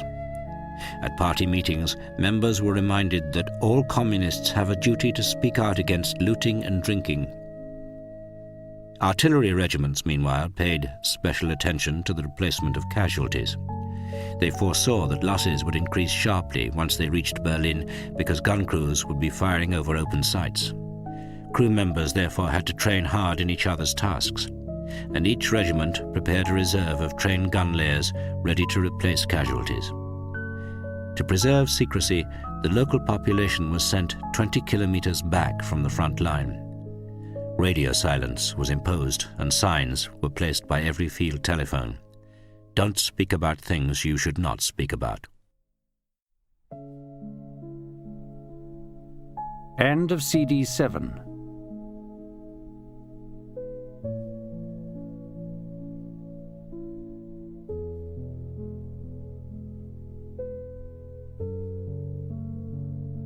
CD 8.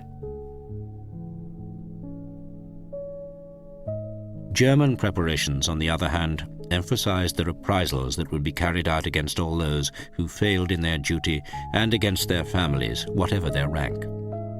An announcement was made that General Lasch, the commander of Königsberg, had been condemned to death by hanging in absentia and his whole family arrested under the Sippenhaft law to persecute the closest relatives of traitors to the Nazi cause. The final agony of East Prussia affected morale in Berlin almost as much as the threat from the Oder. On the 2nd of April, Soviet artillery began its softening up barrage on the center of Königsberg. The Soviet artillery officer, Senior Lieutenant Inozemtsev, recorded in his diary on the 4th of April that 60 shells from his battery had reduced one fortified building into a pile of stones. The NKVD was concerned that nobody escaped. Encircled soldiers in Königsberg are putting on civilian clothes to get away. Documents must be checked more carefully in East Prussia. The aviation is very effective, Inozemtsev wrote on the 7th of April. We are using flamethrowers on a massive scale. If there is only one German in a building, he is chased out by the fire. There is no fighting for a story or a staircase. It is already clear to everyone now that the storming of Königsberg will go down as a classic example of storming a big city. The next day, when his comrade Safonov was killed, the regiment fired a salute of salvos at the citadel. The destruction was terrible. Thousands of soldiers and civilians were buried by the bombardments.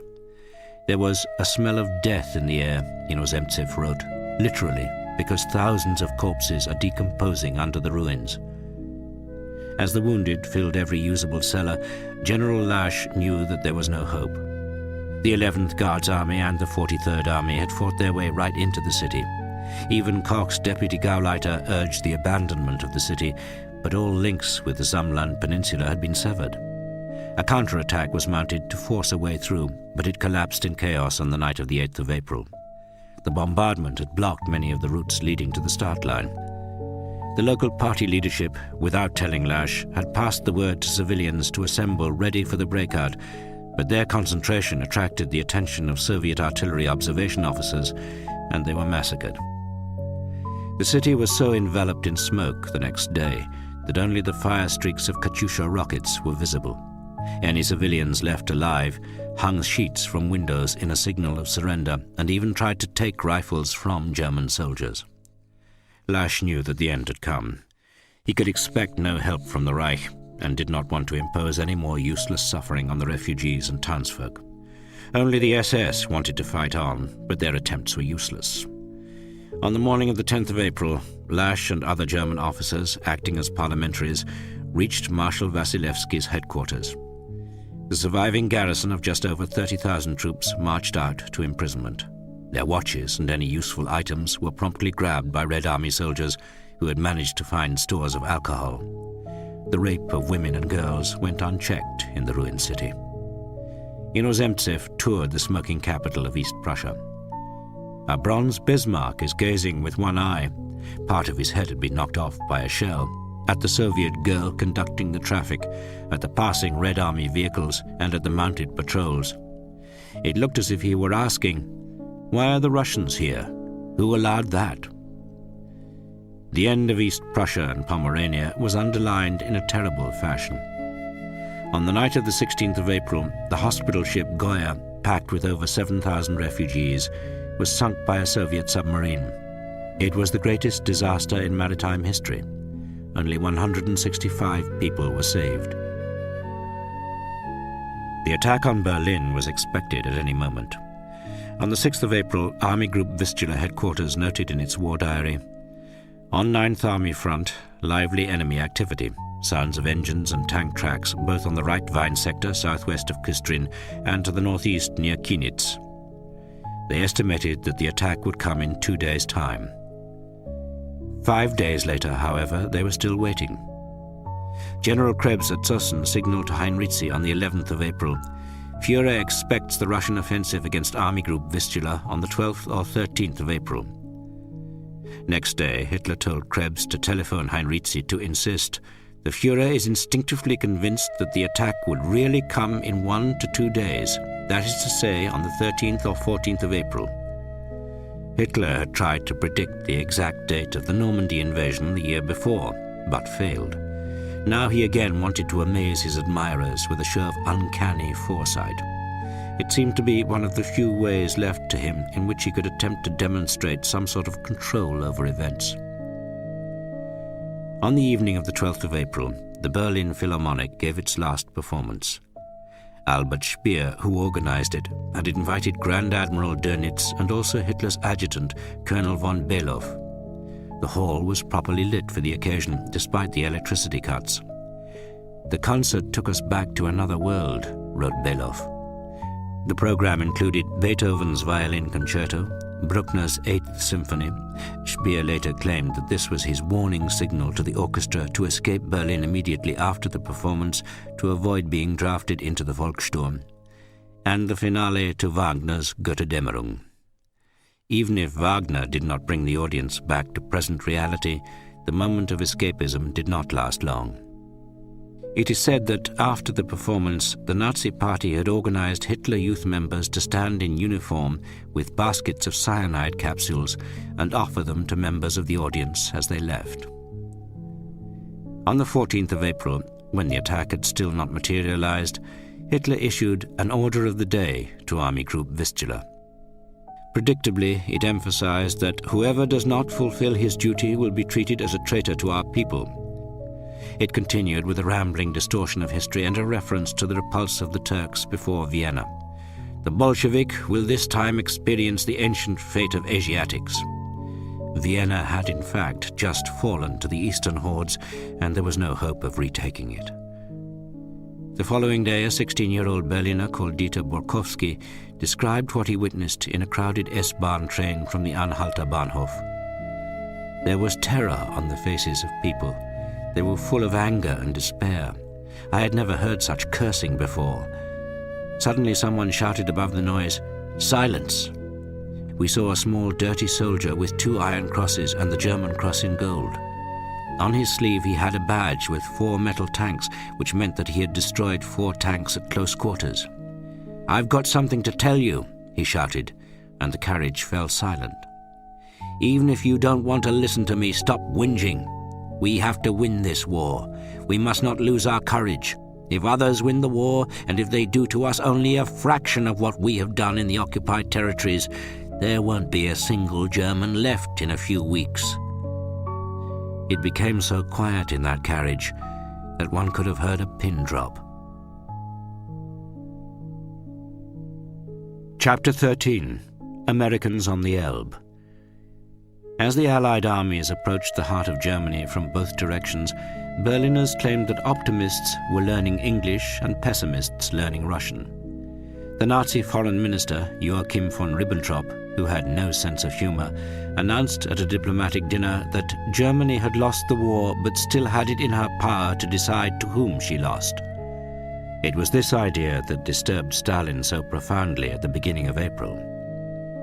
Once Model's Army Group B, with over 300,000 men, was encircled in the Ruhr on the 2nd of April, the divisions in Simpson's U.S. 9th Army began racing for the Elbe opposite Berlin. They and their army commander were convinced that their objective was the Nazis' capital. After the row with the British, Eisenhower had left open the capture of Berlin as a distinct possibility. In the second part of the orders to Simpson, the 9th Army was told to exploit any opportunity for seizing a bridgehead over the Elbe and be prepared to continue the advance on Berlin or to the northeast. Its 2nd Armored Division, dubbed Hell on Wheels, was the strongest in the U.S. Army. It contained a large number of tough Southerners who had joined during the Depression. Its commander, Major General Isaac D. White, had planned his route to Berlin well in advance. His idea was to cross the Elbe near Magdeburg. The U.S. 9th Army would use the Autobahn to the capital as its center line. His closest rival in the race was the 83rd Infantry Division, known as the Rag-Tag Circus, because of its extraordinary assortment of captured vehicles and equipment sprayed olive green and given a white star. Both divisions reached the River Weser on the 5th of April. To their north, the 5th Armored Division headed for Tangermünde, and on the extreme left of Simpson's front, the 84th and 102nd Infantry Divisions pushed towards the Elbe on either side of its confluence with the Havel. The momentum of the advance was slowed momentarily by pockets of resistance, usually SS detachments, but most German troops surrendered in relief. The American crews stopped only to replenish or repair their vehicles. They remained dirty and unshaven. The adrenaline of the advance had almost replaced their need for sleep. The 84th Division was held up when ordered to take Hanover, but 48 hours later it was ready to move on again. Eisenhower visited its commander, Major General Alexander Bolling, in Hanover on Sunday the 8th of April. "Alex, where are you going next?" Eisenhower said to him. "General, we're going to push on ahead. We have a clear go to Berlin and nothing can stop us." "Keep going," the Supreme Commander told him, putting a hand on his shoulder. "I wish you all the luck in the world and don't let anybody stop you." Bolling took this as clear confirmation that their objective was Berlin. On the U.S. 9th Army's left, the British 2nd Army of General Dempsey had reached Zille and was close to liberating Belsen concentration camp. Meanwhile, on Simpson's right, General Hodges's 1st Army headed for Dessau and Leipzig. General George Patton's 3rd Army forced its way ahead the furthest into the Harz Mountains, bypassing Leipzig to the south. On Thursday, the 5th of April, Martin Bormann jotted in his diary, "Bolsheviks near Vienna, Americans in the Thuringia Wald." No further comment was needed on the disintegration of Greater Germany. The speed of Patton's advice had an unintended side effect. The SS, in many cases aided by the local Volkssturm, carried out a number of massacres of concentration camp prisoners and forced laborers. At the Tekla factory, which manufactured aircraft wings 3 kilometers northeast of Leipzig, 300 prisoners were forced into an isolated building by the SS and Volkssturm auxiliaries. All windows were fastened, then the SS threw in incendiary bombs. Those who managed to break out of the building were machine-gunned. 3 Frenchmen survived. Over 100 Allied prisoners, mainly French political prisoners, were executed in the courtyard of Leipzig prison. And a column of 6,500 women of many nationalities from the Hassag group of factories 2 kilometers northeast of Leipzig were marched towards Dresden. Allied air reconnaissance sighted them along their route. Prisoners too weak to march had been shot by SS guards and rolled into the ditch beside the road. Striped blue and white concentration camp garments marked the route and the calvary of these unfortunate women. In southern Germany, meanwhile, General Devers's 6th Army Group, consisting of General Patch's 7th Army and the French 1st Army under General de Lattre de Tassigny, was pushing across the Black Forest. Its left flank advanced into Swabia. After the capture of Karlsruhe, they moved towards Stuttgart.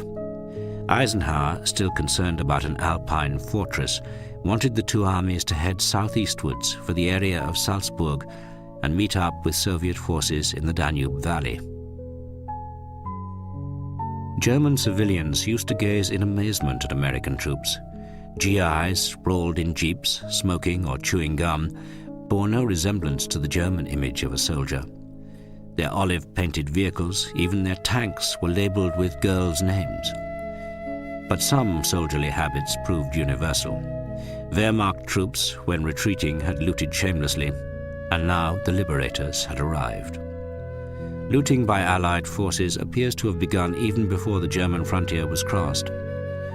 On the basis of findings made, an American report on the Ardennes stated, "It may unequivocally be stated that pillage of Belgian civilian property by U.S. troops did in fact take place on a considerable scale." There had apparently been a good deal of safe blowing with explosives. As U.S. forces advanced into central and southern Germany, American military police erected signs at the entry to villages. No speeding, no looting, no fraternizing. But they had little effect on all counts. Further north, an officer with the Scots Guards, and later a judge, wrote that the code name for the crossing of the Rhine, Operation Plunder, was most appropriate. He described how the smashed windows of shops provided a looter's paradise. There was not very much one could do beyond restricting loot to small articles. The tanks came off best, as they could carry everything from typewriters to wireless sets. I was cursing my platoon for looting rather than house clearing when I discovered that I was wearing 2 pairs of captured binoculars myself. Those acting independently, such as SAS teams, were able to be far more ambitious. One officer commented that Monty was very stuffy about looting. Field Marshal Alexander had apparently been much more relaxed. In 1 or 2 cases, some very fine jewelry was taken from German country houses at gunpoint in escapades which might even have shocked the legendary Raffles. One SAS troop later discovered a hoard of paintings accumulated by Goering's wife. The squadron commander insisted on having first pick himself, then let his officers make their choice. The canvases were removed from their stretchers, rolled up, and slid into the mortar tubes. Attitudes to the war varied between armies. Idealistic Americans and Canadians felt that they had a duty to rescue the old world, then return home as soon as possible. Their more cynical comrades took a close business interest in the black market. French regular officers in particular were focused on revenge for the humiliations of 1940 and on restoring national pride.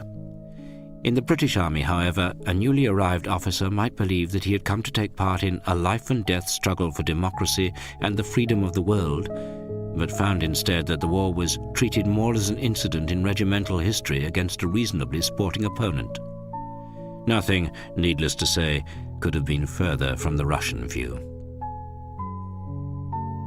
The sudden American advance in the center aroused a mixture of suspicion and moral outrage in the Kremlin. The Soviet leadership, having complained so frequently of the Western Allies' slowness in starting a second front, was now appalled by the idea that they might reach Berlin first. The reality of Allied air power, with German troops fearing Typhoons and Mustangs far more than Sturmoviks, was completely overlooked in Moscow, perhaps deliberately. Stalin, never one to seek natural explanations, found it hard to swallow the fact that the Germans were bound to prefer to surrender to the Western Allies rather than to the Soviet Union, which promised and practiced revenge on a huge scale. American tankists are enjoying excursions in the picturesque Harz Mountains, Ilya Ehrenberg wrote in the Krasnaya Zvezda. The Germans were surrendering, he joked bitterly, with fanatical persistence. They were behaving towards Americans, he claimed, as if they belonged to some neutral state. The phrase which incensed Avril Harriman the most was his comment that the Americans were conquering with cameras. Stalin, perhaps judging others by himself, suspected that the Western Allies, hoping to reach Berlin first, would be tempted into a deal with Nazi factions. He seized on the contacts between Alan Dulles in Bern and SS Obergruppenführer Wolf about a surrender in Italy as evidence of their double-dealing. Dulles had in fact also been contacted by a representative of Kaltenbrunner, who said that the SS wanted to launch a coup against the Nazi Party and the SS diehards who wished to continue the war. When this was done, the SS could arrange for an orderly transfer of administrative functions to the Western powers. Kaltenbrunner's man also talked of opening the Western Front to the Americans and British, while German troops there were switched to the east, the exact scenario that Stalin feared. Stalin fortunately did not learn of this until later, but he had heard that American and British airborne forces were ready to drop on Berlin if Nazi power suddenly collapsed. Indeed, the 101st Airborne Division had been allocated Tempelhof Aerodrome as their dropping zone. The 82nd Airborne would drop on Gardhof Airfield and the British on Oranienburg. But ever since the decision to halt on the Elbe, the whole operation was in abeyance. In any case, such contingency plans had nothing to do with any peace feelers from the Germans. Since their declaration at the Casablanca Conference insisting on Germany's unconditional surrender, neither Roosevelt nor even Churchill had seriously considered any backstairs deal with Nazi leaders. All of Roosevelt and Eisenhower's optimism in February and March that they could win Stalin's trust was proved to be misplaced during the first week of April. As already mentioned, Eisenhower, in his controversial message to Stalin of the 28th of March, had given a detailed and accurate outline of his plans, yet received nothing in return. In fact, on the 1st of April, Stalin had deliberately duped him when he said that Berlin had lost its former strategic importance. At that time, Stalin claimed that the Soviet offensive would probably come in the second half of May, instead of the middle of April, that the Red Army would concentrate its attack further south to meet up with him, and that only secondary forces would be sent against Berlin. Eisenhower, unaware that he had been tricked, curtly informed Montgomery that Berlin had become nothing but a geographical location. He also continued, with General Marshall's strong support, to reject Churchill's arguments that the Americans and British should shake hands with the Russians as far to the east as possible. He simply could not accept Churchill's point that Berlin, while it remained under the German flag, was bound to be the most decisive point in Germany. Eisenhower obstinately believed that the Leipzig-Dresden axis, splitting Germany in two, was more important, and he was convinced that Stalin thought so too. Eisenhower also refused to be influenced by Stalin's trickery over Poland. Churchill's worst fears were proved correct when 16 leaders of Polish democratic parties who had been invited to confer with Zhukov under cover of a safe conduct were arrested at the end of March by the NKVD and bundled off to Moscow. Yet even though Eisenhower had fallen for his lies, Stalin was far from relaxed. Perhaps he believed, with true Stalinian paranoia, that Eisenhower might be playing a double bluff. In any case, he was clearly determined to make the Americans feel guilty. In an aggressive signal to Roosevelt on the 7th of April, Stalin again made much of the German overtures through Dulles in Switzerland. He also emphasized that the Red Army was facing far more German divisions than the Western Allies. The Germans continue to fight savagely against the Russians for some unknown junction in Czechoslovakia, which they need as much as a dead man needs poultices, Stalin wrote to the president. But they surrender without any resistance such important towns in central Germany as Osnabrück, Mannheim, and Kassel. Don't you agree that such behavior is more than strange and incomprehensible? Ironically, Hitler's ill-judged decision to keep the 6th SS Panzer Army down near Vienna when Berlin was being threatened seemed to support the theory of the Alpine fortress. Schaeff's Joint Intelligence Committee acknowledged on the 10th of April that there is no evidence to show that the strategy of the German High Command is being conducted with a view to occupying eventually the so-called National Redoubt. But they then went on to say that the objective of the redoubt was to drag the war into the next winter in the hope that the Western Allies and the Soviet Union would fall out among themselves. Yet the same day, another report should have put paid to this extraordinarily deep-rooted idea. The interrogation of various German generals and senior officers recently captured reveals that none of them had heard of the National Redoubt. All of them consider such a plan to be ridiculous and inapplicable. Neither Stalin nor Churchill realized that the American president was in no condition to read their telegrams, let alone answer them himself. On Good Friday, the 30th of March, Roosevelt had been taken down by train to Warm Springs, Georgia. It was his last journey alive. He had been carried to the waiting limousine barely conscious. Those who saw him were deeply shocked by his state. In less than 2 weeks, Roosevelt would be dead, and Harry Truman, his vice president, would become the next president of the United States. On the 11th of April, the Americans reached Magdeburg. The next day, they crossed the Elbe south of Dessau. Plans were drawn up on the projection that they could reach Berlin within 48 hours. This was not an improbable estimate. There were few SS units left on the western side of the capital. On the same day, Germans were shaken by the ferocity of a French government radio station broadcasting from Cologne. Deutschland, dein Lebensraum ist jetzt dein Sterbensraum. Germany, your room to live is now your room to die. It was the sort of remark which they would have expected of Ilya Ehrenberg. Ehrenberg, on that day, published his last and most controversial article of the war in Krasnaya Zvezda. It was entitled Khvatit, or Enough. Germany is dying miserably, without pathos or dignity, he wrote. Let us remember the pompous parades, the Sportpalast in Berlin, where Hitler used to roar that he was going to conquer the world. Where is he now? In what hole? He has led Germany to a precipice, and now he prefers not to show himself. As far as Ehrenberg was concerned, Germany does not exist. There is only a colossal gang. This was the same article in which Ehrenberg bitterly compared German resistance in the East and the surrenders in the West. He evoked the terrible wounds of Russia, which the Western Allies did not want to know about. He then mentioned the handful of German atrocities in France, such as the massacre of Oradour. There are 4 such villages in France, and how many are there in Belorussia? Let me remind you about villages in the region of Leningrad. Ehrenberg's inflammatory rhetoric often did not accord with his own views. In his article, he implicitly condoned looting. Well, German women are losing fur coats and spoons that had been stolen, when in Red Army parlance, looting often implicitly included rape. Yet he had recently lectured officers at the Frunze Military Academy criticizing Red Army looting and destruction in East Prussia and blaming it on the troops' extremely low level of culture.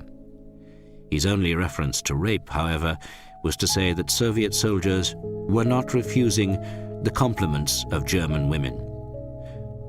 Abakumov, the head of Smersh, reported Ehrenberg's incorrect opinions to Stalin, who regarded them as politically harmful. This, combined with the similar report on East Prussia by Count von Einsiedel of the NKVD-controlled National Committee for a Free Germany, set in motion a train of events and discussions which triggered a major reappraisal of Soviet policy. The tone and content of Ehrenberg's article on the 12th of April were no more bloodthirsty than previous diatribes, but to the writer's shock, it was attacked from on high to signal a change in the party line. An embittered Ehrenberg later recognized that his role as the scourge of the Germans made him the obvious symbolic sacrifice in the circumstances. The Soviet leadership, rather late in the day, had finally realized that the horror inspired by the Red Army's onslaught on the civilian population was increasing enemy resistance and would complicate the post-war Soviet occupation of Germany. In Ehrenberg's words, they wanted to undermine the enemy's will to fight on by promising immunity to the rank and file of those who had carried out Hitler's orders. On the 14th of April, Georgy Alexandrov, the main ideologist on the Central Committee and the chief of Soviet propaganda, replied in Pravda with an article entitled, "Comrade Ehrenberg oversimplifies." In a conspicuously important piece, which had no doubt been checked by Stalin, if not virtually dictated by him, Alexandrov rejected Ehrenberg's explanation of rapid surrender in the West and his depiction of Germany as only a colossal gang. While some German officers fight for the cannibal regime, others throw bombs at Hitler and his clique, the July plotters, or persuade Germans to put down their weapons, General von Seydlitz and the League of German Officers. The Gestapo hunt for opponents of the regime, and the appeals to Germans to denounce them proved that not all Germans were the same. It was the Nazi government which was desperate to call upon the idea of national unity. The very intensity of the appeals for national unity, in fact, showed how little unity there was. Alexandrov also quoted Stalin's remark, "Hitler's come and go, but Germany and the German people remain," a slogan first coined as early as the 23rd of February 1942, but only really used in 1945. Moscow radio broadcast Alexandrov's article, and Krasnaya Zvezda reprinted it. A devastated Ehrenberg found himself in a political limbo. His letter to Stalin appealing against the injustice was never answered. But Ehrenberg probably did not realize that he had been denounced for other criticisms of the Red Army and the inability of officers to control their men. He reported how, when a Soviet general reproved a soldier for cutting a patch of leather from a sofa, saying that it could be used by some family in the Soviet Union, the soldier had retorted, "Your wife may get it, but definitely not mine," and carried on attacking the sofa.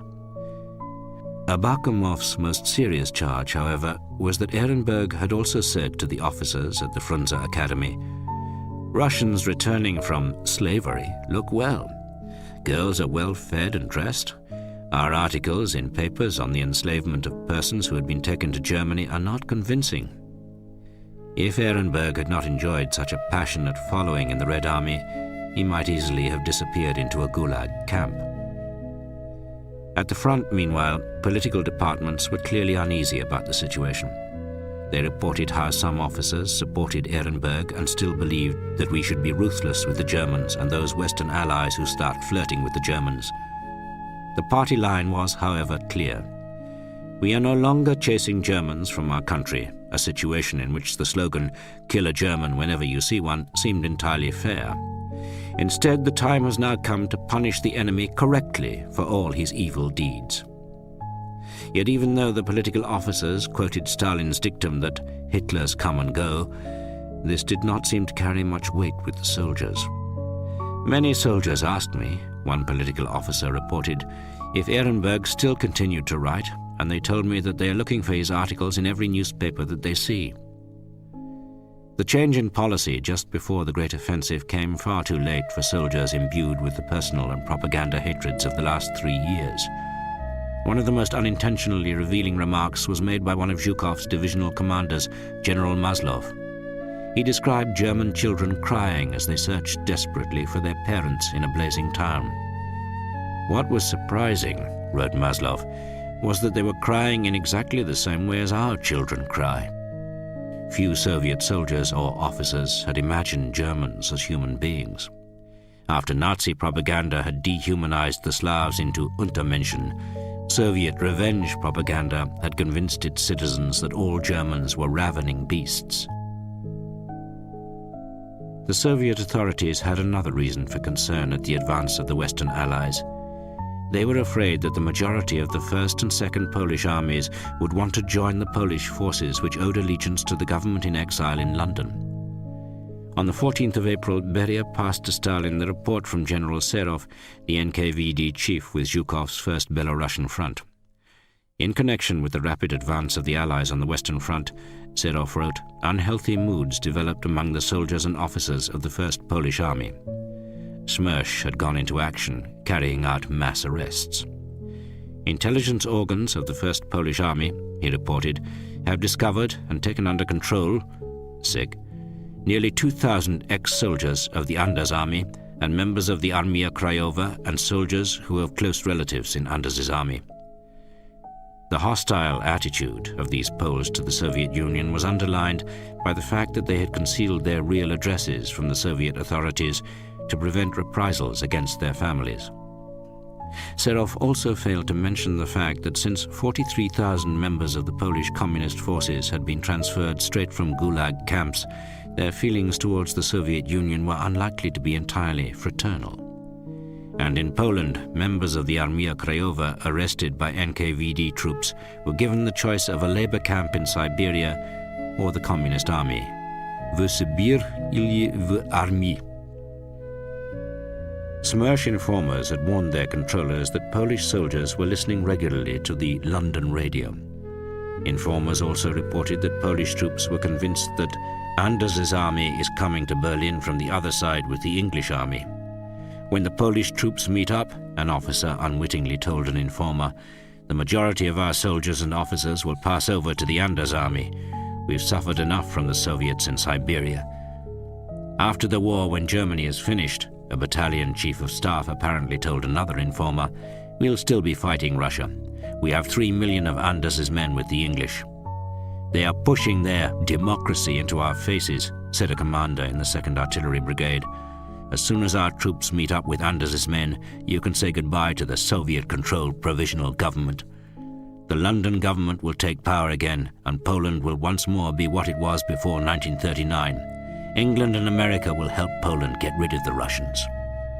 Serov blamed commanders of the First Polish Army for not strengthening their political explanatory work. While the American 3rd and 9th Armies were charging forward to the Elbe, Field Marshal Model's Army Group B in the Ruhr Pocket was being ground down largely by air attack. Model was one of the very few army commanders to be trusted completely by Hitler. His fellow generals, however, considered him to be extremely rude and unscrupulous. Model was known to the troops as der Katastrophengeneral because of his habit of turning up in a sector when things were going very badly. The Ruhr, in any case, was Model's last catastrophe. He refused to fly out. On the 21st of April, when his troops began to surrender en masse, he shot himself, which was exactly what Hitler expected of his commanders. Well before the end, Colonel Günther Reichhelm, the chief operations officer of Army Group B, was flown out of the Ruhr encirclement along with many other key personnel. Out of 17 aircraft, only 3 reached Jüterbog, the airfield south of Berlin. Reichhelm was driven to OKH headquarters at Zossen, where he collapsed from exhaustion. He awoke only when Guderian's former deputy, General Wenck, sat on his bed. Wenck, brought back to operations before he had completely recovered from his car crash during Operation Sonnenwende, had just been appointed the Commander-in-Chief of the 12th Army. Wenck suspected that this new army existed more on paper than in reality, despite its task of holding the line of the Elbe against the Americans. "You're coming as my Chief of Staff," Wenck told him. But first of all, Reichhelm had to report on the situation of Army Group B in the Ruhr Pocket. Jodl ordered him to come to the Reich Chancellery bunker. There he found Hitler with Goering and Grand Admiral Dönitz.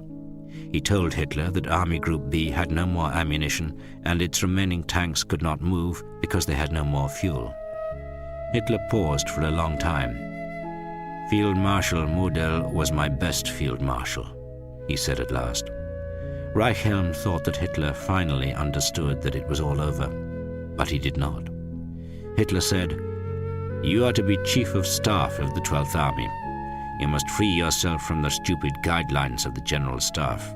You must learn from the Russians, who by sheer willpower overcame the Germans who stood before Moscow." Hitler then went on to say that the German army must chop down trees in the Harz Mountains to stop Patton's advance and launch a partisan war there. He demanded 1 in 25,000 scale maps, the sort which company commanders used, to prove his point. Jodl tried to disabuse him, but Hitler insisted that he knew the Harz well. Jodl, who was usually very controlled, replied sharply, "I do not know the area at all," he said, "but I know the situation." Goering, Reichhelm noticed, had meanwhile gone to sleep in a chair with a map over his face. He wondered whether he was full of drugs. Hitler finally told Reichhelm to join the 12th Army, but first he should go via the camp at Döberitz, where he could obtain 200 Volkswagen cross-country Kübelwagen jeeps for the 12th Army. Reichhelm left with a sense of relief at escaping from a madhouse. At Döberitz, he could lay his hands on only a dozen vehicles. Finding Wenck and the headquarters of the 12th Army was even harder. Eventually, he found Wenck in the sapper school at Roßlau, on the opposite bank of the Elbe from Dessau. To his great pleasure, he saw that the chief operations officer was an old friend, Colonel Baron Hubertus von Humboldt-Dachroden. Part of the 12th Army, he heard, was made up with astonishingly willing young soldiers trained for half a year in officers' schools, as well as many NCOs with front experience who had returned from hospital. Both officers greatly admired their army commander. Wenck was young, flexible, and a good field commander who could look soldiers in the eye. Although the headquarters was improvised and had few radio sets, they found that they could use the local telephone network, which was still functioning well. The army was better supplied than most, thanks to the army ammunition base at Altengrabow and the number of stranded barges and boats in the Havelsee. Wenck refused to follow Hitler's Nero order, and he prevented the destruction of the electricity plant at Golpa, southeast of Dessau, one of the main electricity supply points for Berlin. On Wenck's orders, the infantry division Hutten provided guards to prevent any fanatics from trying to blow it up. The 12th Army's principal task was to prepare for an attack by the American 9th Army along and either side of the Hanover-Magdeburg Autobahn. The Americans were expected to develop a bridgehead on the east bank of the Elbe and then head for Berlin. The first attack took place sooner than expected. On the 12th of April, the first contact report arrived of the enemy attempt to cross near Schönebeck and Barbie. The Scharnhorst Infantry Division attempted to counterattack with a battalion and a few assault guns on the following day. They put up fierce resistance on the first day, but they found the enemy, especially the US Air Force, far too strong. Reichhelm realized that if the Americans were to cross the Elbe in force, there was no other possibility but to surrender. The 12th Army could not have continued to fight for more than 1 or 2 days. Humboldt was of exactly the same opinion. The Americans were across the Elbe in a number of places. By Saturday, the 14th of April, Schaeff recorded, "The 9th Army has occupied Wittenberge, 100 kilometers north of Magdeburg. 3 battalions of the 83rd Infantry Division have crossed the Elbe at Kammeritz to the southeast of Magdeburg." The 5th Armored Division, meanwhile, had reached the Elbe on a 25-kilometer front around Tangermünde. On the 15th of April, Wenck's 12th Army mounted a strong counterattack against the 83rd Infantry Division near Zerbst, but this was repulsed. The bridgeheads across the Elbe appeared to present more of a problem to Eisenhower than an opportunity. He spoke to General Bradley, the Army Group commander, to ask his view about pushing on to Berlin. He wanted to know his view of the casualties they would have to face taking the city. Bradley estimated that it might involve 100,000 casualties, a figure which he later admitted was far too high. He then added that it would be a stiff price to pay for a prestige objective when they would have to withdraw again once Germany surrendered. This clearly coincided with Eisenhower's thoughts, although he claimed later that the future division of Germany did not influence our military plans for the final conquest of the country. Eisenhower was also concerned about his extended lines of communication. The British Second Army was on the edge of Bremen, the US First Army was approaching Leipzig, and Patton's lead units were close to the Czechoslovak border. The distances were so great that forward units had to be supplied by Dakotas. Large numbers of civilians, including prison and concentration camp inmates, also had to be fed. Considerable resources were required. Like many others, Eisenhower was totally unprepared for the full horror of the concentration camps. Seeing such unbelievable suffering at first hand affected many for years afterwards in a liberator's version of survivor guilt. Commanders on the Western Front had little idea of the situation on the Eastern Front. They did not appreciate quite how keen the German army was to allow the Americans into Berlin before the Red Army reached it. Soldiers and officers, observed Colonel de Maitzière of the OKH, believed that it was far better to be beaten by the West. The exhausted Wehrmacht fought to the end purely to leave the Russians as little territory as possible. The instincts of Simpson and his formation commanders in the Ninth Army proved much more accurate than those of the Supreme Commander. They estimated that there would be pockets of resistance, but that these could be bypassed in a charge to the capital of the Reich, which lay less than 100 kilometers away.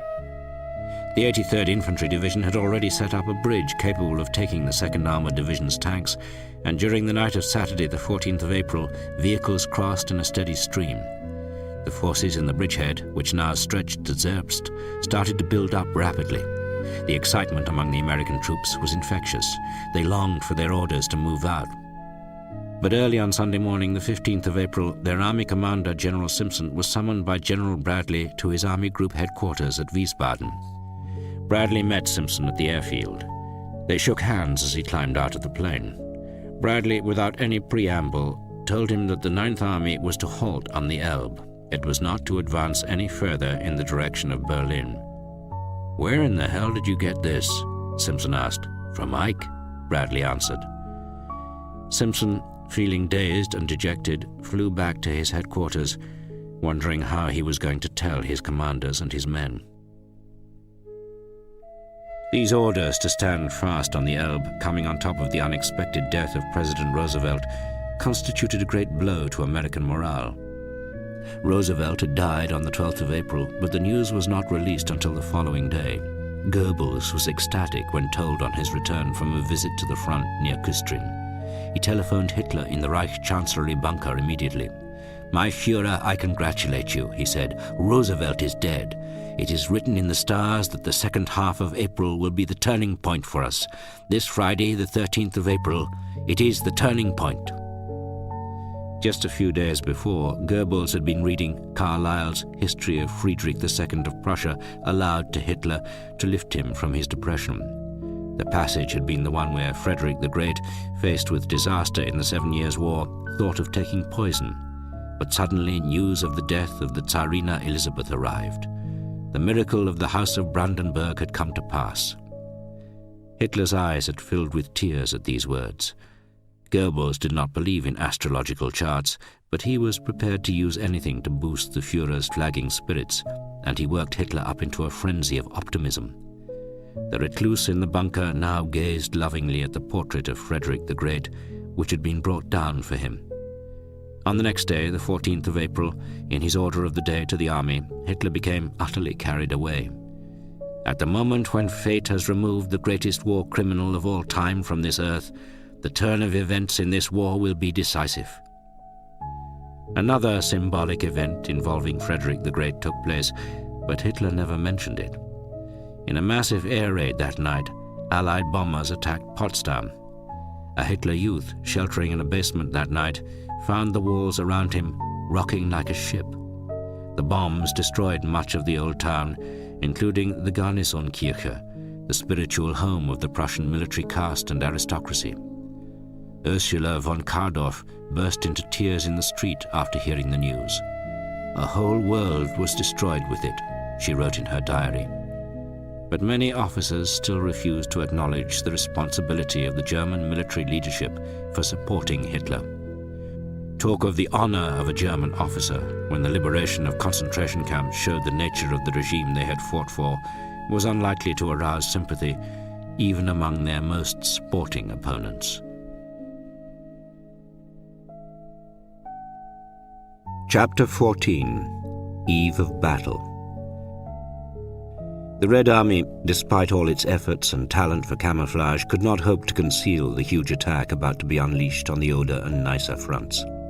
Zhukov's 1st Belorussian Front and Konyev's 1st Ukrainian Front were to attack on the 16th of April. To the north, Rokossovsky's 2nd Belorussian Front would follow on soon afterwards across the lower Oder. Soviet forces amounted to 2.5 million men. They were backed by 41,600 guns and heavy mortars, as well as 6,250 tanks and self-propelled guns, and 4 air armies.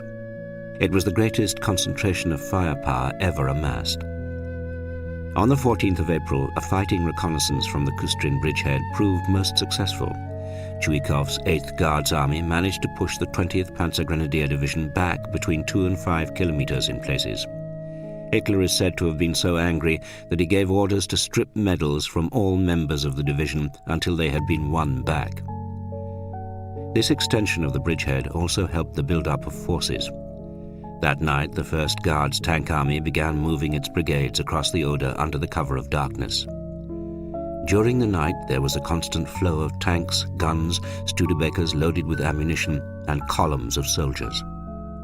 Young women traffic controllers waved their discs desperately, urging the tanks into the line marked by white tapes. Loud music and propaganda exhortations reverberated from 7th Department loudspeakers in an attempt to cover the noise of tank engines, but the Germans knew what was happening. For the whole of the 15th of April, Red Army soldiers watched the German positions until our eyes ached, in case last-minute reinforcements were brought up or changes made. In the Oderbruch, April flowers had appeared on hillocks, but large chunks of ice still floated down the river, as well as branches and weed which caught on a wrecked railway bridge. In pine forests on the east bank, mysteriously quiet by day, chopped branches camouflaged thousands of armored vehicles and guns. On the Neisse front, to the south, the First Ukrainian Front organized relentless political activity up to the last moment. Active Komsomol members were teaching young soldiers to love their tanks and to try to use the whole potential of this powerful weapon. The Alexandrov message had evidently not been digested, even by political departments. The message of revenge was clear in the latest slogan: "There will be no pity. They have sown the wind, and now they are harvesting the whirlwind."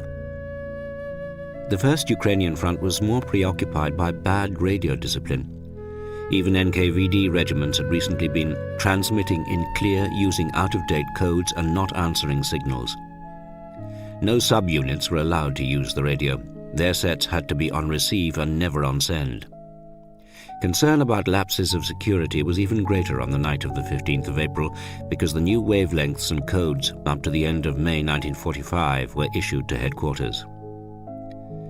Even though officers were told not to give out orders more than 3 hours before the attack, Smersh was determined that there should be no last-minute desertions by Red Army soldiers who might warn the enemy. The Smersh representative with the 1st Belarusian Front ordered all political officers to check every man in the front line and identify any who seemed suspicious or morally and politically unstable.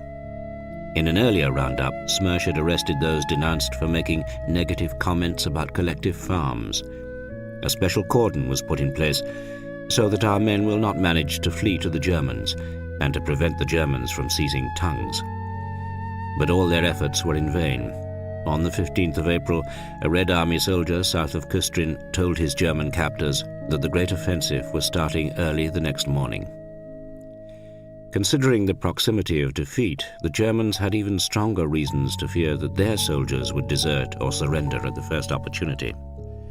Army Group Vistula issued orders signed by Heinrizi that men from the same region should be split up because they seldom did anything to prevent a comrade from home deserting. An officer of the Grossdeutschland Guard Regiment, commanding a scratch battalion, observed that his young soldiers had little intention of fighting for National Socialism. Many wanted to be wounded so that they could be sent back to the field hospital. They stayed at their posts only out of a corpse-like obedience, inspired by fear of summary execution. After a Soviet loudspeaker broadcast across the lines, officers were appalled when soldiers began shouting back, asking for details. Would they be sent to Siberia? How were civilians treated in the occupied areas of Germany? Several German commanders in the 4th Panzer Army, facing Konyev's 1st Ukrainian Front, confiscated white handkerchiefs to prevent their men using them as a sign of surrender. Soldiers caught trying to desert were, in some cases, forced to dig trenches in the open in no man's land. Many longed to slip away into thick woodland to surrender out of sight, to save their families from punishment decreed in Hitler's order. German company commanders tried almost any means to persuade their soldiers to hold fast. Some informed them of Roosevelt's death on the evening of the 14th of April. This meant, they told them, that American tanks would no longer attack. In fact, they claimed, relations between the Western Allies and the Soviet Union had become so bad that the Americans and British would now join Germany in throwing back the Russians. Reservists in the 391st Security Division near Guben found SS troops from the 30. Januar Division coming over to lecture them on the connection between the death of Roosevelt and the miracle that saved Frederick the Great, as though this were Holy Scripture. They were not convinced at all, but many German soldiers still held on because they expected a massive counterattack on the Führer's birthday, the 20th of April, with new secret wonder weapons. Some angry and embittered officers managed to remind veterans of the horrors of the Eastern Front and what it would mean if the Russians broke through to Berlin. "You can't imagine," a senior lieutenant wrote to his wife, "what a terrible hatred is aroused here. I can promise you that we'll sort them out one day. The rapists of women and children will discover another experience. It is hard to believe what these beasts have done. We have sworn an oath that each man must kill 10 Bolsheviks. God will help us achieve this." The bulk of the ill-trained young conscripts recently marched out to the front were far less likely to be persuaded. They just wanted to survive. In the 303rd Derberitz Infantry Division, a regimental commander gave one of his battalion commanders some advice. "We have to hold the front at any cost. You're responsible. If a few soldiers start to run away, then you must shoot them. If you see many soldiers taking off and you can't stop them and the situation is hopeless, then you'd better shoot yourself." On the Zaloff Heights, apart from some strafing attacks, it was almost peaceful just before the storm. German soldiers sent back from the front line checked and cleaned weapons, ate and washed. Some sat down to write home, just in case the Feldpost began to work again. For many, their homes were already occupied by the enemy, and others did not know where their families were. Senior Lieutenant Wust sent his Luftwaffe trainee technicians back in batches to the field kitchen, or Gulaschkanone, in a village just behind their second line of trenches. He remained in a fire trench with his company sergeant major, gazing down over the trees to the Audiobook and the Soviet positions from which the attack would come. Wust suddenly shivered. "Tell me," he said, turning to his Kompanie Truppführer, "are you also cold?" "We're not cold, Herr Oberleutnant," the man replied. "We're afraid." Back in Berlin, safely behind the lines, Martin Bormann sent an eve of battle message to the Gauleiters. He ordered them to sort out the rabbit-hearted. In the center of the city, trams were manhandled across the street, then filled with brick and rubble as instant barricades. The Volkssturm was called out. Some of them had to wear blue-grey French helmets and even uniforms. It was the last of the booty from the great German victories in 1940 and 1941. Hitler was not alone in looking back to the 7 Years' War. Pravda had already published an article trumpeting the Russian entry into Berlin on the 9th of October 1760, with 5 Cossack regiments in the vanguard. The keys of the city were taken to St. Petersburg for permanent keeping in the Kazansky Cathedral. We should remember this historic example and fulfill the order of the motherland and Comrade Stalin. General Chuikov's 8th Guards Army were given large key shapes cut out of cardboard to remind the troops of this moment as they prepared to go into the attack. More modern symbols were also distributed in the form of red banners. These were issued to the attacking divisions. They were to be raised on significant buildings in Berlin and indicated on a large model of the city built by front engineers. Socialist competition was expected to push men forward to even greater sacrifice, and the greatest glory would go to those who stormed the Reichstag, the objective which Stalin had selected to represent the total conquest of the lair of the fascist beast. That evening, in what amounted to a mass secular baptism, over 2,000 Red Army soldiers of the First Belarusian Front were received into the Communist Party. Even though Soviet commanders did not doubt that they would break through, they were extremely nervous that the American and British armies might make it to Berlin first. Such an eventuality was seen as worse than a humiliation. Berlin belonged to the Soviet Union by right of suffering as well as by right of conquest. Each army commander had been left in no doubt of the feelings of the Verkhovny, their commander-in-chief, waiting impatiently in the Kremlin. They did not, however, know quite how disturbed Stalin was. Inaccurate newspaper reports in the Western press claimed that American point units had reached Berlin on the evening of the 13th of April, but these detachments had then been withdrawn after protest from Moscow. Only Zhukov and Konev and a few of their closest colleagues knew that the strategy of the whole Berlin operation was designed to surround the city first in order to warn off the Americans and British. But even the two front commanders were unaware of the importance Stalin and Beria evidently attached to seizing the institutes of nuclear research, particularly the Kaiser Wilhelm Institute for Physics in Dahlem. On the eve of battle, Stalin in Moscow maintained his shield of lies. General Dean reported on another session in the Kremlin in an eyes-only for Eisenhower signal. At the end of a long meeting about the other matter, the future deployment of Soviet forces in the Far East against the Japanese, Harriman mentioned that the Germans had announced that the Russians were planning an immediate renewal of their attack directed against Berlin. The Marshal, Stalin, stated that they were in fact going to begin an offensive, that he did not know how successful it would be, but the main blow would be in the direction of Dresden, as he had already told Eisenhower. Stalin and his entourage must have concealed their nervousness well. Neither Dean nor Harriman sensed that they were being lied to. The evening before, at a meeting with the Stavka, General Antonov seized upon a line in Eisenhower's latest message about the avoidance of confusion between Western forces and the Red Army. He immediately wanted to know if this indicated any change in the zone of occupation previously agreed upon. When he was assured that the reference was to tactical areas and that no change was implied in the zones of occupation, Antonov requested that confirmation be obtained from Eisenhower on this point. The Soviet Chief of Staff then wanted to verify that, upon completion of tactical operations, the Anglo-American forces would withdraw from the previously agreed Soviet zone of occupation. This was reconfirmed to him in a signal from Eisenhower on the 16th of April. For Red Army soldiers, their first priority was a shave to make themselves presentable conquerors. While there was still enough daylight, those not on duty scraped away with cutthroat razors while squinting into a broken fragment of mirror. Few could sleep. Some of them shaded torches with their coats as they wrote letters home, wrote an officer in the 3rd Shock Army. Their letters tended to be brief and uninformative. "Greetings from the front," ran a typical one. "I am alive and healthy. We are not far from Berlin. Severe battles are going on, but soon the order will come and we will advance to Berlin. We will have to storm it, and I will see if I am still alive by then." Many wrote not to parents or to fiancés, but to pen pals.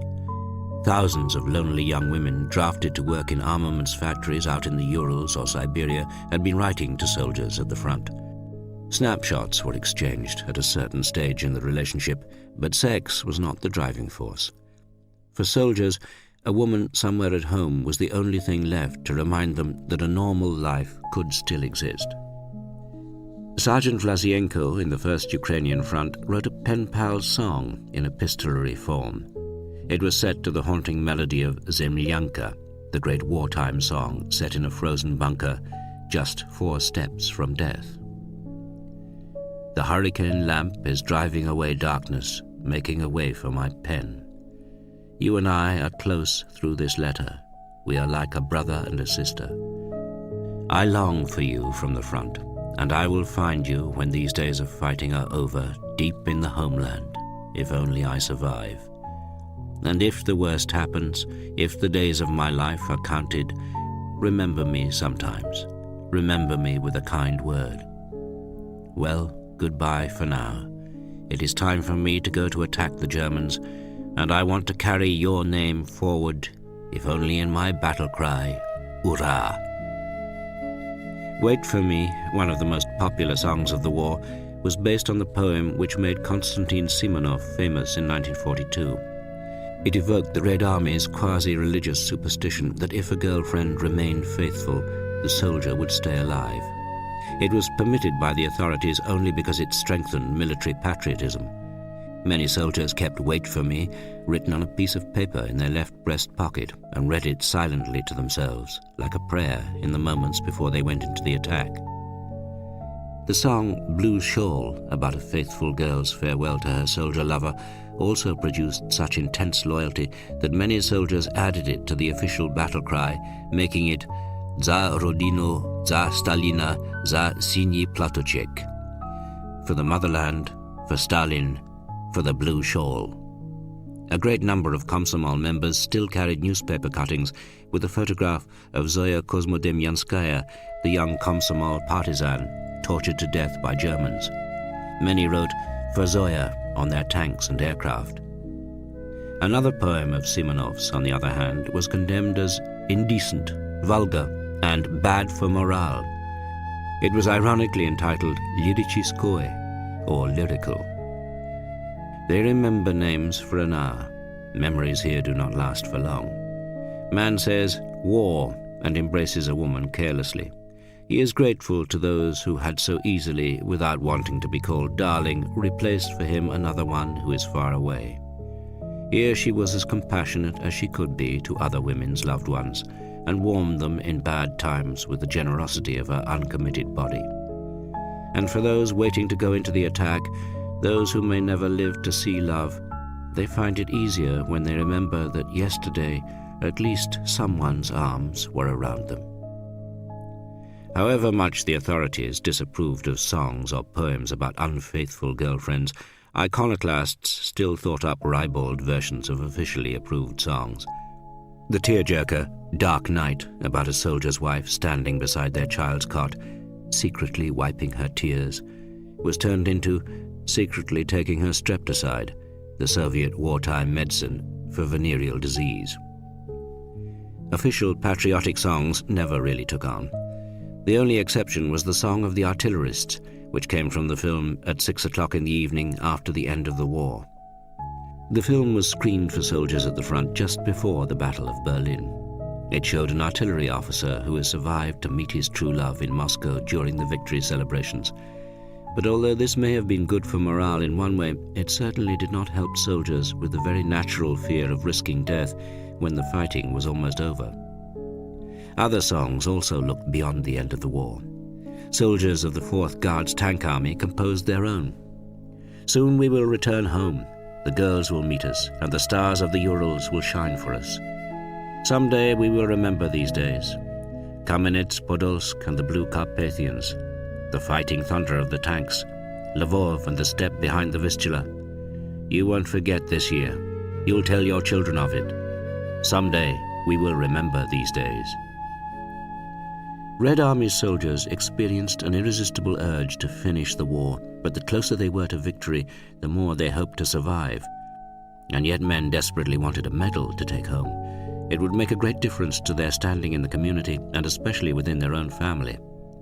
But there was one thing that they feared even more than being killed in the last days of the war, after having survived so far against all odds.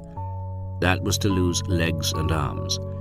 A limbless veteran, known as a samovar, was treated like an outcast. After sunset on the evening of the 15th of April, Colonel Kalashnik, the chief of the 47th Army's political department, sent Captain Vladimir Gal and the young Lieutenant Konrad Wolf to the front line, ready to interview the first prisoners brought back. Conny Wolf, a German, was the son of the communist playwright Friedrich Wolf, who had become part of the Moscow emigration in 1933 when the Nazis came to power. Conny's elder brother, Misha, became notorious in the Cold War as Markus Wolf, the chief of East German espionage. It was virtually dark as the two friends, armed only with pistols, made their way forward through woods to the bank of the Oder. Tanks and men were camouflaged all around them. As the two young officers walked forward between the trees, they could sense that huge forces were concentrated there, all around them, even though they could hardly see anything because of the dark. "It felt like a huge spring about to be released," remarked Gal. Others were engaged on much more dangerous work. Sappers had slipped out at nightfall into no man's land to clear mines. "We warned all infantry people of what we were doing. said Captain Shota Sulkanishvili of the 3rd Shock Army, but when one of my sappers was returning, an infantryman threw a grenade at him. He was asleep and panicked when he heard steps. I was furious and beat him almost to death. For me, all my men were worth gold, especially the mine-clearers. Those who had already acquired watches longed to look at the time, to know how many more minutes remained before the attack, but no lights were allowed. It was hard to think of anything else. End of CD 8.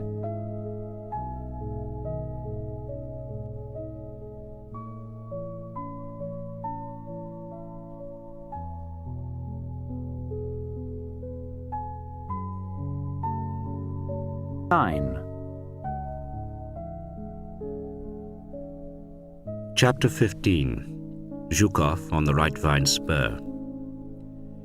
General Chuikov, the commander of the 8th Guards Army, had the best view of the Audiobook and the Zelov escarpment from his forward command post on the Right-Vine Spur.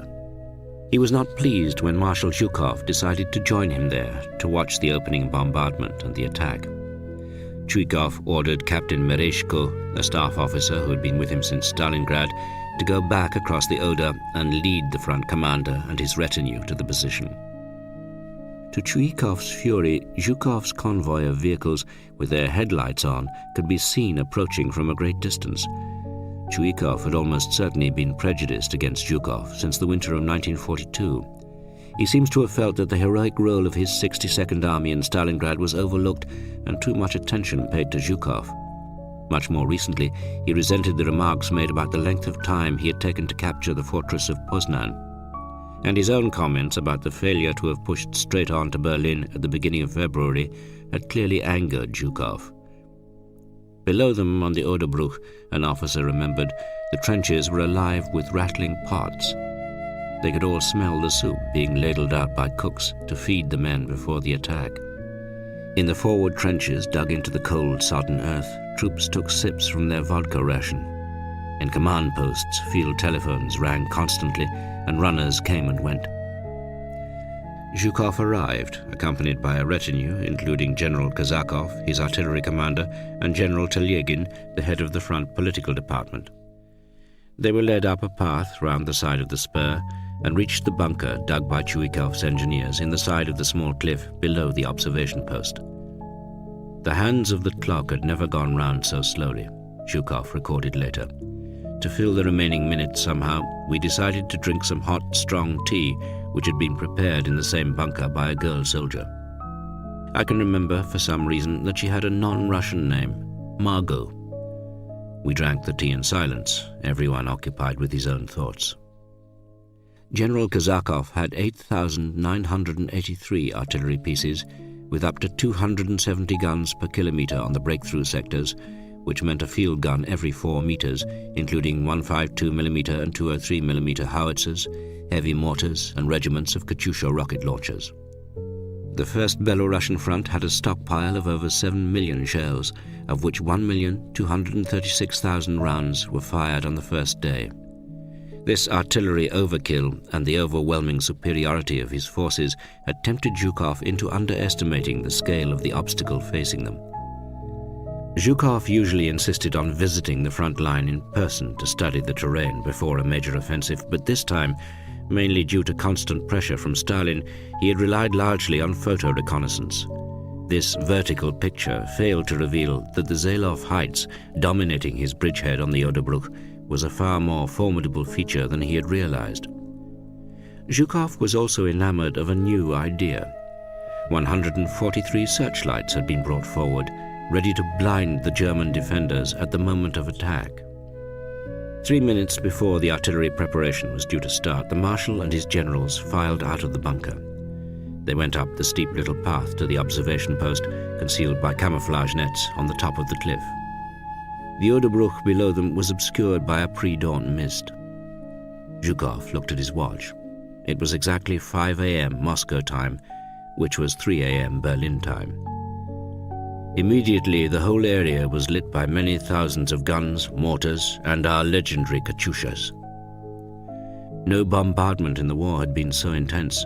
General Kazakov's artillerymen worked in a frenzy. "A terrible thunder shook everything around," wrote a battery commander with the 3rd Shock Army.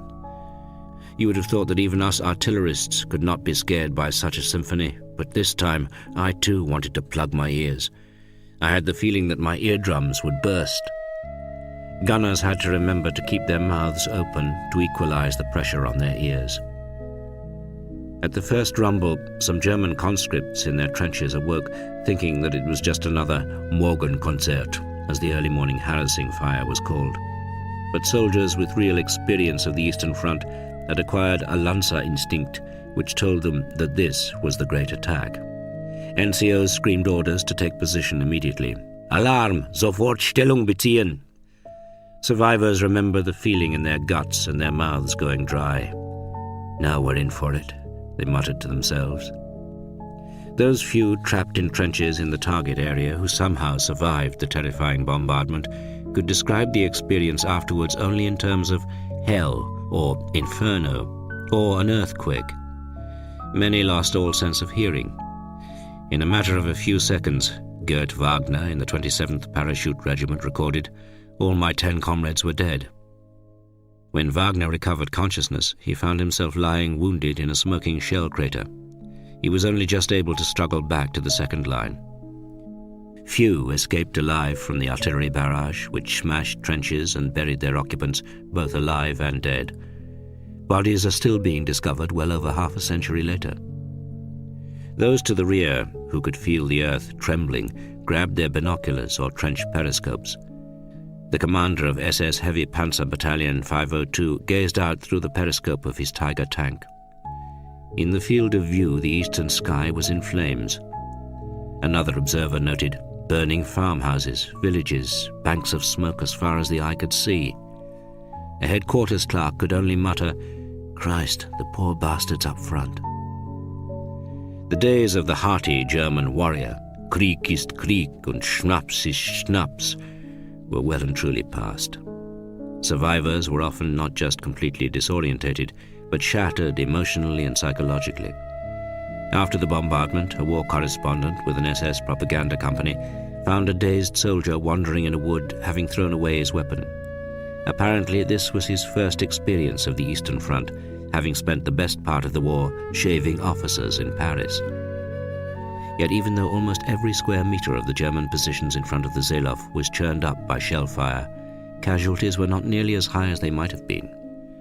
General Heinrizi, helped by the interrogation of the Red Army soldiers south of Küstrin, had pulled the bulk of 9th Army's troops back to the second line of trenches. On the sector south of Frankfurt an der Oder, facing the Soviet 33rd Army, some were less fortunate. Volkssturm and Hungarian detachments were sent to occupy the forward positions of the SS Division 30. Januar. These men were sacrificed by headquarters as cannon fodder, Obersturmführer Helmut Schwarz wrote later, to preserve the regular units. Most of the Volkssturm were veterans of the First World War. Many of them had no uniforms and no weapons. Zhukov was so encouraged by the lack of resistance shown that he assumed the Germans were crushed. It seemed that not a living soul was left on the enemy side after 30 minutes of bombardment, he wrote later. He gave the order to start the general attack. Thousands of flares of many colors shot up into the air. This was the signal to the young women soldiers operating the 143 searchlights, one every 200 meters. Along the whole length of the horizon, it was as bright as daylight, a Russian sapper colonel wrote home that night. On the German side, everything was covered with smoke and thick fountains of earth in clumps flying up. There were huge flocks of scared birds flying around in the sky, a constant humming, thunder, explosions. We had to cover our ears to prevent our eardrums breaking. Then tanks began roaring. Searchlights were lit along all of the front line in order to blind the Germans. Then people started shouting everywhere, "Na Berlin!" Some German soldiers, no doubt over-influenced by Wunderwaffen propaganda, thought that the searchlights were a new weapon to blind them. On the Soviet side, attacking detachments may even have suspected for a moment that the lights were a new form of blocking detachment to prevent retreat. Captain Sulkanishvili in the 3rd Shock Army found that the light was so blinding one couldn't turn around. One could only move forward. Yet this invention, of which Zhukov was so proud, did more to disorientate the attackers than dazzle the defenders, because the light reflected back off the smoke and dust from the bombardment. Commanders with the forward troops passed back orders to turn off the lights, then a counter-order switched them back on, causing even more night blindness among the troops. Yet Zhukov had made a far greater mistake. His intensive bombardment against the first line had been pummeling mostly abandoned trenches. He does not admit this in his memoirs, nor that he was unpleasantly surprised by the intensity of German fire once the advance began in earnest. It must have been doubly galling for him, since during the main briefing conference, several of his senior officers had recommended concentrating the fire on the second line. The advance from the main Kustrin bridgehead began with Chuikov's 8th Guards Army on the left and Berzarin's 5th Shock Army on the right. 4 days before, Zhukov had changed the Stavka plan, with Stalin's permission, to keep Kotukov's 1st Guards Tank Army in support of Chuikov. They were then to force their way through to the southern suburbs of Berlin. On Berzarin's right was the 2nd Guards Tank Army, the 3rd Shock Army, and the 47th Army. On Zhukov's far right flank, the 1st Polish Army and the 61st Army had little in the way of bridgeheads. They had to cross the Oder under fire.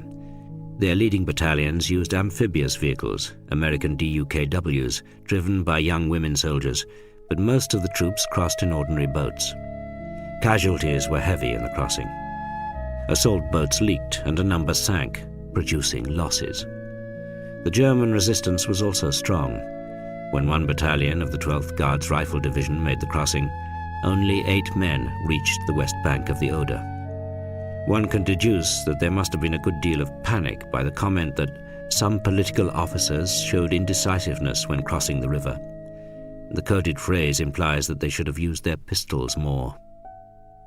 On the extreme left flank, the 33rd Army, in its bridgehead south of Frankfurt under Oder, and the 69th Army, north of it, were to advance to cut off the town with its fortress garrison. Once the coloured signal flares streaked up into the overcast sky, the Soviet riflemen rose from the ground to move forward. Zhukov, the least sentimental of generals, sent the infantry through minefields which had to be cleared before he unleashed his tank armies. Oh, what a terrible sight it is to see a person blown up by an anti-tank mine, a captain remembered. But the advance of the 8th Guards Army progressed well at first. The troops were encouraged by the lack of resistance. The ground attack Sturmovix of the 16th Air Army screamed in low over their heads to attack positions on the escarpment, and heavier bomber regiments of the 18th Air Army flew to raid other targets and communication centers further back.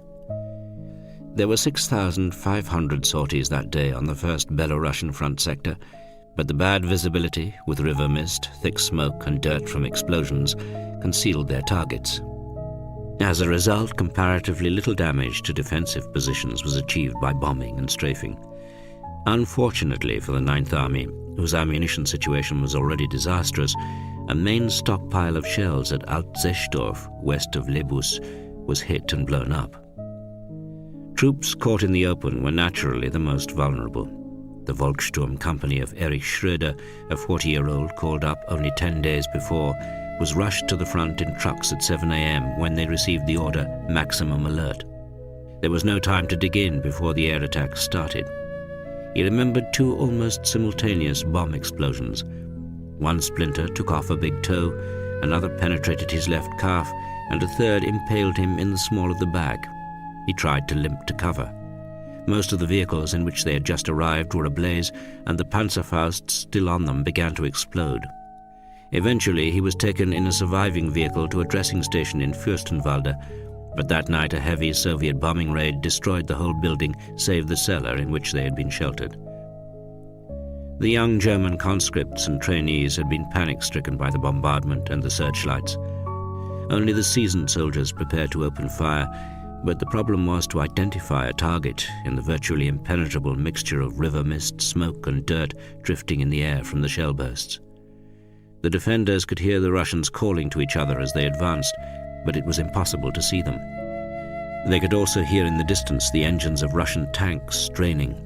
Even the broad tracks of the T-34 had trouble coping with the mud of the waterlogged floodplain. Survivors from forward positions who had abandoned their weapons fled back through the second line, yelling, "Der Ivan kommt!" One young soldier running back saw someone ahead and shouted the warning to him, but the figure who turned round proved to be a Red Army soldier. They both leaped for cover and began to fire at each other. The German boy, to his astonishment, killed the Russian. The ground had been so broken up by the massive bombardment that Soviet anti-tank guns and divisional artillery found it very hard to follow the infantry. This was particularly true of the Katyusha batteries mounted on the backs of trucks. Nevertheless, the Guards mortar regiments who fired the Katyushas watched with satisfaction as the first German prisoners sent to the rear cringed on seeing the weapon, which had struck more fear into the Wehrmacht than any other. What the prisoners might also have seen were the huge traffic jams of vehicles in heavy mud, waiting for Chuikov's 8th Guards Army and Berzarin's 5th Shock Army to make a breakthrough. But progress that morning had been very slow. Zhukov, in the observation post on the Right Vine Spur, was losing his temper, swearing and threatening commanders with demotion and a Straf company. He had a furious row with General Chuikov in front of staff officers because the 8th Guards Army was bogged down on the Oderbruch below the escarpment. By the middle of the day, an increasingly desperate Zhukov, no doubt dreading the next radio-telephone conversation with Stalin, decided to change his operational plan. The tank armies were not supposed to move forward until the infantry had broken open the German defense line and reached the Zalov Heights. But he could not wait. Chuikov was horrified, foreseeing the chaos this would cause, but Zhukov was adamant. At 3 p.m. he called the Stavka to speak to Stalin. Stalin listened to his report. "So you've underestimated the enemy on the Berlin axis," he said. "I was thinking that you were already on the approaches to Berlin, but you're still on the Zalov Heights. Things have started more successfully for Konev." He seemed to take Zhukov's change of plan in his stride, but Zhukov knew only too well that everything depended on results. Katukov received orders in the afternoon to attack with the 1st Guards Tank Army in the direction of Zalov, while Bogdanov's 2nd Guards Tank Army was ordered to attack on the Neuhardenberg sector. This premature movement of the tanks meant that the close support artillery, which the rifle divisions had been demanding to deal with strong points, could not get forward because of the state of the ground. There was indeed chaos, as Chuikov had predicted, with so many thousands of armoured vehicles packed into the bridgehead. Sorting out the different formations and unit was a nightmare for the traffic controllers. On the right, Bogdanov's tanks suffered badly from both the 88mm guns dug in below Neuhardenberg and fierce counterattacks from small groups with Panzerfausts.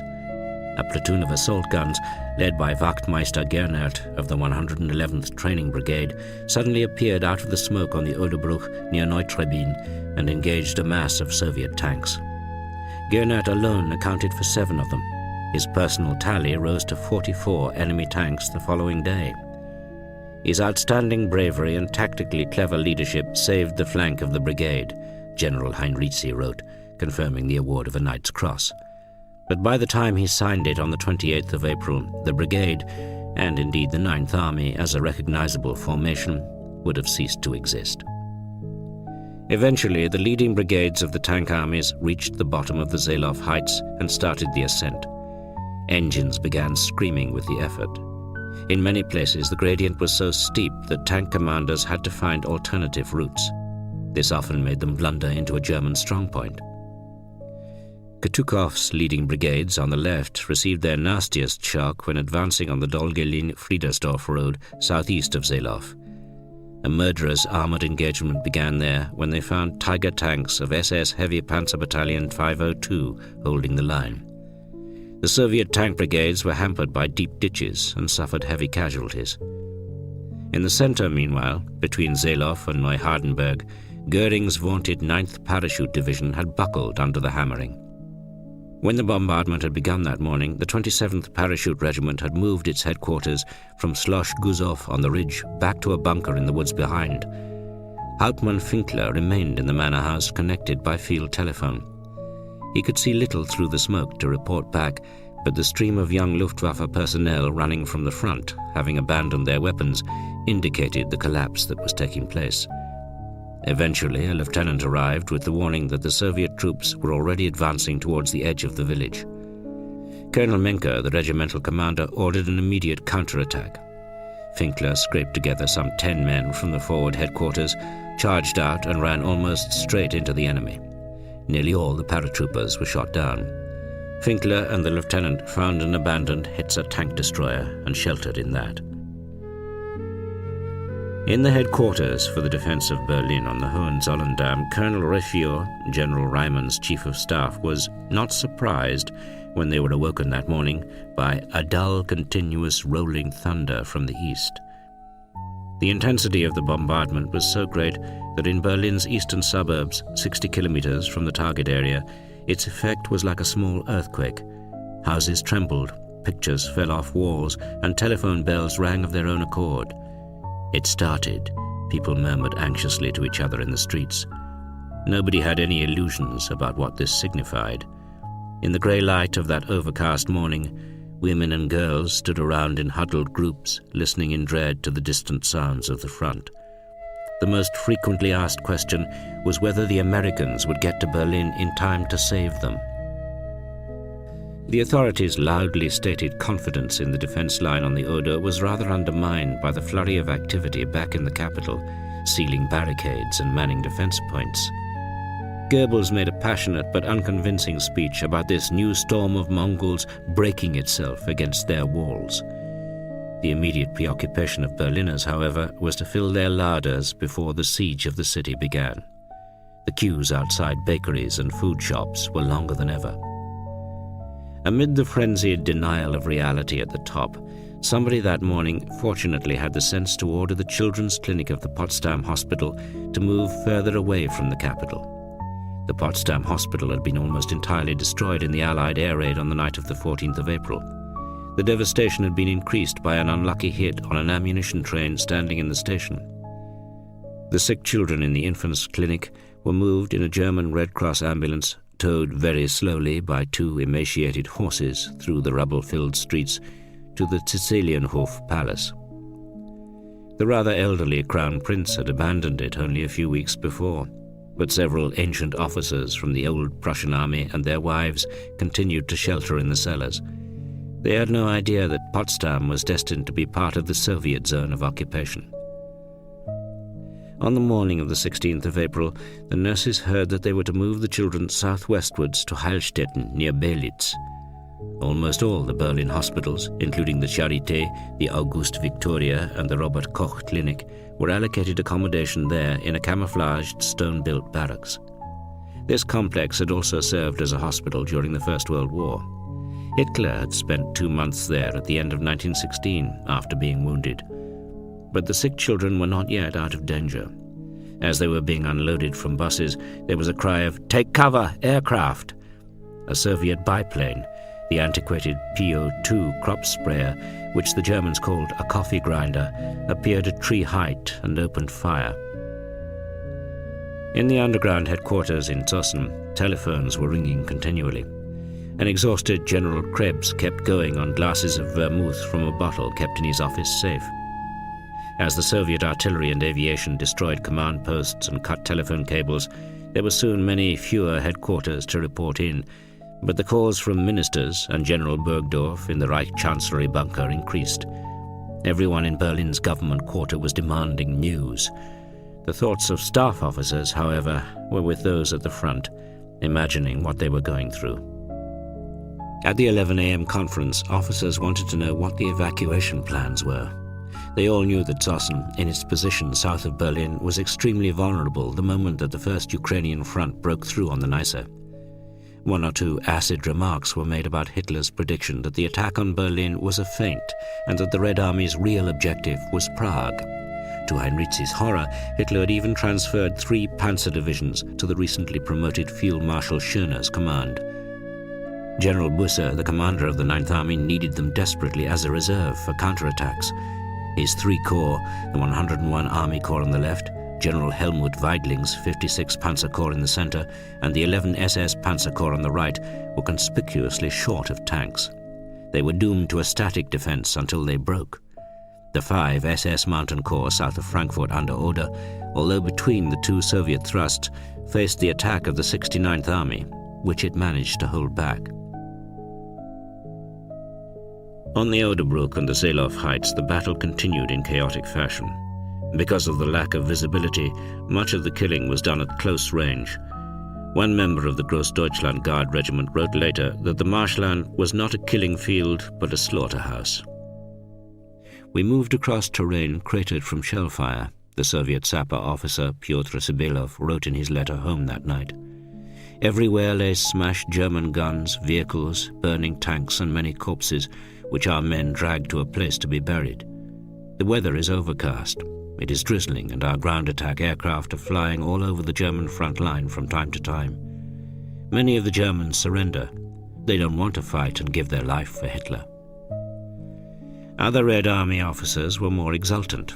Captain Klotchkov in the 3rd Shock Army described the ground as covered with the corpses of Hitler's warriors who used to boast so much. He then added, "To the astonishment of our soldiers, some corpses would rise unsteadily to their feet from the bottom of trenches and raise their hands." But this account overlooked their own casualties. The 1st Belarusian front lost nearly 3 times as many men as the German defenders.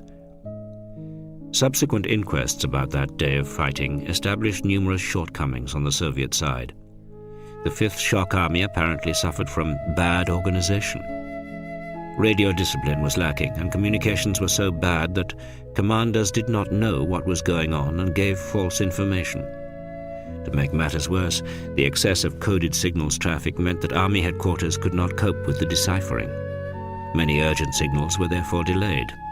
Commanders were also claiming to have taken objectives they had not yet reached. It is hard to tell whether this was confusion or the terrible pressure for results from higher headquarters. This came from Zhukov bellowing into a field telephone at an army commander who, following standard Soviet alpha male behavior, would then stand up to bellow even more terrifyingly into his field telephone at the corps or divisional commander. The general commanding the 26th Guards Rifle Corps was badly caught out. He informed General Betsarin that his troops had taken one village and advanced 2 kilometers beyond it, when this was not true. In the 248th Rifle Division, one commander lost his regiment. In another division, a battalion was sent in the wrong direction, and as a result, the whole regiment was late for the attack. And once the advance began, regiments lost touch with each other in the mist and smoke. They also failed to spot German gun emplacements which continued to operate while the infantry moved forward, and this led to heavy losses. Commanders were also blamed for their mentality. They wanted only to move forward when they should have been concentrating on the best way to destroy the enemy. This problem was attributed to a lack of motivated party members rather than relentless pressure from higher command.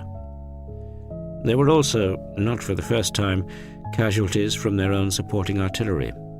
On one occasion, the problem was ascribed to the fact that quite often commanders are incapable of handling different technical devices, a description which perhaps included a prismatic compass and a radio set.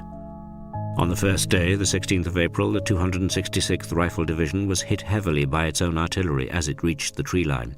On the next, both the 248th and the 301st Rifle Divisions suffered the same fate. The 5th Shock Army nevertheless claimed 33,000 prisoners, but did not state its own casualties.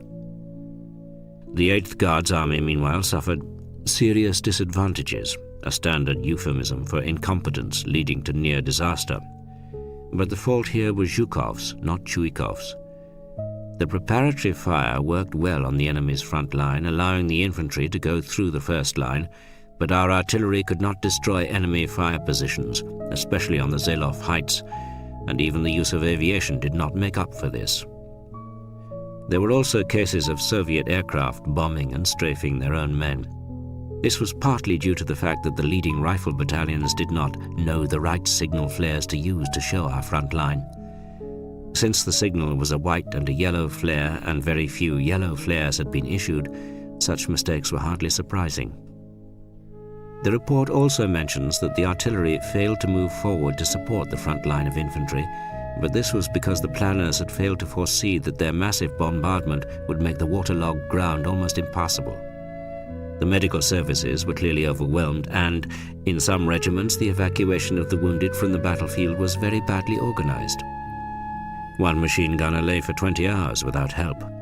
The wounded of the 27th Guards Rifle Division were left without any medical aid for 4 to 5 hours, and the casualty clearing station had only 4 operating tables. South of Frankfurt under Oder, the 33rd Army did not have an easy advance against the 5 SS Mountain Corps. They too seemed to have been short of medical assistance to deal with their wounded. Officers were reduced to forcing German prisoners at gunpoint to carry the Soviet Union to the rear and bring back ammunition. This appalled the Army Political Department, which later criticized its own political officers for not having taken the German prisoners themselves, indoctrinated them, and then sent them back to their comrades to demoralize them. The priority awarded to their own wounded by Red Army authorities was indeed low. And whatever the pressure of work in a field hospital, Smersh never shrank from pulling a doctor off an operation to examine suspected cases of self-inflicted wounds, because once the fighting began, they became much more frequent. Medical personnel had such a terrible time that a very large proportion gave up medicine at the end of the war. The battle for the Zhelov Heights was certainly not Marshal Zhukov's finest hour, but even if the planning and command of the operation were faulty, the courage, stamina, and self-sacrifice of most Red Army soldiers and junior officers cannot be doubted for a moment. This genuine heroism, as distinct from the lifeless propaganda version to be served up as a moral lesson for future generations, sadly did nothing to lessen the essential callousness of senior commanders and the Soviet political leadership. References to soldiers in veiled speech during telephone conversations were revealing. Commanders used to say, "How many matches were burnt?" or "How many pencils were broken?" when asking for casualty estimates. On the German side, General Heinrizi, the commander-in-chief of Army Group Vistula, and General Busse could not be expected to have done much better in the circumstances. German survivors of the battle still bless them for having saved countless lives by withdrawing the majority of troops from the forward positions just before the bombardment. But some senior officers still believed in Adolf Hitler. After nightfall on the 16th of April, Colonel Hans-Oskar Wöhlemann, the artillery commander in the 56th Panzer Corps, went to see his commander, General Weidling, at Wald-Sieversdorf, northwest of Müncheberg. Corps headquarters were established in the weekend house of a Berlin family. A single candle lit the room on the first floor. Weidling, who had no illusions about Hitler's conduct of the war, spoke his mind. The monocled Wöhlemann was shaken. "I was deeply dismayed," he wrote later, "to find that even this dedicated soldier and daredevil, our old hard as bones, as he had been known in the regiment, had lost faith in our highest leadership." Their conversation was brought to an abrupt halt by a bombing attack. Then reports came in indicating that a hole had opened up between them and the 11 SS Panzer Corps on their right, and that another gap on their left was developing, which threatened to break their line with General Berlin's 101 Corps. Goebbels' notion of a wall against the Mongol hordes was disintegrating rapidly. That night must have been one of the worst of Zhukov's life. The eyes of the army, and more crucially, the eyes of the Kremlin, were fixed on the Zhelov Heights, which he had failed to secure. His armies could not now perform their task of taking Berlin on the 6th day of the operation. One of Chuikov's rifle regiments had reached the edge of the town of Zhelov, and some of Kutukov's tanks were nearly at the crest at one point, but this would certainly not satisfy Stalin. The Soviet leader, who had sounded fairly relaxed during the afternoon, was clearly angry when Zhukov reported on the radio telephone shortly before midnight that the heights were not occupied. Stalin blamed him for having changed the Stavka plan. "Are you sure that you'll capture the Zhelov line tomorrow?" he demanded. "By the end of the day, tomorrow, the 17th of April, Zhukov answered, trying to sound calm, "the defense of Zhelov Heights will be broken. I am convinced that the more troops the enemy sends against us here, the easier it will be to capture Berlin. It is much easier to destroy troops in open countryside than in a fortified city." Stalin did not sound convinced. Perhaps he was thinking of the Americans who might come up from the southwest rather than the German forces to the east of the capital. "We are thinking," Stalin said, "of ordering Konev to send the tank armies of Rybalko and Ilyushenko towards Berlin from the south, and telling Rokossovsky to speed up the crossing and also attack from the north." Stalin hung up with a curt "Do svidaniya." It was not long before Zhukov's chief of staff, General Malinin, discovered that Stalin had indeed told Konev to send his tank armies up against Berlin's southern flank. Russian soldiers, in 1945 as in 1814, despised the rivers of Western Europe. They seemed miserable in comparison with the great rivers of the motherland. Yet every river which they crossed held a special significance because it marked the advance in their relentless fight back against the invader. "Even when I was wounded on the Volga near Stalingrad," said Junior Lieutenant Maslov, "I was convinced that I would return to the front and finally see the accursed Spree." The Neisse between Forst and Muskau was only about half the width of the Oder, but a river crossing against enemy troops in prepared positions was not a simple task. Marshal Konev decided that the best tactic for his first Ukrainian front was to keep the enemy occupied and blind them while his point units crossed the river. The artillery bombardment began at 6 a.m. Moscow time, 4 a.m. Berlin time. It boasted 249 guns per kilometer, their greatest concentration of the war, and was intensified by heavy carpet bombing from the Second Air Army. The drone of aircraft and the thunder of guns and exploding bombs were so loud that one could not hear one's comrade shouting even a meter away, one officer recorded. It was also a much longer barrage than Zhukov's, extending altogether to 145 minutes. "The God of War is thundering very nicely today," remarked a battery commander during a pause.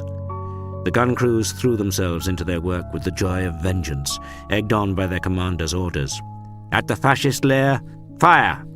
At the possessed Hitler, fire! For the blood and suffering of our people, fire!" Konev, to watch the battle open, had come from his front headquarters near Breslau, where the bitter siege of the Silesian capital still continued. He went forward to the observation post of General Pukov's 13th Army. This consisted of a dugout and trenches at the edge of a pine forest on a cliff which overlooked the river. Being within small arms range of enemy positions on the west bank of the Neisse, they watched through trench telescopes. But their grand circle view of events came to an end with the second phase of the bombardment, when General Krasovsky's pilots in the Second Air Army flew fast at low level up the west bank of the river, dropping smoke bombs. This screen was laid along a frontage of 390 meters, which prevented the 4th Panzer Army defenders from rapidly identifying the point of the main attack. Konev was fortunate. A breath of wind spread the screen without dispersing it too quickly. The lead units dashed forward carrying their assault boats and launched themselves into the stream, paddling furiously. The assault boats were launched, the 1st Ukrainian front reported, before the guns fell silent. Communist Party activists and Komsomol members tried to be the first into the boats and shouted encouraging slogans to their comrades, "For the motherland, for Stalin." When the first landings were made on the western bank, little red flags were set up to encourage the next wave. Some battalions started to cross simply by swimming, an action that the veterans among them had performed several times before in the advance across the Ukraine. Other troops were able to make use of previously reconnoitred fords and waded across, their weapons held above their heads. Sappers responsible for preparing the first ferries and pontoon bridges jumped into the water and struck out for the far shore. Some 85mm anti-tank guns soon followed the first rifle battalions, and small bridgeheads were established. The massive bombardment meant that few Germans in the forward positions were capable of effective resistance. Many were seriously shell-shocked. "We had nowhere to hide," Obergefreiter Karl Pavlik told his captors. "The air was full of whistling and explosions. We suffered unimaginable losses. Those who survived were rushing around in trenches and bunkers like madmen to save themselves. We were speechless with terror." Many took advantage of the smoke and chaos to surrender. No fewer than 25 men from the 500th Straf Regiment, who had better reasons to desert than most, gave themselves up in one group. German soldiers on their own or in batches would put up their hands, shouting in pidgin Russian, "Ivan, don't shoot, we are prison." A deserter from the 500th Straf Regiment told his interrogators the well-known Berlin remark, "The only promise Hitler has kept is the one he made before coming to power. Give me 10 years and you will not be able to recognize Germany." Other Lancers complained that they had been lied to by their officers with promises of V3 and V4 rockets. Once cables were secured over the river, ferries brought across the first T-34 tanks to support the infantry. The first Ukrainian front engineer formations had planned no fewer than 133 crossing points in the main attack sectors. They were responsible for all the nicer crossings. The engineers attached to the 3rd and 4th Guards tank armies had been ordered to keep all their equipment ready for the next river, the Spree. Soon after midday, with the first of the 60-ton bridges in position in the area of the 5th Guards Army, the lead elements of Lelyushenko's 4th Guards tank army began to cross. During the afternoon, the remaining bulk of the fighting forces crossed the river and continued the advance. The tank brigades, ordered to push ahead with all speed, were ready to take on the 4th Panzer Army's counterattack, spearheaded by the 21st Panzer Division. On the southern part of the sector, the 2nd Polish Army and the 52nd Army had also crossed successfully and were pushing forward. Their orders were to make for Dresden. Konev had good reason to be satisfied with the first day of the offensive. His lead units were halfway to the river Spree. The only fault established afterwards was that the evacuation of the wounded to hospitals was unbearably slow. But, like most other commanders, Konev did not seem unduly perturbed. At midnight, he reported to Stalin via radio telephone that the 1st Ukrainian Front's advance was developing successfully. "Zhukov is not getting on very well," said Stalin, who had just spoken to him. "Turn Rybalko, 3rd Guards Tank Army, and Lelyushenko, 4th Guards Tank Army, towards Zehlendorf, the most southwestern suburb of Berlin. You remember, like we arranged at the Stavka." Konev remembered the meeting only too well, especially the moment when Stalin stopped the boundary between him and Zhukov at Lubin, thus leaving open the possibility that the 1st Ukrainian Front could attack Berlin from the south. Stalin's choice of Zehlendorf as reference point is most interesting. He evidently wanted to spur Konev on to the furthest southwestern part of Berlin as quickly as possible, since that would be the obvious line of approach from the American bridgehead at Zerbst. It was also perhaps no coincidence that just inside Zehlendorf lay Dahlem, where the Kaiser Wilhelm Institute had its nuclear research facilities. 3 hours earlier, at a 9 p.m. meeting at the Stavka, General Antonov, no doubt on Stalin's instructions, had yet again deliberately misled the Americans when they mentioned German reports of an all-out offensive against Berlin. Antonov stated the signal to the State Department in Washington, D.C., that actually the Russians are undertaking a large-scale reconnaissance on the central sector of the front for the purpose of finding out details of the German defenses. Chapter 16. Zehlov and the Spree. After Stalin's 2 midnight telephone conversations on the 16th of April, the race between Zhukov and Konev began in earnest. Konev, incited by Stalin, rose enthusiastically to the challenge. Zhukov, although rattled by the setback on the Zehlov Heights, believed that Berlin was his by right. The overcast sky and drizzle gave way to better weather on Tuesday, the 17th of April. The Sturmovix were able to attack the remaining German positions on the Zehlov Heights with much greater accuracy. Down on the Audiobook and up on the escarpment, small towns, hamlets, and individual farmhouses still burned. The Soviet artillery and aviation had targeted any building in case it housed a command post.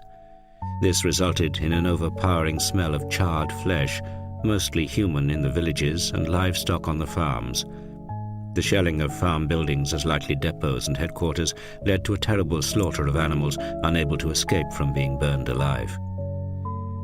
Behind the indistinct German lines, dressing stations were filled with wounded far beyond the capacity of the doctors.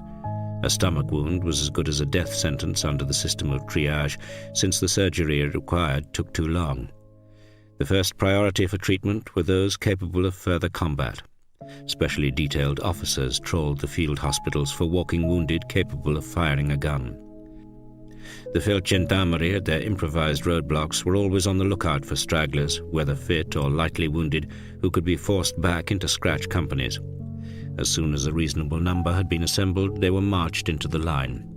Soldiers called the Feldgendarmerie not only chain hounds, but also Heldenklauen, or heroic talons, because they saw no fighting, yet snatched anybody who retreated.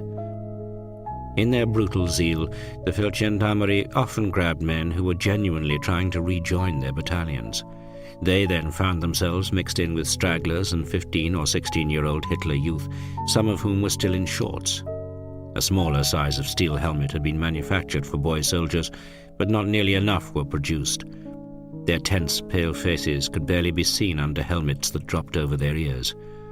A group of Soviet sappers from the 3rd Shock Army, called forward to clear a minefield, were taken by surprise when a dozen Germans emerged from a trench to surrender. Suddenly a boy appeared from a bunker.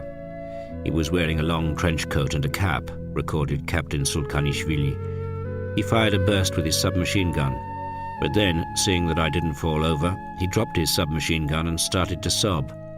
He tried to shout, "Hitler kaputt, Stalin gut." I laughed. I hit him only once in the face. Poor boys, I felt sorry for them. The most dangerous of the Hitler youth were often those whose homes and families had been ripped apart in the East by the Red Army. The only course for them seemed to be death in battle, taking as many hated Bolsheviks with them as possible. The fighting qualities of the German army had not yet collapsed, as Zhukov and his troops found to their cost. Another artillery and aviation bombardment on the morning of the 17th of April, followed by a renewed advance by Kutukov and Bogdanov's tank armies, did not achieve the success which Zhukov had promised Stalin.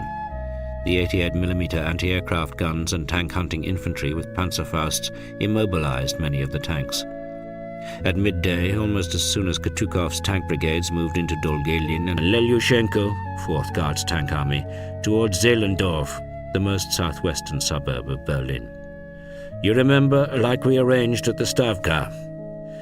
Konev remembered the meeting only too well, especially the moment when Stalin stopped the boundary between him and Zhukov at Lubin, thus leaving open the possibility that the First Ukrainian Front could attack Berlin from the south. Stalin's choice of Zehlendorf as reference point is most interesting. He evidently wanted to spur Konev on to the furthest southwestern part of Berlin as quickly as possible, since that would be the obvious line of approach from the American bridgehead at Zerbst. It was also perhaps no coincidence that just inside Zehlendorf lay Dahlem, where the Kaiser Wilhelm Institute had its nuclear research facilities. 3 hours earlier, at a 9 p.m. meeting at the Stavka, General Antonov, no doubt on Stalin's instructions, had yet again deliberately misled the Americans when they mentioned German reports of an all-out offensive against Berlin. Antonov said, stated the Signal to the State Department in Washington, D.C., that actually the Russians are undertaking a large-scale reconnaissance on the central sector of the front for the purpose of finding out details of the German defenses. Chapter 16. Zehlov and the Spree. After Stalin's 2 midnight telephone conversations on the 16th of April, the race between Zhukov and Konev began in earnest. Konev, incited by Stalin, rose enthusiastically to the challenge. Zhukov, although rattled by the setback on the Zehlov Heights, believed that Berlin was his by right. The overcast sky and drizzle gave way to better weather on Tuesday, the 17th of April. The Sturmovicks were able to attack the remaining German positions on the Zehlov Heights with much greater accuracy. Down on the Audiobook and up on the escarpment, small towns, hamlets, and individual farmhouses still burned. The Soviet artillery and aviation had targeted any building in case it housed a command post. This resulted in an overpowering smell of charred flesh, mostly human in the villages and livestock on the farms. The shelling of farm buildings as likely depots and headquarters led to a terrible slaughter of animals unable to escape from being burned alive. Behind the indistinct German lines, dressing stations were filled with wounded far beyond the capacity of the doctors. A stomach wound was as good as a death sentence under the system of triage, since the surgery it required took too long. The first priority for treatment were those capable of further combat. Specially detailed officers trawled the field hospitals for walking wounded capable of firing a gun. The Feldgendarmerie at their improvised roadblocks were always on the lookout for stragglers, whether fit or lightly wounded, who could be forced back into scratch companies. As soon as a reasonable number had been assembled, they were marched into the line. Soldiers called the Feldgendarmerie not only chain hounds, but also Heldenklauen, or heroic talons, because they saw no fighting, yet snatched anybody who retreated. In their brutal zeal, the Feldgendarmerie often grabbed men who were genuinely trying to rejoin their battalions. They then found themselves mixed in with stragglers and 15 or 16-year-old Hitler youth, some of whom were still in shorts. A smaller size of steel helmet had been manufactured for boy soldiers, but not nearly enough were produced. Their tense, pale faces could barely be seen under helmets that dropped over their ears. A group of Soviet sappers from the 3rd Shock Army, called forward to clear a minefield, were taken by surprise when a dozen Germans emerged from a trench to surrender. Suddenly a boy appeared from a bunker. He was wearing a long trench coat and a cap, recorded Captain Sulkanishvili. He fired a burst with his submachine gun, but then, seeing that I didn't fall over, he dropped his submachine gun and started to sob. He tried to shout, "Hitler kaputt, Stalin gut." I laughed. I hit him only once in the face. Poor boys, I felt sorry for them. The most dangerous of the Hitler Youth were often those whose homes and families had been ripped apart in the East by the Red Army. The only course for them seemed to be death in battle, taking as many hated Bolsheviks with them as possible. The fighting qualities of the German army had not yet collapsed, as Zhukov and his troops found to their cost. Another artillery and aviation bombardment on the morning of the 17th of April, followed by a renewed advance by Kutukov and Bogdanov's tank armies, did not achieve the success which Zhukov had promised Stalin. The 88mm anti-aircraft guns and tank-hunting infantry with Panzerfausts immobilized many of the tanks. At midday, almost as soon as Kutukov's tank brigades moved into Dolgelin and Friedersdorf, they faced a counterattack by the remaining Panther tanks of the Kurmark Panzer Division.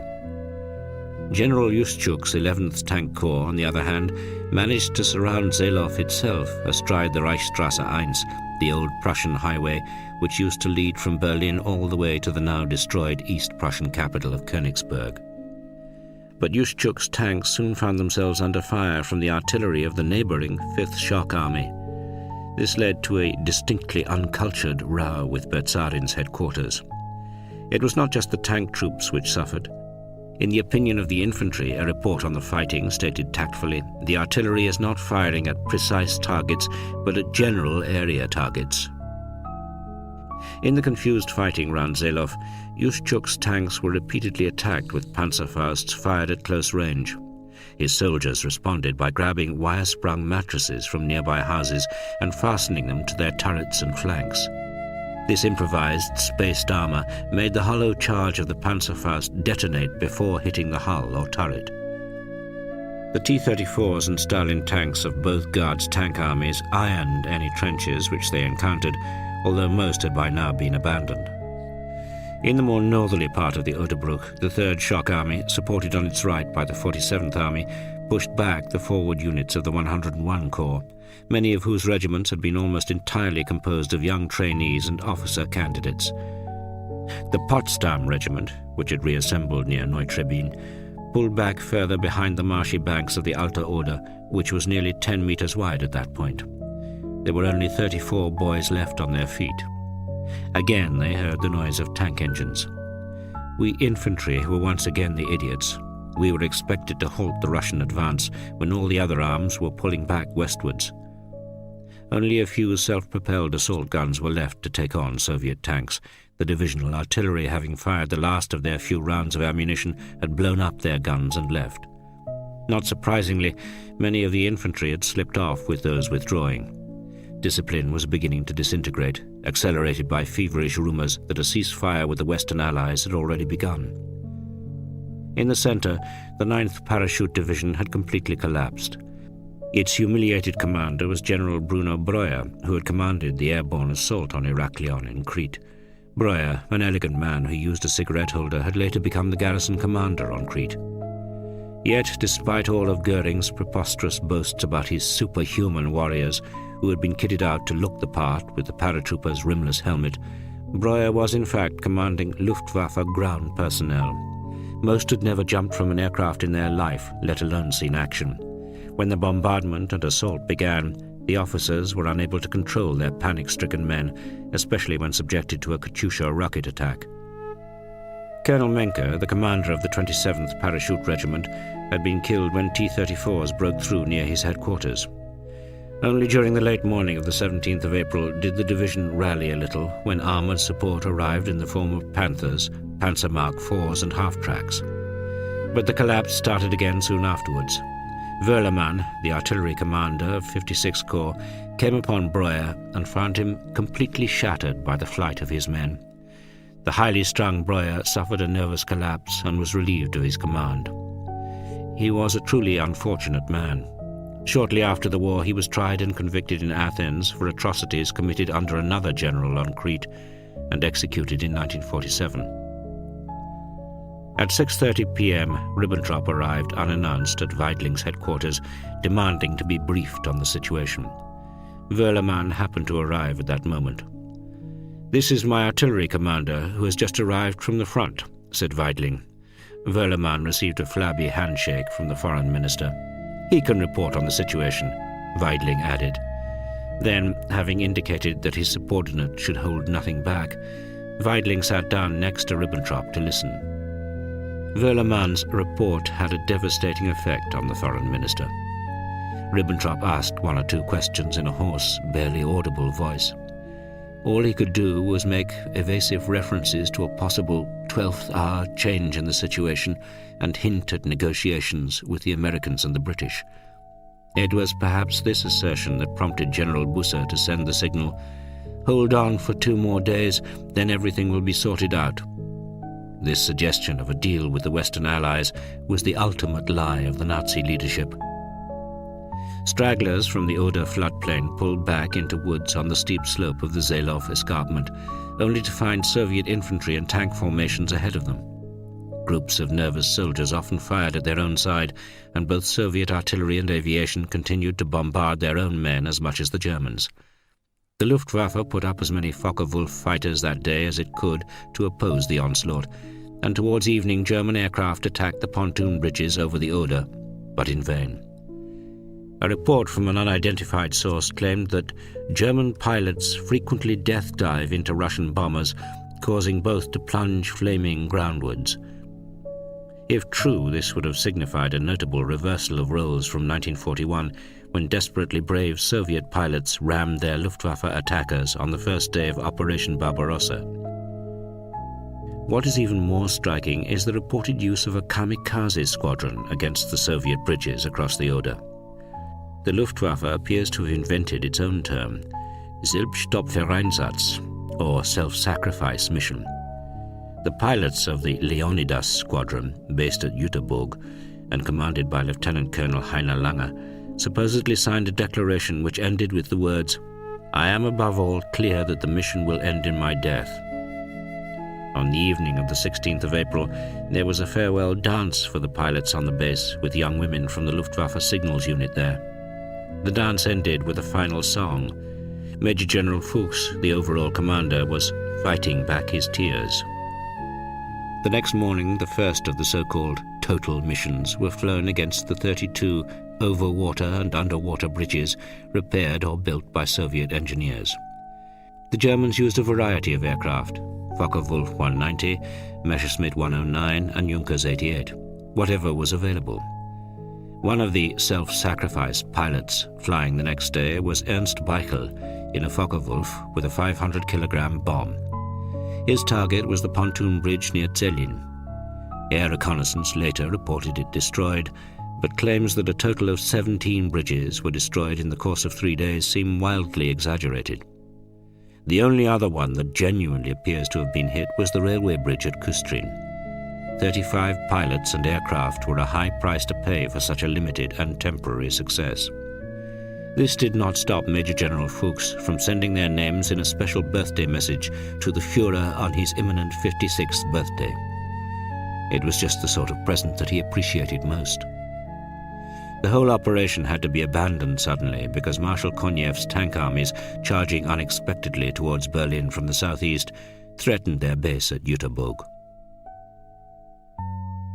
The fortunes of war still favored Konev's first Ukrainian front after its attack across the Neisse. The 13th Army and the 5th Guards Army had broken open the second line of German defense. Even while heavy fighting continued on either side, Konev sent through his leading tank brigades to race for the river Spree between Cottbus and Spremberg.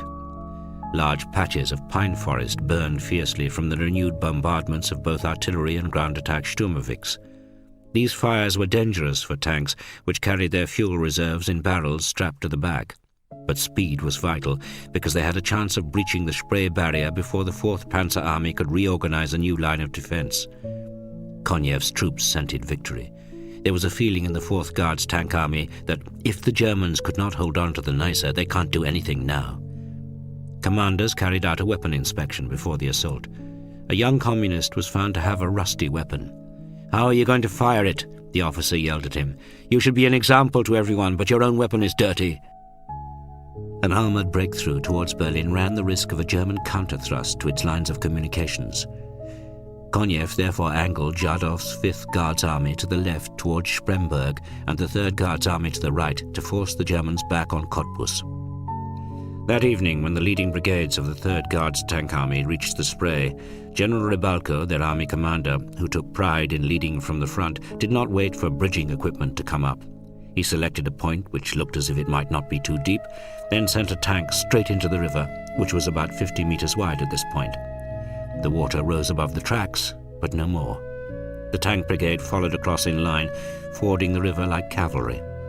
Unlike cavalry, however, they could ignore the German machine guns firing at them from the far bank. The bulk of both tank armies was able to follow on across the Spree during the night.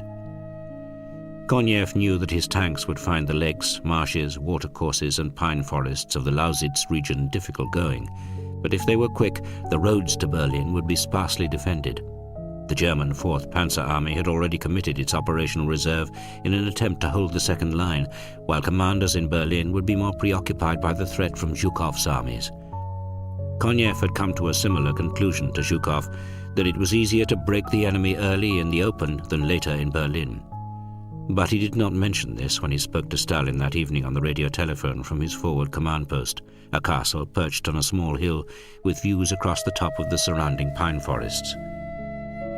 Konev had almost finished his report when Stalin suddenly interrupted him.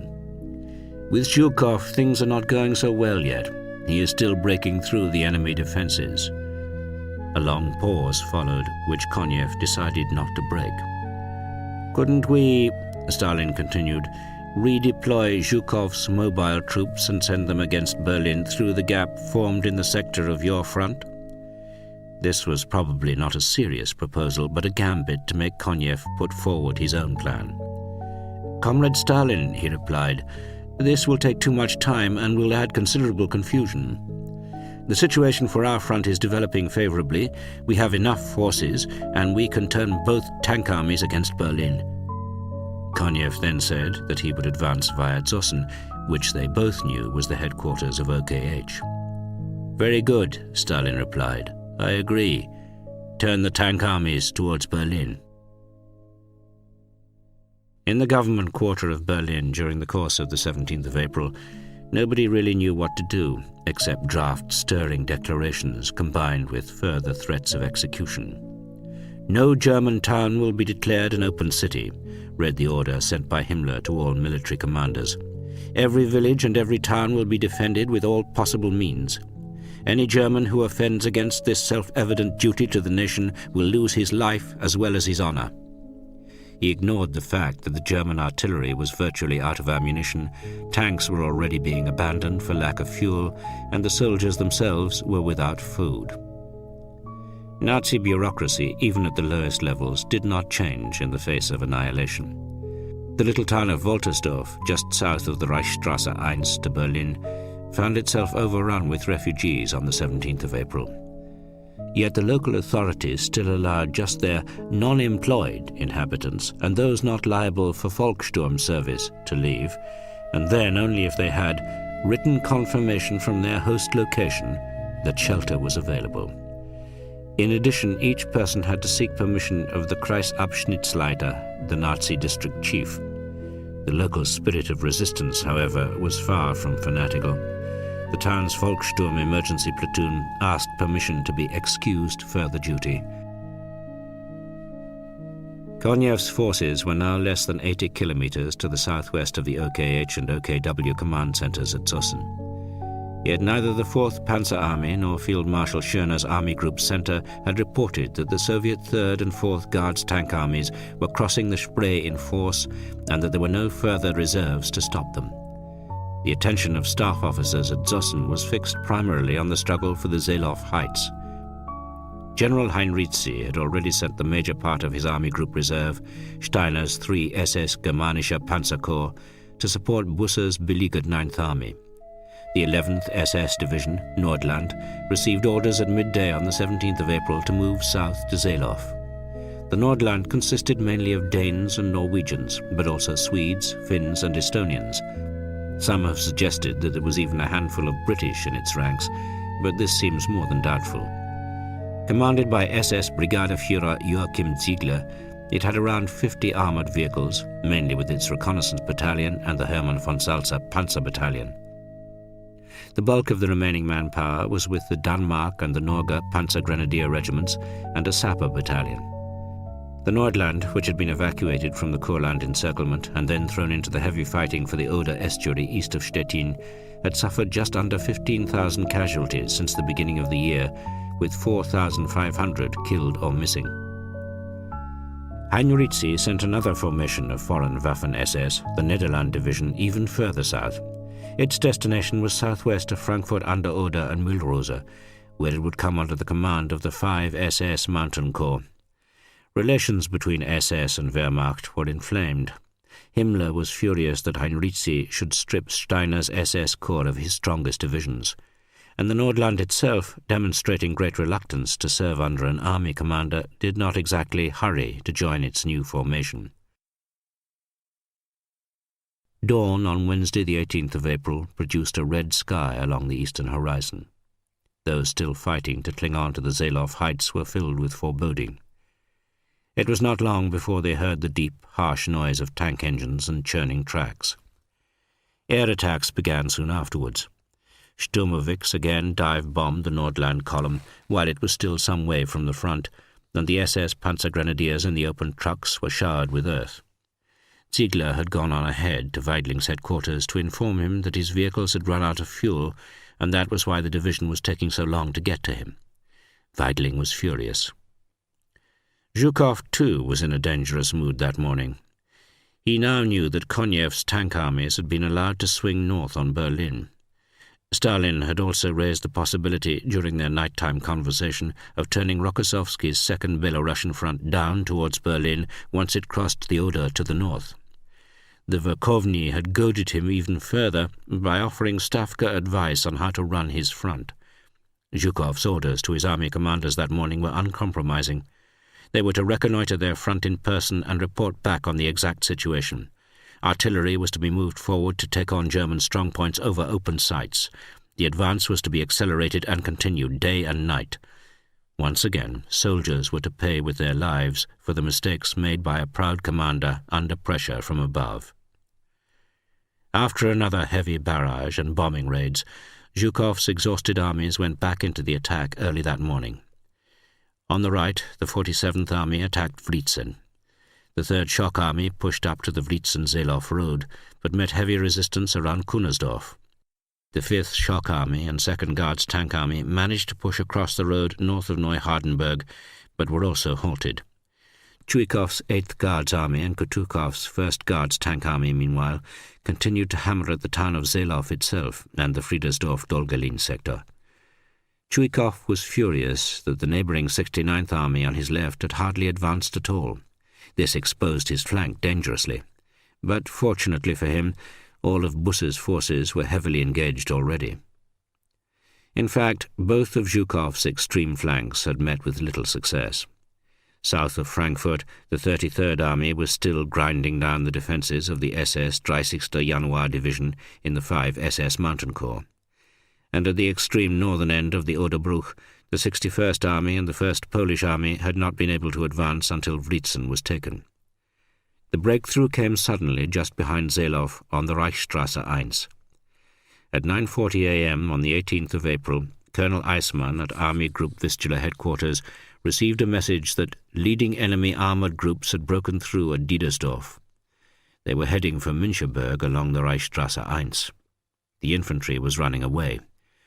20 minutes later, on Heinrizi's insistence, Eismann was ringing Colonel de Maitzière at OKH to find out what had happened to the 7th Panzer Division, which he needed to secure the gap between the left of the 9th Army and the right flank of the 3rd Panzer Army. At midday, Busse rang Heinrizi. "Today is the moment of crisis," he reported. The two main thrusts were coming from southwest of Wriezen and along the Reichsstrasse 1. Busse saw that his army was being broken up. The 3rd Shock Army and the 5th Shock Army were splitting open the front between Wriezen and Seelow. Half a dozen kilometres west of Seelow, near the village of Alt Rosenthal, the Germans launched a counterattack with infantry and tanks. Major Andreev of the 248th Rifle Division in the 5th Shock Army left 2 of his companies to hold the thrust, while he led another company round to attack the Germans from the rear. His battalion liquidated 153 soldiers and officers and 2 tanks. It was a pitiless battle. At Hermersdorf, southwest of Neuhardenberg, Soviet infantry advanced past a T-34 still burning from a Panzerfaust. A German soldier in a nearby foxhole screamed to them for help. A grenade dropped in the foxhole had blown off his feet, and he lacked the strength to pull himself out. But the Red Army soldiers left him there, despite his cries, in revenge for the burned crew.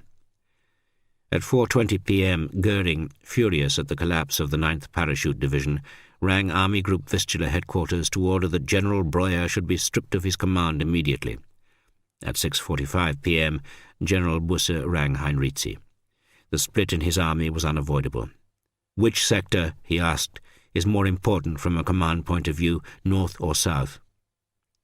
At 7:50 p.m., the Luftwaffe liaison officer informed the operations staff at Army Group Vistula that their aircraft had destroyed 53 enemy planes, 43 tanks, and another 19 probables. Somebody on the staff added 2 exclamation marks in pencil in the war diary to demonstrate their skepticism at these claims. The fighting was violent, but German claims of Red Army losses were highly inflated. The Nazi newspaper, Der Angriff, stated that 426 Soviet tanks had been destroyed on that day alone. Nevertheless, Soviet casualties had indeed been much heavier than German losses. Zhukov, in his desperation to capture the Seelow Heights, had lost just over 30,000 men killed, while the Germans lost 12,000 during the battle. End of CD 9.